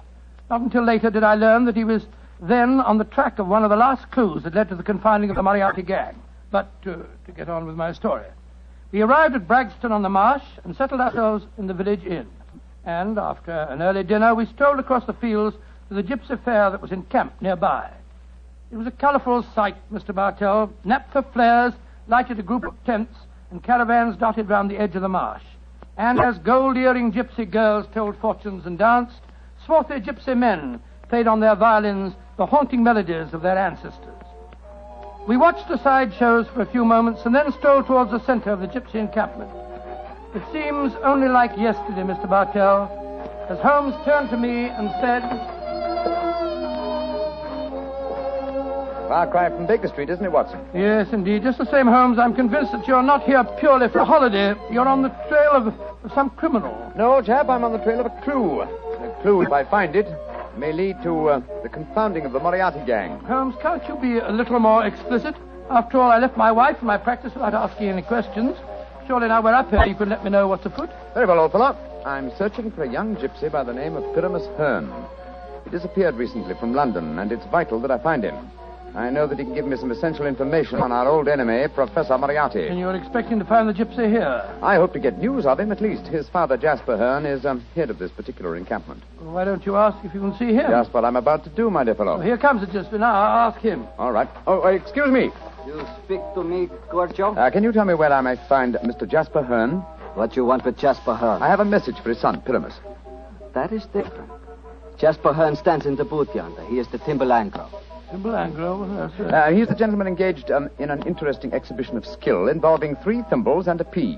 What our American cousins refer to, I understand, as the old shell game. Let's stroll over there, shall we, old fellow? If you would wish to talk to Jasper, it would be better to wait until he is finished. A Timbalangro needs all his wits about him. Now, Joe, look at that stunning girl in the tent over there. Who's she? Her that is penning the rice tuckering. That is Lydia Pentalangro. Excuse me, I shall tell Jasper to expect you later. I can't understand a word they say, Holmes. Penning the what? At last, my dear fellow, you can appreciate how I have felt at times. But at least their words are clear, even if the sense is not, to someone who is unfamiliar with the Romany language. I don't know why you keep hinting that I'm hard to understand. No one else ever complains of it. In any case, what does penning the thingamabob mean? Well, if I remember rightly, penning duckerin is telling fortunes. And from the sound of things, Lydia Pentelengro is not greatly pleased with the duck-and-sheep pen. No more. Lydia can tell no more fortune. Come on, Watson.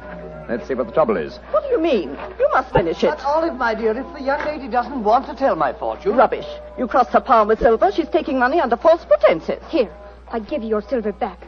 Lydia has never taken money under false pretenses, nor has she told the future when she does not wish to. Goodbye to you. The insolence of these gypsies is intolerable. If I had my way, they'd be run out of the county. Now, my dear, don't get so excited. The poor girl's probably... Good evening. Major Treadgold, isn't it? Huh? I don't think I have the pleasure of your... Oh, dear me. It's Mr. Sherlock Holmes. Yes, sir. Well, bless my soul. Haven't seen you since that last meeting of the Geographical Society. Oh, I'd like you to meet my wife. How do you do, Mrs. Treadgold? How do you do? This is my friend, Dr. Watson. How do you do? And what brings you up to this part of England, Holmes? Are you hot on the trail of some desperate criminal? Oh, dear me, no. Dr. Watson and I are taking a little holiday, and you and your wife? We live here in the manor house. Well, you're very lucky. It's a beautiful part of the country, Mrs. Treadgold. I hate it. I was born and brought up in London. I'm never really happy outside a city. Yes, Oliver's not one for the peace of the countryside, I'm afraid. Well, perhaps we'll get back there. It's a little difficult these days, you know. We've got the boy to consider. Boy? Your son, sir? My dead brother's son, Doctor. We have no children. My little nephew's only 4 years old, you see, and I'm his guardian as well as being executor of his estates up here. So you can understand it would be difficult for us to get back to London. It's only difficult because you put the child's happiness before mine, Arthur. Oh, now, Olive, you know I have to watch his interest up here. After all, when he comes of age, he'll be one of the richest young men in Norfolk. Yes, and with money that should have come to us. In any case, Arthur, if we do have to live up here, I'd find it more tolerable if you'd keep this gypsy scum off the estates. You seem to have taken a violent dislike to the gypsies, Mrs. Treadgold. May I ask why? Oh, they persecute us. They steal our sheep, they break our windows, and just the other day they wantonly led our prize pig into the Bragstone quagmire and let the beast perish. Why should they single you out for persecution like this, do you suppose? Well, I can't imagine. I've always tried to be nice to them. Too nice, Arthur. That's your trouble. Well, I have a very good reason for humoring them, my dear. You see, Holmes, I've always been afraid they may carry this feud so far that they'll even hurt the baby. Olive, my dear, I wonder if you'd go ahead and wait for me in the carriage. It's getting rather chilly. I'll join you in a moment. Very well, Arthur, but don't keep me waiting long. Good evening. Good evening. Good night, Mr. Treadgold.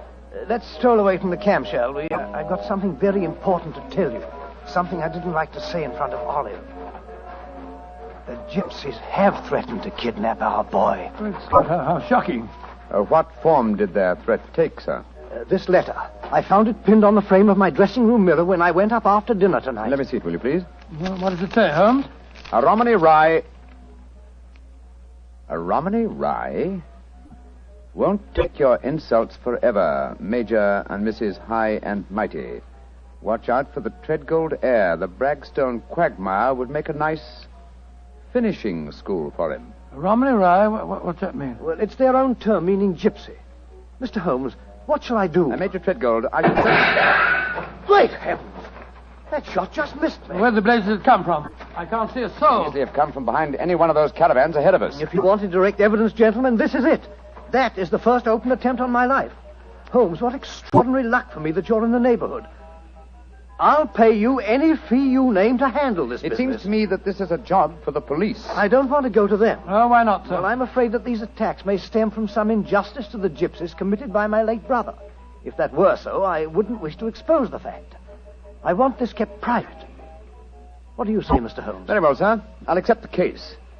It shall be kept private, and I promise to do everything in my power to protect the safety of the Treadgold heir. We are staying at the Rose and Crown in the village.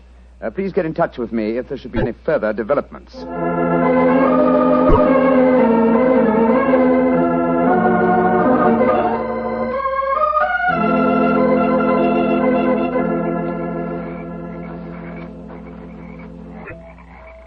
affair seems to be closed down for the night now, Holmes. They're turning out the naphtha flares. Yes, let's stroll over to Jasper Hearn's caravan, shall we? He should be free now. Well, if he's head of this tribe, he ought to be able to tell you something about this Treadgold business. Yes. Though I shall first ask him about his son, Pyramus, the man I'm looking for. I think the fact that I know his son will inspire confidence. Here we are. This is the caravan. That girl, Lydia Petrulengo, sitting outside, the one that was telling fortunes. Yes. Good evening. Who are you, and what do you want? I wish to speak to Jasper Hearn. He is not here. He's gone to the marshes. When will he be back? I do not know. You bring trouble to Jasper? No, my dear. This is a personal visit. We're not after him for being a thimble engro, or for penning duckerin. Oh, for a Gorgio, you speak a Romany well, brother. Oh, you are a true Lavengro, master of words. Where did you learn it? From Jasper's son, Pyramus. Ah, you know Pyramus then. A fine boy. Oh, sit down on the grass, my friend. You may wait here for Jasper. He will be back soon. Thank you. Is that your violin lying on the steps, young lady? No, that is Jasper's Bolshom. Jasper's Bolshom, what on earth's that? That is the Romany word for violin. You play, sir? No, but my friend does. So? Oh, then take it, brother. The stars are bright. The night is warm. Music will be sweet. To a Romany chai, I'm afraid my violin playing will sound rather poor stuff.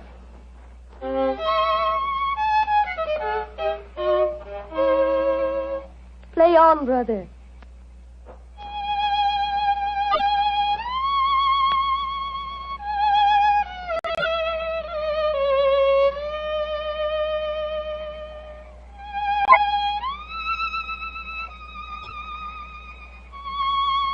Stop, brother. You play well, but Sarasate Zigeunerweisen is not the true gypsy music. I've heard it in London and in Budapest. They call it gypsy. But what can a gorgio know of the true heart of Romany? Wait here. I will get my own violin. Charming girl, charming. But why do you keep on talking about gorgios? Is that more of their confounded gibberish? Gorgio, chap, is the term they use for anyone who is not a true gypsy. Now I will play for you the real gypsy airs. Thank you. I should appreciate it very much. But before you begin, I wonder if I might ask you a question. A friend of Pyramus may ask me any question. What is it? I observed you telling fortunes earlier on tonight. You refused to give a certain gentleman's hand and gave the money back. Did you know who the gentleman was? No, brother. Nor the noisy woman with him. I refused to pen the dockerin because I saw blood and violent death in his hand. Violent death it is soon to come. Violent death? Good Lord. Watson, old fellow, I want you to do me a favor. Yes, of course I will. What is it? I must remain here until Jasper Hearn comes back. I should like you to return to the inn. It's more than possible that we may have news from our client before the night is out. I'll be back later. Oh, well, it's nice of you to give me the best job. Good night, Miss Petronina. Good night. And now, please play for me a true Romany air. Very well, my friend. Listen.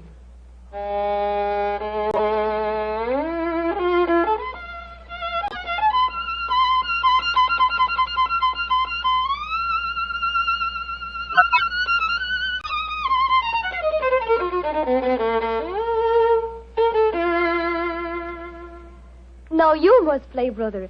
I shall make a true Boshemangro of you. Come, see if you can follow me.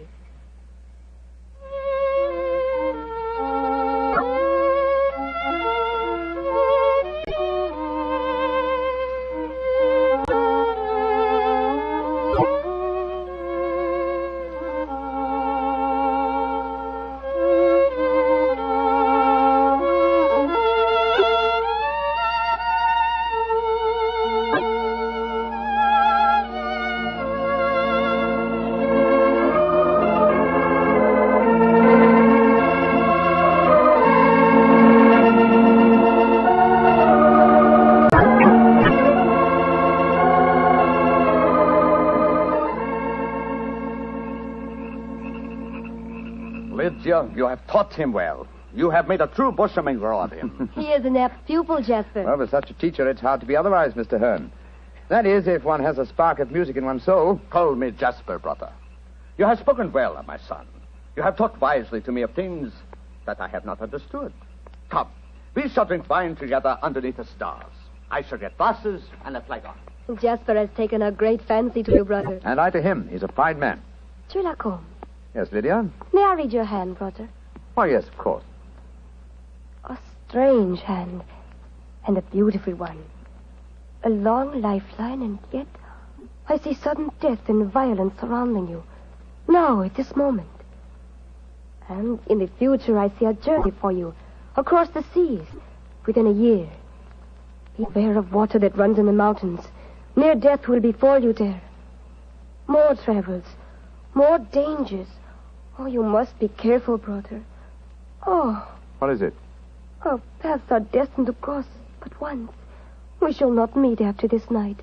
That makes me sad. Oh, but we shall meet again. I shall be here for some days yet. No, it says in your hand that we shall not meet again. And a hand cannot lie. Who is this that comes toward us through the moonlight? It's my friend, Dr. Watson, I think. Yes. Hello, Watson. What's wrong? Wrong. Everything's wrong. Mrs. Treadwell's waiting in the carriage. She wants you to come at once. Indeed, why? The child has been kidnapped. Major Treadgold has gone for the police, and Mrs. Treadgold is threatening to rouse the local inhabitants and come out here and burn this camp to the ground if you don't find the You will child. tell Mrs. Treadgold to return home. She can do no good here. But Holmes... Tell her, old chap, that I have the case well in hand. But how can you have?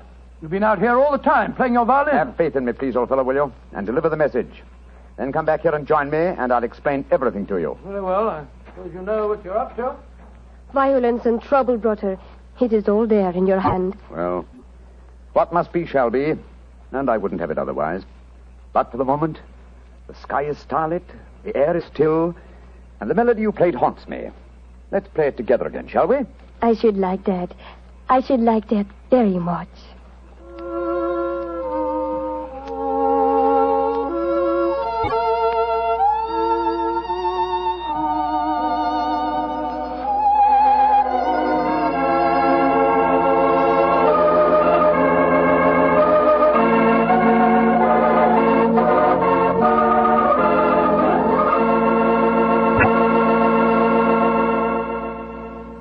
Dr. Watson will continue his story in just a few seconds, during which time I'd like to talk specifically to the ladies, if I may, and tell you about Petri California Muscatel.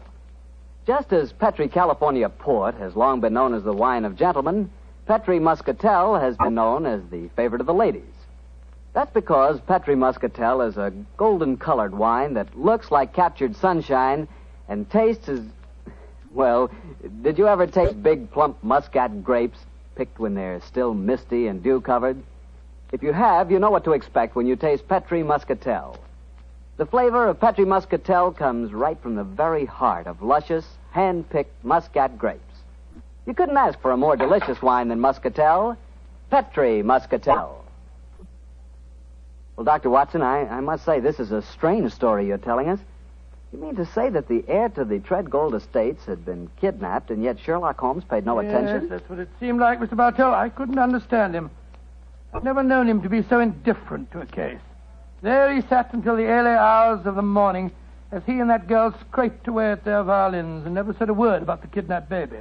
Finally, as we walked home across the fields a few hours before dawn, his mind seemed to return to the matter at hand. He spoke quietly, and yet there was a note of suppressed excitement in his voice. What's the matter, fellow? You're angry with me, aren't you? No, Holmes, I must say, but I'm confused. That girl seems to have bewitched you. Have you forgotten that you accepted the job of guarding the Treadgold heir, and that the child was kidnapped tonight? No, I'm fully aware of the fact. Holmes, for heaven's sake, stop being so infernally matter-of-fact. What's come over you? Oh, possibly it's the mood of this mild autumn night. It is indeed a St. Martin's summer. So much so that I've left my coat and deerstalker cap behind me at the encampment. Let's go back, shall we? And incidentally, when we get there, I can set your mind at rest by showing you the kidnapped child. You mean you know where it is? Certainly. It's, in the camp. Then the gypsies did steal it. No, my dear fellow. I did. What? This is one of those occasions when you absolutely infuriate me, Holmes. If you must keep me up half the night while you have a fitting conflict with a gypsy girl, least of all you can do is tell me what's going on. You say you stole the child yourself. In heaven's name, why? Because the threatening note to Major Treadgold was so obviously a fraud. Oh, why do you say that? You will remember that the letter began, "A Romany Rye will not take your insults forever." Now, a Romany Rye, despite what Major Treadgold said, does not mean a gypsy, but a man who knows about gypsy law. It is a term no true gypsy would apply to himself. He would use the expression Romany child. So it was obvious from the beginning that no gypsy threatened the child. Now, who else had a motive for harming it? Well, Major Treadgold, because he stood to inherit the estate. Yes, or his wife. It's quite obvious. She has no liking for our present life, and the child is an obstacle to a new one. With the child kidnapped and later made away with, obviously they both stood to gain a great many of the things they wanted. Yes, you're right. And whoever the culprit is took the precaution of pinning the blame in advance on the unfortunate gypsies by writing the false kidnapping note. Wait a minute, but how about the shot that was fired at us tonight as we walked with Major Treadgold? Probably fired by an accomplice to the plot, in order to give authenticity to the supposed danger. And the child is now in the gypsy encampment. Yes, I promised that I would protect the Treadgold heir, and so I arranged with Jasper Hearn to have the boy kidnapped for his own safety. But if anyone should find the child, they'll say the gypsies deliberately stole him. Oh, I'm quite certain that before that occasion arises, old chap, the criminal will have shown his or her hand. Come on, old fellow. Put your best foot forward. It's a long way back to the camp yet, and it's nearly dawn.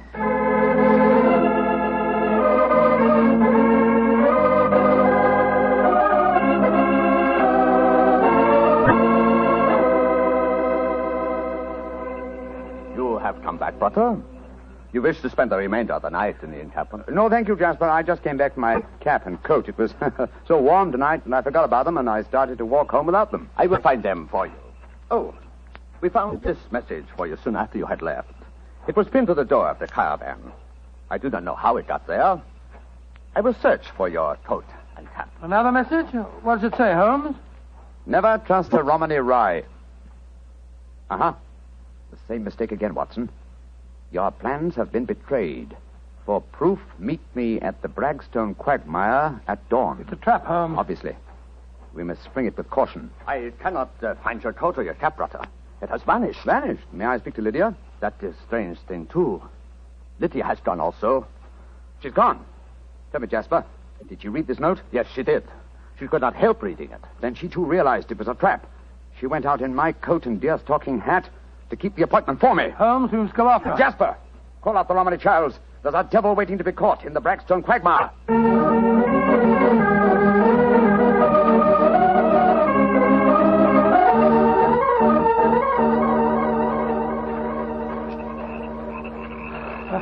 How much further to the quagmire, Jasper? 200 yards. No more. There's Lydia. There she is. And she's dressed in my deerstalking hat and coat, walking into the trap that was set for me. Lydia! Lydia! They got her. Look. She stumbled. She's fallen. I'll go to her, Watson. Jasper, get that devil who staged this fiendish plot. I've a score to settle with him. Do not worry, brother. The score will be settled. Follow me, Doctor. Right you are. I'm right behind you. Lydia! Sherlock Holmes, I was wrong. We do meet again. Your hand lied to me. Oh, Lydia. You're wounded. What can I do for you? There is nothing you can do, brother. No one can help me now. There is little pain. There is little time. Please, hold my hand. There. Tell me, Lydia, did you see who fired the shot? Yes. It was the man whose fortune I told today. The man with the noisy wife. Major Treadgold. Jasper and the men will take care of him. There is one thing I wish to tell you, brother. Yes? Our short meeting has brought me happiness. I should like to think I can leave you something so that you will not forget me. I shall always remember you, Lydia. Always. You gave your life for mine. There is one thing of mine that I wish you to have. It will remind you of me. What is it? My violin. It brought us together. I should like you to have it, brother. Lydia. Do not be sad. It is good. My life for yours. You will give help to many people. It is in your hand. Goodbye. Oshamangro.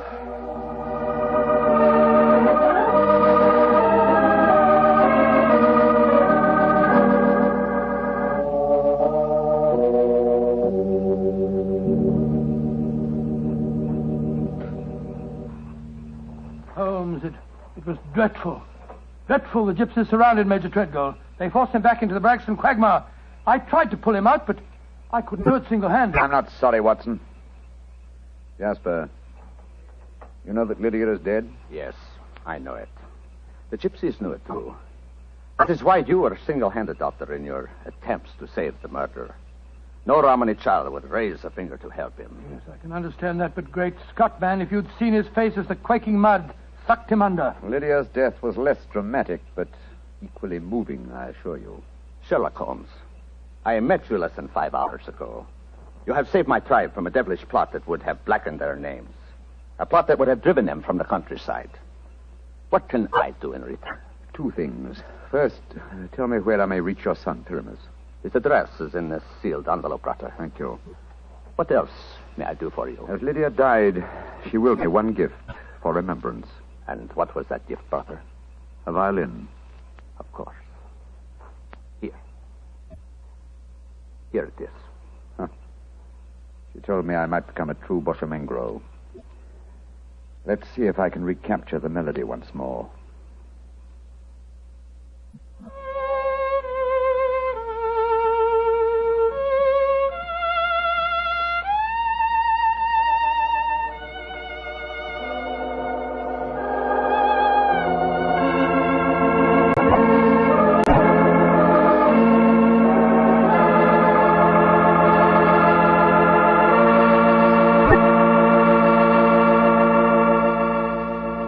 was a very strange story. A very fascinating one. But tell me, do you really believe that gypsies can tell your fortune by reading the palm of your hand? Oh, frankly, I don't know, Mr. Bartell. Perhaps they can. Perhaps it's coincidence. And then again, maybe some gypsy women have a heightened sense of intuition. You know, a woman's intuition can be an extraordinary thing. Yeah, so my wife keeps telling me. Of course, I have a kind of intuition myself. Oh, really? Mm-hmm. Every time I see a bottle of wine with the name Petri on the label, my intuition tells me I'm going to like it. And I always do, too. Mr. Bartell, if ever I saw a man with a one-track mind, you're that man. Thank you, Doctor. As long as my one track is Petri, I can't miss. Because nobody can miss with Petri wine. What other wine has such tradition, such a story behind it? Petri wine is made by a family, the Petri family. They've owned and operated their own business ever since its inception, back in the 1800s. The Petri family has been making good wine for generations, and they've been handing on down in the family, from father to son, the fine art of turning luscious, sun-ripened grapes into fragrant, delicious wine. And that sure adds up to a lot of experience. You can just bet your last dollar that no matter what kind of wine you want, when you ask for a Petri wine, you're asking for good wine. Because Petri took time to bring you good wine. Well, Dr. Watson, what story are you planning to tell us next week? Next week, Mr. Bartell, I'm going to tell you of a strange adventure that Sherlock Holmes and I had in the East End of London. It concerns 5 nephews, an eccentric will, and a dead man's watch that gave us the clue to murder.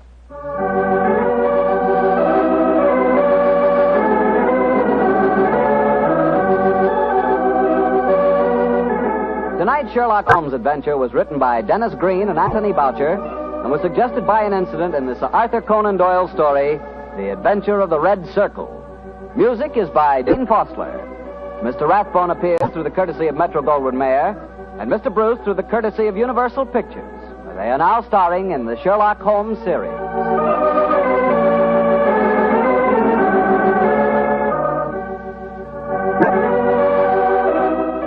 The Petri Wine Company of San Francisco, California, invite you to tune in again next week, same time, same station. Sherlock Holmes comes to you from our Hollywood studio.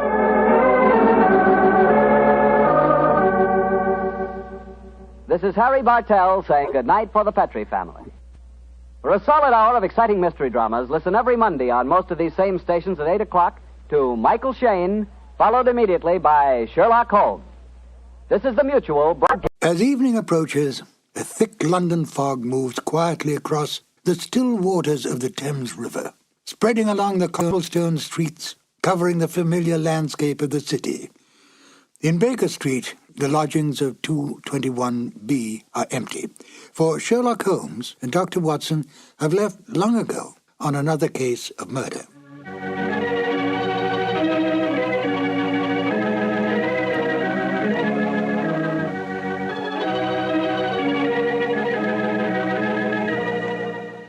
Hello, my name is Ben Wright. Welcome to the new Adventures of Sherlock Holmes. The radio play you're about to hear was originally broadcast on the 7th of June, 1945. At that time, the war in Europe was almost over. We were, however, still fighting in the Pacific, and it was essential during the war years that radio do everything in its power to keep up the morale of the people, to make them conscious of the need to give, and give freely, to the war effort that all men could remain free. It was no different for the Sherlock Holmes radio series. Unlike the Sherlock Holmes movies of the time, the radio series was not set during the war, but retained its original time frame of Victorian England. How then to enlist this popular series to bring across a message in wartime? Although Holmes and Watson had long retired, it was possible to involve them in, if not the Second World War, at least the First World War. For they would have been very much alive then. The Victorian era was just about gone when the First Great War broke out. In fact, the war effectively killed it. But thanks to the cleverness of Dennis Green and Anthony Boucher, Sherlock Holmes and Dr. Watson could once again come to the aid of their country. The broadcast of In Flanders Fields was made part of a war bond rally in order to raise money to continue the fight against the enemy in the Pacific. I think it's an interesting note that Dennis Green and Anthony Boucher met at an earlier and similar war bond rally a few years earlier.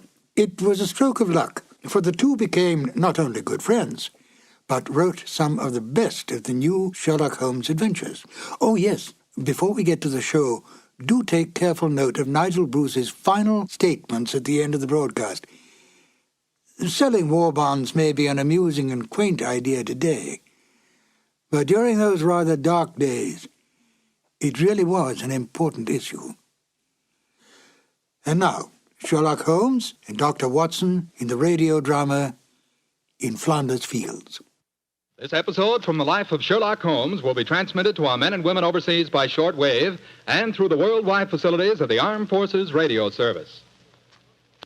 From the stage of the Paramount Theater in Hollywood, Petri Wine brings you Basil Rathbone and Nigel Bruce in the new adventures of Sherlock Holmes.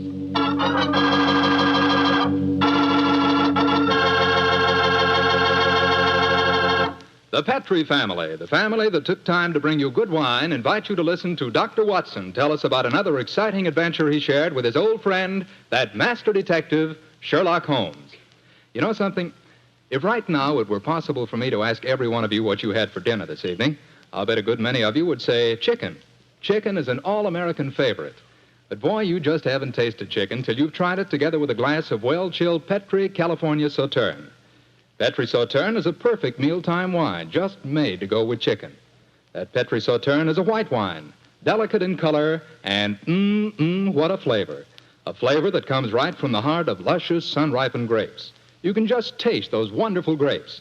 And I'll tell you something, that Petri Sauterne is pretty much on the terrific side when served with fish or any kind of seafood, too, and that's a fact. But say, whenever you serve that Petri Sauterne, remember you can serve it proudly, because the name Petri is the proudest name in the history of American wines.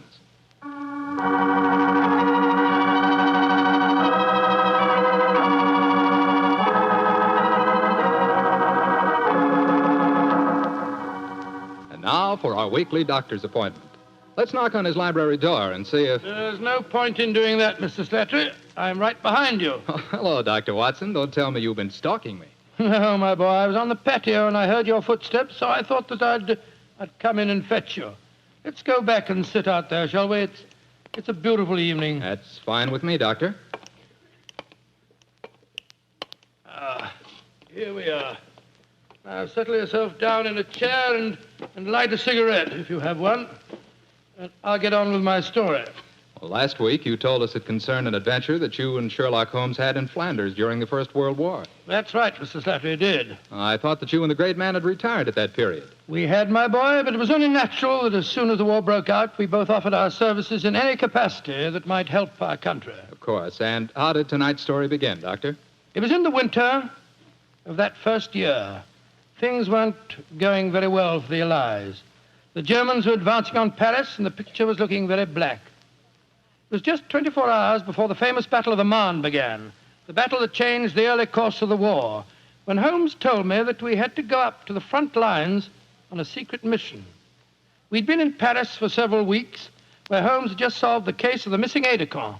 I was anxious to get back to England and my work in the war hospitals, but of course this new summons was in the nature of a command. And so, late on a rainy September afternoon, Holmes and I, with the boom of gunfire in our ears, found ourselves in the front seat of a staff car, sloshing and jolting its way towards the battlefield. Am I driving too fast for you, gentlemen? No, Sergeant, not at all. No, you're doing a splendid job. Oh, my man, look out, considering the state of the road. Thank you, sir. Hello? The gunfire's getting nearer, Holmes. Yes, old fellow. I imagine we haven't much further to go, have we, Sergeant? No, sir, we're nearly there. Did you notice the two civilians in the back seat, Holmes? Yes. Handsome woman and a distinguished-looking man, several years her senior. I wonder who they are. I'll tell you. He's a Shakespearean actor of some note, though he never achieved the fame to which he thinks he's entitled.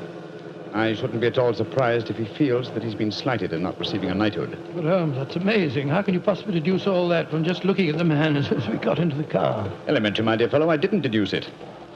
We saw him twice last year in the London Theatre, if you remember. His name is Maitland Morris. As for his biography, he's a friend of my brother, Mycroft's. He told me about him. What do you suppose he's doing up here near the front line? His brother is General Sir Stanley Morris, who's in command of this particular front, and it would seem reasonable to presume that his brother has come up here to give a performance for the front-line troops. I suppose this hut is as far as we can drive, Sergeant. I'm afraid so, sir. We're 4 miles from the front line now. You'll have to clear your papers here. See that ruined farmhouse there, sir? Yes, Sergeant. Is that the General's headquarters? Yes, sir. Come on, Watson. Good Lord, it's pelting with rain. Yeah, let's make a dash for it.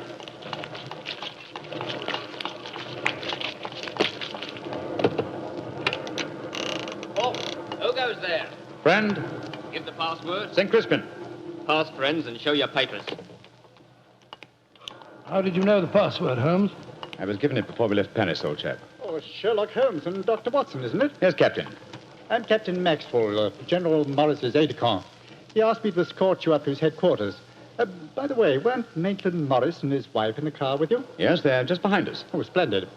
I'm afraid I'll have to ask to see your papers. Yes, of course. Here's my permit, Captain Maxwell. Thank you. I know you both, of course, but we can't afford to take any chances when they're this close to the enemy lines.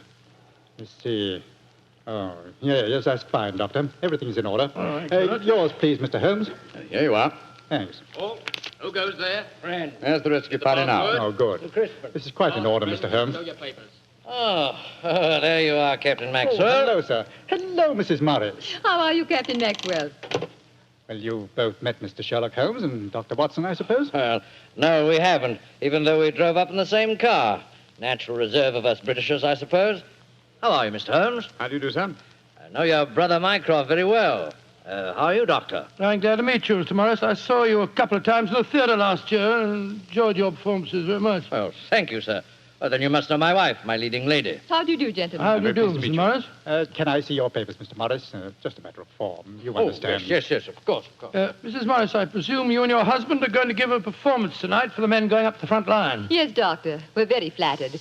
They've asked us to do some Shakespearean scenes. Oh, yes. Although I should have thought something a little lighter would have been more appropriate. The General, he's Maitland's brother, you know, seemed to think differently. Well, my dear, show Captain Maxwell your papers. Then we can all go along and see my brother Stanley. Very well, Maitland. Mr. Morris, I shall look forward to hearing your reading of Shakespeare's St. Crispin speech from Henry V tonight. Well, bless my soul, Holmes. How did you know I was planning to do it? Well, the setting is so perfect and the time so appropriate, I can't conceive an English actor who could resist the temptation. Oh, right. I noticed that your brother appreciated the fact in naming today's password. Yes, it's amazingly appropriate. You know, it's almost 500 years ago to the day that the Battle of Agincourt took place. Well, let's hope that the results of the forthcoming battle will be equally successful for England. Yes, indeed. Oh, by the way, Holmes, this will probably seem rather silly to you, but I'm an inveterate autograph collector, and I have my book here with me. I wonder if you'd mind signing. I should be very glad to, Mr. Morris. Give me a pen, will you, Watson? Holmes. You'll find yourself among quite distinguished company in that book, sir. So I see. Adelina Patti, Crown Prince of Norway. Hello. Field Marshal von Tauchnitz. Oh, yes. He was one of my admirers when I played in Munich before the war. I suppose now that our countries are fighting, I should tear that page out. You know, I cannot help but feel that art and the appreciation of art are independent of national hatred. Quite so, sir. I myself still have a medal presented to me by the University of Leipzig for some trifling services. There you are, Mr. Morris. Oh, thank you very much, Mr. Holmes.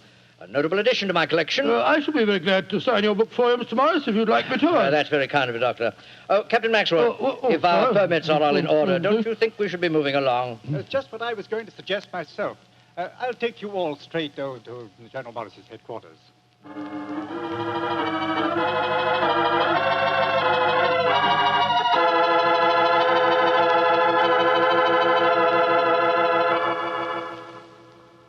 General Morris, may I introduce Mr. Sherlock Holmes and Dr. Watson? How do you do, sir? How are you, General? How do you do? Know a lot about you. Long way from Baker Street, isn't it? Yes, indeed, sir. Where's that brother of mine? Ah, there you are, Maitland. Cynthia, how nice to see you both. Oh, it's good to see you again, Stanley. Hello there, Stanley. The men will be glad you arrived. They're looking forward to your show tonight. We're very flattered that they want to hear us do some Shakespeare. Oh, rubbish, old boy. With you and Cynthia up there on the platform, you could read the telephone book and they'd love you. Oh, very kind. By the way, you'll find the stage very primitive. Just a few trestles and a large tent and a curtain made of army blankets. And your dressing room will be even worse. Oh, don't worry about our comfort, Stanley. As long as we cheer the boys up, that's the important thing. Yes, of course. By the way, what program do you have mapped out for us? Well, I thought we'd have 2 shows. The tent's not large enough to hold everybody at once. Anyway, we have to keep up an alert all the time. Mm-hmm. Think you can manage 2 separate shows? Oh, of course I can, Stanley. I may look old, but I don't feel it. You don't even look it, you scoundrel. Thank you. Perhaps we could take a look at the stage and equipment, eh? Oh, certainly. Captain Maxwell, take them over to the tent and show them what the facilities are, will you? Right, sir. Will you follow me? Oh, yes, of course. See you later, Stanley. Come along, my dear. All right. I'm glad you're here, Holmes. I'm sure I can speak quite freely in front of Dr. Watson. Oh, yes, with perfect freedom, sir. He's my colleague, and he's an old army man himself. Really? What regiment, Doctor? The 5th Northumberland Fusiliers, sir. Later attached to the Berkshires in Afghanistan and wounded in the Battle of Mainwan. Really? Oh, then I'm sure I can speak freely in front of you. Holmes, you know why you're up here so near the front line, don't you? I have a very shrewd suspicion, sir. Yeah, I thought you had. That's why I asked for you to be sent here. You asked for me to be sent here, General. Yes, I think I understand. Well, I wish I did. You will, Doctor, in due time. In the meanwhile, gentlemen, I'll have an orderly show you to your quarters. Thank you, sir. And, Holmes, take a look around, will you, and keep your ears open. We're comparatively a little distance from the German front lines, and yet there's a very puzzling silence just now. Yes, I noticed that, sir. And half an hour ago, on our way up, there's quite a lot of shelling. Exactly. It's unnatural and rather frightening at a time like this. You see, we're attacking at dawn. The enemy might be trying to infiltrate spies, and the whole success of this battle depends on a surprise attack. I quite understand, sir. Come on, Watson.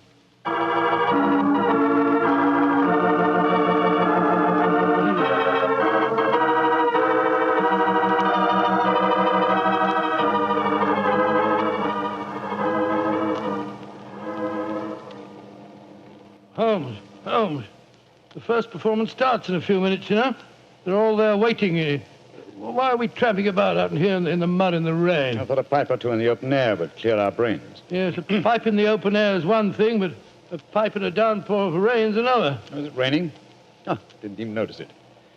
I was listening to the silence. What do you mean? Thousands upon thousands of Germans. Armed Germans. Full of a blind fanatical hatred and desire to kill. Are crouched in trenches only a mile or 2 from here. Surrounding us are an equal number of English boys, also armed. And with the will, if not the desire, to fight. Because they know their cause is the cause of freedom and justice. All these thousands poised, ready to pounce on each other and fight to the death. And yet,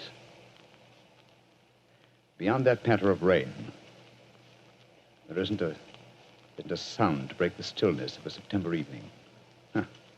Strange world we live in, old chap. You're being unusually rhetorical, Holmes. Yes, I am, aren't I? Let's be a little more practical, shall we? I wonder what is wrong with the actors tonight. Why do you ask that? Well, a little while ago, I noticed Mrs. Morris in a great state of excitement, going towards the farmhouse where the General is. Then she went back to her own quarters, and now she seems to be headed in our direction. Is anything wrong, Mrs. Morris? It's Maitland. What's wrong with him, madam? He's disappeared. Disappeared? What's happened? We were in the tent together, making up for our performance, when an orderly came in with a message. Maitland said it was from his brother, slipped on a raincoat and went out, saying he'd be back in a few moments. I waited and waited, and after a while I got worried, and I went over to see the General myself. He said that he'd sent no message, and that he hadn't seen any sign of Maitland. Good Lord, what could have happened to him? I don't know, Doctor, but I'm frightened. What shall I do, Mr. Holmes? You're a brave woman, Mrs. Morris. Brave? I don't know, Mr. Holmes. Why? Because the show must go on. I shall take your husband's place. But Holmes, something's happened to Maitland Morris. He's in danger. He might True, be... Watson, true. Huh? But 1,000 men inside that tent are in mortal danger, too. Tomorrow morning, many of them may be corpses on the fields of Flanders. But tonight, they've been promised a show. Do you think that you can do it, Holmes? Oh, I think I can, with the help of Mrs. Morris. I can't do it, Mr. Holmes. You can, Mrs. Morris, and you will. If only to uphold that great tradition of the theater, that the show must go on.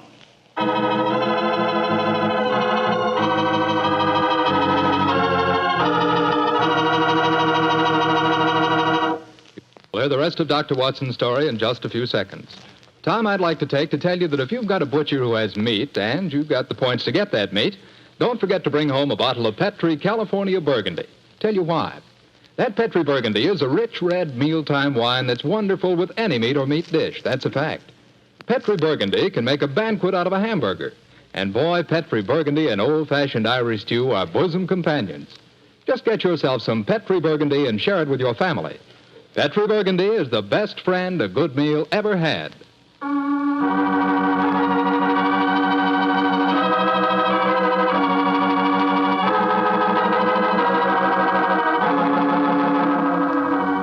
And now, back to tonight's new Sherlock Holmes adventure.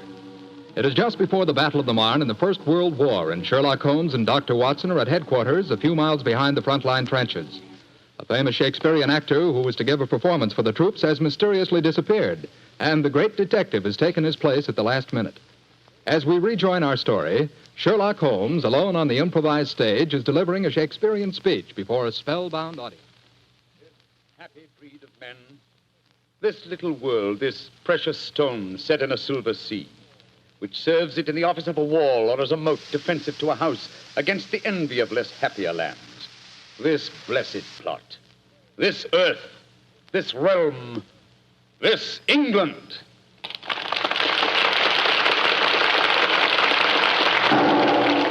Holmes, that shot, are you all right? Yes, old chap. Fortunately, I started to leave the stage as the shot was fired. The bullet just missed me.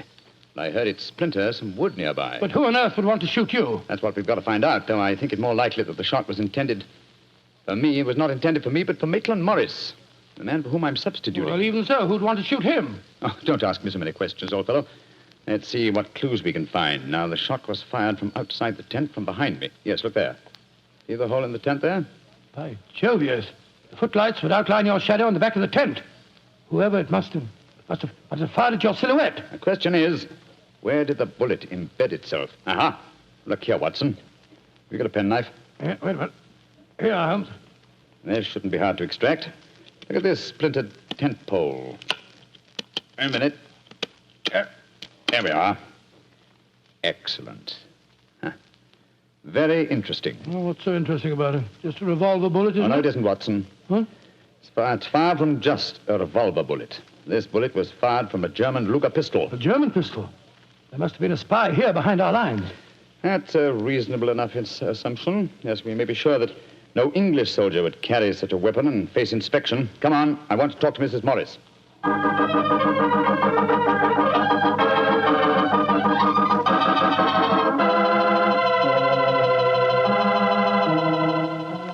Mrs. Morris, I want you to be very frank with me. But of course, Mr. Holmes. You know why your husband's missing, don't you? No, I don't. Have you found out anything? Come, madam. Why keep up this pretense any longer? I know that your husband is a spy, or at least a great sympathizer with the German cause. The General's brother a spy? Good Lord. How dare you say that? Because it's true. The Foreign Office have been suspicious of his sympathies for some time. His own brother knew it. That's why he asked to have me sent up here to keep an eye on him during his visit. It is true. Why should I keep up the pretense any longer? You see, Maitland was a disciple of Stuart Houston Chamberlain. Oh, who was this Stuart Houston Chamberlain? An Englishman who married one of Richard Wagner's daughters and became a German citizen, and an arch-enemy of England. I tried to dissuade Maitland. I implored him to consider his British heritage, his brother's name and mine. But Maitland was a strange man.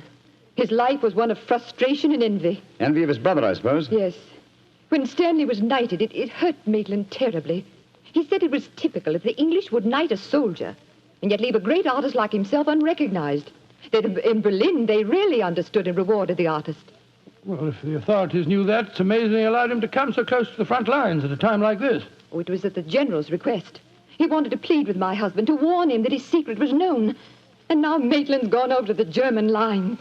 Oh, it's terrible. It's worse than that. It's disastrous. He can give them information as to the strength of our troops here. He knows the password. He might even know the hour the attack is timed to start. How did your husband expect to enter the German lines in safety, Mrs. Morris? He speaks fluent German, Mr. Holmes. I fancy the autograph book he was carrying, containing the signature of Field Marshal von Tauchnitz, was in reality his pass through the German lines. You've told the General that his brother was gone, of course. I haven't been able to. He moved up to the front line position immediately after the first performance, though I had warned him what I thought Maitland was planning to do. I think he intended to give his performance first, then cross the lines immediately afterwards. But something must have made him change his mind. Perhaps he suspected I'd warned the General. Anyhow, as you know, when I got back to our quarters, he'd gone. Did he leave any note, madam? Yes, he did. Here it is. Thank you. I have gone, my dear. Try and understand and forgive if you can. You wouldn't come with me, and so I'm taking what is left of my heart and my hopes where they belong, among the friends that understand and appreciate me. It is something stronger than love and blood and country that makes me do this. It is something dearer to me than life itself. Dearer to me than life itself. Oh, how could he? How could he? The shame of this will kill poor Stanley. Mr. Holmes, will you break the news to him? I know it's cowardly of me, but I just can't tell him myself. Don't worry, Mrs. Morris. I'll tell him. Dr. Watson and I will ask Captain Maxwell to escort us to the General's frontline headquarters. In the meantime, try and keep calm. We'll tell him.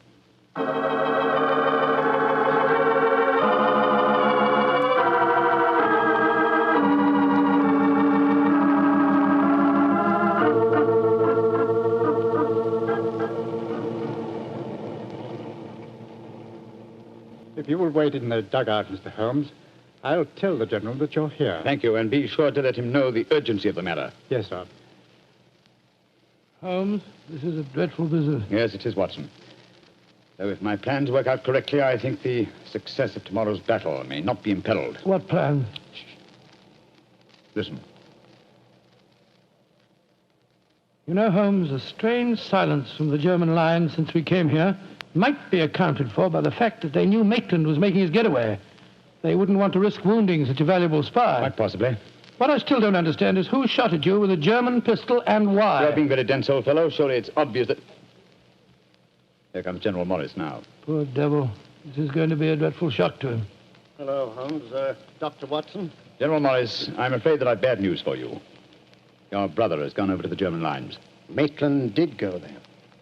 I should have put him under an armed guard as soon as he came here, but I thought I could reason with him, appeal to his sense of honor. Instead of which you tried to shoot him, sir, but fortunately for me, you missed. You see, I took his place at the first performance. But that shot was fired from a German pistol. True. That was when I first knew the General had fired the shot. But I still don't see how you could know. Only a high-ranking officer, not subject to inspection, could carry a non-regulation firearm. You're an old army man, you should know that. In any case, you'll observe that the General carries a Luger at his waist. Great heavens, Holmes, I thought I was firing at Maitland. I had no idea that it was you. You intended to kill your own brother, sir? Yes, and I'm sorry I failed. I'd rather see my brother dead than alive and a traitor to his country. But now he's safely in the German lines. Heaven knows what secrets he may be imparting. One thing we can be certain, our chance of a surprise attack in the morning is gone. Possibly not, sir. Oh, what do you mean, Holmes? You see, I took the liberty of altering your brother's credentials quite extensively. How, Holmes? I knew of his German sympathies. Mycroft had given me a great deal of information about him, and so I took it on myself to decide that it was unsafe to allow him so near the enemy lines with his own identification on him. Well, what did you do, Holmes? I took the liberty, sir, of stealing his autograph book, the one containing the magical signature of Field Marshal von Tauchnitz.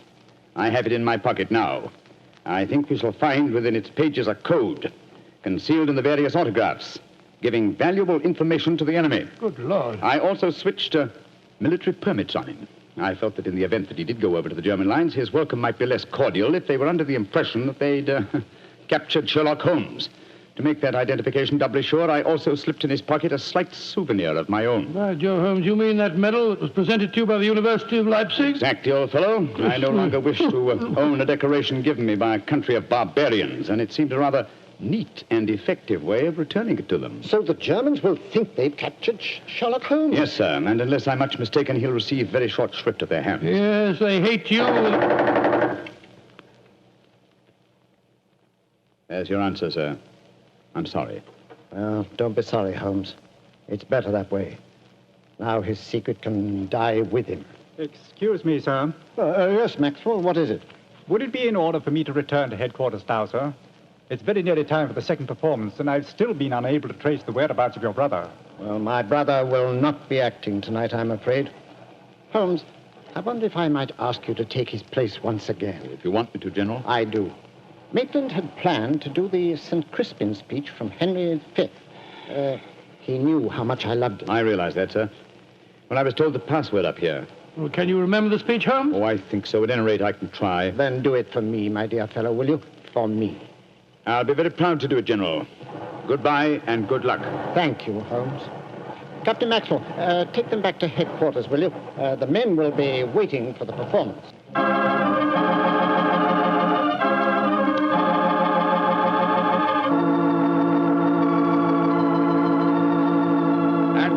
Crispian shall ne'er go by from this day to the ending of the world, but we in it shall be remembered. We few, we happy few, we band of brothers.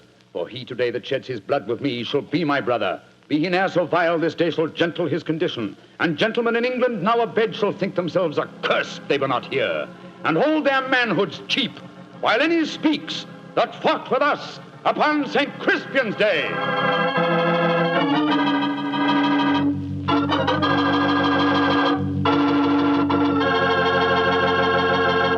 Well, Doctor, that was a bit of an exciting adventure you told. No, I can still remember that awful feeling I had when I heard the shot in the tent and realized someone had tried to kill Holmes. He did have a narrow escape, didn't he? Well, Holmes always said there was no such thing as a narrow escape. He said you either escaped or you didn't. If you did, well, why worry? And if you didn't, you couldn't worry, so what? Quite a philosophy. I'd like to discuss it with you further. Over a bottle of wine? How else? What kind of wine? Naturally. Naturally. You couldn't ask for a more delicious wine than Petri. That's because the Petri family knows how to make good wine. They ought to. They've been making fine wine ever since they started the Petri business way back in the 1800s. And because the business has always been family-owned and operated, well, they've been able to hand on from father to son, all they've ever learned about the art of turning luscious grapes into fragrant, delicious wine. That's why no matter what type Petri wine you buy for any occasion, you can be sure it's good wine because Petri took time to bring you good wine. And now, Dr. Watson, how's about giving us a clue to next week's Sherlock Holmes adventure? Next week, Mr. Clatter, I'm going to tell you a most unusual adventure in which Holmes and I are trapped in an airtight metal chamber, our only companion being a murdered scientist. Well, sounds like a story we don't want to miss, Doctor. See you next week. Yes. Oh, just a second, Mr. Clatter. Before we go, I just want to tell our listeners that tonight we're broadcasting from the stage of the Paramount Theater here in Hollywood on behalf of the 7th War Loan Drive. The ticket of admission to the theater was a war bond. I'm mentioning this to remind you, our friends, that you have an important part to play in making the 7th War Loan a success. Buy more and buy bigger bonds than ever before. They're needed to pay for new super forts, new jet-propelled fighters, newer and bigger weapons to lick Japan. Remember, in spite of the magnificent achievements of our forces in the Pacific, the Japanese war has just begun. So let's go all out for the mighty 7th War Loan.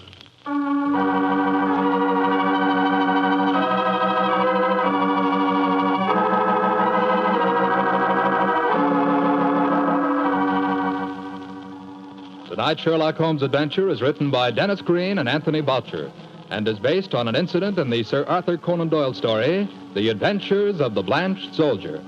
Mr. Rathbone appears through the courtesy of Metro-Goldwyn-Mayer and Mr. Bruce through the courtesy of Universal Pictures, where they are now starring in the Sherlock Holmes series.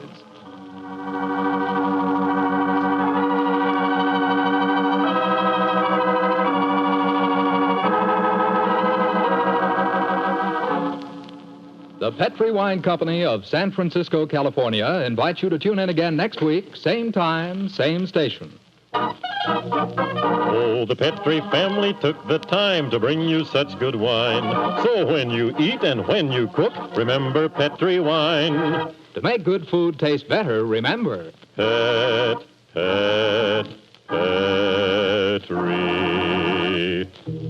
wine. This is Jack Slattery saying good night for the Petri family. This is the Mutual Broadcasting System.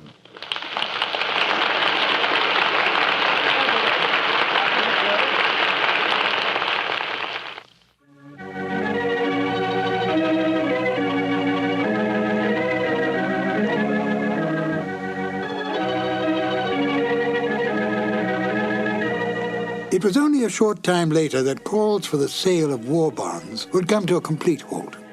The reason? the dropping of the A-bomb on Japan. Not only did this bring the Second World War to an abrupt end, but it changed the entire life and rhythm of the world. I often feel that life might be richer if we could have grown into this atomic age at a slower pace. Still, we can go back in our imagination to an easier, slower time, a less violent time, a time of Sherlock Holmes and the good doctor.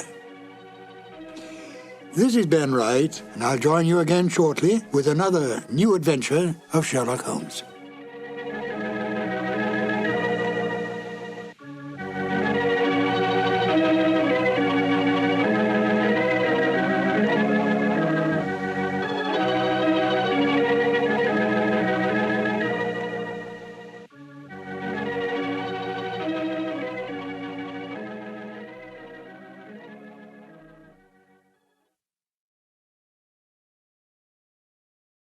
On a cold and foggy day in May of 1886, a young doctor named Arthur Conan Doyle set aside his medical practice for the afternoon, took pen in hand, and began to write a mystery novel. The doctor-turned-writer did not realize then what a lasting effect his works would have on literature. Hello, and welcome to 2 more new adventures of Sherlock Holmes. My name is Harry Bartell, and I'm proud to say that I was the announcer on the Sherlock Holmes radio series starring Basil Rathbone and Nigel Bruce.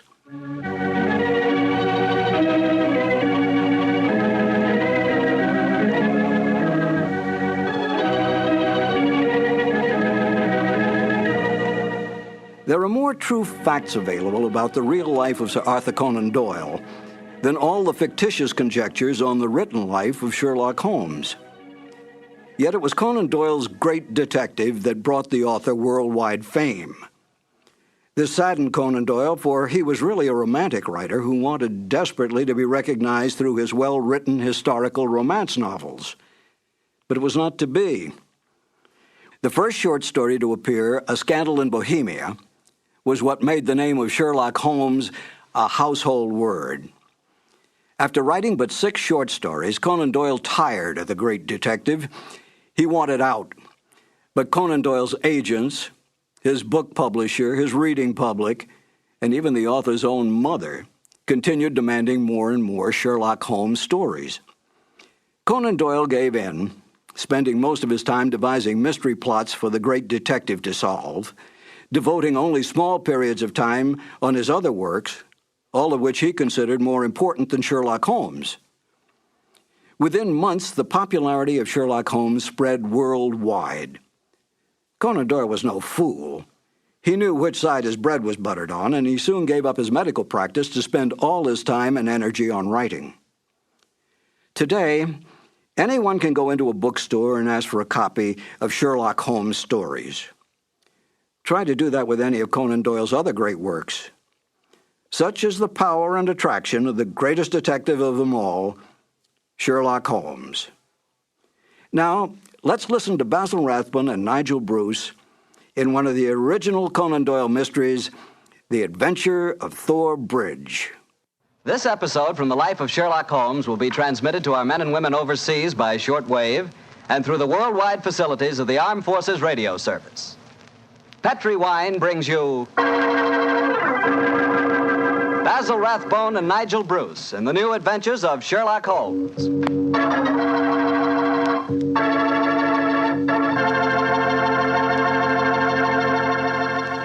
The Petri family, the family that took time to bring you good wine, invite you to listen to Dr. Watson tell us another exciting adventure he shared with his old friend, that master detective, Sherlock Holmes. And while you're settling back comfortably in your chair, mind if I tell you about something I'd like you to share with me? It's a glass of Petri California Sherry.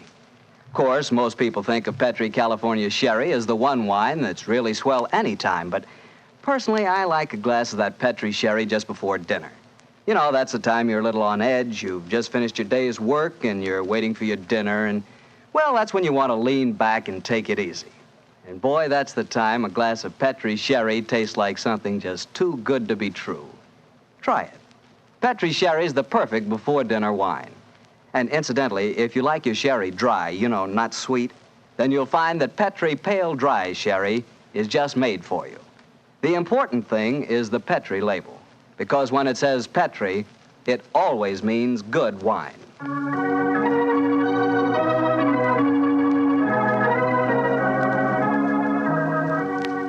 And now for our weekly visit with our good friend and host, Dr. Watson. Good evening, Doctor. Good evening, Mr. Bartell. You're a bit late. I've been keeping some dinner hot for you. Here, pull up your chair and join me. That's very nice of you. Thanks, Doctor. Are you all set with tonight's story? Yes, my boy, I'm all set, as you call it. As a matter of fact, I was going over my notes on the case just before you arrived. Last week, you hinted that a beautiful girl figured prominently in your adventure. That's quite right, Mr. Bartell. An extremely beautiful girl. In fact, I often used to say to Sherlock Holmes that if I'd been a little younger at the time, I might... Oh, well, you haven't come here to listen to my personal reminiscences. You want to hear the story that I called The Problem of Tor Bridge. That's what you promised us, Doctor. How did it begin? On a windy morning in October... In the 1890s it was. As I was dressing, I observed how the last remaining leaves were being whirled away from the solitary plane tree which graced the yard behind our Baker Street house. I descended to breakfast, prepared to find my companion in depressed spirits, for, like all great artists, he was easily impressed by his surroundings. But, to my surprise, he was in an unusually gay mood. As I entered the room, he looked up at me and, with a smile, my dear fellow. Hope you slept well. Splendidly, thank you, sir. I'm so glad. Well, you're very solicitous this morning. I think you must have got a new case. Am I right? The faculty of deduction is certainly contagious. Yes, I have a new case. After a month of trivialities and stagnation, the wheels revolve once more. Good. Tell me all about it. Well, as yet, there isn't much to tell. Have you ever heard of Neil Gibson? Neil Gibson? Oh, yes, yes. Something to do with gold mining, isn't he? A great deal to do with it, my dear fellow. In fact, he's considered the greatest mining magnate in the world. About 5 years ago, he bought a large estate in Hampshire. Perhaps you've read of the tragic death of his wife. Oh, yes, of course. I remember the case now. She was murdered by a jealous governess who was in her employ, wasn't she? That point will be decided when the lady in question, Grace Dunbar, I believe her name is, comes up for trial at the forthcoming Winchester Assizes. In any case, it's hard for me to see what I can do for my client at this late date. Your client? Oh, yes, I forgot I hadn't told you. I'm getting into your involved habit of telling a story backwards. Better read this letter. Came this morning. Oh, let's have a look. Dear Mr. Sherlock Holmes, Miss Dunbar is innocent. I can't see the finest woman in the world go to her death without doing everything possible to save her. I shall call on you at 10:30 tomorrow morning to discuss the matter. Yours faithfully, Neil Gibson. Good gracious me. There you have it, Watson. That is the gentleman I'll wait. Do you know anything about his dead wife? Only what I've been reading in the papers. Apparently she was past her prime, which was the more unfortunate as this Miss Dunbar, who superintended the education of the two young children, is reputed to be a very attractive young lady. The eternal triangle, eh? Well, where did the murder take place? On Gibson's estate in Hampshire.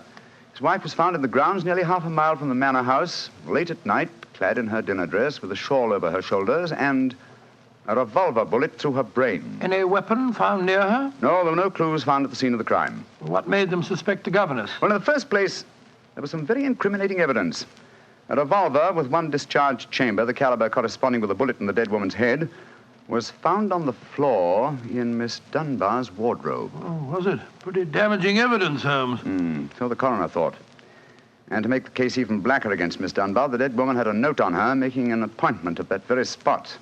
And the note was signed by the governess. It seems obvious that the girl's guilty, and the motive's clear. Mr. Gibson would be a great catch for a young girl. Love, fortune, power, all dependent on one life. Possibly, Watson, but circumstantial evidence can be very misleading at times. There's the gentleman in question, unless I'm very much mistaken, considerably before his time. I can see him from the window here. Formidable-looking fellow. Must be well over 6 foot tall. Judging by the way he's wrenching at that doorbell, he's a man with a violent temper. Mrs. Hudson's opening the door to him now. Meet him on the stairs, will you, old chap? It'll save Mrs. Hudson a journey. Sure. Up here, sir. Thank you, Mr. Hudson. All right. Are you Mr. Sherlock Holmes? No, indeed. I'm his colleague, Dr. Watson. Come along in, won't you? Mr. Neil Gibson, I presume? That's right. So you're the great Sherlock Holmes, huh? The adjective is your own, Mr. Gibson. Sit down, won't you? By the way, you may speak quite freely in front of Dr. Watson. Well, I may as well begin by telling you that money means nothing to me in this case. You can burn it if it's any use to you in lighting the truth. Miss Dunbar is innocent, and it's up to you to prove it. Just name your fee. Mr. Gibson, my professional charges are on a fixed scale. I don't vary them except when I omit them altogether. Very well. I imagine that you've read the newspaper reports of the coroner's inquest. Yes, very thoroughly. I don't see that I can add anything that'll help you. But if there are any questions you'd like to ask, I'll answer them. Oh, thank you. First, what were the exact relations between you and Miss Dunbar? I suppose you're within your rights in asking such a question, Mr. Holmes? We will agree to suppose so, shall we? Then I can assure you that my relations with Miss Dunbar were always those of an employer towards a young lady with whom he never conversed or even saw, except in the company of his children. Oh. Rather a busy man, Mr. Gibson, and I've no time or taste for aimless conversation. I wish you good morning. What the devil do you mean by this, Mr. Holmes? My dear sir, the case is difficult enough without your giving me false information. Meaning that I lie, sir? I was trying to express it as delicately as possible, but if you insist on the word, I won't contradict you. Why, you confounded... Don't be noisy, Mr. Gibson. Please don't be noisy. I find that after breakfast, even the smallest argument is unsettling. I suggest that a stroll in the morning air and a little quiet thought will be greatly to your advantage. I suppose I can't make you take the case, but you've done yourself no good this morning, Mr. Holmes. I've broken stronger men than you. No man ever crossed me and was the better for it. Good morning, Mr. Gibson. You've a great deal yet to learn. On my soul, Holmes, you were unusually severe with him. I dislike liars, Watson, and I cannot tolerate arrogance, particularly when it's coupled with great wealth. Well, how did you know about his relations with the governor? I didn't. It was pure bluff. Bluff? It certainly worked. Think he'll come back? Oh, of course he will. He needs my help too badly. He'll probably change his mind before he's halfway down the stairs. Come in. Ah, Mr. Gibson. Just saying to Dr. Watson that I was certain you'd be back. I've been thinking it over, Mr. Holmes, and I feel that perhaps I was hasty in taking your remarks amiss. Just the same, I can assure you that the relations between Miss Dunbar and me really don't affect this case. Surely that is for me to decide, Mr. Gibson. You see, Mr. Gibson, my friend is like a doctor. He wants every symptom before he can give his diagnosis. Fire away, Mr. Holmes. What is it you want to know? The truth. I can give it to you in very few words. To begin with, I met my wife when I was gold mining in Brazil. Your wife was Brazilian by birth, wasn't she, sir? Yes, Doctor, and very beautiful. Well, to make a long story short, I fell in love and married her and brought her to England. After a few years, I realized that we had nothing, absolutely nothing in common. And then I suppose this young governess, Miss Dunbar, arrived on the scene. That's right, Mr. Holmes. Well, the story should be obvious to you from there. You fell in love with this girl, I suppose, sir? Who could help it? Did you suggest marriage to her? Yes. Though I knew that my wife would never divorce me. I see. Then you made an utterly insincere proposition to her. Now, look here, Mr. Holmes. I came to you on a question of evidence, not of morals. I'm not asking for your criticism. It's only the young lady's sake that forces me to touch your case at all. Now, tell me, sir, what is your own opinion as to Miss Dunbar's guilt? It's very black against her, I can't deny that. One explanation of the tragedy did come into my head, Mr. Holmes. I give it to you for what it's worth. Pray continue, Mr. Gibson. My wife was bitterly jealous. She was half crazy with hatred. She might have planned to murder Miss Dunbar, or we'll say to threaten the girl with a revolver and so frighten her into leaving us. There might have been a struggle in which the gun exploded and gone off and shot my wife, who was holding it. Well, that possibility has already occurred to me. It's the only obvious alternative to deliberate murder. The revolver, Holmes, was found on the floor of the governess's wardrobe. Mr. Gibson, I should like to examine your house and the scene of the murder as soon as possible. Certainly, Mr. Holmes. Sergeant Coventry of the local police is still down there. He'll give you any help you may need. Excellent. Watson, old fellow, I'm out with the timetable. We're catching the next fast train to Winchester.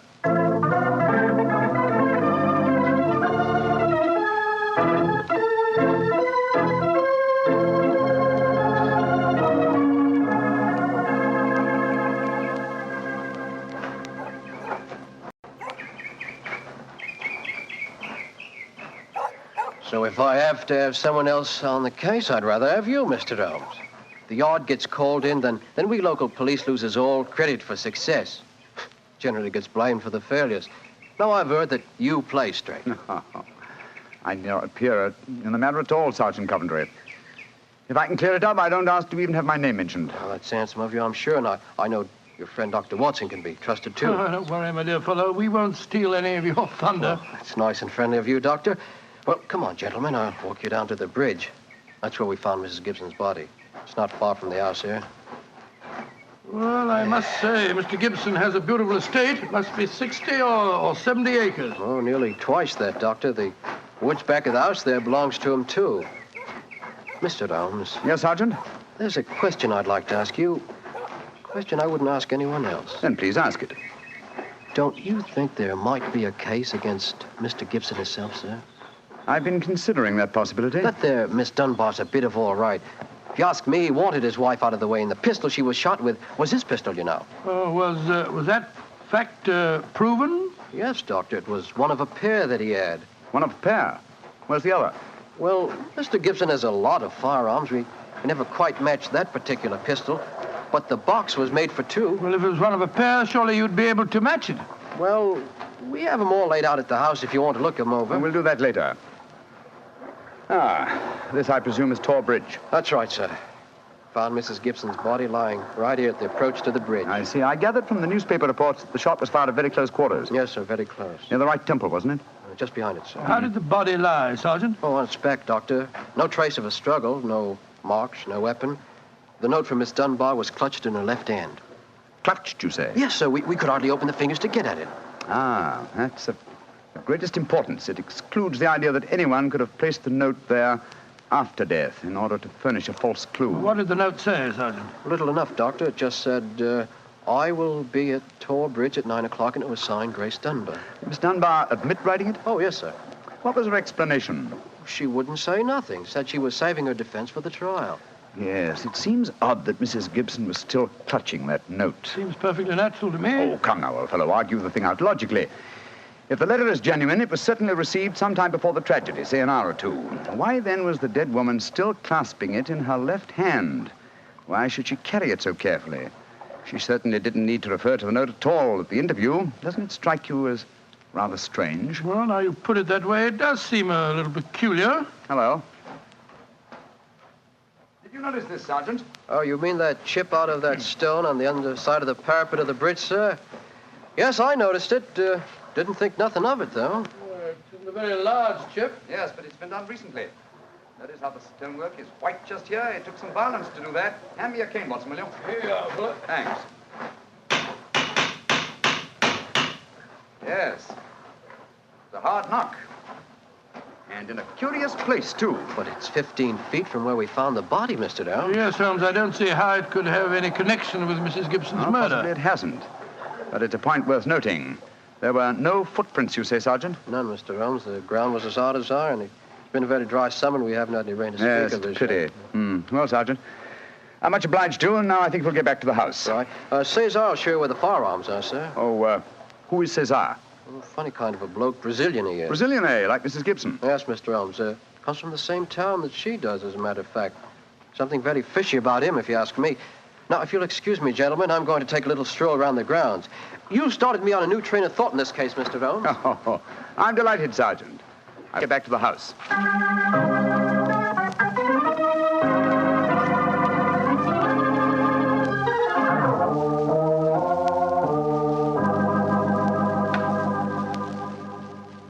I see. And these are all the firearms in Mr. Gibson's possession, eh, Cesar?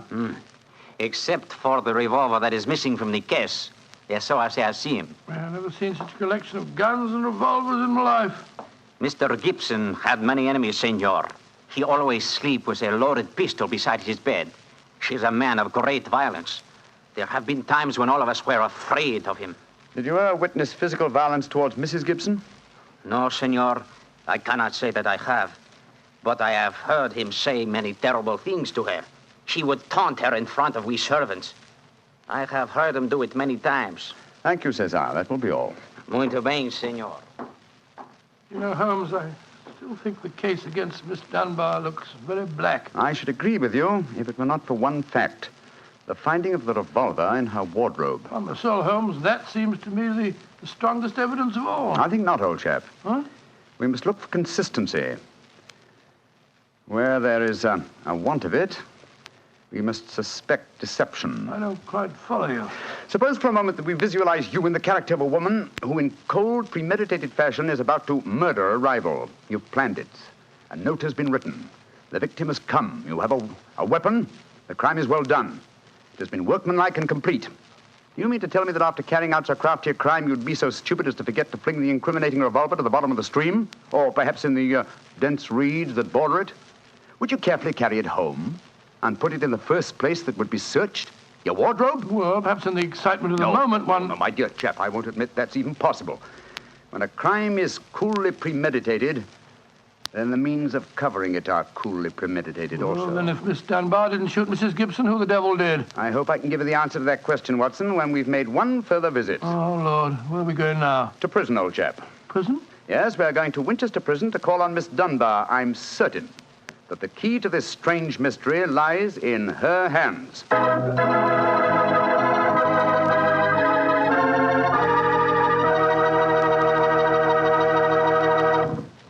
You'll hear the rest of Dr. Watson's story in just a few seconds.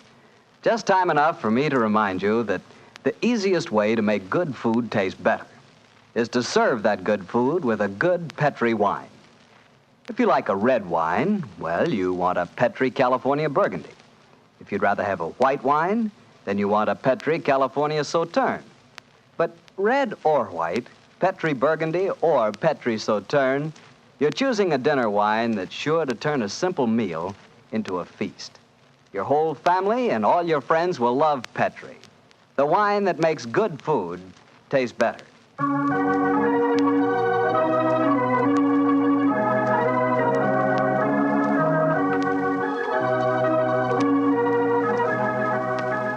And now back to Dr. Watson and tonight's Sherlock Holmes adventure, The Problem of Thor Bridge.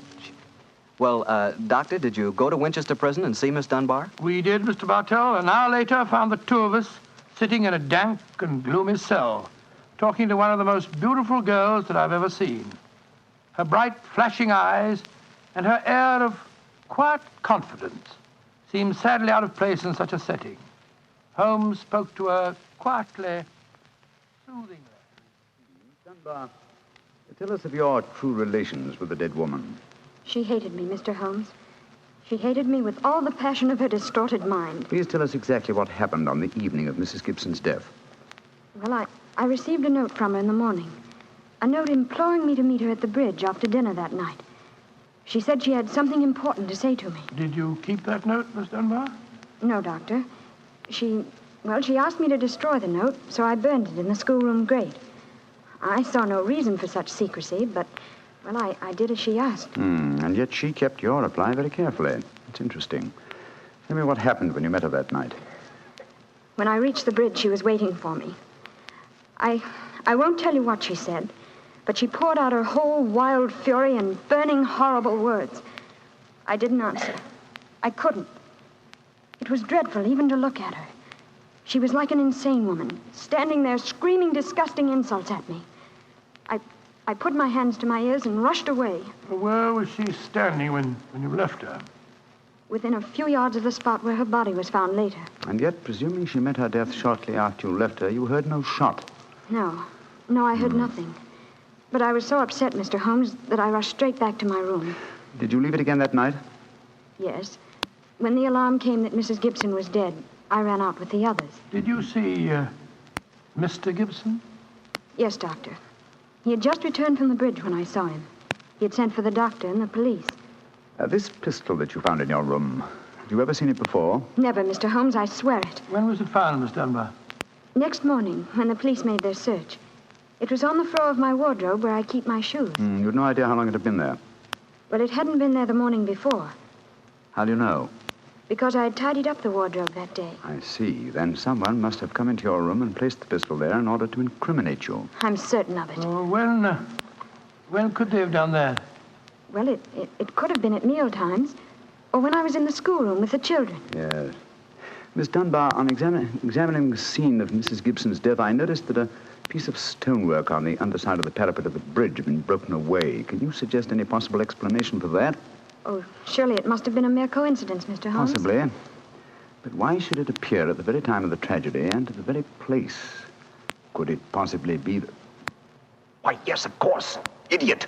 Why didn't I think of it before? Come along, Watson. Where are we going, Holmes? Back to Thor Bridge, old fellow. As fast as we can get there. What have you found out, Mr. Holmes? The answer to this mystery, I hope, my dear young lady. You will get news before the day is out.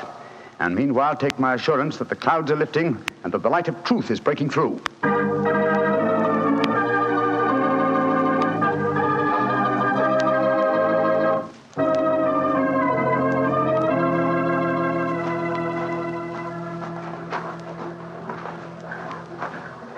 Well, Mr. Holmes, you're soon back here. What have you found out? Sit down a few moments. You got my message? Oh, yes, sir. Here you are. Ball of twine. What you wanted for, I can't imagine. You'll soon see, Sergeant. Watson, I have some recollection that you usually go armed on these excursions of ours. Yes, I'm carrying my revolver. Why? Give it to me, old chap, will you? Thanks. I believe your revolver may have a very intimate connection with the mystery we're investigating. You're joking. Now, Watson, I'm very serious. We have a test to make. If the test is successful, Miss Dunbar will be free before nightfall, and the test will depend on the conduct of this revolver of yours. Yes, I'll take the precaution of unloading it. There we are. Now, Sergeant, ball of twine, please. Wish I knew what you was up to, sir. I tie one end of the twine like this to the handle of the revolver. So. Sergeant, see if you can find me a heavy stone, will you? Oh, right, you are, sir. Holmes, what are you doing? Trying to reconstruct the killing of Mrs. Gibson. But you've seen me miss the mark before, Watson. I have an instinct for such things, and yet it has sometimes played me false. It seemed a certainty when it first flashed across my mind in Miss Dunbar's cell. But one drawback of an active mind is that one can always conceive alternative explanations which would make our scent a false one. And yet, oh, well, we can but try. Here's a nice stone, Mr. Holmes. Thank you, Sergeant. Yes, now, sir. I tie the other end of the twine to the stone. Wait a minute. Like that. Splendid. Sergeant, will you please take this stone and stretch the twine across the parapet of the bridge there, so that the stone will swing just clear of the water on the other side of the bridge. Right, yes, sir. I'll stand on the spot where Mrs. Gibson's body was found. That's it, Sergeant. Over the parapet. How's that, Mr. Holmes? The stone swinging about 8 feet above the water. Splendid. Now, Watson, watch closely. I raise the revolver to my head. Careful, Holmes, careful. Don't worry, old chap's not loaded. Now, let us imagine I am the late Mrs. Gibson. I raise the revolver to my head and fire it. Instantly, my fingers release their grip and... There's your answer, Watson. Great Scott, the revolver flashed back out of your hand, struck the parapet of the bridge, and then the weight of the stone flipped it over into the water. Was there ever a more exact demonstration? Come on, old fellow. You're a bloomin' magician, Mr. Holmes. That's what you are, a bloomin' magician. Look at that. Observe the second chip on the stonework of the parapet here. Same size as the first. Then the murder of Mrs. Gibson... Wasn't murder at all. It was suicide. What?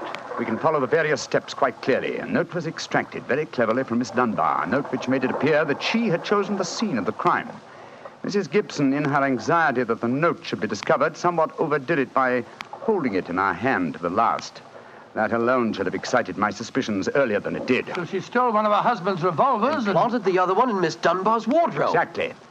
After discharging one of the cartridges, which you could easily do in the woods without attracting suspicion, she then went down to the bridge, where she contrived this exceedingly ingenious method of getting rid of her weapon. When Miss Dunbar appeared, she used her last breath in pouring out her hatred, and then, when the girl had left, carried out her terrible purpose. Then the missing revolver? You'll find it with the aid of a grappling hook at the bottom of the stream, and also the stone and the string, with which this vindictive woman attempted to disguise her own crime and fasten a charge of murder on an innocent victim. Yes, Sergeant, and don't forget while you're at it that my revolver's down there, too. No, don't worry, Doctor. I'll get some grappling hooks right away. I must say, Holmes, you've solved this case brilliantly. Quite brilliantly. I disagree, old chap. And I fear that you'll not improve my reputation by adding the case of the Tor Bridge mystery to your annals. Oh, nonsense, but that's ridiculous. Oh, no, it isn't, old boy. I've been sluggish in my mind and wanting in that mixture of imagination and reality which is the very basis of my art. I confess that the chip in the stonework was a sufficient clue to suggest the true solution, and I blame myself for not having attained it sooner. Well, Holmes, personally, I agree with the sergeant's opinion of you. Oh? What was that, old fellow? You're a blooming magician, Mr. Holmes. That's what you are, a blooming magician.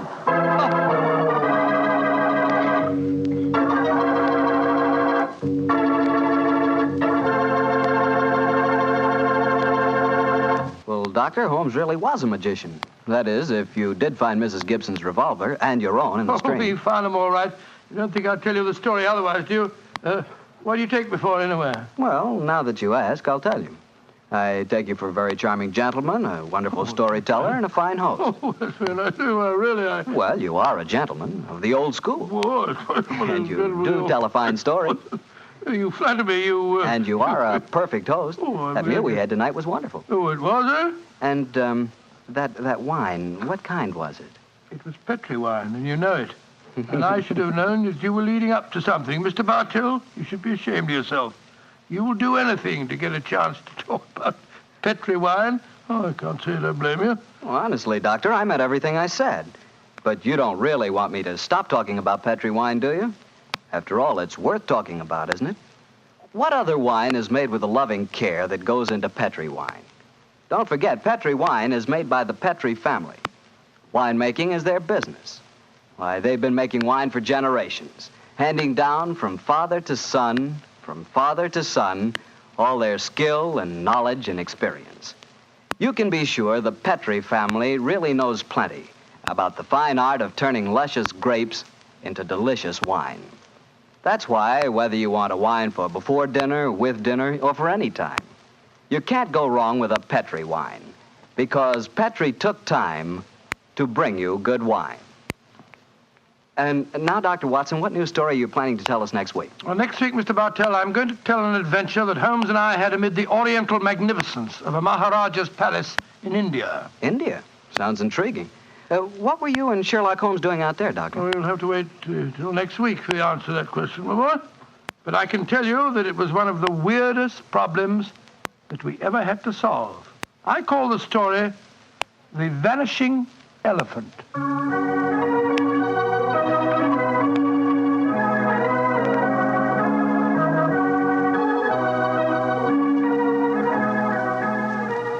Tonight's Sherlock Holmes adventure is written by Dennis Green and Anthony Boucher and is adapted from the Sir Arthur Conan Doyle story, The Problem of Thor Bridge.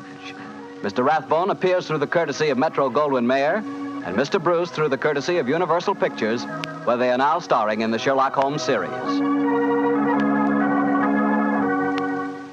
The Petri Wine Company of San Francisco, California, invites you to tune in again next week, same time, same station. Oh, the Petri family took the time to bring you such good wine. So when you eat and when you cook, remember Petri wine. To make good food taste better, remember... Petri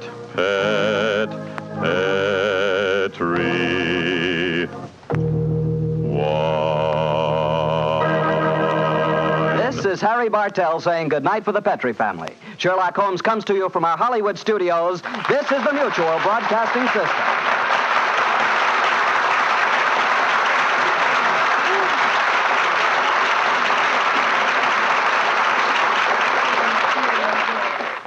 Of course, many of you are already familiar with this intriguing mystery story, but this is the first time in over 40 years that Basil Rathbone and Nigel Bruce have had the pleasure of once again entertaining you with Sir Arthur Conan Doyle's original story, The Adventure of Thor Bridge. This is Harry Bartell. I'll be right back with more notes on Sir Arthur Conan Doyle and another new adventure of Sherlock Holmes.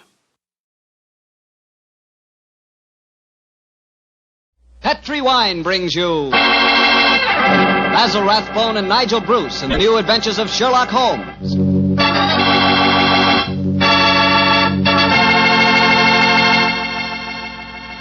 The Petri family, the family that took time to bring you good wine, invites you to listen to Dr. Watson tell us another exciting adventure he shared with his old friend, that master detective, Sherlock Holmes.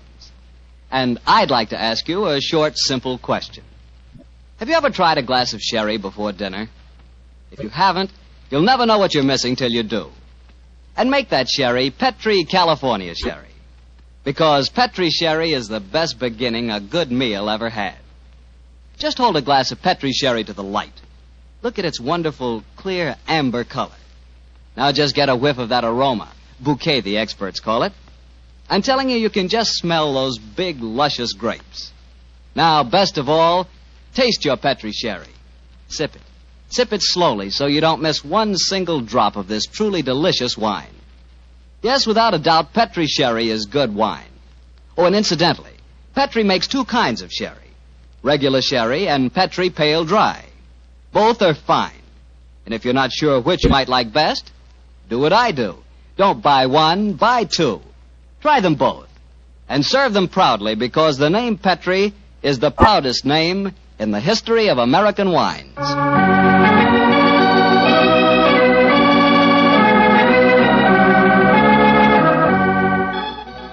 And now I'm sure our good friend and host, Dr. Watson, is waiting, so let's go in and join him. Good evening, Doctor. Good evening, Mr. Bartell. Here, quiet. Down, Monty. Down there. Dogs seem very chipper tonight. Yes, tonight, yes, but they've been in disgrace most of the day, Mr. Bartell. Oh? What have they been up to? After the seals again, Doctor? No, my boy, this time it was chickens. They got into my neighbor's coop and had a delightful time. Fortunately, there were no casualties, but I'm afraid that my good neighbor policy has suffered a slight diplomatic strain.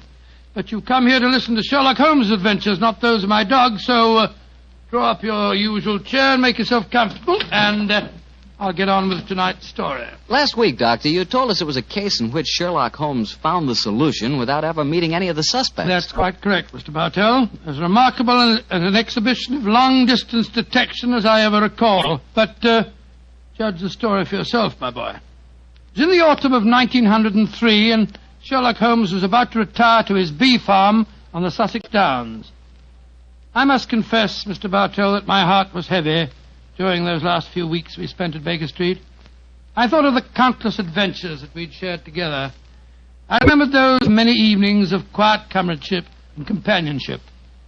A fire blazing away in the hearth as Holmes lay back in the shadows playing his beloved violin. And then, Mr. Bartell, as so often happened, there'd be a violent jangle on our doorbell, and some wretched soul in misery would be standing before us and pouring out his troubles. Suddenly the violin would be discarded, and Holmes the dreamer would become Holmes the man of action.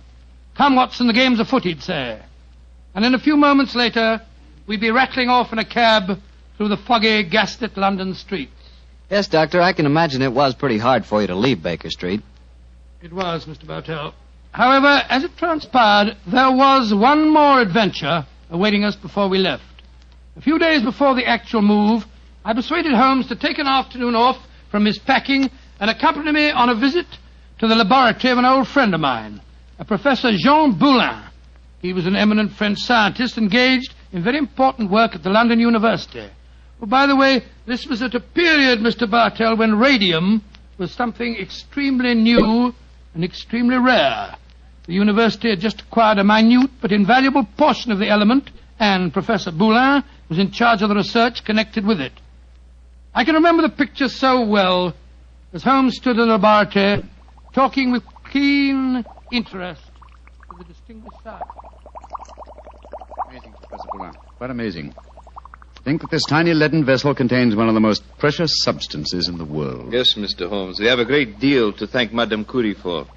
This new element may force us entirely to revise our concepts of all physical structure. Your research is a great responsibility, Boulin. It is, Watson. Though I must confess that I wish the authorities here would give me a freer hand. I foresee such infinite possibilities in the use, particularly the medical use of radium.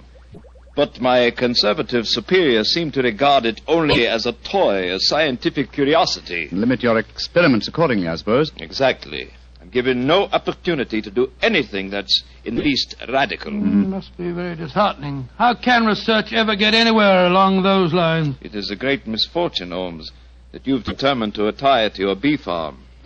This project we could use such an analytical mind as yours. You flatter me, Professor. How many assistants do you have working with you, Boulin? 3, but none of them are very inspired, I'm afraid. What? My best assistant is a man named Barker. He's a little on the conservative side, too. But he is extremely adroit. The other 2, a young man called Taylor and the girl Gladys Hughes. They mean well. But gauche, I fear, is the only word to describe them. Why do you laugh, Boulin? I was just amused to observe that in describing my assistants, I chanced to be literal as well as figurative. It's odd that random symbolism can sometime... but never mind that. You would like to see the rest of the laboratory? Yes, indeed we would. Thank you very much. I have some extraordinarily interesting photographic plates that record the emanations of radium. They're over here. I think you will find them most fascinating.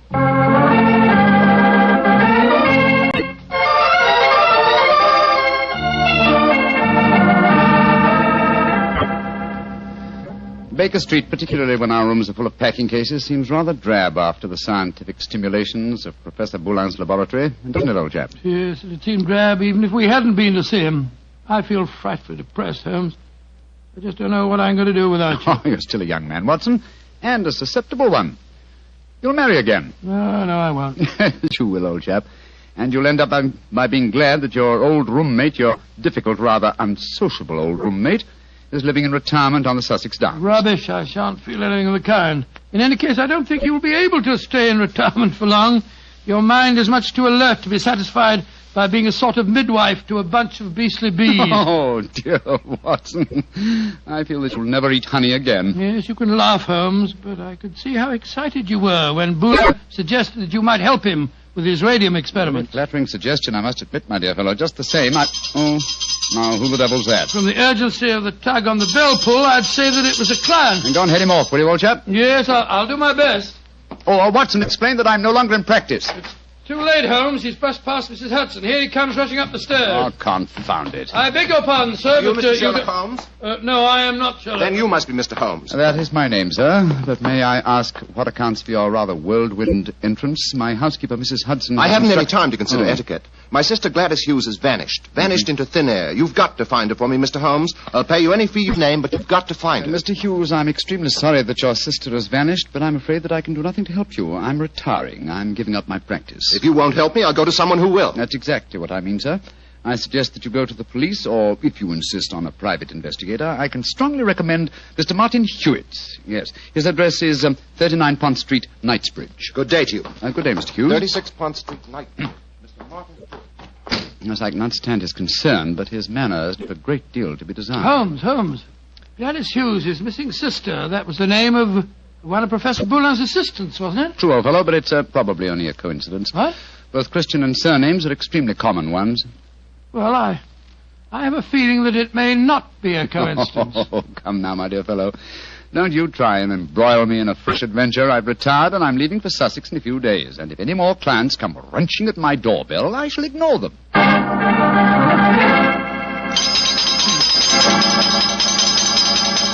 But, Mr. Holmes, you've got to help me. My son, Geoffrey Barker, has disappeared. I'm sorry, Mrs. Barker, but I'm afraid I'm... Holmes, Geoffrey Barker was the name of Professor Boulin's chief assistant. Watson, please believe me when I say that I am not to be inveigled into any further...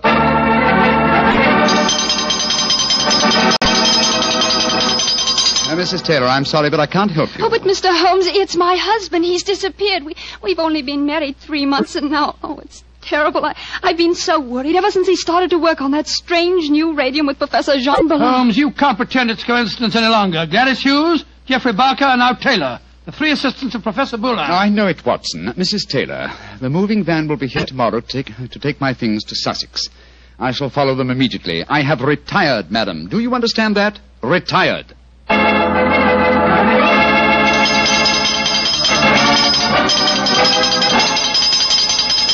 Yes, another telegram for you, Holmes. That'll be the 4th today. Why won't Scotland Yard leave me alone? Oh, it's a pretty strange business. 3 people engaged in research of this new element, radium, have all disappeared within 48 hours. Scotland Yard needs your help. Let them earn their salaries, my dear Watson. I've helped them for the last time. Well, let's see how they've couched their latest effusion. Oh, this isn't from Scotland Yard. It's from my brother, Mycroft. Mycroft? What's he going to say? Listen to this. Now Professor Boulin has disappeared. Great Scott. And the radium with him.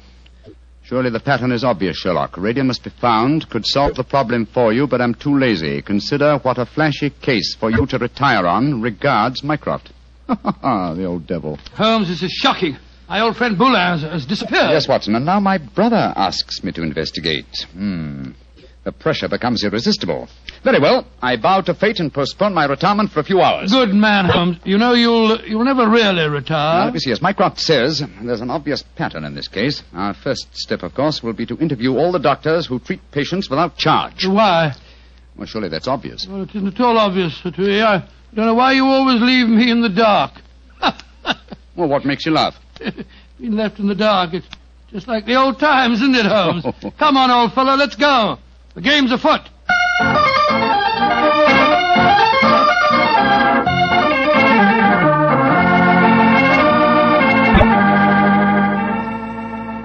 Dr. MacDonald, this is Mr. Sherlock Holmes. Mr. Sherlock Holmes.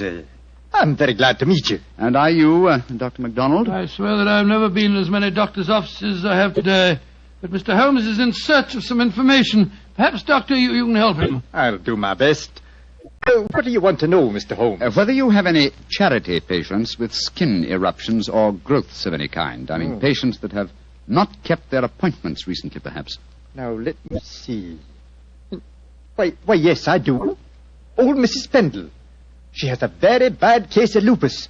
She was due for a treatment here yesterday, and I've seen nothing of her. Splendid. Can you give me her address? Why, certainly. It's in my book here. Well, I hope this isn't a false trail, Holmes. You can only explore it and see, dear chap. Here we are. Mrs. Pendle, 36 Elm Gardens, Clapham. Mrs. Pendle, 36 Elm Gardens, Clapham. Thank you, Doctor. I'm greatly obliged to you.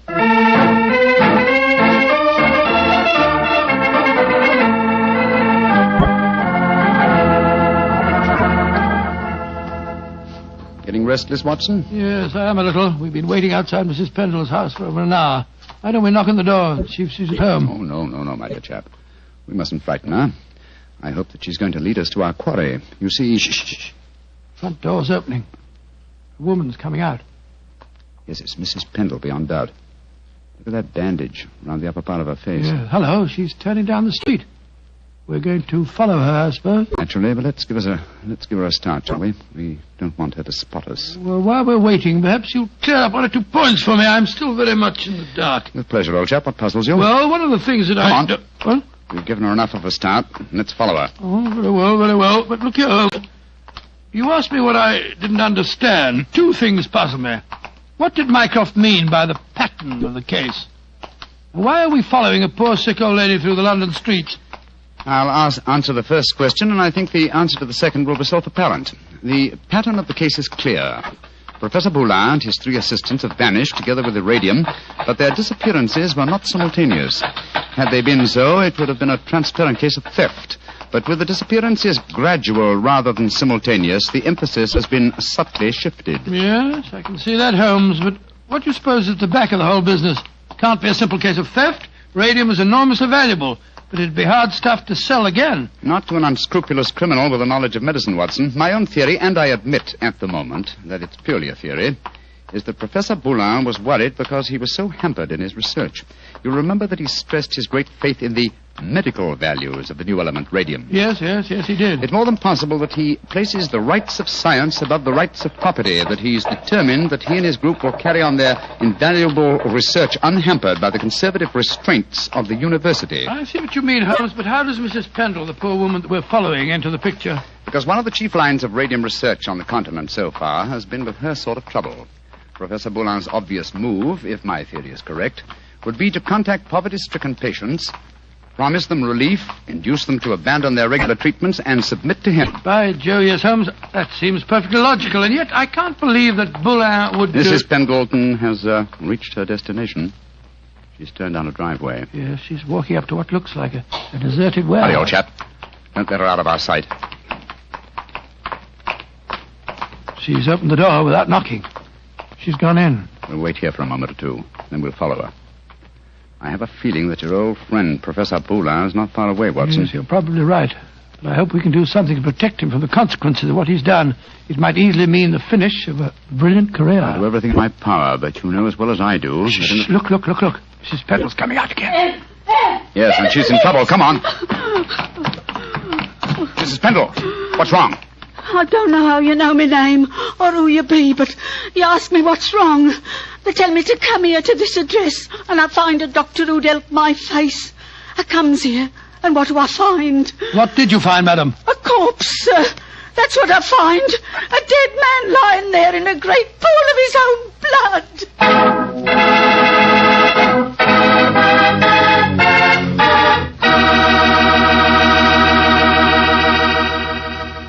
You'll hear the rest of Dr. Watson's story in just a second.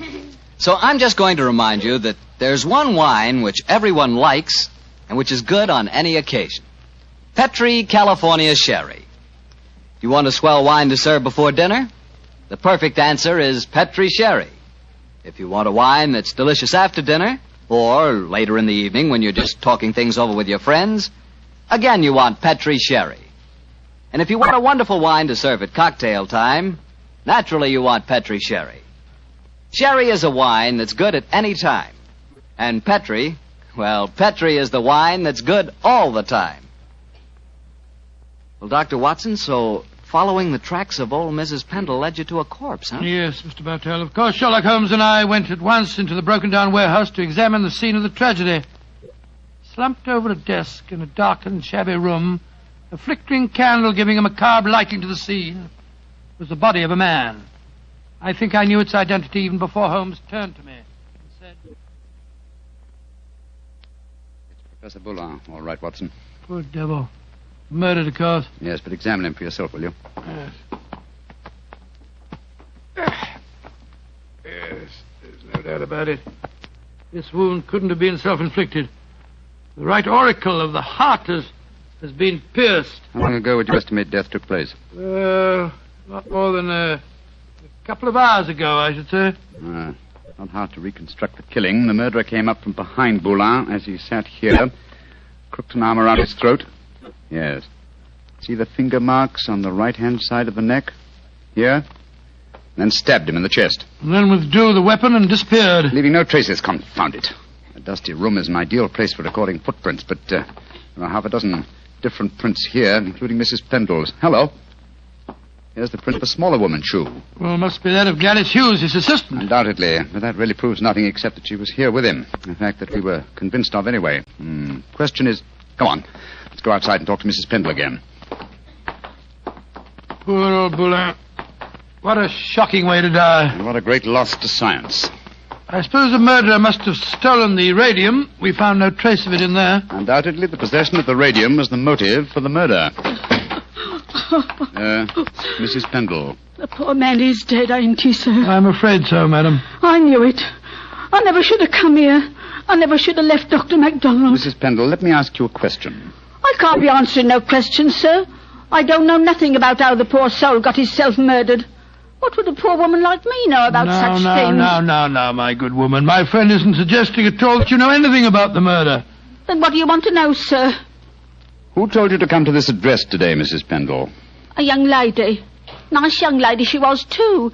She met me coming out of Dr. MacDonald's yesterday and told me that if I come here today, I'd find a doctor who could cure me. Yeah, that was obviously Miss Hughes. Holmes, I believe that your theory was right. Come on, Mrs. Pendle. We'll escort you to the nearest police station where you can report the murder. Yes, sir. And then, Watson, we must keep on the track of the radium. That, perhaps, is more important than any life. Well, how are we going to do that? We haven't a clue to go on. Remember that Professor Boulin's 3 assistants are still missing. We must go to the homes of each of them and see what can be found out. Mr. Hughes, you must realize by now that your sister's disappearance is part of something vastly more significant than you think. I must ask you in the My first... sister didn't disappear, Mr. What do you mean, sir? You came to us and said that you had. Oh, it was all a mistake, gentlemen. She came back today. She'd just been down to the seaside for a short rest, and she'd forgotten to let me know. I'm sorry to have bothered you. May I see your sister at once, please? I'm sorry, Mr. Holmes, but she's out just now. I don't know where she's gone or what time she'll be back. Mrs. Barker, I've come to you about your son's disappearance. I'm afraid that... but my son didn't disappear, Mr. Holmes. It was all a misunderstanding. He came home today. Then may we speak to him, please, Mrs. Barker? Oh, I'm afraid that's impossible. You see, he did... Mrs. Taylor, I want to talk to you about your husband's disappearance. Oh, that. He came home this afternoon, Mr. Holmes. At first I was so suspicious, but when he explained, well, I'm sure you know how it is in the first few months of marriage, those little tips.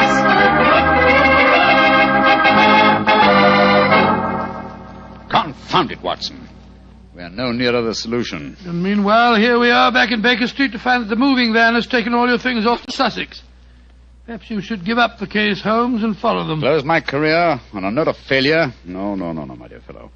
I shall not leave London until this problem is solved. Oh, in that case, I'll sit down. Looks to me as if it may prove a lengthy wait. I've rarely felt more frustrated, Watson. All 3 vanished technicians home safely with plausible stories, or at least plausible alibis. And poor Boulin murdered. The radium stolen. Well, I must say it makes no sense to me. But it must make sense. The pattern was well enough to find in the beginning. It's just a question of finding the right key. In a way, it's clear enough what's happened.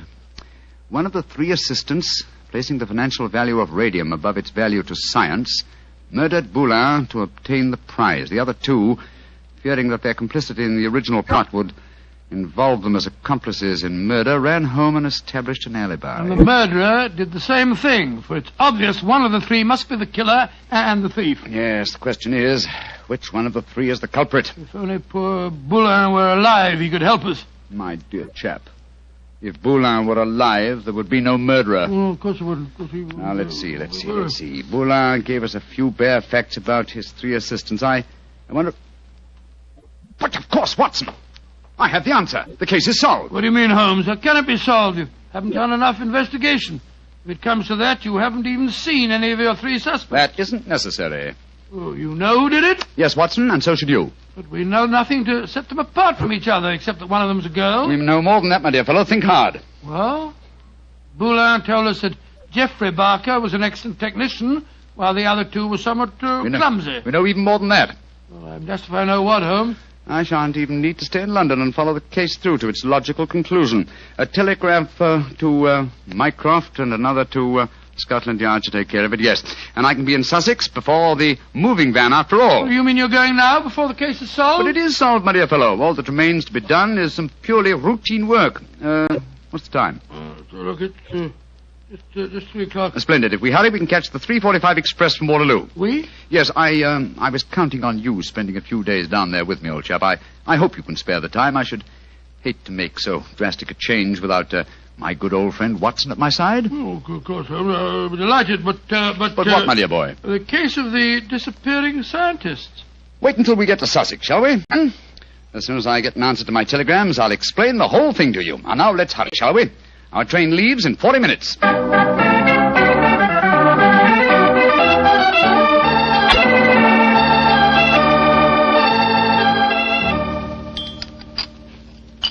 More tea, Watson? Thanks, old boy. Peaceful down here, isn't it? Extremely. At the moment, I must confess, I find it rather nerve-wracking. Oh, why? You know why, Holmes. I want you to open that telegram and tell me if your solution to the Boulin case was the correct one. Very well, my dear chap. Let's see. What is it? It's from Mycroft. Listen. Murderer arrested and radium recovered. Well done, Sherlock, though you took longer than I expected. Regards, Mycroft. Congratulations, Holmes. And now perhaps you'll condescend to tell me how you solved it. Don't be angry with me, old chap. I only wanted to make sure that my solution was correct. You remember the nature of the fatal wound on Boulin's body? Of course. He'd been stabbed through the right auricle of the heart. From behind. Proving that the murderer was clearly right-handed. Oh, what does that signify? Almost everybody's right-handed. Oh, no, not in this case. If you recall, Professor Boulin said that Geoffrey Barker was adroit, while his other 2 assistants were gauche. Then he laughed because he said his remark was true both literally and figuratively. I still don't see what he's talking about. Oh, come now, Watson, come. Think of the origin of the word adroit. Ardois. Droit is the French word for right. And gauche is the word for left. Meaning the 2 gauche assistants were left-handed, and therefore only the adroit, the right-handed Barker, could have inflicted the fatal wound. I see it now, Holmes. You know, if you'd remembered that mark of Boulin's at the time we found his body, you could have solved the case much sooner. That's true, old fellow, very true. And when my old friend Watson points out that my memory is failing and my mind sluggish, then I know that my retirement has been postponed for far too long.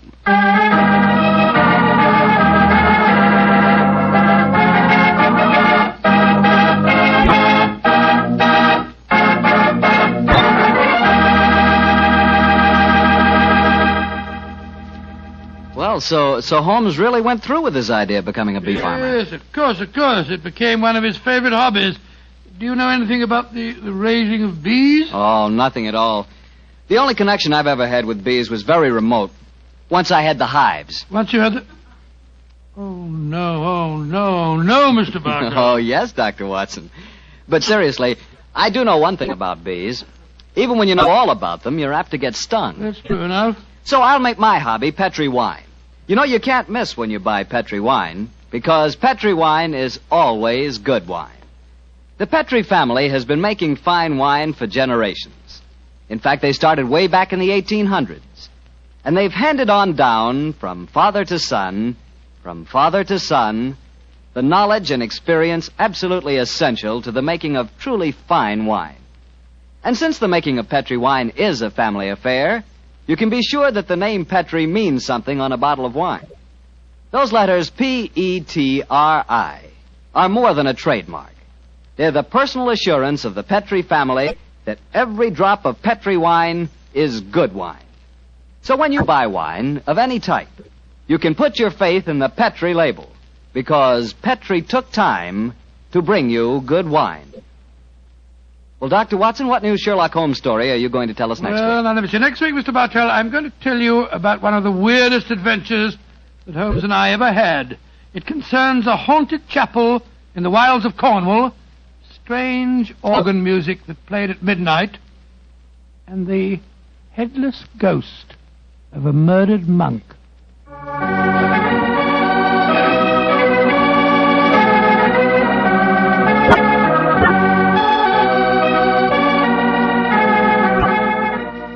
Tonight's Sherlock Holmes adventure was written by Dennis Green and Anthony Boucher and was suggested by an incident in Sir Arthur Conan Doyle's story, The Reigate Puzzle.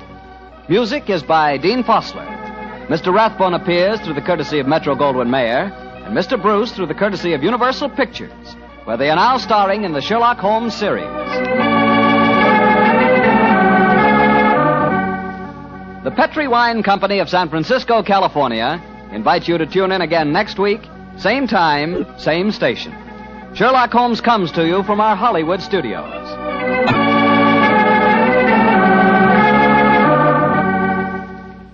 This is Harry Bartell saying good night for the Petri Wine brings you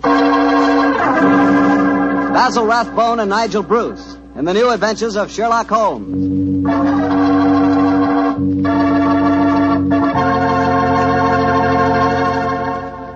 The Petri family, the family that took time to bring you good wine, invites you to listen to Dr. Watson tell about an exciting adventure he shared with his old friend, that master detective, Sherlock Holmes. And I've got something to talk about, too. Now that the poultry shortage is over and you can get chicken again, you ought to treat yourself to the best meal in the world. Fried chicken, Southern style, accompanied by a chilled glass of Petri California Sauterne. Me, oh my, is that something. You know, Petri Sauterne is a wonderful mealtime wine. It's a white wine, the color of pale, pale gold. And Petri Sauterne is delicate in flavor, sort of subtle and kind of intriguing. Well, just wait till you taste it. You'll really love it with that fried chicken. Oh, and I'll tell you something else. It's wonderful with fish. If you haven't tried fish or any kind of seafood, together with Petri Sauterne, well, I hate to say this, but you don't know, folks. You just don't know. So how about finding out? Just pick up a bottle of Petri Sauterne on your way home tomorrow. It's a Petri wine, so you know it's good.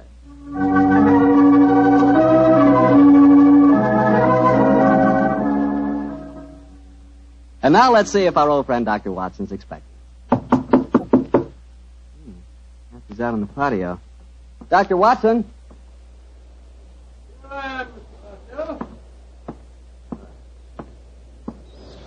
Sit out here this evening, my boy. Oh, swell idea, Doctor. It certainly is a beautiful night. It certainly is. Draw up a chair and make yourself comfortable.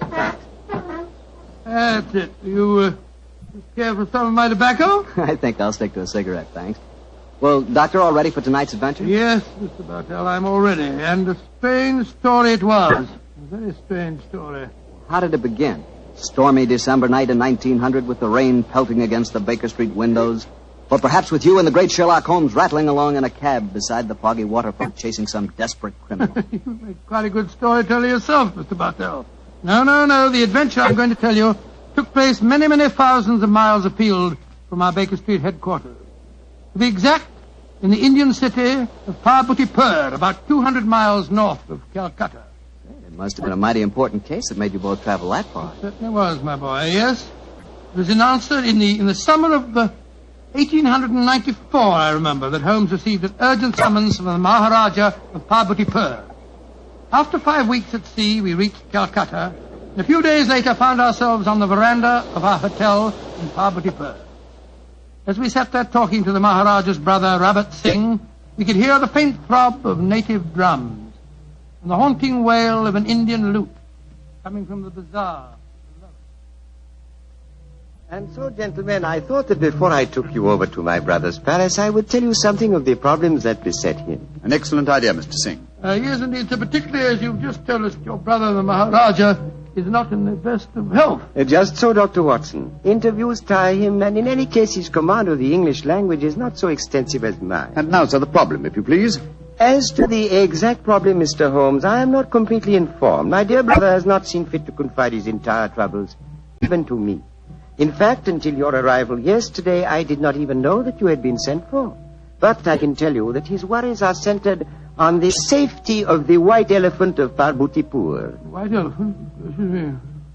But possibly you are not aware that white elephants actually do exist. Oh, yes, though I understand that they're extremely rare. Oh, extremely, Mr. Am I right in thinking that in the East a white elephant is considered sacred? Quite right. Pray continue, sir. Well, in 1750, the first white elephant was presented to my great-great-grandfather, and with it came a legend. The legend that the Maharaja's rule would be happy, healthy, and successful only as long as the elephant flourished. If the animal were to die, then the reign would come to an end, and the Maharaja was doomed to a sudden death. Mr. Singh, who was responsible for the origin of this legend? Oh, a good and wise man who traveled from the mountains beyond Nepal. He it was who brought the first elephant to my great-great-grandfather. And how has the legend worked out in actual practice, sir? Its prophecies have come frighteningly true, Dr. Watson. Oh? The first elephant was killed by his mahout, his own keeper, after my illustrious ancestor had dismissed the man for incompetent. A week later, my great-great-grandfather was himself killed in a native uprising. And so it has gone on, gentlemen, since then. Amazing, amazing. When the elephants have died, and they have always died, the Maharaja of Parbotipur has died a violent death soon after. And as each new Maharaja has succeeded to the title, the wise man from the beyond the mountains has appeared, and with him, a new sacred white elephant.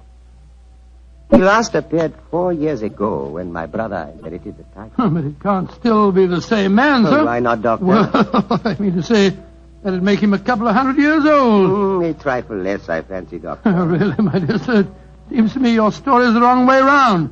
Men don't live to such an age, whereas elephants are noted for their length of life. That's true, Watson, but apparently not the sacred white ones of Parbotipur. Mr. Singh, in the event that of your brother's death, who would become the Maharaja? I should, Mr. Holmes. Oh, I can see what you are thinking, sir. The next in line to succeed to the title would have an excellent motive for wishing animal death. Well, the logic is inescapable.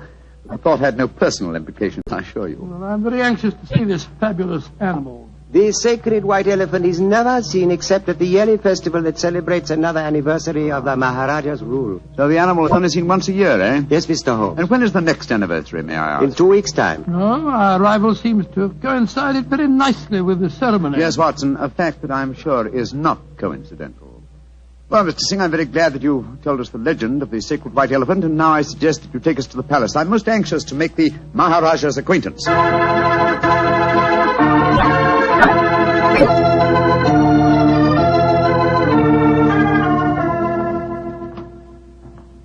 This is the council chamber, gentlemen. If you will wait here a moment, I will go and see if my brother is well enough to receive you. Very well, sir. Oh, my soul, Holmes, I'm not easily impressed, but this palace is absolutely staggering in its magnificence. Yes, it does rather take one's breath away, doesn't it? It does. This floor is of the finest marble, and unless I'm much mistaken, that magnificent rug is a genuine Bokhara. Yes, by Jove, it is. I can swear that the staircase we mounted a moment ago had railings of solid gold. You did, old chap.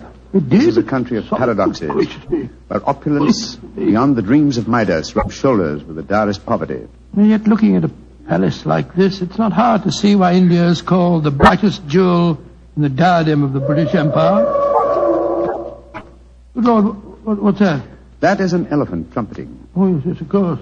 Do you suppose it's the sacred white one? Undoubtedly. You will recall the Maharaja's brother told us it's the only one at the palace. Cheers. It's an odd sound. Yes, a very comforting one. The animal seems to be in the best of health. Who waits in the Maharaja's council Good gracious room? me, you gave me a start. I didn't hear you come in. My friend and I are waiting for an audience with His Highness. No one can hold audience with the Maharaja. Please to leave. Now look here, my good fellow. Watson, I'm please. pleased to leave. Watson. What? We've travelled 12,000 miles to see the Maharaja, sir, at his request. In any case, his brother is with him now arranging an audience. I am Mada, the Maharaja's physician and chief counselor. And I tell you, you cannot hold audience today. And I tell you that I haven't the slightest intention of leaving the palace without seeing him. You defy the authority of Mada? Saila! Azur? Sahib Loke, lay jao. Now, I warn you that if I have any... Oh, I'm glad you're back, Mr. Singh. This fellow told us that we couldn't see your brother. And furthermore, he seems to labor under the misapprehension that he can have us thrown bodily out of the palace. Mada, you do not understand. These are the gentlemen my brother wishes to see. From England he has sent for them. It was against my counsel they were summoned. No good will come of this. Follow me, gentlemen. My brother, the Maharaja, will see you now. But please do not stay with him too long. He is far from well.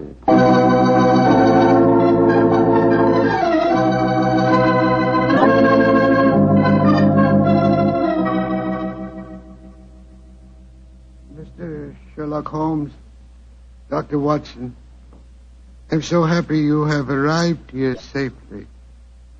It was great imposition to ask you to travel so far. Oh, not at all, sir. I only hope we can prove of material assistance to you. Ranji?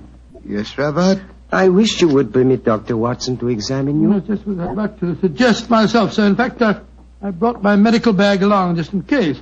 Mada would not approve. Mada not believe in Occidental medicine. I do not trust Mada. I do not think he wishes you to get well. Please, Ranji, let the doctor examine you. Very well. But you not tell not Mada. And now, what seems to be the trouble, Your Highness? My eyes. They torture me. Night and day they torture me. Yes, I noticed they seem very inflamed. Now, let me take a look at them. Yes. Now, open them a little wider, please, sir. I throb, burn, night and day. Night, day, burn. The color is distinctly reddened. However, this isn't anything very, very serious, sir. What you're suffering from is a case of what we call conjunctivitis. What you do relieve pain, Doctor? Oh, some eye drops will give you relief in no time, sir. I have some here in my bag. Oh, thank you. Thank you. Perhaps medicine will help. Yes, I'm sure it will, sir. Here you are. Now, this small bottle and an eyedropper. This is an eyedropper. Just put a few drops in the corner of each eye, and I'm sure that you'll get some relief in no time at all. Thank you, Dr. Watson. You think there is nothing seriously wrong, Doctor? Mada gave it as his opinion that my brother's eyesight was in serious danger. Pardon my saying so, I think it more likely that my medical knowledge exceeds his. I can assure you there's nothing seriously the matter with your brother's eyes, sir. I'm happy you say so. Now you will please excuse me while I take medication and rest a little. We discuss my problems later. Quarters already prepared for you in palace. You do not mind, Mr. Holmes? Not at all, sir, though in the interim I should like to employ my time to the full by inspecting your sacred white elephant. No, that I cannot allow. I must talk to you first. I think, sir, you will do well to give me permission to see the animal. I already have my suspicions as to your reason for bringing me here, and it will be best if I'm completely informed when we have our discussion. Very well. Can do no harm. Here, take ring. Show ring to Sukro. He's keeper of animal. Sukro will let you into elephant house when he see ring. Thank you, sir. And please rest comfortably. I'm sure that your worries are nearly at an end. Come on, Watson.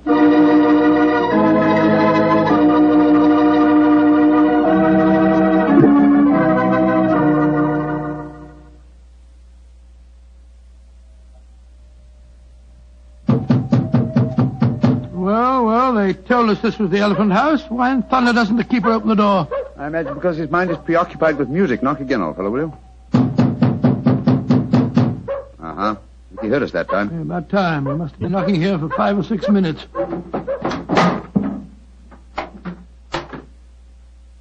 Salam, sir. Here am Parahati tekniko asti. Tum dekni ne sekta. Sekta. Maharaja Sahib, kumko asti mafikdio. Potato sahib, either out. Said Holmes, the Maharaja's ring certainly seemed to do the trick. He didn't want to let us in until you showed it to him, did he? Good and faithful servant, our friend Sukro. Here, kutai. Here. Hati, pagir. Pagir. Kasamapik. Nizutai, sir. What's happened, Holmes? The white elephant has disappeared, Watson. Disappeared? That's ridiculous. Elephants don't just disappear. Kari, sir. Maharaja Sahib Kibolo. Kali Umkabolo. Potato, sir. Potato. Where's he going? I told him to go to the Maharaja and give him the news. But he was to tell it to no one else. But Holmes, this is ridiculous. We heard the animal trumpeting here less than half an hour ago. How can an elephant be spirited away in that amount of time? That's what we have to find out, my dear fellow. I've often heard of the Indian rope trick. Now we have a first-hand opportunity of solving a new mystery, the problem of the disappearing elephant.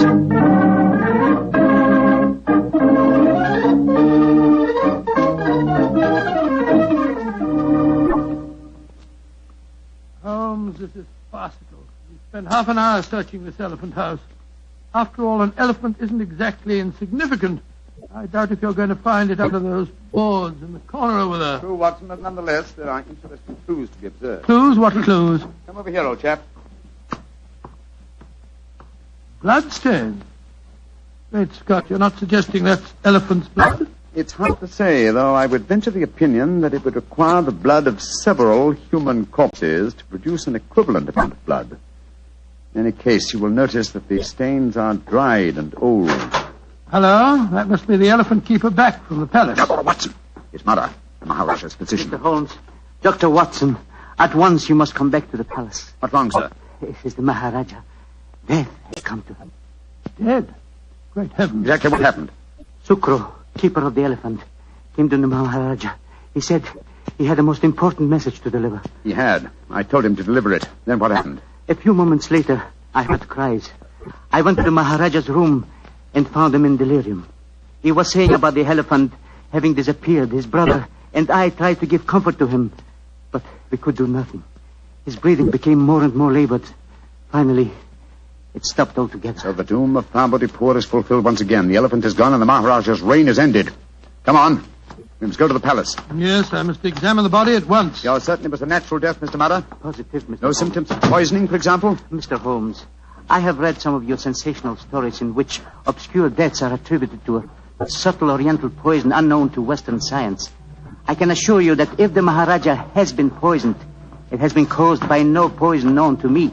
When did he last eat? Over 8 hours ago. Well, possibly died of shock, Holmes. Shock and hysteria. When he knew that the elephant had vanished. Yes, it's possible, but it's murder just the same. Murder? Why do you say that, Mr. Holmes? Because whoever caused the elephant to disappear did it with a deliberate intention of ending the Maharaja's reign. A diabolical plot, and one that I intend to overcome before this day is out.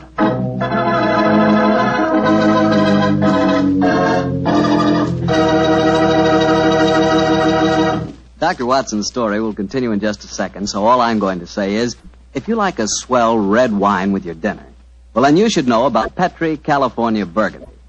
Petri Burgundy is a rich, hearty red wine that's just wonderful with hamburger and beef stew and pot roast and chops and just about any meat or meat dish you can think of. And, of course, if you can get hold of a steak or a prime rib, well, then you've just got to serve that with Petri Burgundy. Petri Burgundy is a swell mealtime wine. The best friend a good meal ever had. No kidding.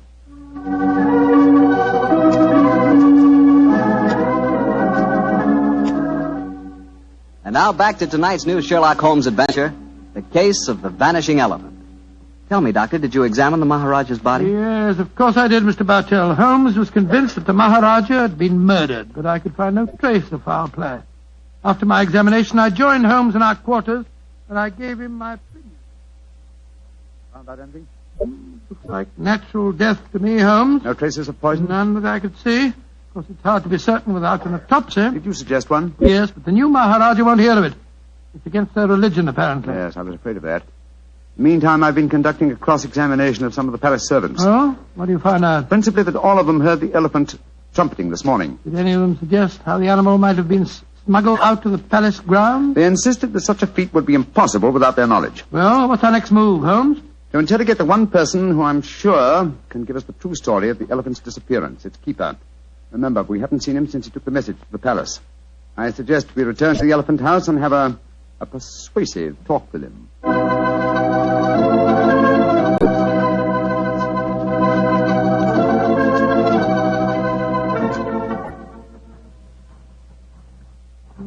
This must be the house, the only one that's near the elephant pen. Ramshackle-looking place, isn't it? Extremely.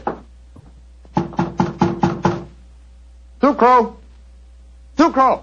Don't tell me that he's vanished, too. This is beginning to get on my nerves. Oh, no. Sucro! I think under the circumstances, we'll take the liberty of entering.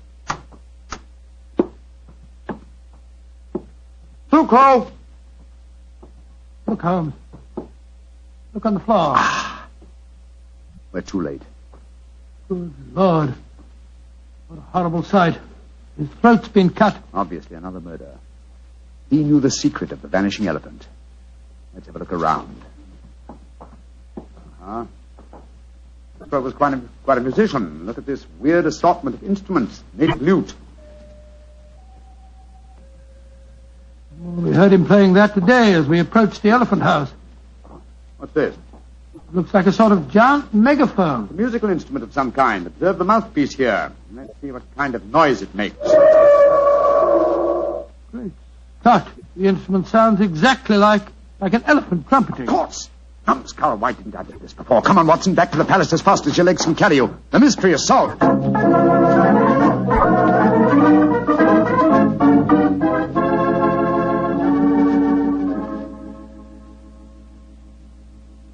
You say you have solved the problem of the missing elephant, Mr. Yes, Holmes? sir. And also the cause of your brother's death and Sucro's murder. Indeed. That is very important news. Won't you both sit down, please? Thank you, sir. Please proceed, Mr. Holmes. Thank you. First, the elephant did not vanish today. The beast must have died a natural death months ago. All that happened today was that I discovered its absence. Are you suggesting that my brother knew the beast was dead? I am, sir. But he was afraid to publish the news. He knew that his rule would fall into a state of chaos if the fact were known. You yourself, sir, have told us how strong is the native belief in this legend. Well, how did he dispose of the elephant? Unobtrusively over a period of time. The bloodstains in the elephant house would indicate that the animal had been cut up into disposable fragments, which could be removed by the faithful Sucro without attracting suspicion. All this time, though, the elephant horn was blown at suitable intervals to indicate that the sacred animal was still alive. But if the Maharaja knew the beast was dead, why did he die of shock when he received the news? I think the answer to that question, Dr. Watson, would be that my brother died of shame when he knew that his imposture had been discovered. Little far-fetched, sir, if you don't mind my saying so. Now, I'm certain the reason your brother brought me to your country was to reveal that imposture to me. He knew the day was coming soon when he must show the elephant to his people. The festival would have been held in 2 weeks' time, I think you told us, sir.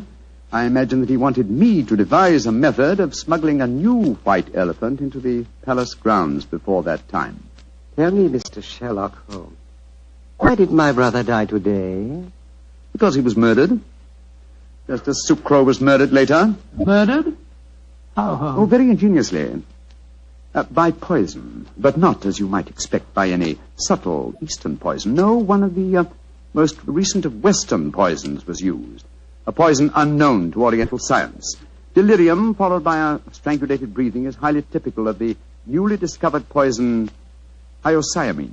He hadn't eaten for 8 hours. True, Watson, but you see, this hyoscyamine was administered to an eyedropper. Good heavens, an eyedropper. The poison penetrates with unusual ease through the membranes of the eyes, if you will recall. Yes, you're right, by Joe, it does. It must have been that physician fellow, Marmado, whatever his name is. No, my dear chap. This has been a case of confusions. Let's do a little clear thinking now, shall we? You see, we were deceived by the apparent sequence of events. We discovered the elephant missing and thought that fact had caused the Maharaja's death. Whereas his murder was quite a separate matter. The poison must have been placed in the eye drops while we were in the elephant house. Precisely, dear chap. And when the murderer saw how the problem of the missing elephant confused us, he killed its unfortunate keeper to prevent us from learning the truth. Yes, you're strangely silent, Mr. Singh. Am I, Mr. Holmes? I am fascinated by your flow of unassailable logic.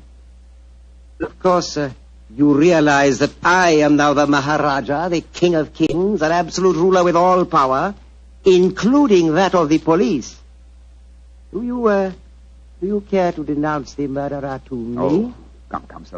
It's time the buttons came off our foils. I'm well aware that you studied medicine at the University of Edinburgh. You have the motive, the opportunity, and the knowledge to kill your brother. The murder of Sucro was probably performed by an underling. Great Scott, what a shocking You are disgrace. a clever man, Mr. Holmes. A very clever man. Clever enough to realize that an absolute ruler, a ruler with all powers, including that of the police, is not apt to denounce himself. Again, your logic is unassailable. Goodbye, gentlemen. I trust your voyage home will be a pleasant one. I warn you, sir, that I shall make a full report of my findings in this case to the British Commissioner of this state. Why should he prove more effectual than the great Sherlock Holmes? Goodbye, gentlemen, and bon voyage. Filthy murderer. Makes my blood boil to think that he can't be brought to justice. He can, and he will be. Civilized laws of the Occident cannot be enforced here, then we must fight him with his own weapons. What do you mean, Holmes? That we have a farewell talk with Mr. Madder, the dead Maharaja's physician, friend, and counselor.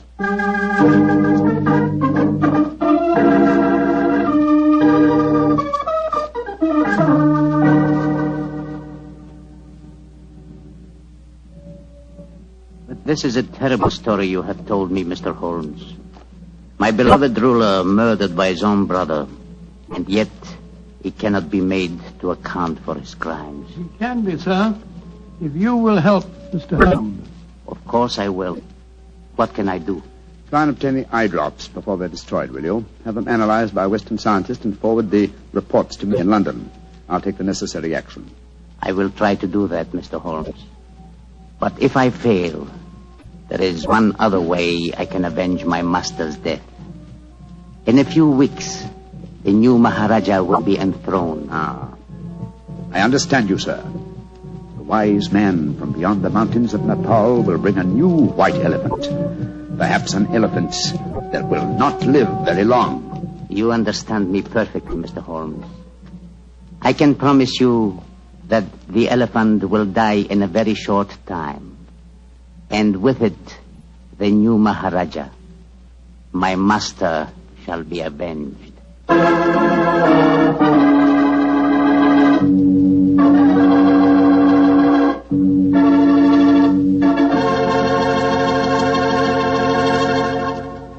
That was quite a story, Doctor. Quite a story. And tell me, what did happen to the next white elephant of Parvati-Pur? By an extraordinary coincidence, it died the day after the new Maharaja's enthronement. And that scoundrel was himself killed in an uprising that occurred just a few days later. You know something? I think I could be very happy as an Indian Maharaja. Oh, really? Mm-hmm. Beautiful palace, beautiful women, beautiful jewels. And every year on my birthday, the natives would give me my weight in gold. You know, I could learn to like that. That is, if I tried. Yes, and every week you'd speak to your subjects over the radio and tell them all about Petri wine. Oh, now, wait a minute, Doctor. I don't always talk about Petri wine. That's right. You don't always talk about Petri wine. You've got to sleep sometime. All right, go on. Kid me about it. But Petri wine is worth talking about. After all, what other wine has the tradition behind it that Petri wine has? Don't forget, the Petri family has been making Petri wine for generations. Since way back before there were electric lights and telephones and things like that. They've been making Petri wine since the 1800s and handing down from father to son, every bit of valuable knowledge and experience. There's no doubt about it. The Petri family really knows how to turn luscious grapes into wonderful wine. That's why you can't go wrong with a Petri wine. Petri took time to bring you good wine.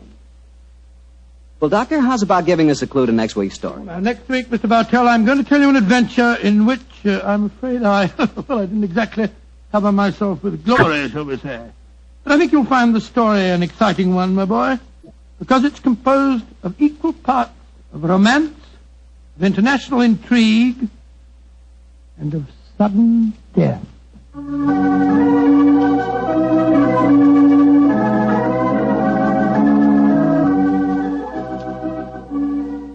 Tonight's Sherlock Holmes adventure is written by Dennis Green and Anthony Boucher and is based on an incident in the Sir Arthur Conan Doyle story, The Engineer's Thumb. Mr. Rathbone appears through the courtesy of Metro-Goldwyn-Mayer and Mr. Bruce through the courtesy of Universal Pictures, where they are now starring in the Sherlock Holmes series.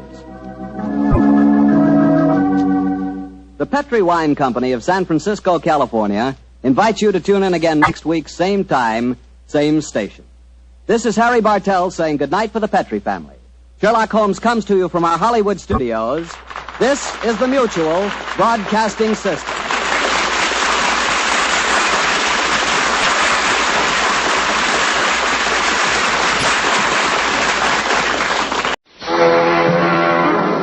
Basil Rathbone and Nigel Bruce in the new Adventures of Sherlock Holmes.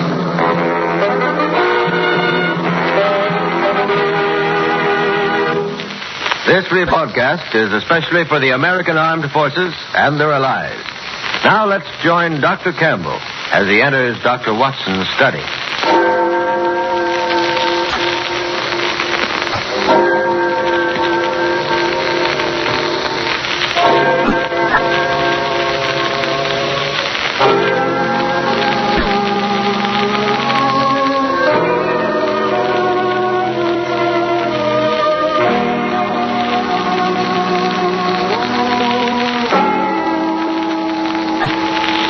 Well, here we are once again in Dr. Watson's study. Come in, Mr. Campbell. Come in. Here, sit down and relax. You look a bit wilted, old fella. Oh, yes, it's such a beautiful spring evening. I thought I'd walk over. In fact, it's so beautiful I dawdled most of the way, drinking in the warm air and the smell of things growing until suddenly I realized I was blame well going to be late if I didn't hurry. So I ran the last 3 blocks. Yes, I know how it is. This lovely spring weather is certainly conducive to indolence. My household claim that when I go out to do the spring planting, I spend most of my time leaning on the spade, sniffing and listening to the birds. Not an unpleasant way to pass the time of day, incidentally. Yes, a day like today is almost as relaxing as a Turkish bath. Which reminds me of a curious and gory experience that Holmes and I had in just such an establishment some years ago. It sounds suspiciously like the gentleman who said bang. Oh, speaking of explosions. Now, Mr. Campbell, you must never complain about the way that a storyteller begins his yarn. Anything is better than an abrupt beginning.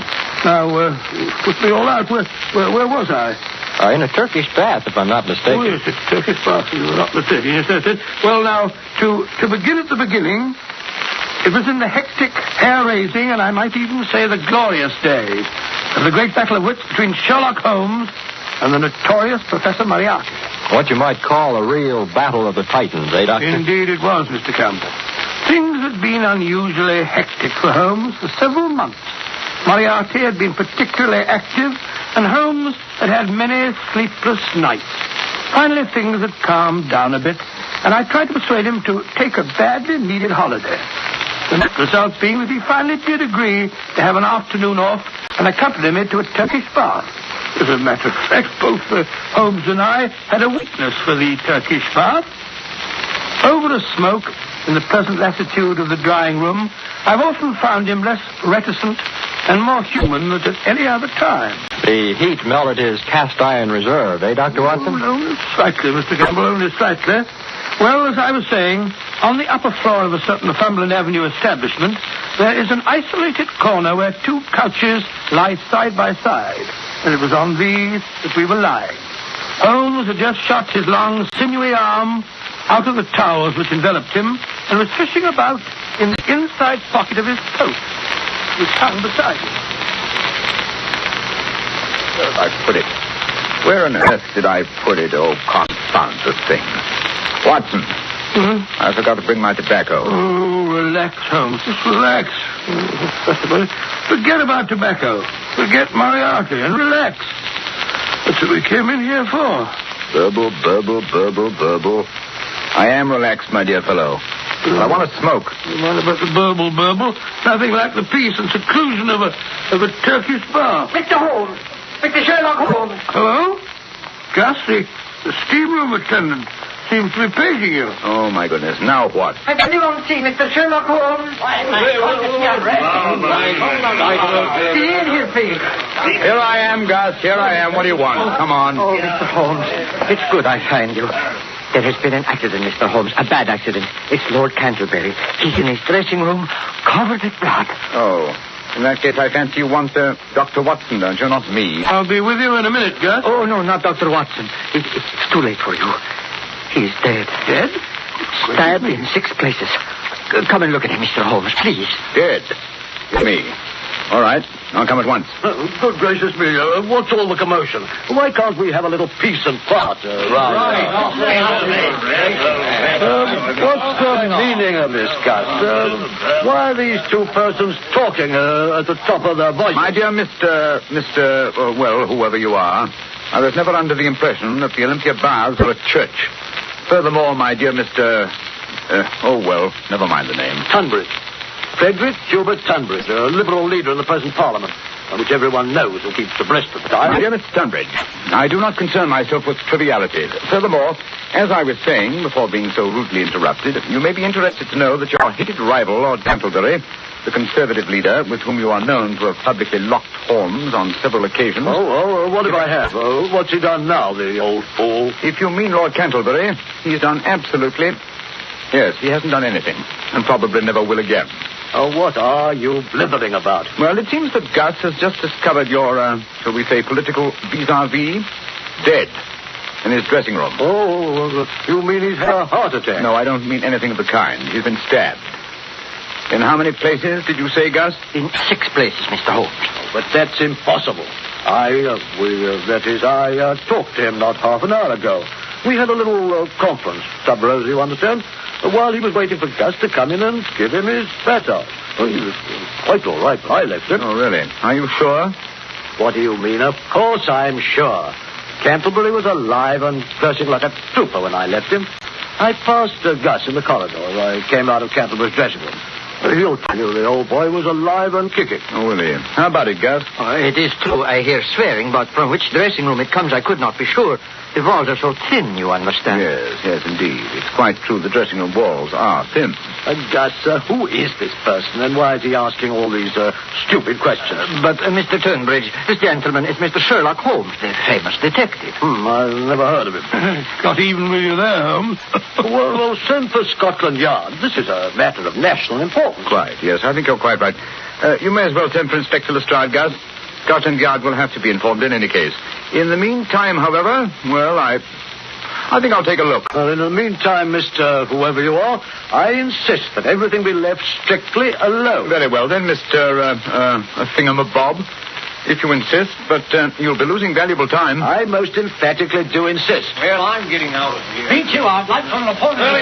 You can do without me. I think I'll just... Just a moment, gentlemen. Just a moment, if you please. I think it's only fair to point out to you all that suspicion is bound to fall on anyone who leaves before the authorities have had a chance to search and question him. Search me? You mean I have to be searched?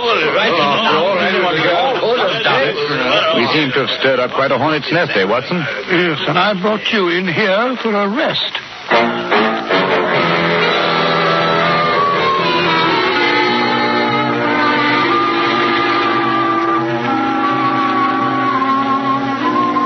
Well, Lestrade? Nasty mess, eh, Mr. Holmes?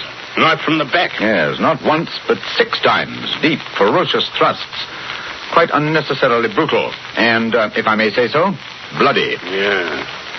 Place looks like a charnel house. Yes, whoever did the deed must have been drenched in blood. Might tell your men to search for blood-stained towels or garments, will you, Lestrade? Yes. Well, I'll pick up anything that's got blood on it. Never you fear, Mr. Holmes. I've ordered a search of everybody and everything on the premises. Yes, that's not going to be very popular with Mr. Tunbridge, eh, Holmes? I wouldn't care if he was the Archbishop of Canterbury. When Scotland Yard says search everybody, we search everybody. Besides, everybody knows he and the corpse here are bitter enemies. They fought like cat and dog. How long would you say he'd been dead, Mr. Holmes? Oh, I don't know. About, let me say, an hour and a half. Took nearly 40 minutes to get you here, Lestrade. And Canterbury had been dead, let me see, over half an hour when Gus found him. Yes, Gus. Did the doorman notice who left the establishment during the half hour before the body was found? Yes, sir. Only old Mr. Welford. And he's too feeble and nearsighted to do a crime like this. Was the door to Lord Canterbury's dressing room locked? No, sir. Oh? And how does it happen that he lay here for over half an hour before anyone found him? Particularly as he was down on the books for a massage half an hour before he was found. Well, you see, I thought he was asleep.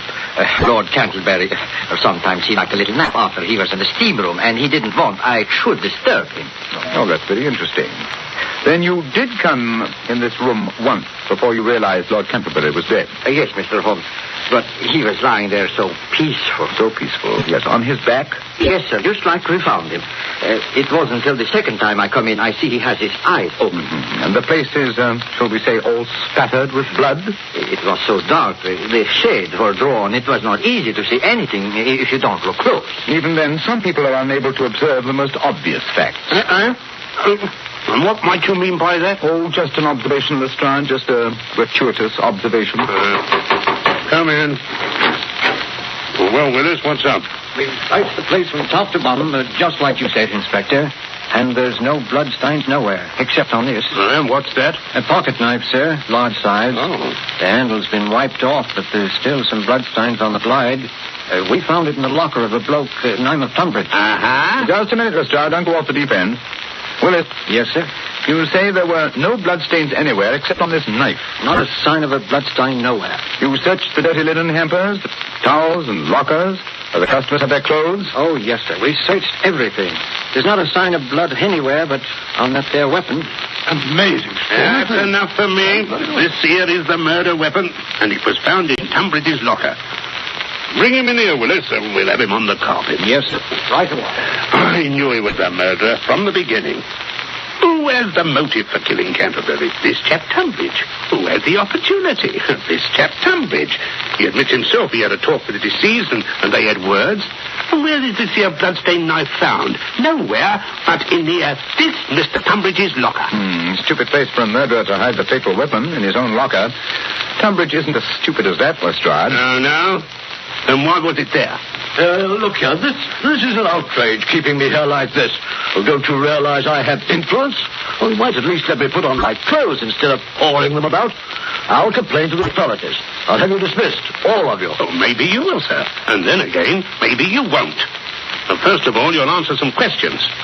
Have you ever seen this knife before? Knife? Yes, of course. It's mine. I've had it all my life. I used to take it fishing when I was a boy. Oh, indeed. That would explain its size, then. Well, now I use it to open my letters. Oh, you do? Are you sure that's all you use it for? Yes, of course. And why are these here blood stains on it? Bloodstains? Yeah. Where? Here, and here, and here. No, don't you touch it. We don't want to destroy any possible fingerprints. But if it's mine, my fingerprints are already on it. Yes, he's right there, Lestrade. Furthermore, that stain doesn't look like blood to me. It's not red enough. It looks like rust. As a matter of fact, if the stain is a nice blood red, it's fairly certain it's not blood. Now, this particular stain, as far as I see... this particular stain to Scotland Yard, Mr. Yes. Don't forget, my dear Lestrade, I invented the first infallible test for blood stains. That's quite true, Lestrade. You did. Yes, indeed. My test is infallible. It works on blood that is new or on blood that is old. I discovered the first reagent, which is precipitated by hemoglobin. Sorry, Mr. sorry, but Scotland Yard hasn't any time for lectures. We believe in action. Now, Mr. Tunbridge, it's my duty to take you into custody, and it's also my duty to warn you that anything that you may say may be used in evidence against you. Anything I say? Do you realize whom you're arresting? I'm a leading figure in British politics. So was this fellow who lies here stabbed with your knife, which has still got bloodstains on it. Lestrade, if you'll pardon me for saying so, in this case, it's not the bloodstains that are in evidence, but the bloodstains that are not in evidence, which is the significant factor. What? Oh, what do you mean by that? Simply that it would have been rather difficult for Mr. Tunbridge to have committed a murder as gory as this one without having bloodstains on the towel he's wearing or on the clothes, which are still in his locker? What was to prevent him from dropping his towel outside Lord Canterbury's dressing room, going in and knifing him in the back, then sneaking down to the shower rooms, not more than 20 feet down the corridor, and washing away the evidence? Me going round about it in the nude? Certainly not. Most certainly not, sir. Remember, my dear Lestrade, as you drag one of Britain's leaders away to jail, that it might have been possible for him to stab his enemy in a fit of temper, but he would never have dreamed of running up and down the corridors in his birthday suit. Let me see. I'm afraid I shall have to look for another explanation of the missing bloodstains.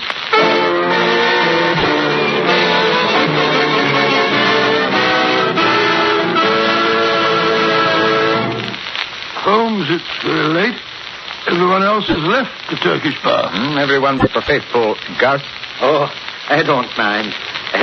Tonight we have by my house sauerkraut. I don't like sauerkraut. Besides, I've got to stay and lock up. And then you'll have to find the bloodstains. They're here somewhere. That's why I sent home for my famous benzidine peroxide mixture. Somewhere on the premises there is a towel or linen or something that has bloodstains. Oh, but we've been through the towels and the linen a dozen times, Holmes. No sign of blood. Furthermore, according to the establishment's checklist, there are no towels or any linen missing. Even Gus, his linen, which he washes himself, is hung here on the line. You don't wash any linen but your own, do you, Gus? No, Mr. Holmes. Everything go out to the laundry. I wash my own because I'd like to be fresh and clean. Twice a day I wash, noon and evening. Yes. The evening's job hasn't been done yet, eh? No. This one I washed this noon. It's my towel from this morning. Oh, yes. This morning's towel washed this noon. Yes. What was it? Canterbury was murdered in the middle of the afternoon about 3:30. It's now after 7 o'clock. Don't you see, Watson? This towel. Don't you see? No, Holmes, I don't. I don't see a blasted thing. The towel's as clean as a whistle. But not dry. If it had been washed at noon, it would be dry now. But it's still damp. Yes, it was washed after Canterbury's death. Of course, to remove the bloodstains. Gus? Mr. Holmes. That's why you didn't report the death until half an hour after Canterbury had died. Oh, no. You had to have time to remove the bloodstains. But that's not true. Besides, you can't prove anything. The towel is clean now. There are no marks, no stains. The very fact that there were no stains on it, Gus, first made me suspect you. Lord Canterbury was found lying on his back. And yet, when you informed us that he had been stabbed, you were quite definite about the number of times that he'd been stabbed. But in the back. Yes?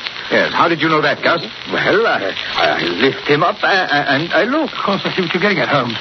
He couldn't have done that. No one could examine the corpse without getting blood all over himself. And yet, when Gus appeared to tell us of Canterbury's death, there wasn't a spot of blood on him. But if I can prove that this towel which you so carefully washed once had bloodstains and that you were very careful to remove those stains... That you will never prove. I have scrubbed, I have used soap, I have even boiled that towel. There is not even a suspicion of a bloodstain left. That is where you're wrong, my friend. Watson, run the water into this tub, will you? No matter how thoroughly you try to remove a bloodstain, it will never... Out. Damn it, spot. Yes, we only need enough to moisten the cloth. Now I'll drop a few drops of my famous solution onto the cloth. There we are. Well, all I can see is a lot of pale blue streaks. Yes, it's undoubtedly blood. Blood? Yes. Curious blue streaks prove infallibly that there was blood on the towel. And now, Gus, how are you going to explain why you were so anxious to remove these bloodstains? No, I did not do it. It was Mr. Tunbridge. He did it. The knife was his knife. There was blood on it. Let me out of here. It's not my fault. I don't want to. Holmes, he's running away. Hey, Watson, you can't let him escape. Well, there he goes down the corridor. He's gone to the steamboat. Don't worry, I'll get him. Phew. The steam's thick in here. I can hardly see my hand before my face. Must be in here. Look under the benches, Watson.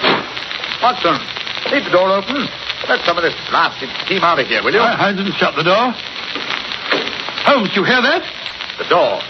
Someone's locked the door. Hey, somebody, let us out. Let us out, you hear? We're locked in. We've been locked in by mistake. No, you're wrong. It was no mistake, my friend. Holmes, Moriarty. He's here in the steamroom with us. No, that's just his voice through the ventilator. So you were behind this murder too, Professor? Of course.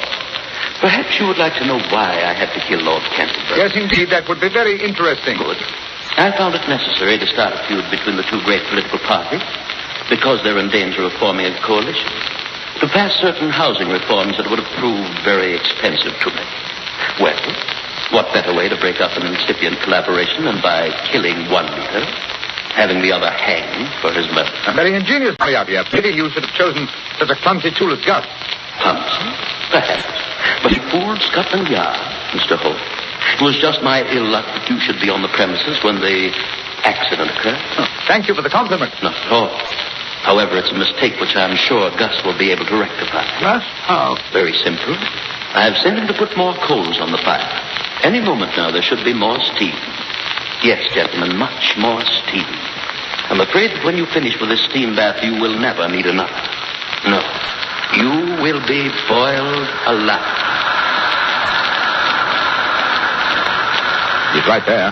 There comes the steam pouring out of the opening over our heads. If only we could reach that opening, we could stuff some of these towels into the pipeline and cut off the flow. Good Lord, Holmes, it's getting very hot in here. Wait. I have it.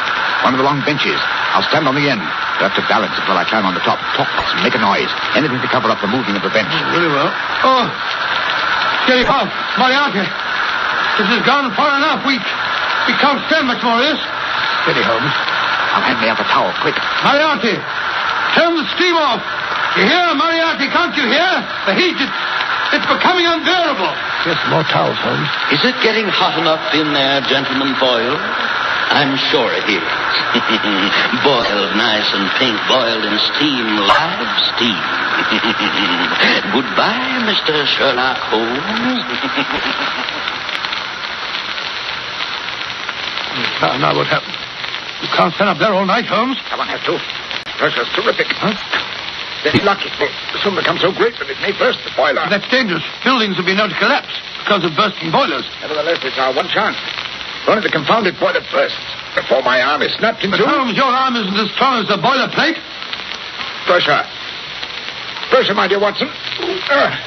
Measured per square foot of air surface. Quite a bit of surface to a boiler. The opening of this pipe is fairly small. All the same, I'm afraid I can't hold out much longer, Watson. Hold on, Holmes. Hold on. It must burst soon. It must. The pressure. My hands! My hands! Look out! Look out! Look out!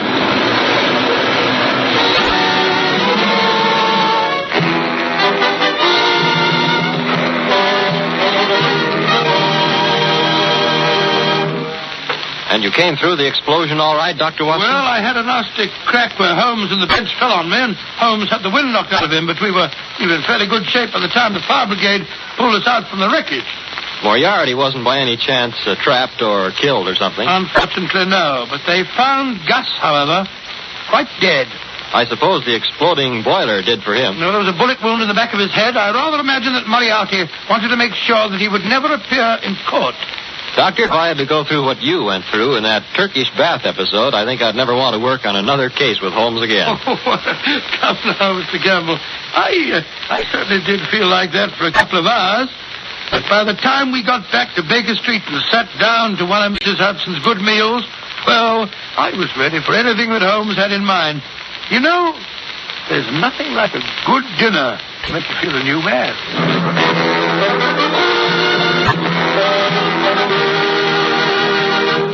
You have been listening to An Adventure in Crime with Basil Rathbone as Sherlock Holmes and Nigel Bruce as Dr. Watson.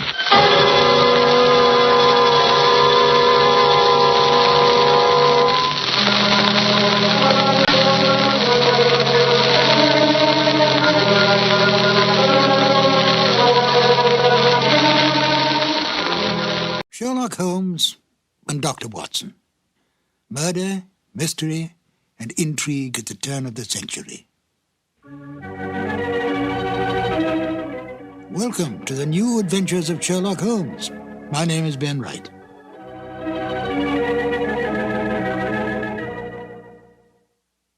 Sherlock Holmes, the most brilliant mind in crime detection, is without peer. He has more than stood the test of time. He has become an institution, a myth, the best of the best. But he was deeply human. He seemed a man possessed focusing all his energies on crime detection. Yet he could be humbled by his own mistakes and was deeply attached to his friendship with Dr. Watson. He distrusted women, and yet spoke glowingly of Maud Bellamy as a most remarkable woman, and of Irene Adler. She was to him the woman. A man of almost manic depressive nature, he could be brilliant beyond belief, and yet turn quickly to cocaine when his depression reached deeply into his inner being. With an almost photographic memory, he could recall some small detail in a long-forgotten unsolved case, and then use it to solve one on which he was presently working. Although he lived and worked in the bustling city of London, Holmes loved nature. Witness a remark he made in the story The Naval Treaty. Our highest assurance of the goodness of Providence seems to me to rest in the flowers. Could this be the foreshadowing upon retiring of his desire to become a beekeeper on a small farm in the Sussex Downs? Although Holmes did not cultivate friendships, with the major exception of Watson, he did have some friends. At least Dennis Green and Anthony Boucher, the writers of The Out-of-Date Murder, would like us to think so. They enjoyed embellishing the original Holmes stories and adding information to the canon that Sir Arthur Conan Doyle never touched upon. Listen carefully to the end of this exciting adventure, where the story reveals the exact kind of payment Holmes accepts for solving this case. It's a delightful addition to the canon, totally imagined by Dennis Green and Anthony Boucher. And here they are now, Basil Rathbone as Sherlock Holmes and Nigel Bruce as Dr. Watson in The Out-of-Date Murder. This episode from the life of Sherlock Holmes will be transmitted to our men and women overseas by shortwave and through the worldwide facilities of the Armed Forces Radio Service. Petri Wine brings you Basil Rathbone and Nigel Bruce in the new adventures of Sherlock Holmes.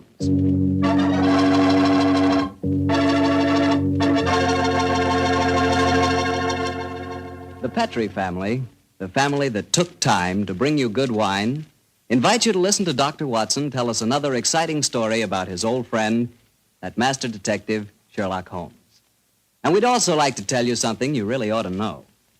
The fact that the one sure way to make good food taste better is to try that good food together with a glass of good Petri wine. Did you ever try Petri wine with dinner? No kidding, that's one bandwagon you sure want to hop on. Take, for instance, a deep red, hearty Petri California Burgundy. Wait till you taste that Petri Burgundy with, let's say, a delicious old-fashioned beef stew. Or maybe try a glass with spaghetti. I'm telling you, when you add the luscious flavor of that Petri Burgundy to the flavor of your favorite foods, you're really living. You're finding out for the first time what good eating really means, on the level. So better keep a bottle of that Petri Burgundy right on the dining room table. And never forget, the best friend a good meal ever had is a glass of Petri wine.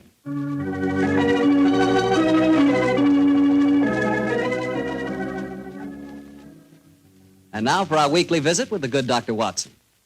May I come in, Doctor? No, Mr. Bartell. You know me better than that. Of course you can come in. I'm expecting you.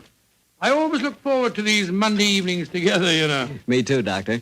In fact, I always say this is the one doctor's appointment that never scares me. Oh, that's very nice of you, my boy. Draw up your chair and make yourself comfortable. Thanks.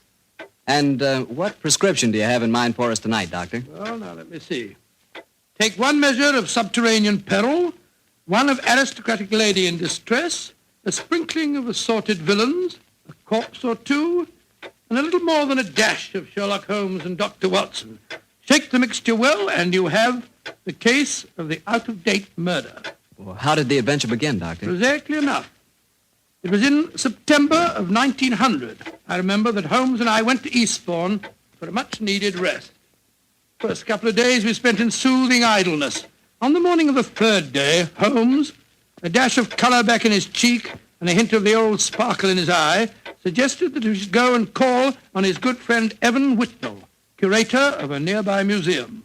And so, just after lunch on that September day, found the two of us talking to Professor Evan Whitnell in his private office at the museum. It only seems yesterday Holmes was saying... Professor Whitnall, your recent discoveries in this part of England have made you world famous instead of just nationally famous. My congratulations. Professor, I do wish you'd tell me about your discoveries. Oh, with pleasure, Dr. Watson. Less than 2 months ago, I was excavating on the downlands in this neighborhood when I was fortunate enough to discover a number of underground caves. Caves saturated with a heavy deposit of lime that gave clear evidence of having the property of rapidly mummifying any flesh, human or animal, deposited in them. Good gracious me, it's interesting. And what treasures have you unearthed, Professor? Well, a number of mummified specimens of animals clearly belonging to bygone eras. My prize specimen is the body of a large wolfhound.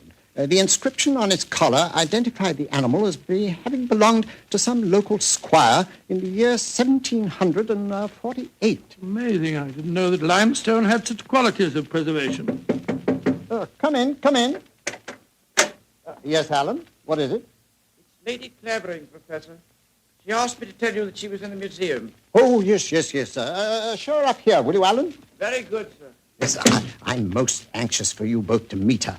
And she, in turn, is even more anxious to meet you. Now, I dined with her last night, and when I told her that you were coming here today, she insisted on meeting you. Oh, Whitnall, you scoundrel. There's a twinkle in your eye. I suspect that Lady Clavering is here to consult me in my professional capacity, and that you engineered the meeting. Well, perhaps I might have dropped a hint. No, I warn you, Professor, Holmes can't become involved with another case. He's completely run down. Well, don't worry, Doctor. All that Lady Clavering requires is a little advice. Advice? Oh, well, that's a different matter altogether. Yes, sir. I knew you wouldn't mind, Holmes. Helena, my dear, there you are. Come along in. Thank you, Alan. Allow me to introduce Lady Clavering, Mr. Sherlock Holmes and Dr. Watson. How do you do, Lady How are you, Clavering? gentlemen? Now, here you are, my dear. Sit down here. I may as well tell you, Helena, that our little plot has already been discovered. Oh, dear.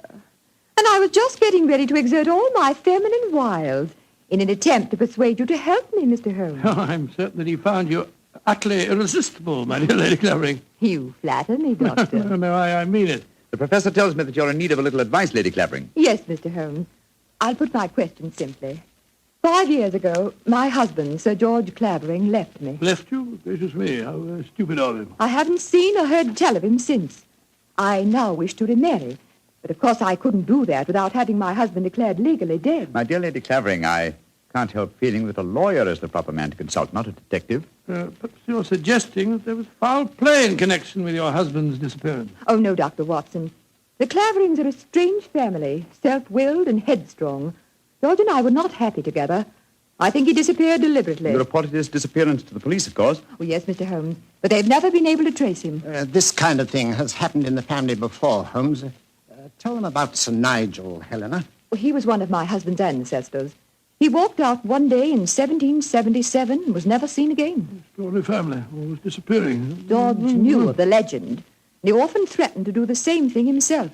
But your problem, Lady Clavering, is not that of your husband's fate, but rather of your own freedom. Yes, Mr. Holmes. Well, I'm afraid my advice can be of little consolation to you. The law has specified a number of years that must elapse before anyone disappearing can be declared legally dead. I would suggest that you possess your soul in patience until that period has elapsed. Oh, dear. And I was hoping you'd be able to think of some terribly clever way of getting round the law, Mr. Holmes. Lady Clavering, sometimes perhaps my methods may be unorthodox, but I assure you that getting around the law, as you put it, is a procedure I do not indulge in. Oh, dear me, now I've offended you, Mr. Holmes. And it's the last thing on earth I meant to do, I assure you. My friend's a little touchy about matters concerning his professional honor, you know, Lady Clavering. Oh, nonsense, my dear Watson. I'm not touchy and I'm not offended. And now, may I suggest we all examine the professor's latest treasures, and after that, perhaps he'll take us for a stroll on the downs. I'm most anxious to examine those lime pits of his.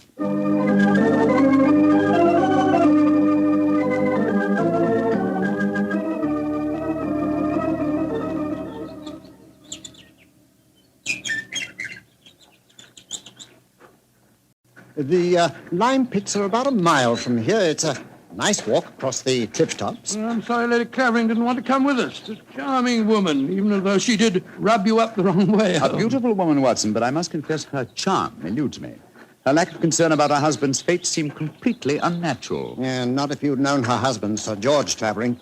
He was a tyrant and a bully, both in his home life and in the village. Hello? Who's this coming towards us? It's Timmy. Daft Timmy, they call him in these parts. He isn't quite right in the head, poor fellow, but he's perfectly harmless. Has two passions in life, birds and bonfires. Hello, Timmy. I've got something beautiful to show you. Oh, it's so beautiful. Well, what is it, Timmy? Look, it's in my cap. See? Oh, isn't it lovely? It's a robin's egg. I found it when I was bird nesting. Did you ever see such a blue egg? It's a beauty, Timmy. Where did you find it, my boy? Down by the lime pits. Oh, I'm going to build a lovely fire on the downs tonight. I'll let you come and watch it if you give me a shilling. Now, you be careful, Timmy, or you'll be in trouble again. Timmy doesn't get in trouble anymore now. Not since he had Sir George carried away. Sir George Clavering used to whip Timmy when he found him on the land. Timmy, tell me, how did you have Sir George, as you put it, carried away? I told my birds about him. I told them how he used to beat poor Timmy, and they said they'd carry him off and drop him over the cliffs. and that's what they did, because he never came back again. Oh, Lord, here comes Harry, Sir George's brother. Now there'll be trouble. Timmy, you'd better run. Oh, no, Timmy can't run. He'll break his pretty blue egg.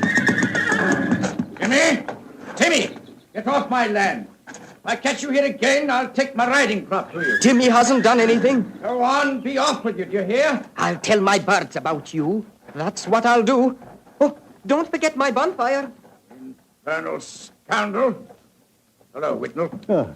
Hello, Harry. Have you met Sherlock Holmes and Dr. Watson? Oh, Sherlock Holmes, the professional nosy Parker, eh? Yes, Helena was just telling me about you. I'm very angry with her for talking to you about my brother. It's a private affair, and I intend it should remain one. You understand, Holmes? Well, upon my soul. The devil with your brother, sir. And with you. I'd advise you to remember that you're not addressing a half-witted villager who can't defend himself. If you know what's good for you, you'll do what I say. Here, Fist. Impertinent brute. He spoke to you as if you were a stable boy, Holmes. Oh, really?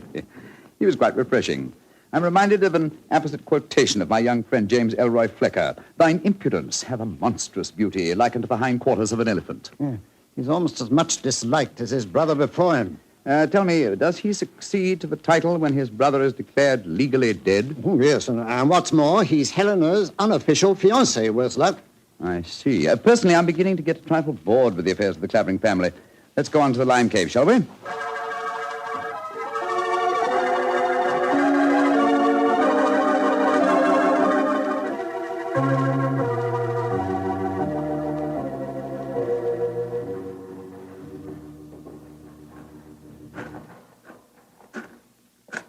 These caves are amazing. We must be 50 feet below the level of the ground, aren't we, Whitnell? Well, more than that, I should say. Rock formation is most unusual, a series of caves connected by a veritable honeycomb of tunneling. Yes.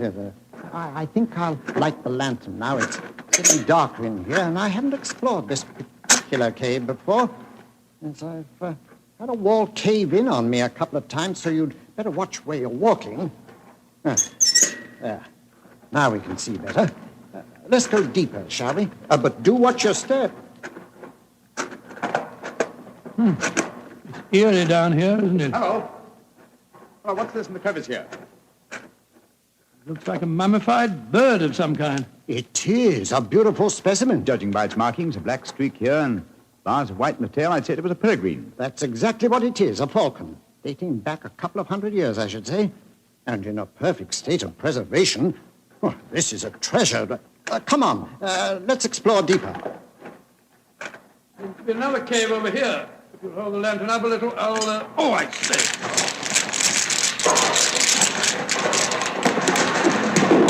Good Lordy.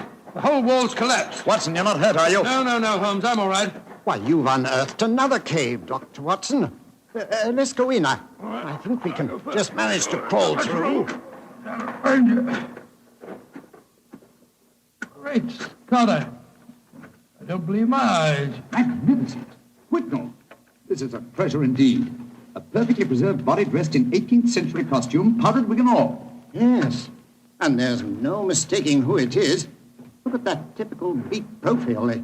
It's a Clavering, and it isn't hard to identify which one. By George, you mean the one that Lady Helena told us about this afternoon? Exactly. Without doubt, this is the body of Sir Nigel Clavering, who disappeared in 1777. Let's search his pockets. We might find some identification.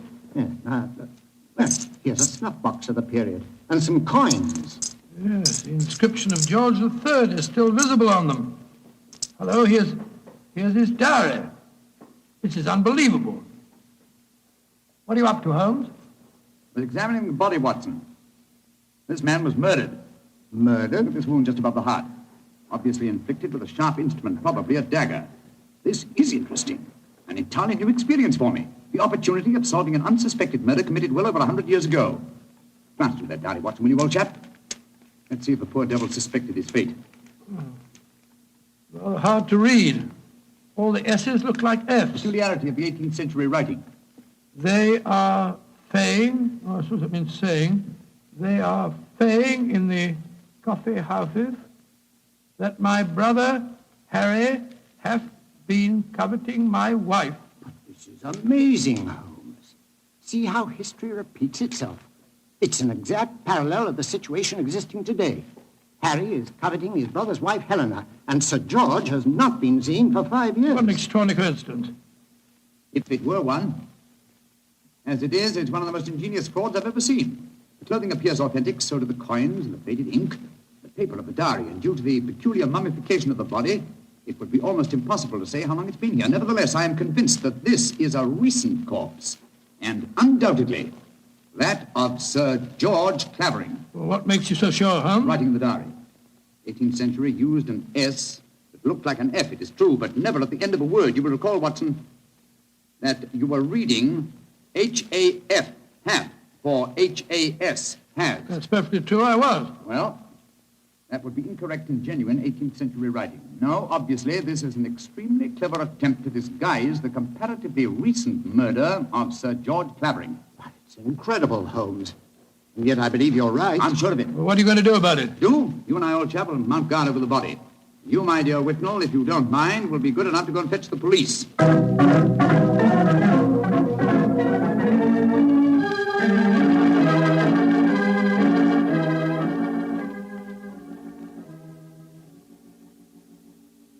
Holmes. Yes, old chap? What do you suppose is keeping the police? Whitnall must have gone over an hour, and the lantern with him. Here we are, crouching in the dark in a smelly cave, 50 feet under the cliffs, with a mummified corpse. Very true, Watson, but I don't. Uh-huh. Here comes the lantern. It must be Whitnall and the police. Whitnall! That you, Whitnall?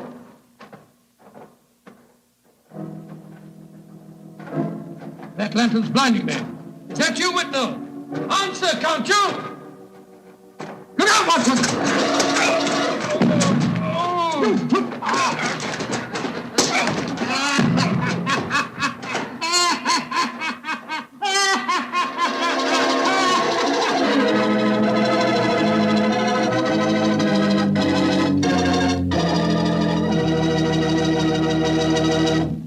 Dr. Watson's story will continue in just a second. And I'm going to take that second to ask you what you think of when I say good food. When you say good food to me, I can see myself really going down on a piece of fried chicken, but really fried. You know, crisp and sort of a light brown. And when I see that chicken, I sure want to see some Petri California Sauterne. Because, believe me, Petri Sauterne is a white wine that's the wine for chicken.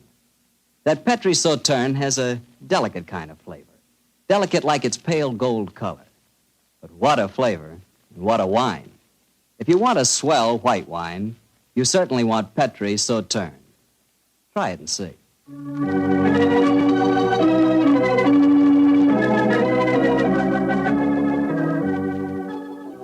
And now, back to Dr. Watson and tonight's story, The Case of the Out-of-Date Murder. Well, Doctor, you certainly had me on the edge of my chair during the first part of the story. Oh, I'm glad of that, my boy. Say, what happened when Sherlock Holmes yelled out at you in the cave? I was struck from behind with a spade and knocked out.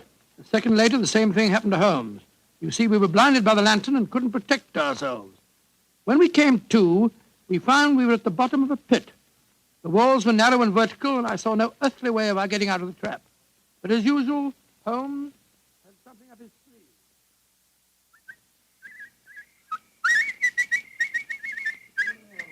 Oh, my head's throbbing. Never mind that for the moment, old chap. Get the coat off in your shirt. Come on, off with it, old boy. Come on, off with it. I've already removed mine and tied them together. Oh, what for? Oh, dear me, that blow on your head must have been unusually severe. I'm trying to make a kind of rope, Watson, a rope to get us out of here. Oh, what's the good of a rope unless there's someone on the ledge above us to haul us out? If you think you're performing the Indian rope trick. My dear Watson, this is no time for your rather heavy-handed humor. Why do you keep whistling like that? You've been doing it for the past 20 minutes. I'm whistling for help. Well, why not shout? Whistle carries further. No, dear. Who's going to hear that? That, Timmy, I hope. Remember, he was having a bonfire on the cliff tops tonight. My whistle is that of a nightingale, a song unheard in Sussex at this time of the year. If he does answer it, I'm sure it'll bring him down here. Oh, dear. Well, I hope you're right. Seems to me that Whitnall and the police will never find us here. We shall mummify, just as the filthy murderer intended us to. Courage, Watson. I'm sure... It's worked! It's Timmy! Cutting a burning log. We're down here, Timmy! Nightingale, pretty birdie, what are you doing down there? Timmy! I've tied these clothes together to make a rope. I'm going to throw them up. You ready? Catch. Good. He's caught it. Now, Timmy, lower it to us. Oh, I shouldn't do this. They'll whip me. No. Nobody will whip you, Timmy. And we both want to give you a shilling to come up and see your bonfire. Oh, that's different. 2 shiny shillings. I'll lower the rope. Here it comes. That's it. All right, Otto, now then. You first. All right, Timmy, pull away. Here you go.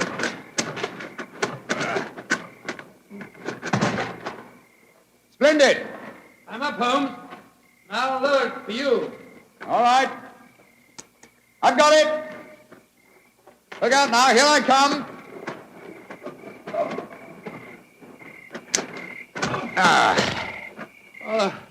Thank goodness we got out of that place all right. I don't see the nightingale. Oh, you must have him inside your coat. Well, never mind. We'll all go up to my bonfire and get warm. It's such a pretty bonfire.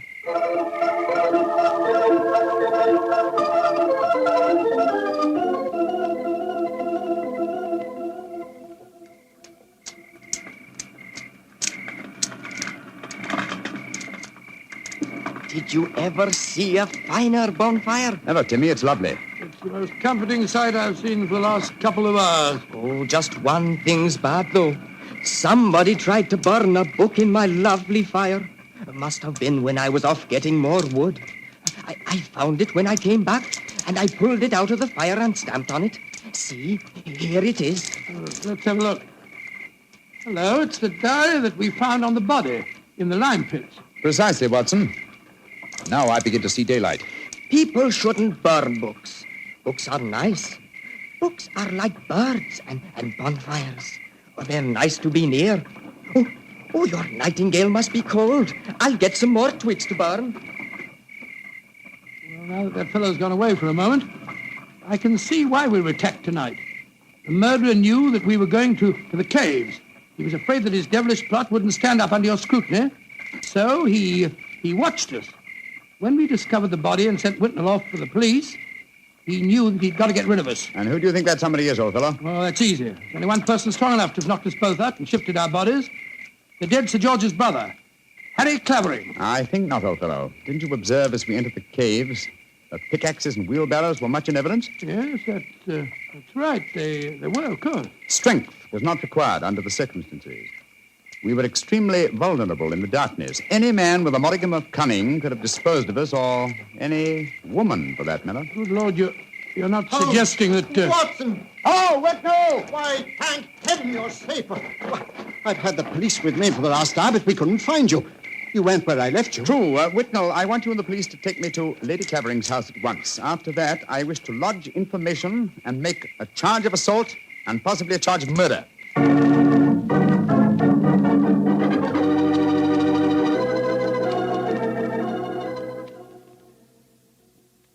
And that, Lady Clavering, is the story of how we found your husband's body. Oh, Horrible, Mr. Holmes. Horrible. But who in thunder could have planned such a devilish plot? Yeah, why did the murderer attack you and Watson? There, my dear Whitnell, you have the key to the murderer's identity. The man who so cunningly conceived and executed the murder of Sir George could never have bungled the job of disposing of Watson and myself unless he had meant to bungle it. You mean he didn't mean to kill us? Exactly. He merely wished us out of the way while the incriminating evidence was removed. You mean the diary? Of course I do. You will recall we found it partially burnt in Timmy's bonfire. Then it was Timmy who... No, my dear fellow. Surely it's obvious one person and only one knew that the diary was the key to the murderer's identity. The man who was present when we discovered it and detected the fraud. Great Scott, Professor Whitnell. Whitnell, you murdered my brother. Evan. Evan, you... Oh, no. I did it because I love you, Helena. All these years has been nothing in my life that meant anything but you. How could you? I thought that if George were out of the way, I could make you care for me. And when I realized that you loved Harry, I was mad with jealousy. And so I planned to conceal George's body forever. It was a clever plan. You said so yourself, Holmes. If it hadn't been for you, it would have worked. Yes, it was diabolically clever, Whitnell, but I'm afraid that no amount of cleverness now can prevent you from paying for your crime. Sir George, I suggest that you instruct the police to come in. Our work is done.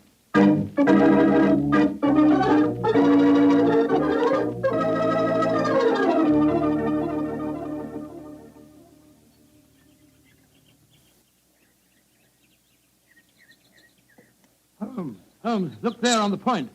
Timmy's bonfire is still burning away. Yes. Tim is a simple fellow with simple tastes. Why are you so gloomy? You solved the case brilliantly. My dear fellow, my faith in human nature has been sadly shaken, old chap.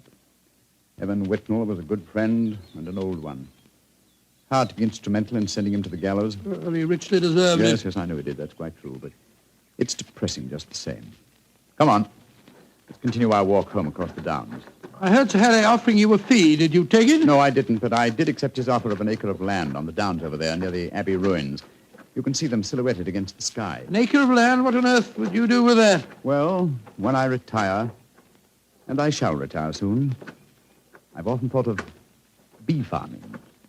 This would be a heavenly spot for such a venture. Well, I can't imagine you as a beekeeper. Oh, why not? After a life spent unraveling the tangled affairs of human beings, it would be soothing in the twilight of one's days to study the exact and predictable behavior of bees. Singing masons, building roofs of gold. Oh, well. One day, perhaps. One day.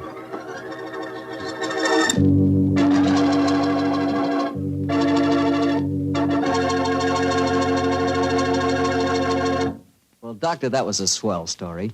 You know, I'm sure glad we get together like this once a week. Oh, thank you very much. Next week, why not come over a little earlier for dinner? Oh, no, I wouldn't think of having you go through all that trouble. Oh, well, of course, if you feel that way. Well, say, aren't you going to coax me? Well, to tell you the truth, I knew I wouldn't have to coax you. Mr. Bartell, I was just going to show you the 2 thick steaks that I've got frozen in my refrigerator. Oh, no. Oh, yes. I'll also put aside a bottle of Petri Burgundy. Well, in which case, I'll bring along a very hearty appetite. If you pick the steak, I know it's good, and when it's Petri wine, you know that's got to be good, too. Because the Petri family has been making fine wine for generations.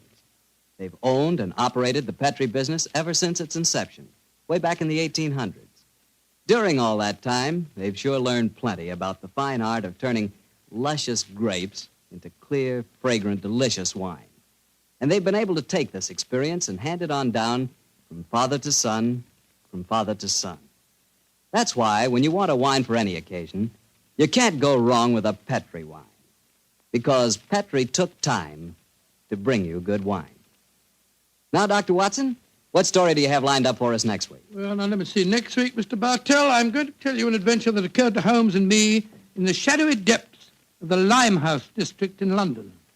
It's a strange tale of death and terror. I call the story The Eyes of Mr. Leyton. Well, Doctor, we'll be sure not to miss it. And meanwhile, don't you forget you promised to contribute to the National War Fund. National War Fund, of course, Mr. Bartell. It's a must. The money you give to your war fund not only helps the men and women in our armed forces, and it not only helps our allies, but that money goes to work right in your own community, helping make possible many relief and welfare agencies in your own hometown. So let's all be generous in victory. Give to your community war fund. Tonight's Sherlock Holmes adventure is written by Dennis Green and Anthony Boucher and is based on an incident in the Sir Arthur Conan Doyle story, The Adventure of Wisteria Lodge. Mr. Rathbone appears through the courtesy of Metro-Goldwyn-Mayer and Mr. Bruce through the courtesy of Universal Pictures, where they are now starring in the Sherlock Holmes series. The Petri Wine Company of San Francisco, California, invites you to tune in again next week, same time, same station. Oh, the Petri family took the time to bring you such good wine. So when you eat and when you cook, remember Petri wine. To make good food taste better, remember... Petri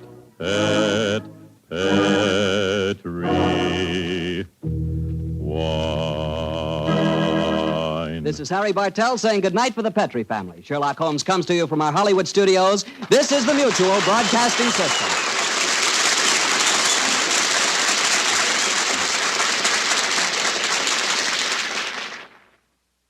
Sir Arthur Conan Doyle never revealed how Holmes came to own his bee farm on the Sussex Downs. This wonderful touch at the end of the case adds a little extra to the original stories and seemed to please the Sherlock Holmes aficionados when it was broadcast. But I'm Ben Wright. In a moment, I will present you with another new adventure of Sherlock Holmes.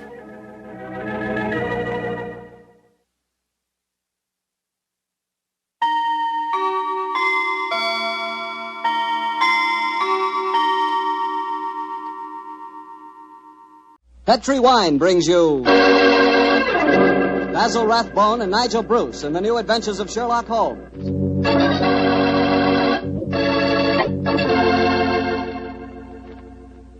The Petri family, the family that took time to bring you good wine, invites you to listen to Dr. Watson tell us another exciting adventure he shared with his old friend, that master detective, Sherlock Holmes. And if you will, I hope you listen to me for a second, because I want to tell you about a wine that can make waiting for dinner a pleasure. The wine is Petri California Sherry.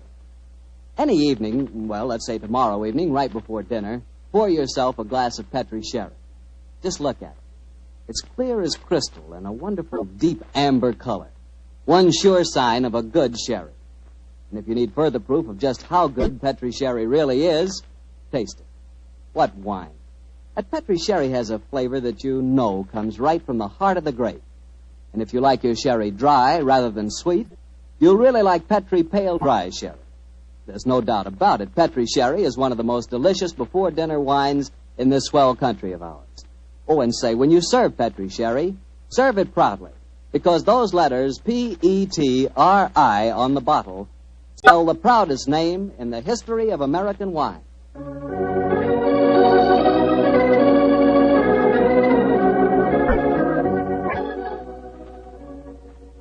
And now I'm sure our good friend Dr. Watson's waiting for us. Let's go enjoy. There you are, Mr. Bartell. Good evening, Doctor. All alone tonight, huh? Yes, my boy, if you can call a man alone when he's got his pipe, his books, and a glass of good port at his elbow. Take your coat off. You'll follow enjoyment. Thanks, Doctor. Help yourself to the port. There's some rather special tobacco in the jar over there. Fine. And now, Doctor, are you ready to tell us tonight's new Sherlock Holmes adventure? I am, Mr. Bartell, and I think you'll find it a most unusual story. It began on a winter's night in 1896. Holmes and I had gone to a theatre in the East End of London to see a performance of a famous old English melodrama called Sweeney Todd, the Demon Barber of Fleet Street. That's a good bloodthirsty title, Doctor. The Demon Barber. He sounds as though he specialized in close shaves. Good gracious me, Mr. Bartell, that's almost unforgivable. He was a murderer of voracious appetite who placed his victims in a specially constructed barber's chair, cut their throats, and then pressed the lever that would swing the chair over and decamp the unfortunate victim into a horrible cellar beneath his shop. Glad this is only a stage play you're talking about, Doctor. As my story begins, we were seated in a private box watching one of the closing scenes. Holmes was leaning forward in his chair, following the action on the stage with an obvious delight, while I sat beside him equally engrossed. An actor by the name of Mark Humphreys was playing the part of Sweeney Todd, and no one could deny that he was playing it up to the top. Where are you going, Tobias? To the nearest magistrate, Sweeney Todd. to denounce you as fiendish, cruel, cold-blooded murderer. You have pronounced your doom. Into the chair with you, and over and down into the depths below. Ha, ha, ha, there. Say, whence comes this apparition? 'Tis the ghost of another customer of mine. The yawning grave yields up his ghastly inmates to prove me guilt. Blood will have blood. See, he is there. He comes to accuse me of his murder. Oh, save me! 'Twas not I that slew you. Let me leave, or it will kill me. Let me leave! Ha ha ha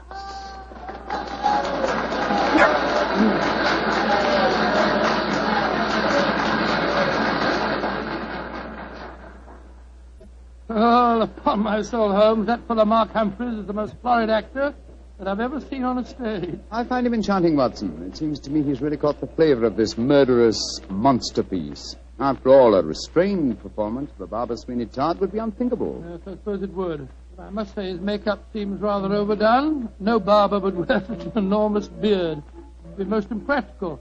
Probably get in the customers' faces.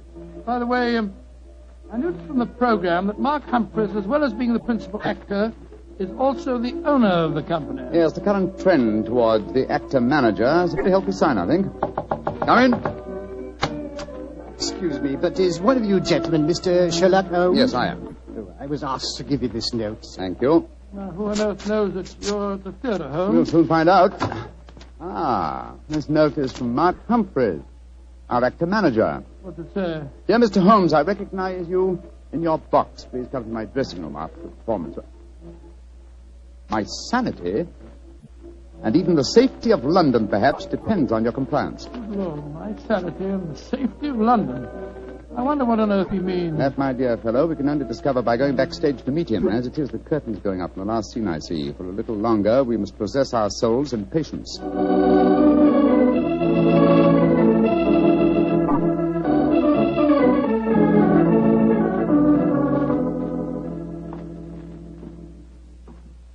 Mr. Sherlock Holmes? Yes, sir?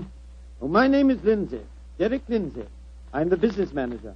Mr. Humphreys asked me to meet you at the stage door and take you to his dressing room. Thank you very much. This is my colleague, Dr. Watson. How do you do? Oh, how are you, Doctor? Will you follow me, please? Excuse me asking, Mr. Lindsay, but surely you must be related to that distinguished actor of some years back, Leyton Lindsay. He was my father, Mr. Holmes. Ah, indeed. The resemblance is extraordinary. With such a heritage, Mr. Lindsay, you must love the theatre. It'll probably sound like heresy, but I hate it. However, it's the only thing I was trained for, and there's good money to be made in it, sometimes, and money's a thing I both like and want. Oh, Mr. Holmes, I do hope you'll be able to help Mark Humphreys. He certainly needs it. Oh, really? What seems to be his trouble? Well, he'll have to tell you that for himself. But his wife and I think... There's Mrs. Humphreys now. Maria! Maria, this is Mr. Sherlock Holmes and Dr. Watson. Mrs. Mark Humphreys. How do you do? Oh, Mr. Holmes, I'm so grateful that you're going to see Mark. He's in such a dreadful state.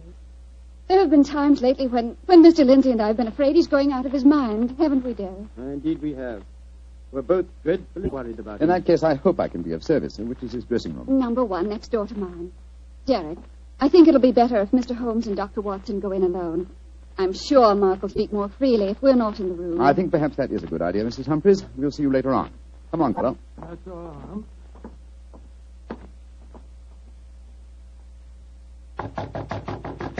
Come in, come in. Holmes, thank heaven you're here. Close the door. Mr. Humphreys, this is Dr. Watson. Watson, eh? Yes, I know of you, too. How do you do, sir? Sit down, won't you, gentlemen? You're wondering why I asked you to come back and see me, of course. Naturally, sir. Well, I won't beat about the bush and waste your time. I come straight to the point. I'm going mad. Oh, come. I know. It sounds fantastic, but it's true. I've often heard of actors beginning to live their parts off the stage. They play on it. Well, it's happened to me. I'm turning into another Sweeney Todd. The character I'm portraying on the stage. Are you suggesting, sir, that you're a potential murderer? Yes, I am. What reason do you have for holding that belief? Reason? Listen to this. 3 times in the past week, I've wakened in the morning to find my boots covered with mud and my razor stained with blood. God. You've had no recollection of any untoward events during the night? None. Have you ever been addicted to the unfortunate habit of sleepwalking, sir? Not to my knowledge, Doctor. And if I had been, surely my wife would have told me about Your it. wife? Where do you live, Mr. Humphreys? We have a flat here above the theatre. Above the theatre, eh? And Mr. Humphreys, you say that on 3 separate occasions on wakening in the morning, you have found a blood-stained razor and mud-covered boots. Can you show us this proof? No, I can't. I was always so frightened that my wife would see that I cleaned them before she had the opportunity of finding them. Pity, sir. They would have been very valuable clues in a case like this. I couldn't risk my wife seeing evidence like that, Doctor. She'd know the truth. But at night times, while she's asleep, some devilish, unconscious urge has overcome me. An urge that causes me to prowl the streets of London, razor in hand, looking for a victim. Mr. Holmes, you've got to help me. I'm certain that without knowing it, I've been committing murder, and if you don't help me, I'll go on and on. Mr. Humphreys, please. I'll undertake the case. It's a very unique assignment. In effect, I'm being engaged by a possible murderer to prove him guilty.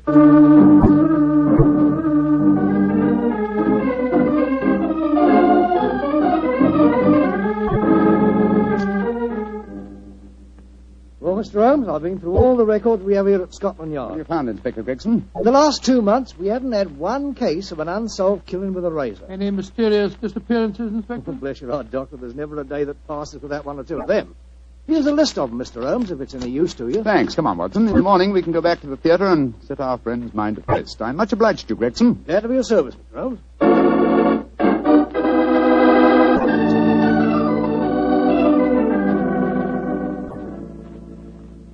We examined the homicide records at Scotland Yard after leaving you last night, Mr. Humphreys. There have been no unsolved razor murders in London during the past fortnight. And therefore I think you may rest easy on that score, sir. But it proves nothing. Remember that in the play, Sweeney Todd's victims are never found either. Yes, thanks to his singularly horrible ingenuity in disposing of them. But this is real life, Mr. Humphreys. Then how do you account for the bloodied razors and the muddied boots? Well, now, are you sure that they aren't just in your imagination, sir? You admit that your wife's never seen them? The whole thing could be, or shall we say, an overdose of Sweeney Todd? Well, I admit that I'm suffering from a surfeit of that. And why not drop the play from your repertoire? Our manager, Derek Lindsay, won't let me. It's our best money-maker. He's always got a keen eye to business. Mr. Holmes, I can see that you still don't believe my story. So I've saved some evidence for you, evidence that I found this morning. Look at these. Now what do you say? You still think it's my imagination? Cutter, blood-stained razor, and boots covered with mud. Splendid. At last, some real clues to work on. How can you be so calm, Holmes? It happened again last night. Do you realize that I'm a murderer? I'm a menace to society?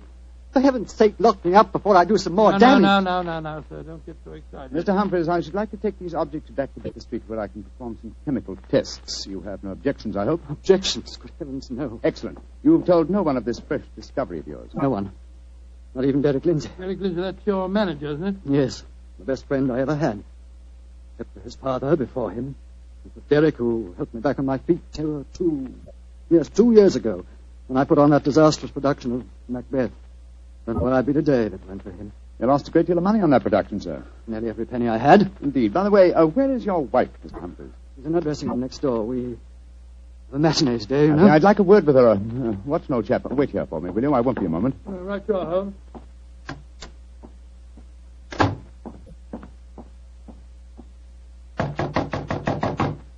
Who is it? Sherlock Holmes. You want to talk to me, Mr. Holmes? For a moment. May I come in, Mrs. Humphreys? Well, couldn't we talk on the stage? It's empty. I should prefer to come into your dressing room, if you don't mind. What I have to say is confidential. Very well, then. Come in. Mr. Holmes, may I introduce Signor Vanelli, our musical director? How do you do, sir? It is a great honor to meet the so great Signor Holmes. I have so admired you. Oh, often I have envied you. Many times I say to myself, Snipsy... Signor Vanelli, if you don't mind, I wish to speak to Mrs. Humphreys alone. Oh, I quite understand. Excuse me, Signor. Adios, Cara Maria. Mr. Holmes, I'm really awfully glad of this opportunity to talk to you. Tell me truthfully, please, what's your opinion of my husband? I haven't formed a definite opinion yet. Except that it's possible that he's the victim of a fraud. I just wanted to ask you a couple of questions, if you don't mind. Of course not, Mr. Holmes. Has your husband ever shown evidence of being a sleepwalker? A sleepwalker? Oh, no, never. I see. Are you a light sleeper? Yes, I am. Exceptionally so. Why? Oh, just curious. You're being very mysterious, Mr. Holmes. Can't you tell even me what's going on? I promised your husband the answer to that question before tonight's performance. I'm afraid I can't tell you any more until then. Oh. And now may I ask a question? Oh, certainly. No, I won't promise to answer it. You said just now that my husband might be the victim of a fraud. What did you mean? Again, I'm afraid that you must wait for the specific answer to that question. However, there's another fraud being practiced on him that I can speak of now. What fraud? The fraud that you are indulging in, Mrs. Humphreys. What do you mean? Of course, this particular fraud is none of my business, but when I almost force my way into your dressing room and find your musical director, a quantity of rice powder on one shoulder and suggestions of rouge on his cheek, it doesn't take a great deal of intelligence to deduce that your husband is being deceived. Get out of here at once. That's exactly what I propose doing. Good day to you, madam. No doubt I shall see you later on.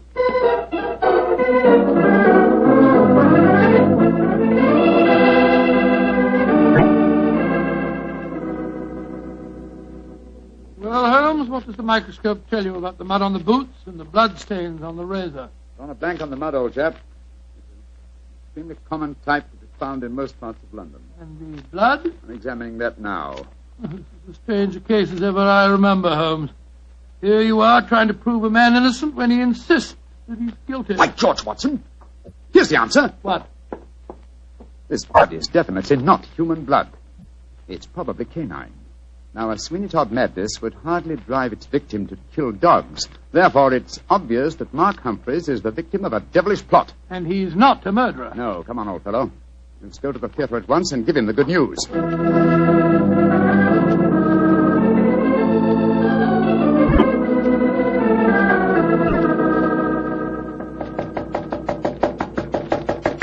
Why doesn't he answer? 3/4 of an hour before the curtain time. Oh, he must be in his dressing room. I'll knock again.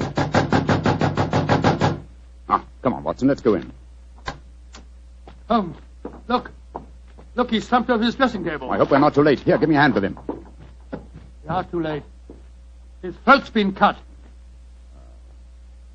Poor devil. I promised him a solution to his troubles before the night was over. Little did I think that the solution would be death.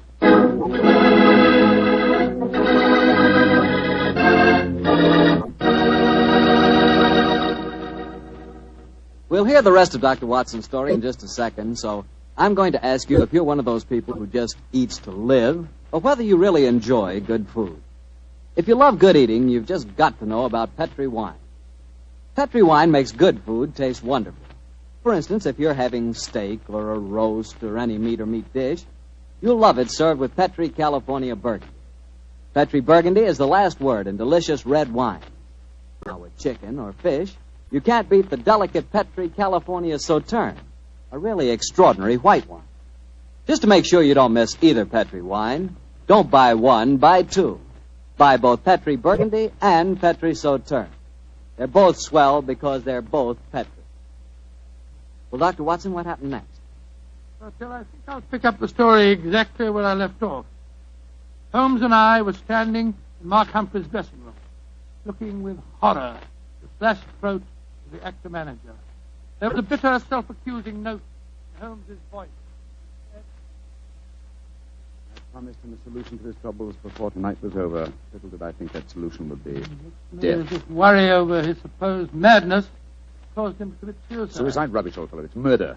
Look at the razor clutched in his hand. Undoubtedly placed there by the murderer before rigor mortis had a chance to set in. In any case, scrutinize the wound.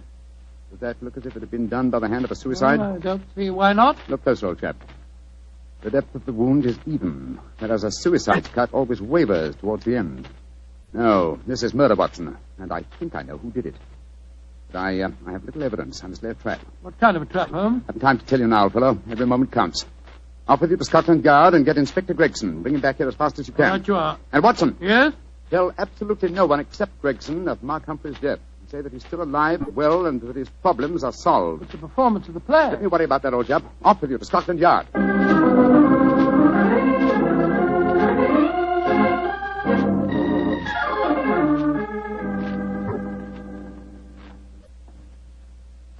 sorry it took so long to find me, Dr. Watson. I was out on another case, you see. No, that's all right, Inspector. The performance, if there is one, must be nearly over by now. Here's the stage door, sir. Yes, here we are.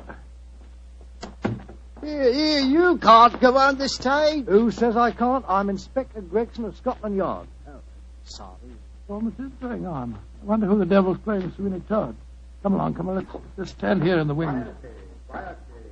It is only the wind whistling through this cellar. But this is impossible. There's Mark Humphreys on the stage. I saw him with his throat cut. I don't believe in ghosts, Doctor. Great heavens, it's Holmes. Like that. Who's this? It's you, Mrs. Abbott. Somebody seems to cut your throat. What a pity. No more real pies. Tell Sweeney Todd who cut your throat, dearie, and he'll cut their throats, too. He'll revenge you while you burn down there in hell, dearie. He'll revenge you.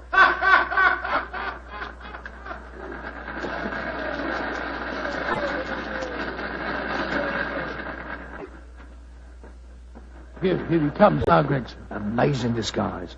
I never have recognized him. You're both here. Holmes, what are you up to? Surely that's apparent. I disguised myself as the dead man, hoping to force the murderer's hand. You're running a terrible risk, Mr. Holmes. Part of my profession, Gregson. Shh. Here comes Signor Vanelli, the musical director. My dear fellow, I had to leave the orchestra pit to come and congratulate you. Never have you given a finer performance. Bravissimo, bravissimo. Thank you. But it is true. You hardly seem the same person. Your performance, she is incomparable. Keep it up, Mark. Keep it up. I think he spotted you, Holmes. Yes, and I didn't like his look as he said that. Well, whoever it is, they've got to show their hands soon. The curtain's going up in the last scene. Keep your eyes open and suspect everyone.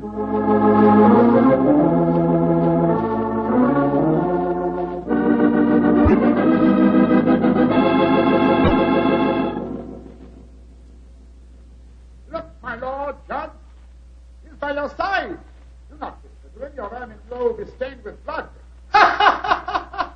Sweeney Todd, what dark deed presses on your conscience? Was a dark, foul deed, but heed not what you hear, Lord Judge, nor what you see. Still the figure sits there. I hear it come to this. It is useless to deny my guilt. The very dead rise from their settlements to prove Sweeney Todd a murderer.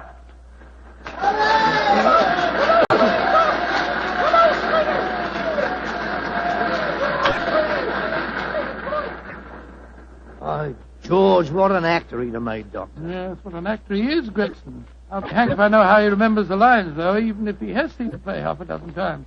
Here he comes now. Bravo, Holmes. You did splendidly. But it didn't work, Watson. It didn't work, confound it. Murderer still hasn't dipped his hand. Have I underestimated him? Looks as if you have, sir. And if you don't mind my saying so, I think you'd have been a lot wiser to let me handle the case as soon as you found his body, instead of going in for all this dressing up stuff. Oh, but of course. Now I see it. Only one person could have killed Mark Humphreys. Who, Holmes? Do as I say, and I'll show you. I'm going to Humphreys' dressing room now, alone. Give me a few moments' start, and then follow me. Out of sight, but within earshot. Dr. Watson, why does Mr. Holmes always have to be so blooming mysterious? Why can't he just say who the murderer is and take us to him? Well, I've been with Mr. Holmes on a great many cases, Gregson, and yet I can't answer that question. Come along. You've got a big enough start now. Let's follow him. I'm very fond of Mr. Holmes, you know, Doctor, and yet there are times when I get so angry with him. He shouldn't risk his life like that. Well, you know Mr. Holmes. He will never change. And if he don't, one of these days he's going to wake up and find himself dead. Shut the door. Someone inside with him. You devil, Listen. Humphreys! How many times do I have to kill you? Great Scott, it's Derek Lindsay, the business manager. Come along, Gregson. No, Lindsay! You succeeded in killing Humphreys, but you won't kill me. Grab his arm. Look out for that razor. Here, you. Let go of me! No, you don't. Ah, very neat, Gregson. Are you all right, Holmes? Perfectly, thanks, old chap, though I'm a little tired. Gregson, my dear fellow, will you take over from here? I think I've had enough melodrama for one day.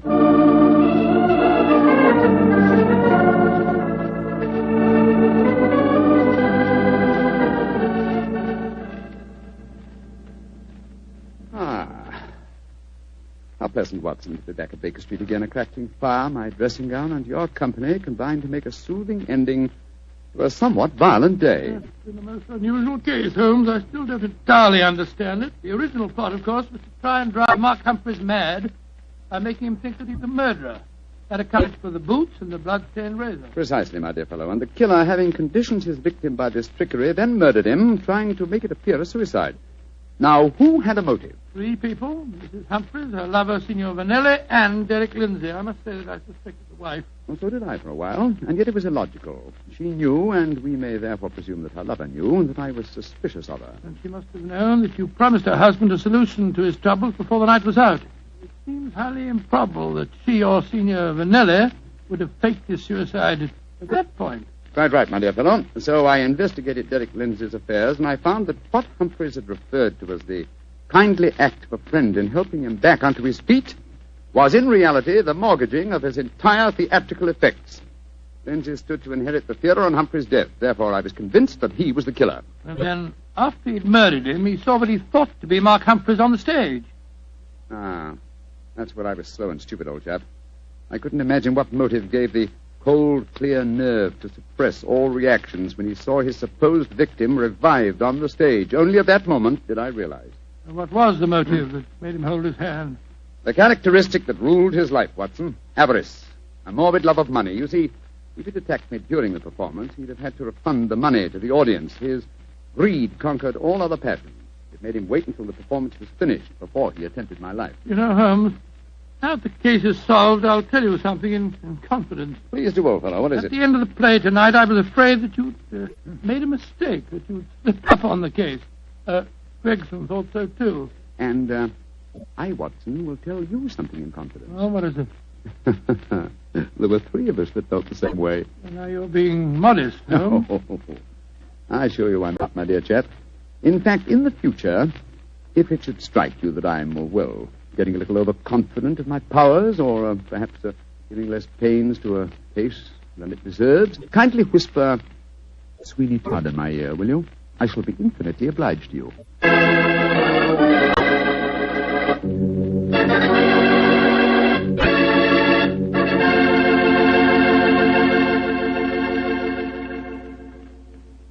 Doctor, that was a swell story. And a pretty narrow escape for Holmes. Yeah. He said he almost solved the case too late. Fortunately, it ended well. Mm-hmm. The thing that sticks in my mind is the fact that this was one of the very rare occasions when Holmes almost made a serious mistake. Well, we all make mistakes at times, don't we? Raquel, I said we all make mistakes at times. I suppose so. You mean to stand there and tell me that you never make a mistake? Well, not when it comes to choosing a wine, I don't, because I always choose Petri. Raquel, you trapped me again. Could be. But honestly, Doctor, when you choose a Petri wine, you know it's a good wine. Because good wine is the only kind of wine the Petri family makes. And it's easy to understand why when you realize that ever since they started the Petri business way back in the 1800s, the Petri family has handed on down from father to son, the highly developed fine art of winemaking. Yes, the Petri family's been making wine for generations.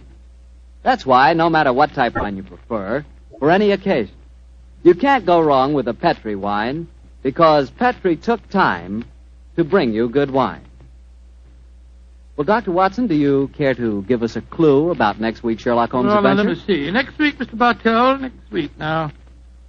Yes, I'm going to tell you a colorful story that took place in the Parisian circus in 1890. It concerns a very exalted personage, a lady bareback rider, and a faint death that struck without warning. Oh, boy, I can't miss that one, Doctor. Good. Well, now, before you go, I want to say something to all our friends.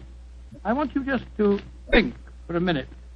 Think of how terrible it is to see helpless little children stricken by infantile paralysis.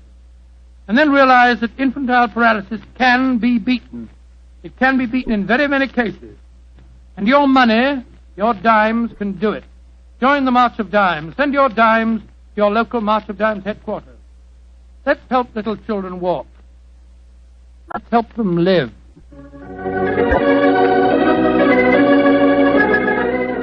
Tonight's Sherlock Holmes adventure was written by Dennis Green and Anthony Boucher and was suggested by an incident in this Arthur Conan Doyle story, The Yellow Face. Music is by Dean Fossler. Mr. Rathbone appears through the courtesy of Metro-Goldwyn-Mayer, and Mr. Bruce through the courtesy of Universal Pictures. where they are now starring in the Sherlock Holmes series.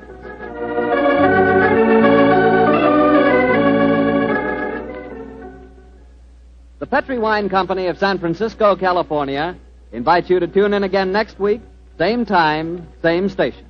Sherlock Holmes comes to you from our Hollywood studio.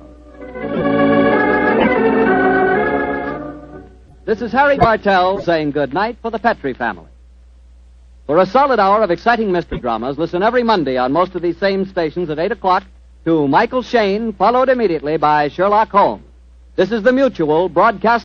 This episode from the life of Sherlock Holmes will be transmitted to our men and women overseas by shortwave and through the worldwide facilities of the Armed Forces Radio Service. Petri Wine brings you Basil Rathbone and Nigel Bruce in the new adventures of Sherlock Holmes.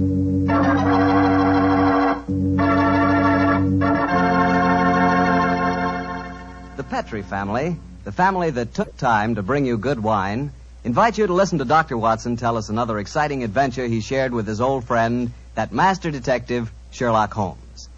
And I'd like to tell you about something Dr. Watson shared with me the other night, some Petri California sherry. Did you ever have a glass of Petri sherry before dinner? Well, that's a swell time for it, because that Petri sherry is the best beginning a good meal ever had. What a wine. You don't have to serve it in fancy wine glasses either. Not Petri sherry. That wine would taste wonderful if you drank it out of a water glass. You can just taste those sun-ripened grapes. And incidentally, if you like your sherry dry, not sweet, then just do what I do. Ask for Petri Pale Dry Sherry. It's a good idea to always have a bottle of Petri sherry in the house, because it's just the thing to serve when company catches you unprepared. And believe me, you can serve that Petri sherry proudly, because it's a fact that the name Petri is the proudest name in the history of American wines.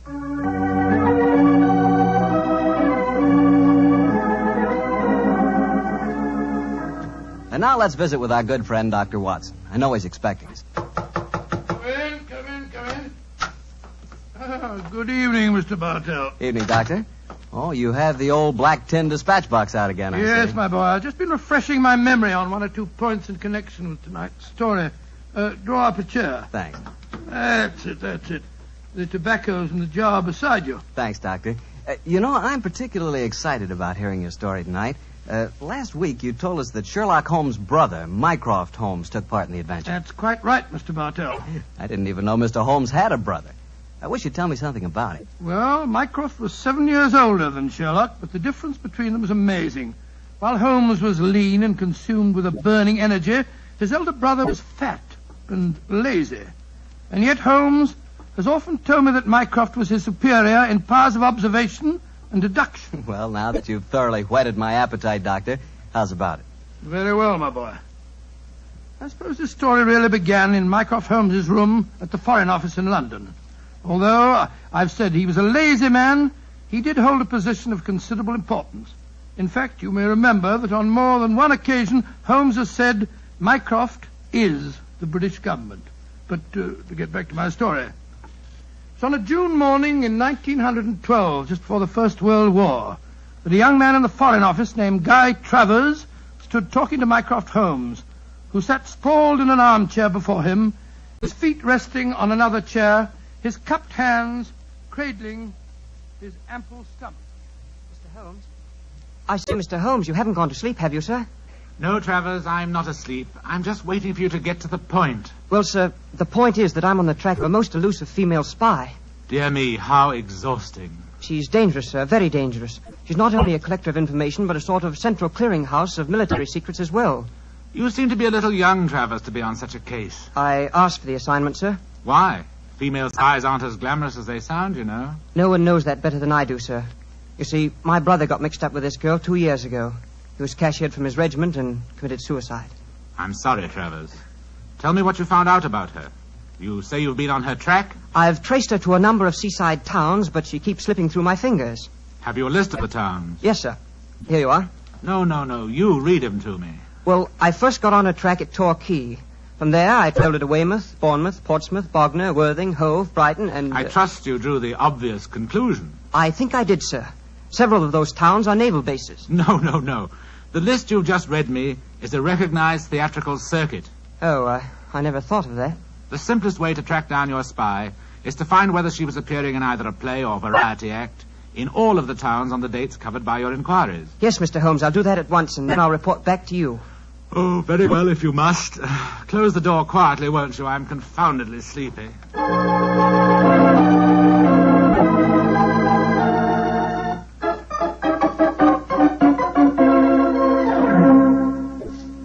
Mr. Holmes?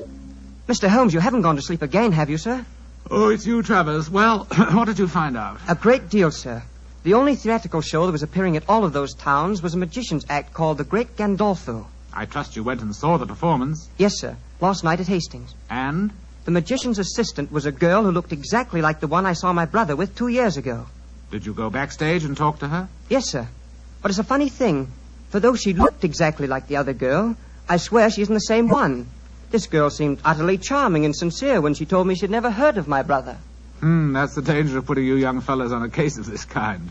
A beautiful woman and a good actress can fool you 9 times out of 10. What's your next move, Travers? Well, sir, I was hoping perhaps you might come down with me and see the act. It's playing at Eastbourne tomorrow. It's not very far, sir. Stir my 20 stone. leave the comforts of my office and club to track a spy. No, my boy. However, your mention of Eastbourne gives me an idea. Yes, sir? My young brother Sherlock is living on a bee farm a few miles outside Eastbourne. He might help you. He's a great detective, isn't he, sir? I have never regarded him as one, though I will admit that for a man with such a shocking excess of physical energy, he possesses a relatively superior mind. Yes, go and ask Sherlock. Thank you, sir, I will. Tell him that if he can't solve the case, I'll do it for him, and without leaving London.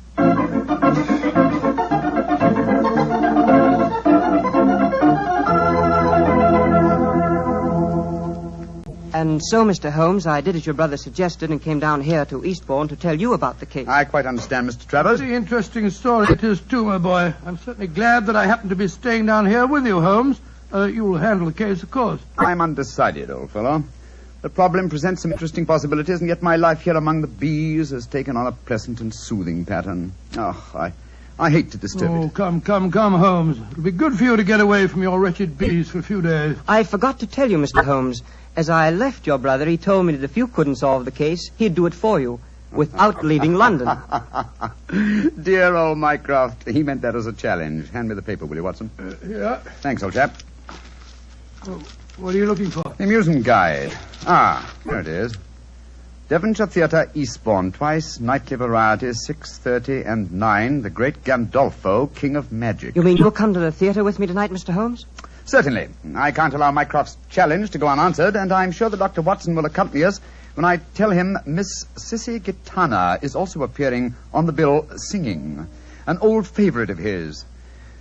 There was I waiting at the church, waiting at the church, waiting at the church. Lord, how it did upset me. All at once he sent me round a note. Here's the very note. This is what he wrote. Can't get away to marry you today. My wife won't let me.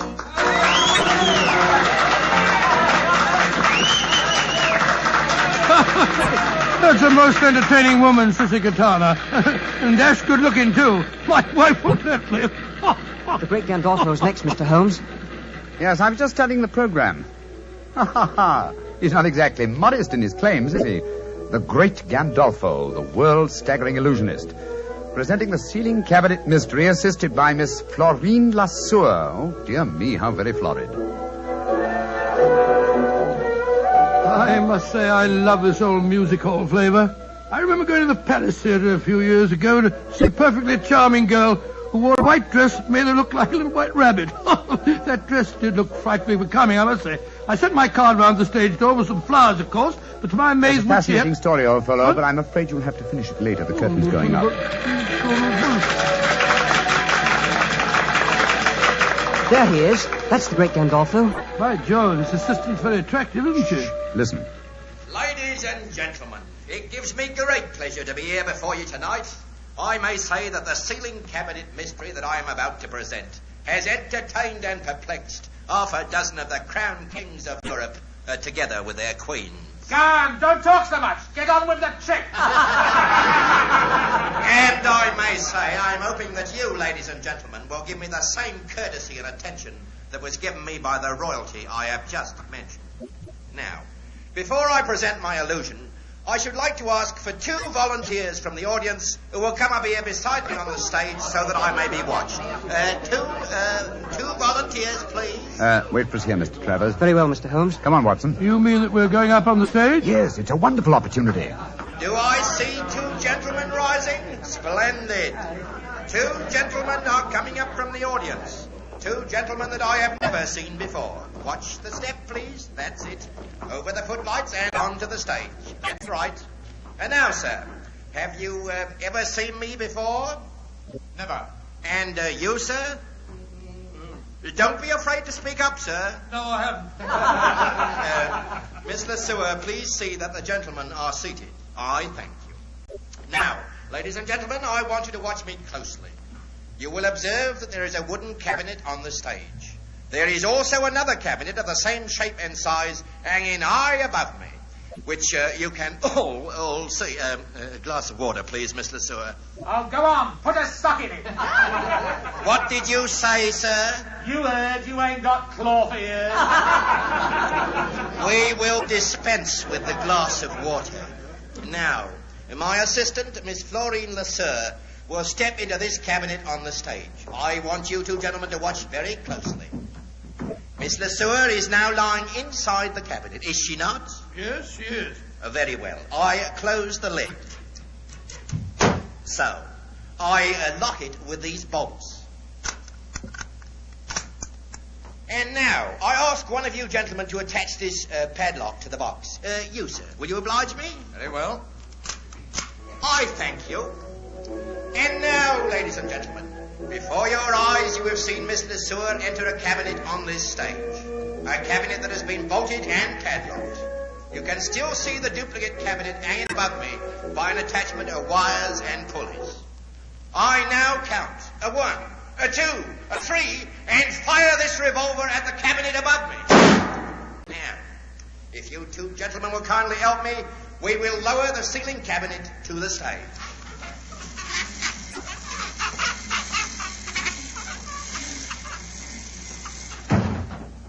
You will notice that this cabinet is also bolted and padlocked. I will ask one of you 2 gentlemen to unbolt it. I thank you, sir. And to this gentleman I shall hand the key of the padlock. Kindly unlock it, sir. I thank you. And now, if you will both raise the lid of the cabinet. And here, ladies and gentlemen, is Miss Florine Lesueur. I thank you, ladies and gentlemen. I thank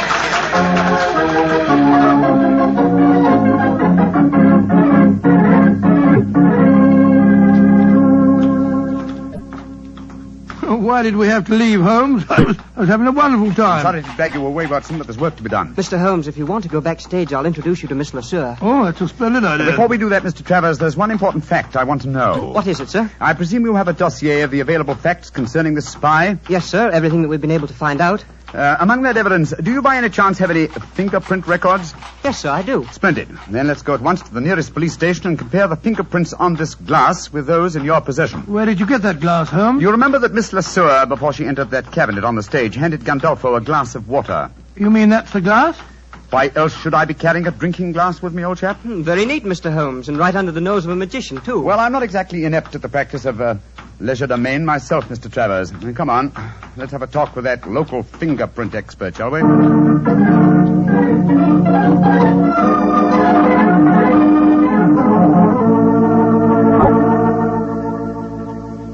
Mr. Holmes, the fingerprints on this glass you brought me are not the same as the ones shown in this record. You're positive? Oh, absolutely, sir. Just as I thought. I'm much obliged to you. Always glad to help a gentleman like you, Mr. Holmes. Thank you, and good night. Come on, Travers. Watson? I wish you'd explain what you're up to, Holmes. So do I, sir. I'm completely in the dark. Surely it's obvious. The only way Gandolfo's trick could be done is by using twin girls, dressed identically, of course. One in the cabinet on the stage and the other in the cabinet hanging from the ceiling. I don't know whether you noticed it, Watson, but there were some small holes drilled around the base of the box, undoubtedly to enable its occupant to breathe. By George, of course. That would explain why the girl I spoke to didn't seem to know me, or my brother when I spoke of him. Mm-hmm. Exactly. And in any case, how better could a spy hide herself from a role where her employer, a magician, must, by the very nature of his trick, deny her existence? The question is, which girl is the spy? This fingerprint test has given us the answer. You mean it isn't the girl on the stage, the one who assisted Gandolfo? It certainly is not, old fellow. Your spy will be in the cabinet, suspended high above the stage of the Devonshire Theatre at 9 o'clock this evening. But this time we will watch the performance from the audience.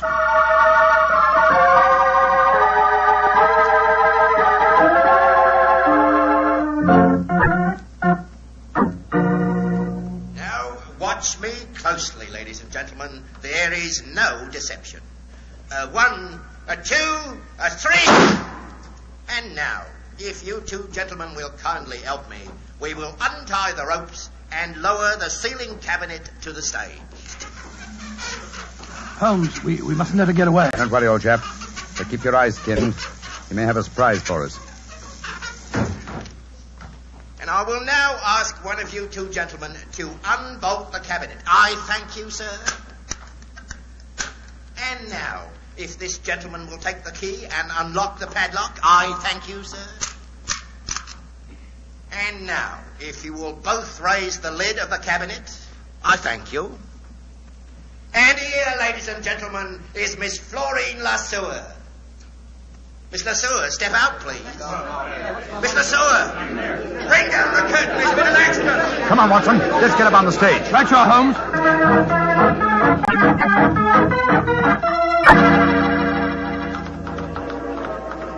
What happened, sir? It's Miss Lassewer. She's been injured. I'm a doctor. Let me look at her. I'm afraid she's beyond the help of doctors, Watson. Look at that bullet wound in her head. She's been murdered.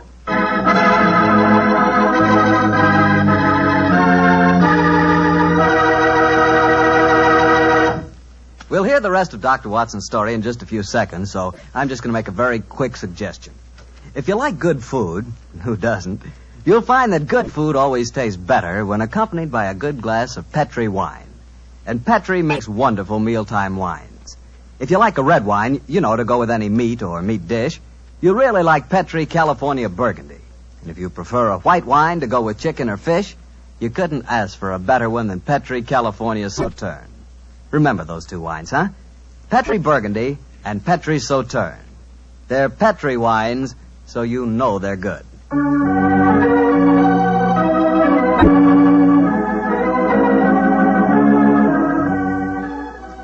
And now back to Dr. Watson and tonight's new Sherlock Holmes adventure, The Great Gandolfo.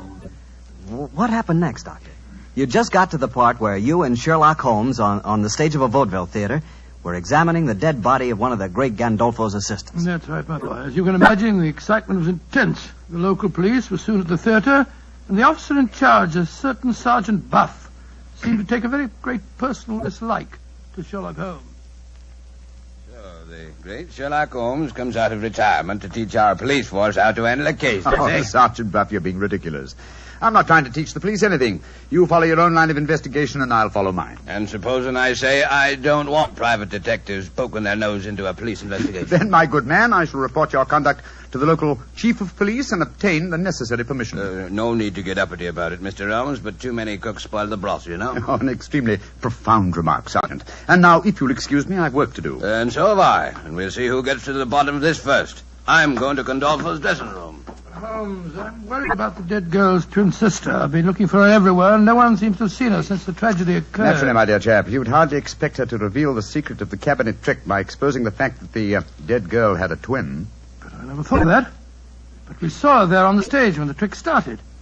Seems to me that she's in great danger. She is in very great danger. But don't worry. I've taken the precaution of having her guarded. Oh? How, Holmes? I'll explain that to you later. In the meantime, we have to work fast. It appears that Sergeant Buff is out to try and show me up by solving the case first. That makes the second challenge I've received today.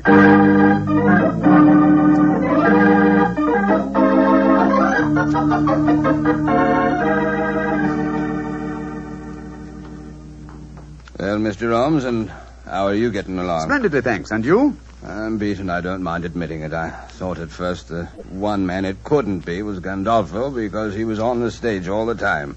But then it seemed to me that he might have fired a live bullet when he shot at the box on the ceiling. The angle from the stage wouldn't coincide with the bullet hole in the bottom of the box, Sergeant.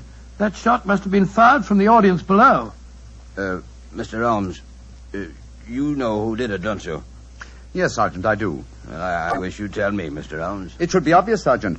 Watson, you examined the corpse. Please tell the sergeant your findings. The girl was lying on her back in the box. There was a small hole in her forehead and a large one in the nape of her neck. Exactly. And since the point of entrance of a bullet is smaller than the point of exit, it proves that she must have been shot lying in the box from above.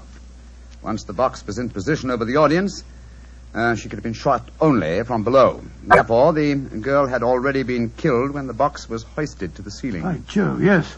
And only one person could have done that. Only two. How do you figure that out, Mr. Holmes? The dead girl's sister had the same opportunity as the Great Gandolfo himself. Of course she had. Now I see why you were having her watched, Mr. Holmes. If you'll excuse me saying so, sir, I'm beginning to think it's a good thing you're on this case after all. Oh, that's very generous of you, Sergeant. And now, perhaps, if you'll do me the favor of keeping an eye on Mr. Gandolfo yourself. Of course I will, sir. Where are we going, Holmes? To the Jolly Fisherman Hotel to call on Miss Lasseur. How do you know she's there? I just received a message from young Travers. He followed her on my instructions as she left the theater. Come on, old chap. There's no time to be lost.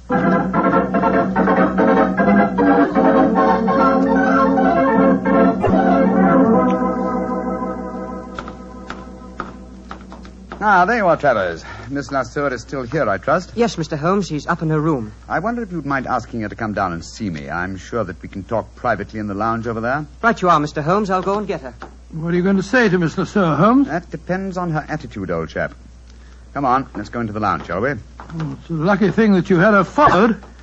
It was an obvious precaution, Watson. You see, I realized from the very nature of the cabinet trick that Miss Lasseur would have to leave the theater after escaping through the trapdoor below the cabinet that was on the stage, before her twin sister descended from the cabinet that was suspended from the ceiling. And she doesn't know that her sister's been murdered, huh?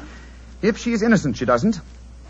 And if she is innocent, then we'll know that our murderer is Gandolfo. Shh.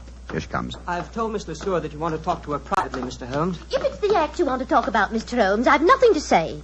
Magicians have a code of honor, you know. I quite appreciate that fact, Miss Lasseur. Won't you sit down? What do you want with me? I have news for you. News of your twin sister. I haven't got a twin sister. My friend knows exactly how the cabinet trick is done, my dear young lady. Yes, you might as well tell the truth, Miss Lasseur. Well, all right then, so I have a twin sister. What of it? No crime in that, is there? What are you getting at? I want you to believe that I'm here to help you, my dear. You're going to need help and courage. What are you getting at? Look, come on, tell me. I'm sorry to be the bearer of bad news. Miss Lasseur, your sister, is dead. Dead? Huh. I don't believe it. I'm afraid it's true. She was murdered. You're lying. This is a trick. You're trying to make me give myself away. I'm trying to get at the truth. Your sister was found shot through the head when the cabinet was lowered to the stage tonight. I still don't believe it. Why should my friend lie to you? How was your sister the last time you saw her for the commencement of the act? No different from any other time. Who was responsible for superintending her entry into the cabinet? Gandolfo, or me. She used to go into it before the performance, when the stage was dark and deserted. Did you help her enter the box tonight?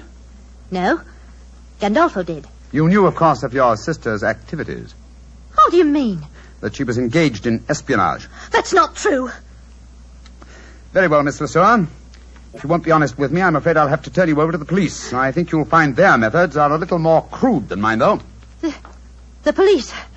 Oh, no. No, don't do that, Mr. Holmes. All right, I'll tell you everything. Gandolfo's got me so frightened of him. I was lying to you. I knew that my sister was working for him. I tried to stop her, but she loved money. And Gandolfo gave her plenty of that. They had a row before the show tonight. She knew you were on the stage at the first performance, Mr. Holmes. Gandolfo had spotted you, too, because she was frightened. Said she knew you'd catch her and she wanted to run away. Gandolfo told her that she had to appear tonight, and they were still arguing about it when they left the dressing room. The dirty swine killed her because he was afraid she'd give him away. And now he'll kill me, too! Don't worry, my dear. The great Gandolfo will be beyond the help of magic before this night is out. Yes, he'll be behind bars where he belongs. Travers. Yes, sir. Now stay here with Miss Lasseur, will you? We'll be back later. At the moment, there is unfinished business awaiting us at the Devonshire Theatre.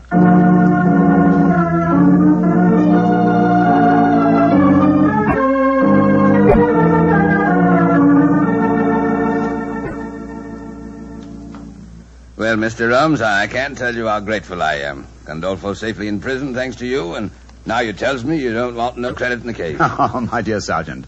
I'm really a bee farmer, you know. In any case, I want to restore your faith in private detectives. The next time you meet one, I'm sure you won't be so unfriendly, shall I say? I'm humble, sir. I'm very humble, and I thank you very kindly for all you've done. Oh, and by the way, Mr. Holmes, this telegram arrived for you at the theater while you were away, and here you are, sir. Oh, thank you, Sergeant Buck. No, sir, it's me that should be thanking you, sir. Who on earth knew that you were at the theater tonight? I will soon find out. Well, what does it say, Holmes? It's from my brother, Mycroft. Mycroft? What's he got to say? Oh, really? It's quite humiliating. After all, he said he hadn't, he wouldn't have to, and he never did leave his armchair in London. Listen to this. Have just checked on Gandolfo's repertoire of magic tricks. You will find spy in box suspended from ceiling of theater. Elementary, eh, my dear Sherlock? Why, Joe Holmes, he really is amazing, isn't he? He is also a prophet, old chap. Prophet? How do you mean? Well, he indicates the handwriting on the wall. I'm past my prime. I'm too old for alert detection. It's back to me bee farm, old fellow. It's back to me bees. Well,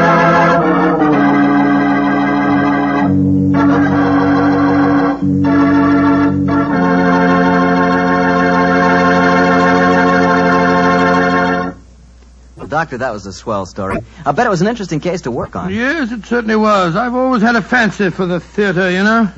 What you really mean, Doctor, is you always had an eye for a pretty girl. Mr. Bartell, you're a very blunt fellow. Why not? I must admit, I like to look at a pretty girl myself. You, Mr. Bartell? Why shouldn't I like to look at a pretty girl? Oh, go right ahead and look, my dear fellow. Go right ahead. You just sort of surprised me a bit, that's all. I never thought you gave a moment's consideration to anything but Petri wine. Now you're really pulling my leg. I must admit, I do talk a lot about Petri wine, but after all, Doctor, it's worth talking about. What other wine has such tradition, such a story behind it? Petri wine is made by a family, the Petri family. They've owned and run their own business ever since its inception, back in the 1800s. The Petri family's been making good wine for generations, and they've been handing on down in the family from father to son, the fine art of turning luscious, sun-ripened grapes into fragrant, delicious wine. And that sure adds up to a lot of experience. You can just bet your last dollar that no matter what kind of wine you want, when you ask for a Petri wine, you're asking for good wine. Because Petri took time to bring you good wine. Well, Doctor, how about giving us a clue to next week's Sherlock Holmes adventure? Well, now, next week, Mr. Bartell, I'm going to tell you a most unusual story that took place aboard a small steamship as it plowed through the stormy seas of the Indian Ocean. I call the adventure Murder by Moonlight. Oh, before I say good night, ladies and gentlemen, remember that on Saturday, October the 27th, the nation will observe Navy Day. This is your opportunity to thank your fleet for its magnificent contribution towards victory. Don't forget, will you?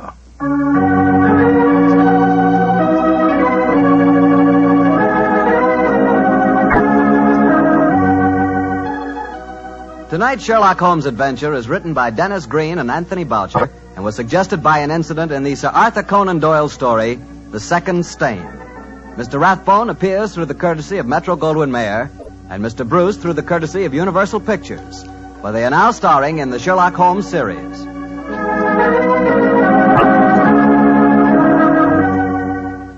The Petri Wine Company of San Francisco, California, invites you to tune in again next week, same time, same station. This is Harry Bartell saying goodnight for the Petri family. Sherlock Holmes comes to you from our Hollywood studios. This is the Mutual Broadcasting System.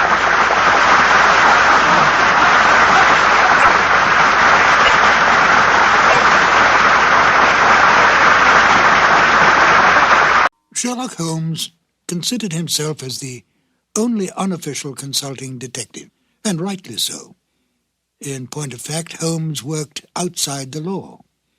If he'd been a policeman working for Scotland Yard, he would certainly not have had the freedom that allowed him to use his unorthodox methods. This both pleased the police and frustrated them.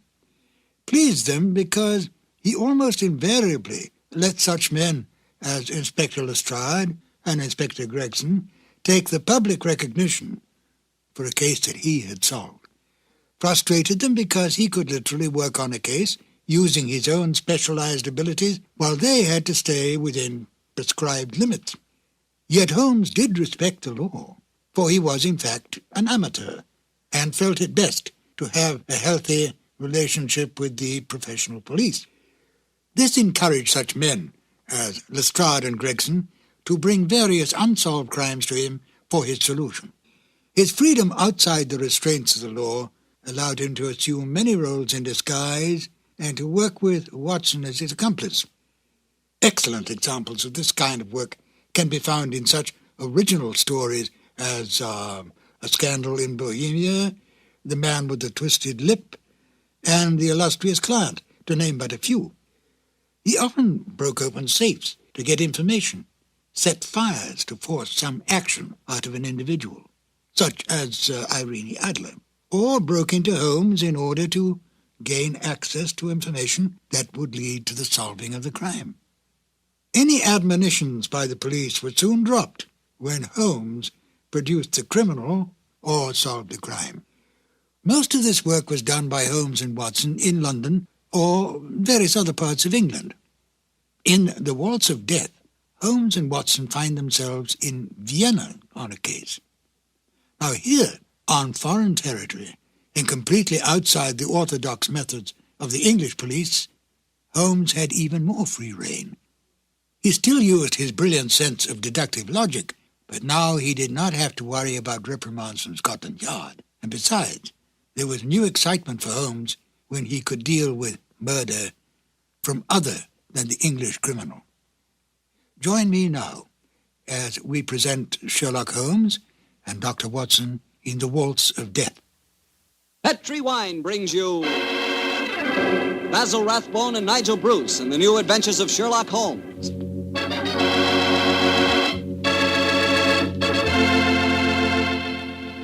The Petri family, the family that took time to bring you good wine, invite you to listen to Dr. Watson as he tells you another exciting adventure he shared with his old friend, that master detective, Sherlock Holmes. And as for me, well, I'm going to tell you about a swell idea. The idea of serving Petri California sherry before dinner. Tomorrow night, just before dinner, instead of that last-minute rush, take it easy. Pour yourself a glass of Petri sherry. Now, if you'll do that just once, I wouldn't have to say another word about Petri sherry. You'd be a customer for life. Because Petri sherry is good wine with a capital good. Judge that Petri sherry any way you like. By its beautiful amber color, its heart-of-the-grape aroma, or by the best test of all, its flavor. Petri sherry is delicious. And you have a choice of two kinds, Petri regular and Petri pale dry sherry. If you're not sure which you'll like better, try them both. Don't buy one, buy two. But remember, always buy Petri.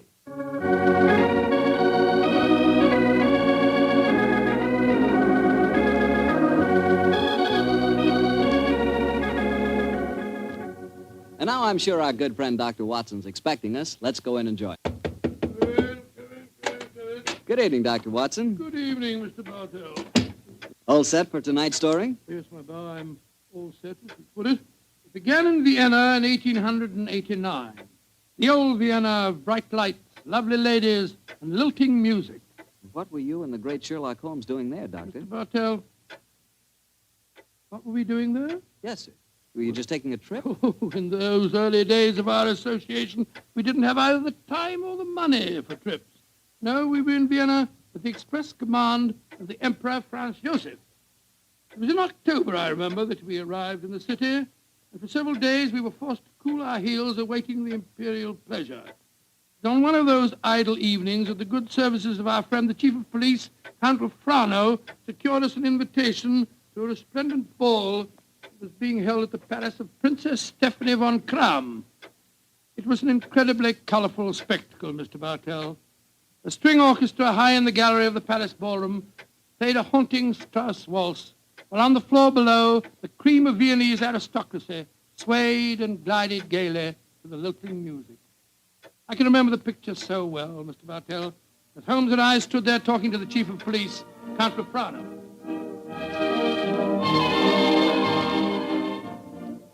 colorful scene, is it not, gentlemen? Right, George, yes, Captain Farlow. It must be a real holiday for you and Mr. Holmes. What makes you say that, Watson? Well, it's hard to think of the criminal world when one looks at such a gathering. And yet Count Profano knows as well as I do that the criminal is not confined to class or environment. Indeed, no, Mr. Holmes. I can assure you that every guest here tonight has been scrutinized as he entered. Yes, I imagine that many plainclothes men are present in this room now, aren't they, Count Profano? Oh, yes. We take no chances. I suppose you can't afford to. There's enough jewelry being worn here tonight for a king's ransom, I should say.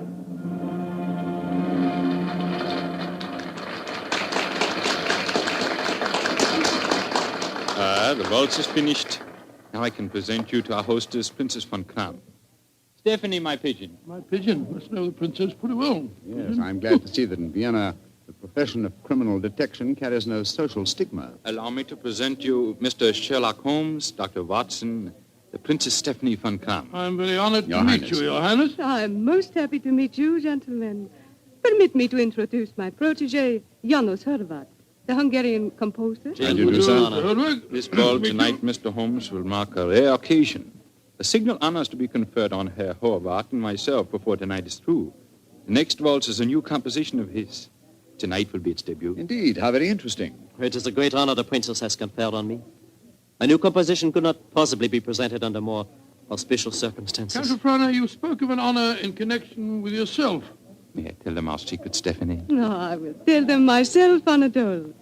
After your waltz has been played, Janusz, and Anatole and I shall be the first to have the privilege of dancing to it, my father is to make a public announcement.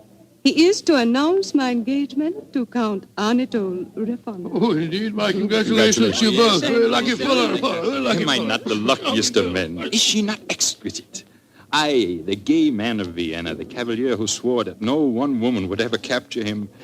I confess it, gentlemen, I'm in love. Oh, but I pity you. Even the great waltzes of old Vienna could hardly be worthy of this moment. Oh, Anatole, you are a born flatterer. Oh, come, the waltz is about to begin. I shall see you gentlemen later. Auf Wiedersehen. Auf Wiedersehen. The orchestra is tuning up, Herr Horvath. I imagine this is a great moment for you. A very frightening one, I assure you, my friend. In a few minutes, I shall know whether my new work is to be crowned with success or failure. Count Profano is leading the princess to the center of the floor. The conductor is raising his bottle. This is your moment, Herr Horvath. Good luck. Pray for me, gentlemen. Pray for me. There they go, the princess and Count Profano. They're starting the waltz.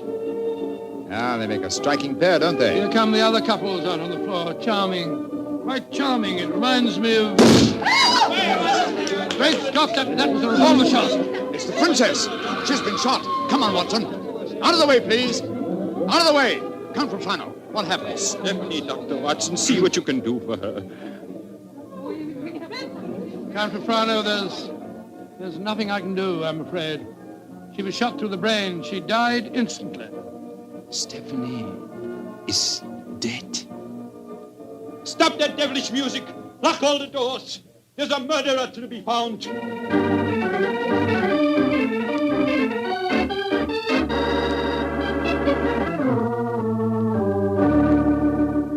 Count Profano, have you found any clues? One of my men found a revolver. It had been thrust into the earth of a potted palm. May I see it, please? Of course, here. Rammed into the soft earth. Confound it. Count Profano, your fiancée was an extremely beautiful woman. You must have had rivals? Yes, several, but none of them are present tonight. Who will inherit her estate? Her 6-month-old nephew. Who's his guardian? The Emperor Franz Joseph himself. No, Mr. Holmes, I know of no obvious motive for someone wishing poor Stephanie dead. Well, perhaps it was a political crime. She was a wealthy aristocrat and a very prominent one. Yes, it's very possible.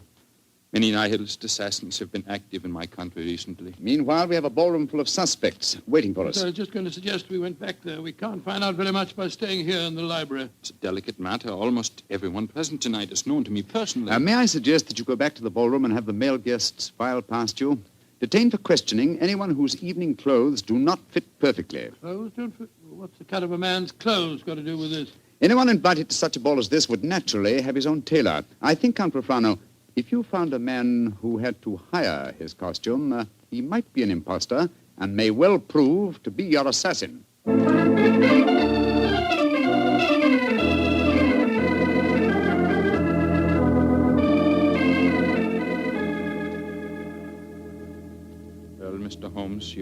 plan has not been effective so far.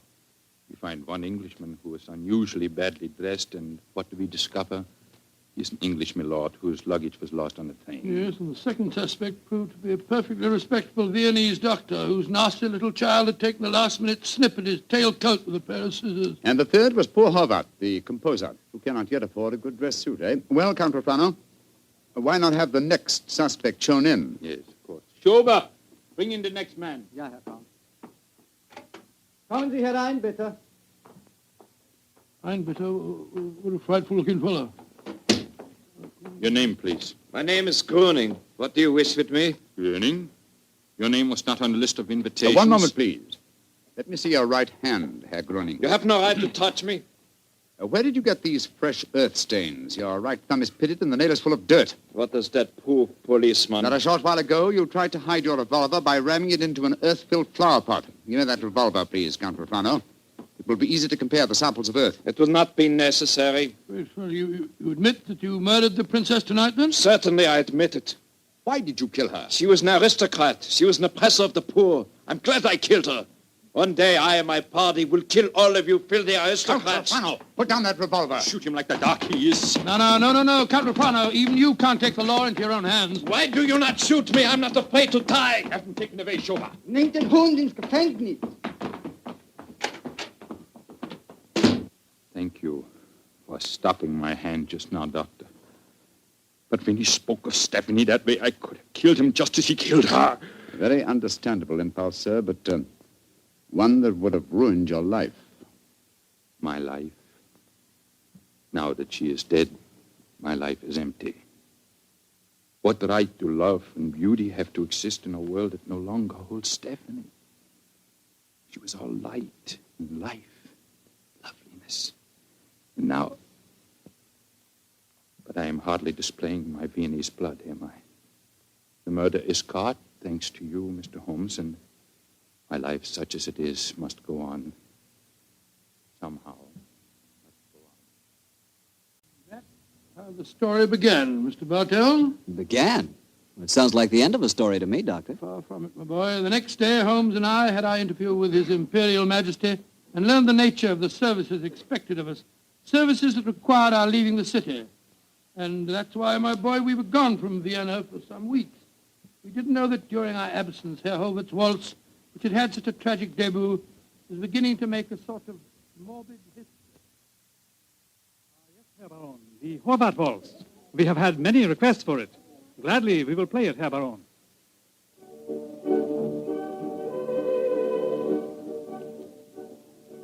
Isn't that the Horvath waltz they are playing? Yes, my dear, and see who is walking onto the floor to dance to it. Leah Mollenstein, the actress. A beautiful creature. Are you trying to make me jealous, Hans? Gott in Himmel, it's Leah Mollenstein! She's been shot!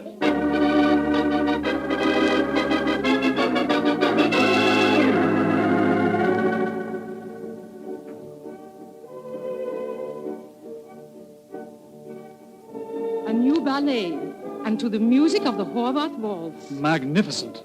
Never has Krasnova danced better.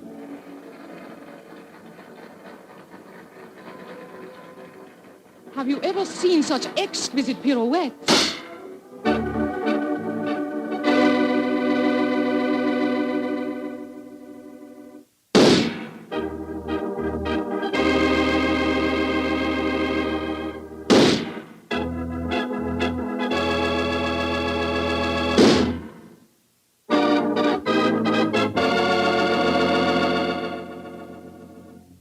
Six deaths in 4 weeks, Schober. All beautiful women and all killed to the music of the Horvath waltz. There's a homicidal madman at large in Vienna. There's only one thing to be done. We must forbid absolutely the playing of that waltz by imperial decree. Hear all of this, Mr. Bartell, until we return to Vienna. And then, I suppose, Sherlock Holmes was drawn into the case again, Doctor. Yes, my boy. Holmes immediately made a close study of the newspaper reports on the tragedies, and it was with great difficulty that I tore him away from his investigations to attend the reception at which the Emperor was to thank us for our services on the mission that we just completed. As we arrived at the Imperial Palace, almost the first person we ran into was the Hungarian composer, János Horváth. Dr. Watson, You have heard of the tragedies connected with my waltz? Yes, we have indeed, sir. We have I was indeed. making a close study of the newspaper reports on them just before I came here. You must do something, Mr. Holmes. People will hardly listen to other music. They want my waltz. But that is forbidden. I'm losing a reputation and a fortune while that waltz remains unplayed. Or perhaps, Herr Horvath, you are laying an excellent foundation for a later reputation and fortune. What do you mean? All this publicity, however distasteful to you at the moment, must in the long run prove invaluable. Ah, there you are, my dear Count Rufano. Mr. Holmes, Dr. Watson, I'm glad to see you back in Vienna. You've heard of the murders? Yes, Count, we were just discussing them. I need your help again, my good friend. For over a month now, the murder has been at large, and I cannot seem to get on the trail. But I'm Gruning, the first killer. What have you done with him? Released him. What? Released him? Great Scott, why? At the hearing, it was obvious the man was an egomaniac. He boasted of the murder of Stephanie, apparently out of pure vanity. The liberal newspaper editors made quite an issue of the case. They brought pressure to bear, and we had to let him go. Confound it. I wish I hadn't left Vienna. Well, if the fellow's at large again, Count Rufano, it's pretty obvious that he's the murderer of the other women, too. On the contrary, Doctor, he was in prison until yesterday. The last of the murders was committed 3 days ago. Oh, here comes His Imperial Highness Franz Joseph. Good evening, gentlemen. Your Highness. Good evening. Your Highness. Well, I see we have very distinguished company tonight.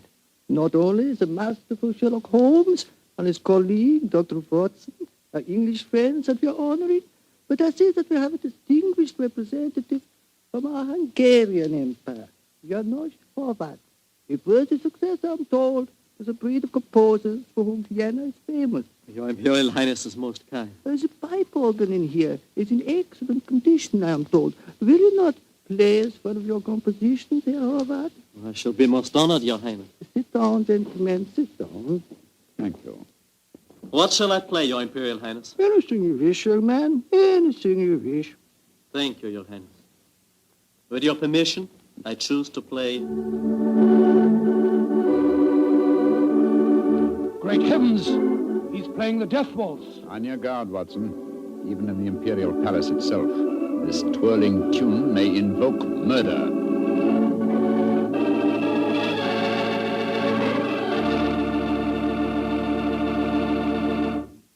You'll hear the rest of Dr. Watson's story in just a second, which just gives me time to remind you that if any one wine could be called the perfect wine for almost any occasion, that one wine would be Petri California Sherry. Petri Sherry is not only a fine before-dinner wine, but it's wonderful after dinner, too.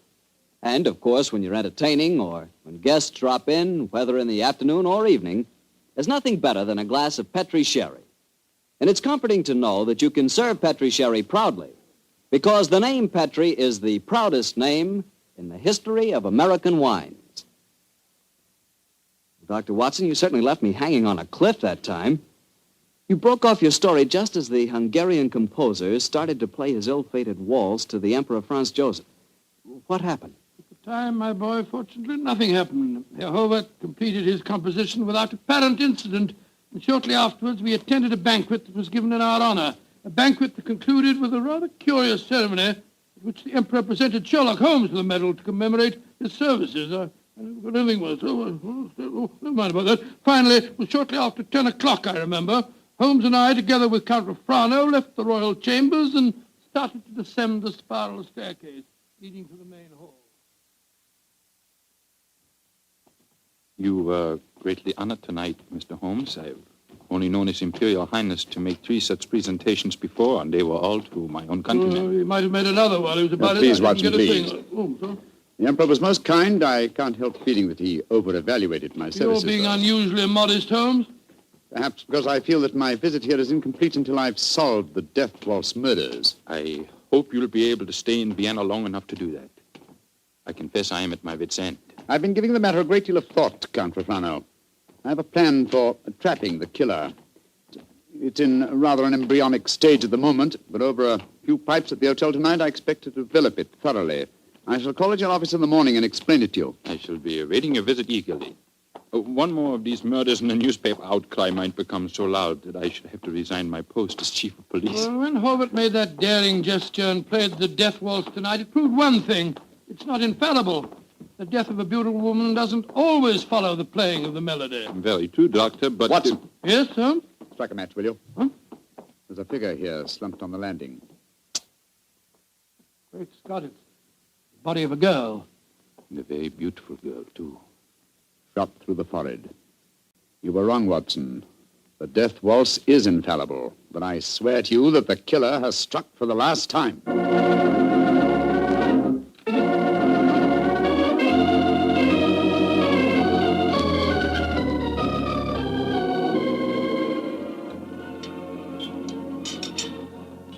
There you are, my dear Count Profano. Yes, I followed the instructions you gave me this morning, Mr. Holmes. Schönbaum's is at the moment the smartest restaurant in Vienna. I've reserved the best table for you, and I've invited the guests that you named. A strangely assorted couple, I must say. Janos Horvath, the composer, and that grinning fellow, the one that admitted shooting your fiancée, Count Profano. It's as much as I could do to keep my hands off him when he arrived here, Doctor. But Mr. Holmes insisted that I ask him. Just the same, I wish he would tell me his plan. I'm completely in the dark. Completely in the dark. I can sympathize with you, Count Profano. Holmes never tells me a thing either. Let's join our guest, shall we? In a very few minutes, I'm sure that my plan will be perfectly apparent. Good evening, Herr Horvath. Oh, good evening, Mr. Holmes. Dr. Watson. How do you do, Herr Horvath? And how are you tonight, Herr Gröning? Angry at having to come here against my will.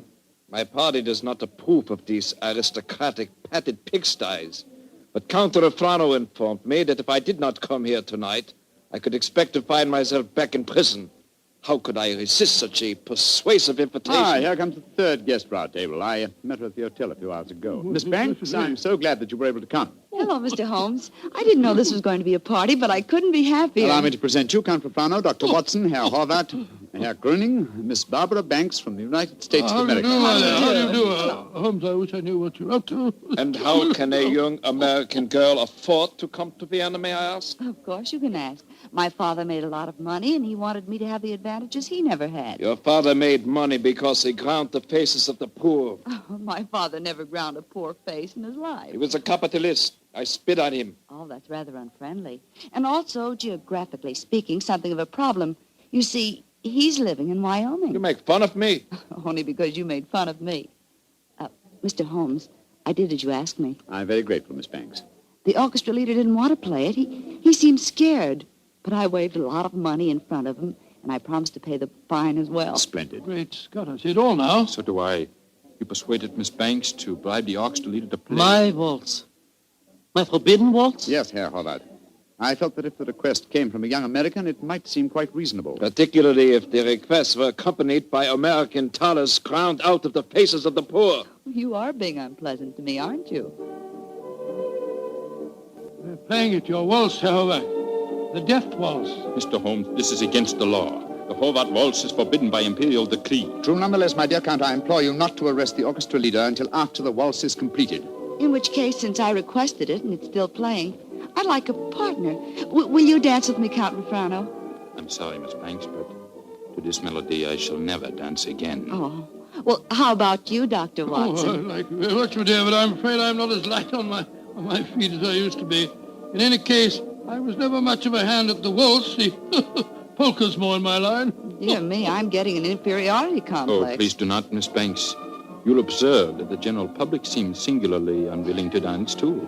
Not one couple has ventured onto the floor. Oh, can you blame them? The waltz with Horvath may mean death. How can you blame them? I'm not afraid. After all, Herr Horvath, it's your own music.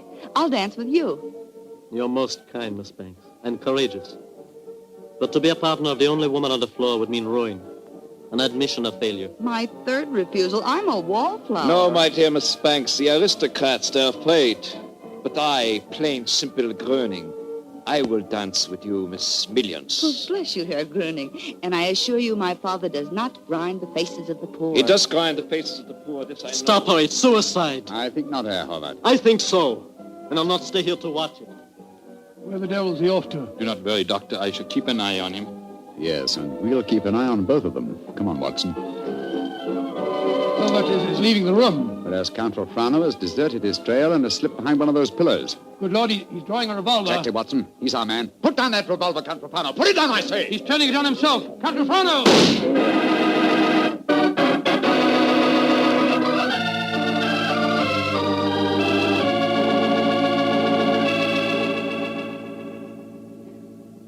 still can't believe it, Holmes. Not the fact that Count Afrano blew his brains out, but the fact that he was a murderer. Yes, I was slow to believe it too, old chap, and I blame myself in consequence.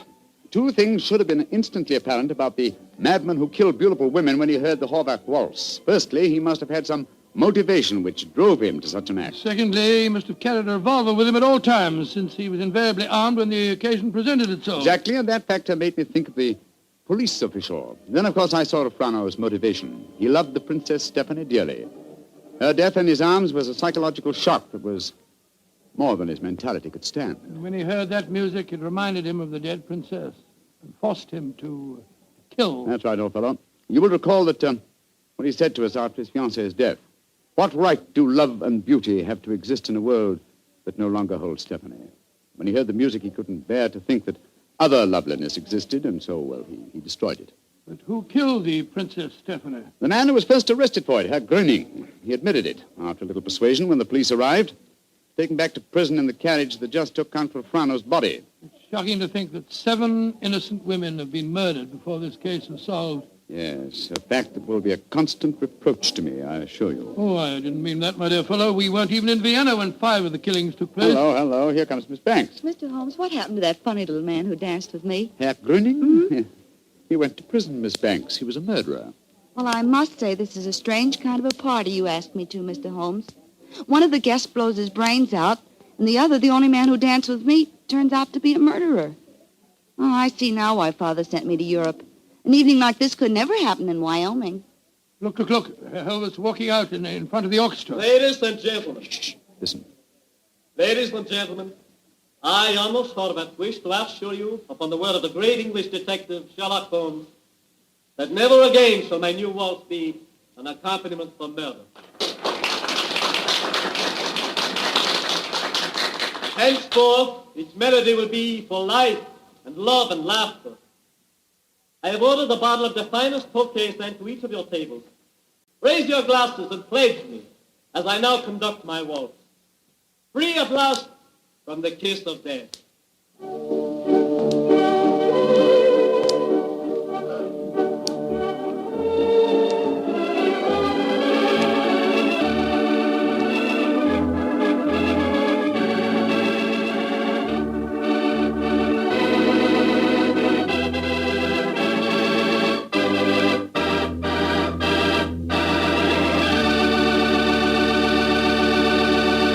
Say, Doctor, I really like that story.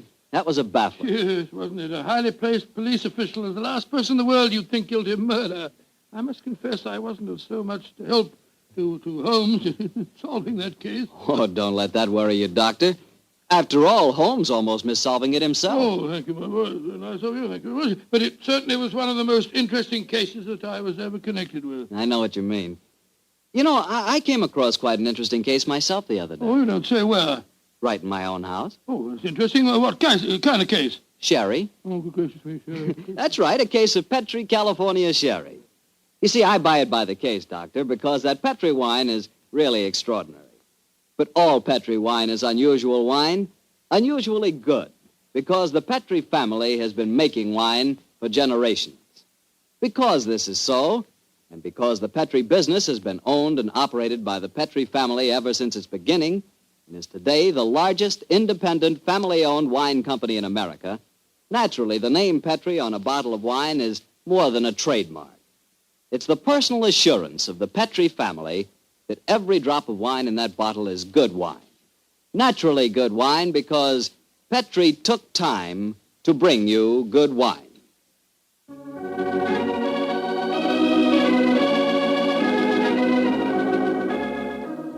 Tonight's Sherlock Holmes adventure was written by Dennis Green and Anthony Boucher and was suggested by an incident in Sir Arthur Conan Doyle's story, The Adventure of the Illustrious Client.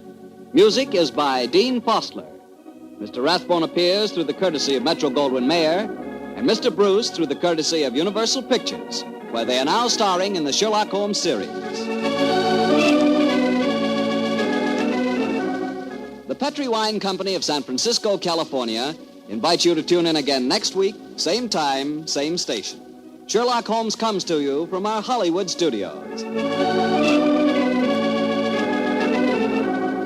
This is Harry Bartell saying goodnight for the Petrie family. This is the world's largest network, the Mutual Broadcasting System. At first, when Herr Gruning confessed to the killing of the Princess von Kran, I didn't believe it. When the other women were killed, I felt sure that Herr Gruning was innocent. I at least suspected Count Refrano of having committed the other murders. But then, that's exactly what Dennis Green and Anthony Boucher wanted, don't you think?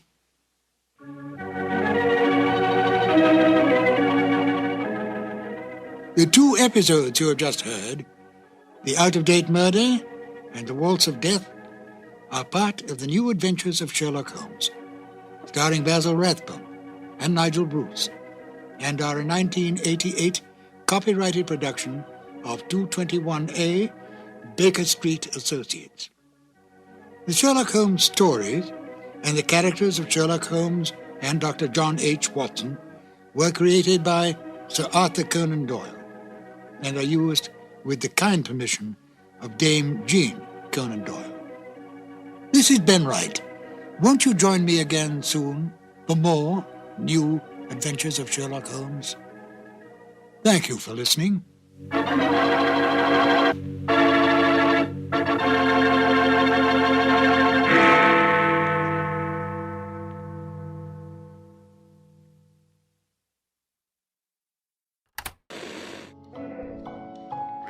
Unwind, and step into the golden age of radio.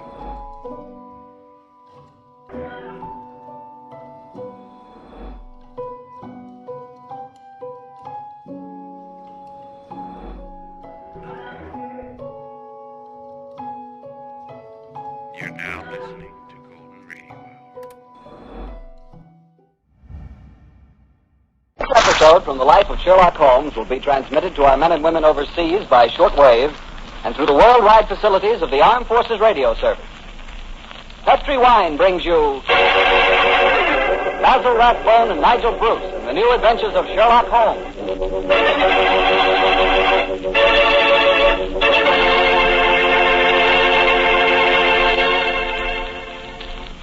The Petrie family, the family that took time to bring you good wine, invite you to listen to Dr. Watson tell us another exciting adventure he shared with his old friend, that master detective, Sherlock Holmes. Well, right about now, you're probably taking a little breather in your last-minute rush to get everything ready for the big day tomorrow. Children have to be put to bed to wait for Santa Claus, and there's the tree waiting to be decorated, and a million and one things which must be done before morning.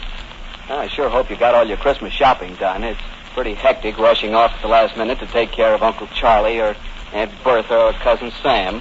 But if you must get something, just remember that you can always dash over to your wine merchant and get a bottle or two of Petrie wine. Or better yet, a whole case of Petrie wine. Petrie wine is a swell gift, and I just thought a last-minute suggestion might be of some help.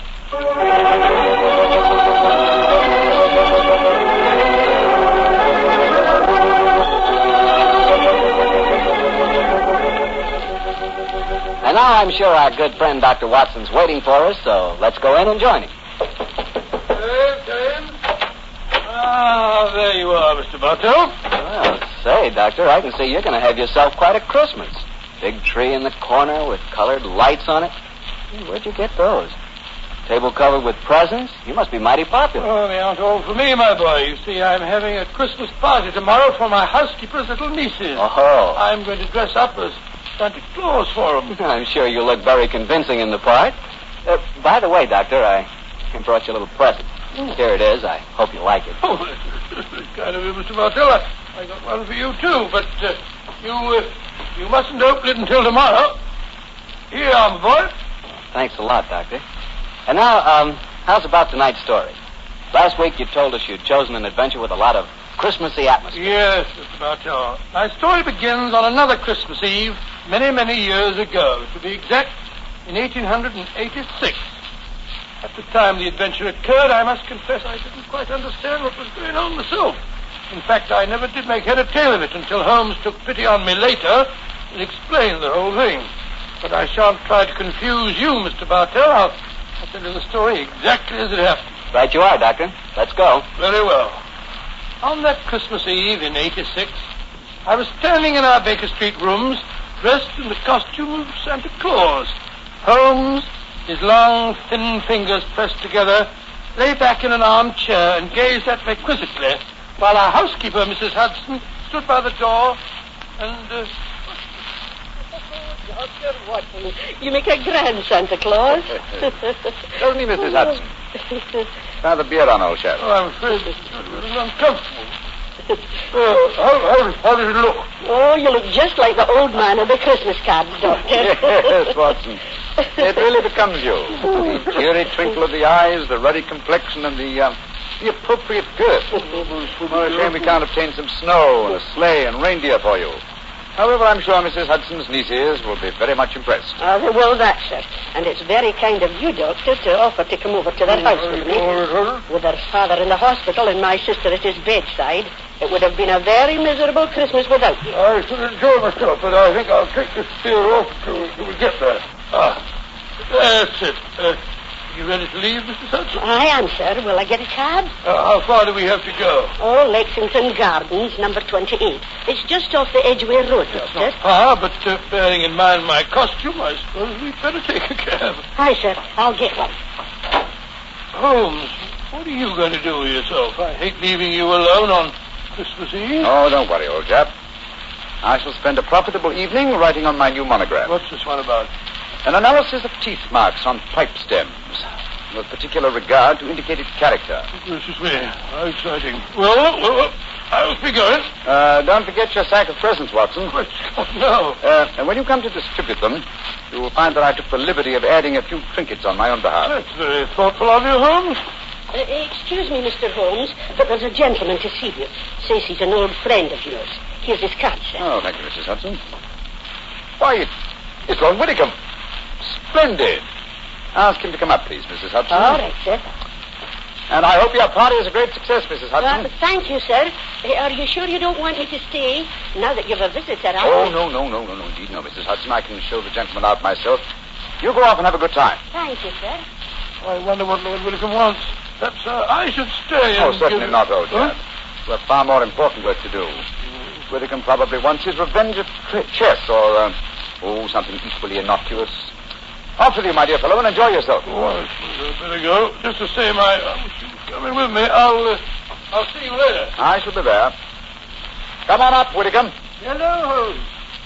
Evening, Watson. You make a very convincing Santa Claus. Are you leaving? I'm afraid so, Whitcomb. Well, then, good night. Good night. How are you, Holmes? All alone on Christmas Eve, eh? Yes, Whitcomb. I'm glad you came over to see me. What's it to be? An evening of chess, or have you unearthed some recent treasure of medieval pottery that we can discuss? Neither, Holmes. I've come to you in your professional capacity. I need help. Oh, now, come, Whitcomb. Don't tell me that after all these years of quiet friendship, you're going to become a client. Well, I'm afraid so, Holmes. Though I doubt if my problem will interest you very much. It's hardly up to your rather colorful standards. Care for a cigar? Oh, thank you. Thank you very much. And now, my dear Whitcomb, what's your trouble? Well, I decided this year to have a little Christmas party at my townhouse. I'm quite comfortably off, as you know, and it occurred to me that I have several relatives and friends who are not as well off. I'm having a party for them tonight, Holmes, and I hope you'd attend it, disguised as Santa Claus. Oh, dear me. I've adopted many disguises in my time, but Father Christmas has never been one of them. Why do you want me to attend your party in disguise? In any case, you ashamed of your friendship with a private detective? Or do you consider my features more acceptable when buried beneath the depths of a snowy beard? Well, my dear Holmes, do take me seriously. I'm not joking, I assure you. Of course you are. You want me to attend your party in disguise. Why? I'm giving some very valuable presents. Diamond and onyx cufflinks, platinum and ruby earrings and such like. And I've wrapped each of the presents in banknotes. Oh, dear me. Where are these presents now? In a sack, in the charge of my butler. I was going to dress up as Santa Claus and give them out myself, until I got the warning letter. That's why I've come to you. Warning letter, eh? Yes. I received it by this evening's post. Listen to this. My dear Lord Whitcomb, your generosity with Christmas presents borders on ostentation. We do not approve. Either we will receive £5,000 in sovereigns at Post Restaurant Box 379 by 6 o'clock on Christmas Eve, Or I'm afraid your Christmas party will be conspicuous by its absence of presents. Let me see that note, Whittingham, will you? Yeah, here you are. Thanks. Plain paper, drawn from a penny notebook. The writing is obviously disguised. By George, yes. Whittingham, I accept the case. I'll come with your party at once. And furthermore, I shall follow your suggestion regarding a disguise. Dressed as Santa Claus, I shall be less likely to attract suspicion. I'm delighted, Holmes. But what made you decide so suddenly? This writing, my dear fellow. Though it's a false hand, I know that characteristic M in my dear Whittingham. I've seen it too often at the beginning of a signature. It's Moriarty. Moriarty? Who's he? Oh, one of the cleverest and most unscrupulous criminals in England. Whittingham, there's no time to be lost. It's, let me see, 6:30 now. Half an hour beyond the deadline given you in this letter. And we must go to your house at once.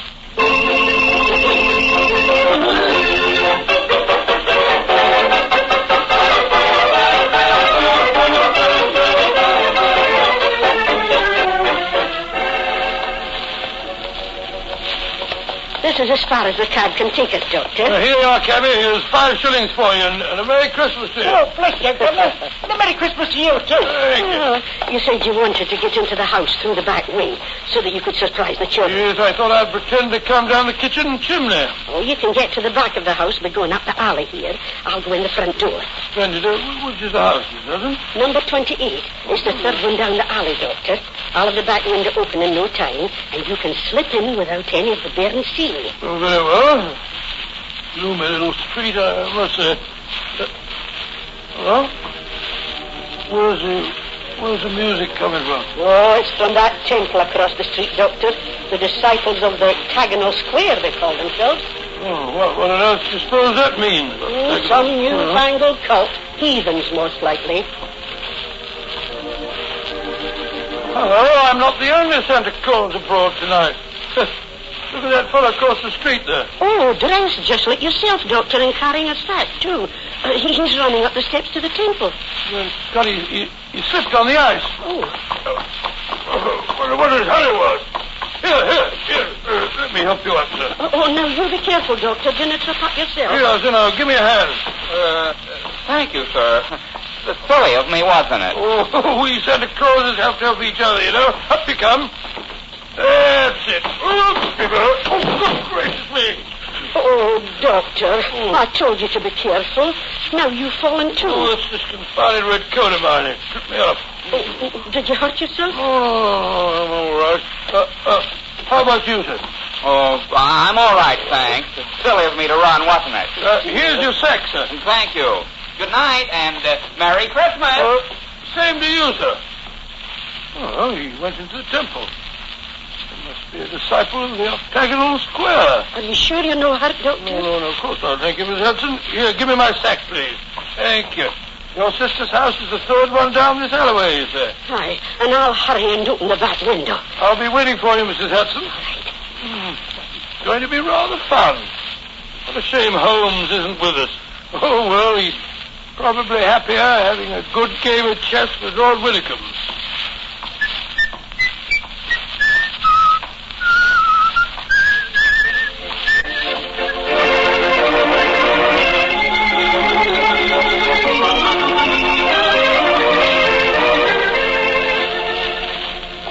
This is my house, Holmes. Number 39. 39 Branston Square, eh? And dear old Watson is just around the corner in Lexington Gardens and hasn't any idea that I've left Baker Street. Here you are, cabby. Oh,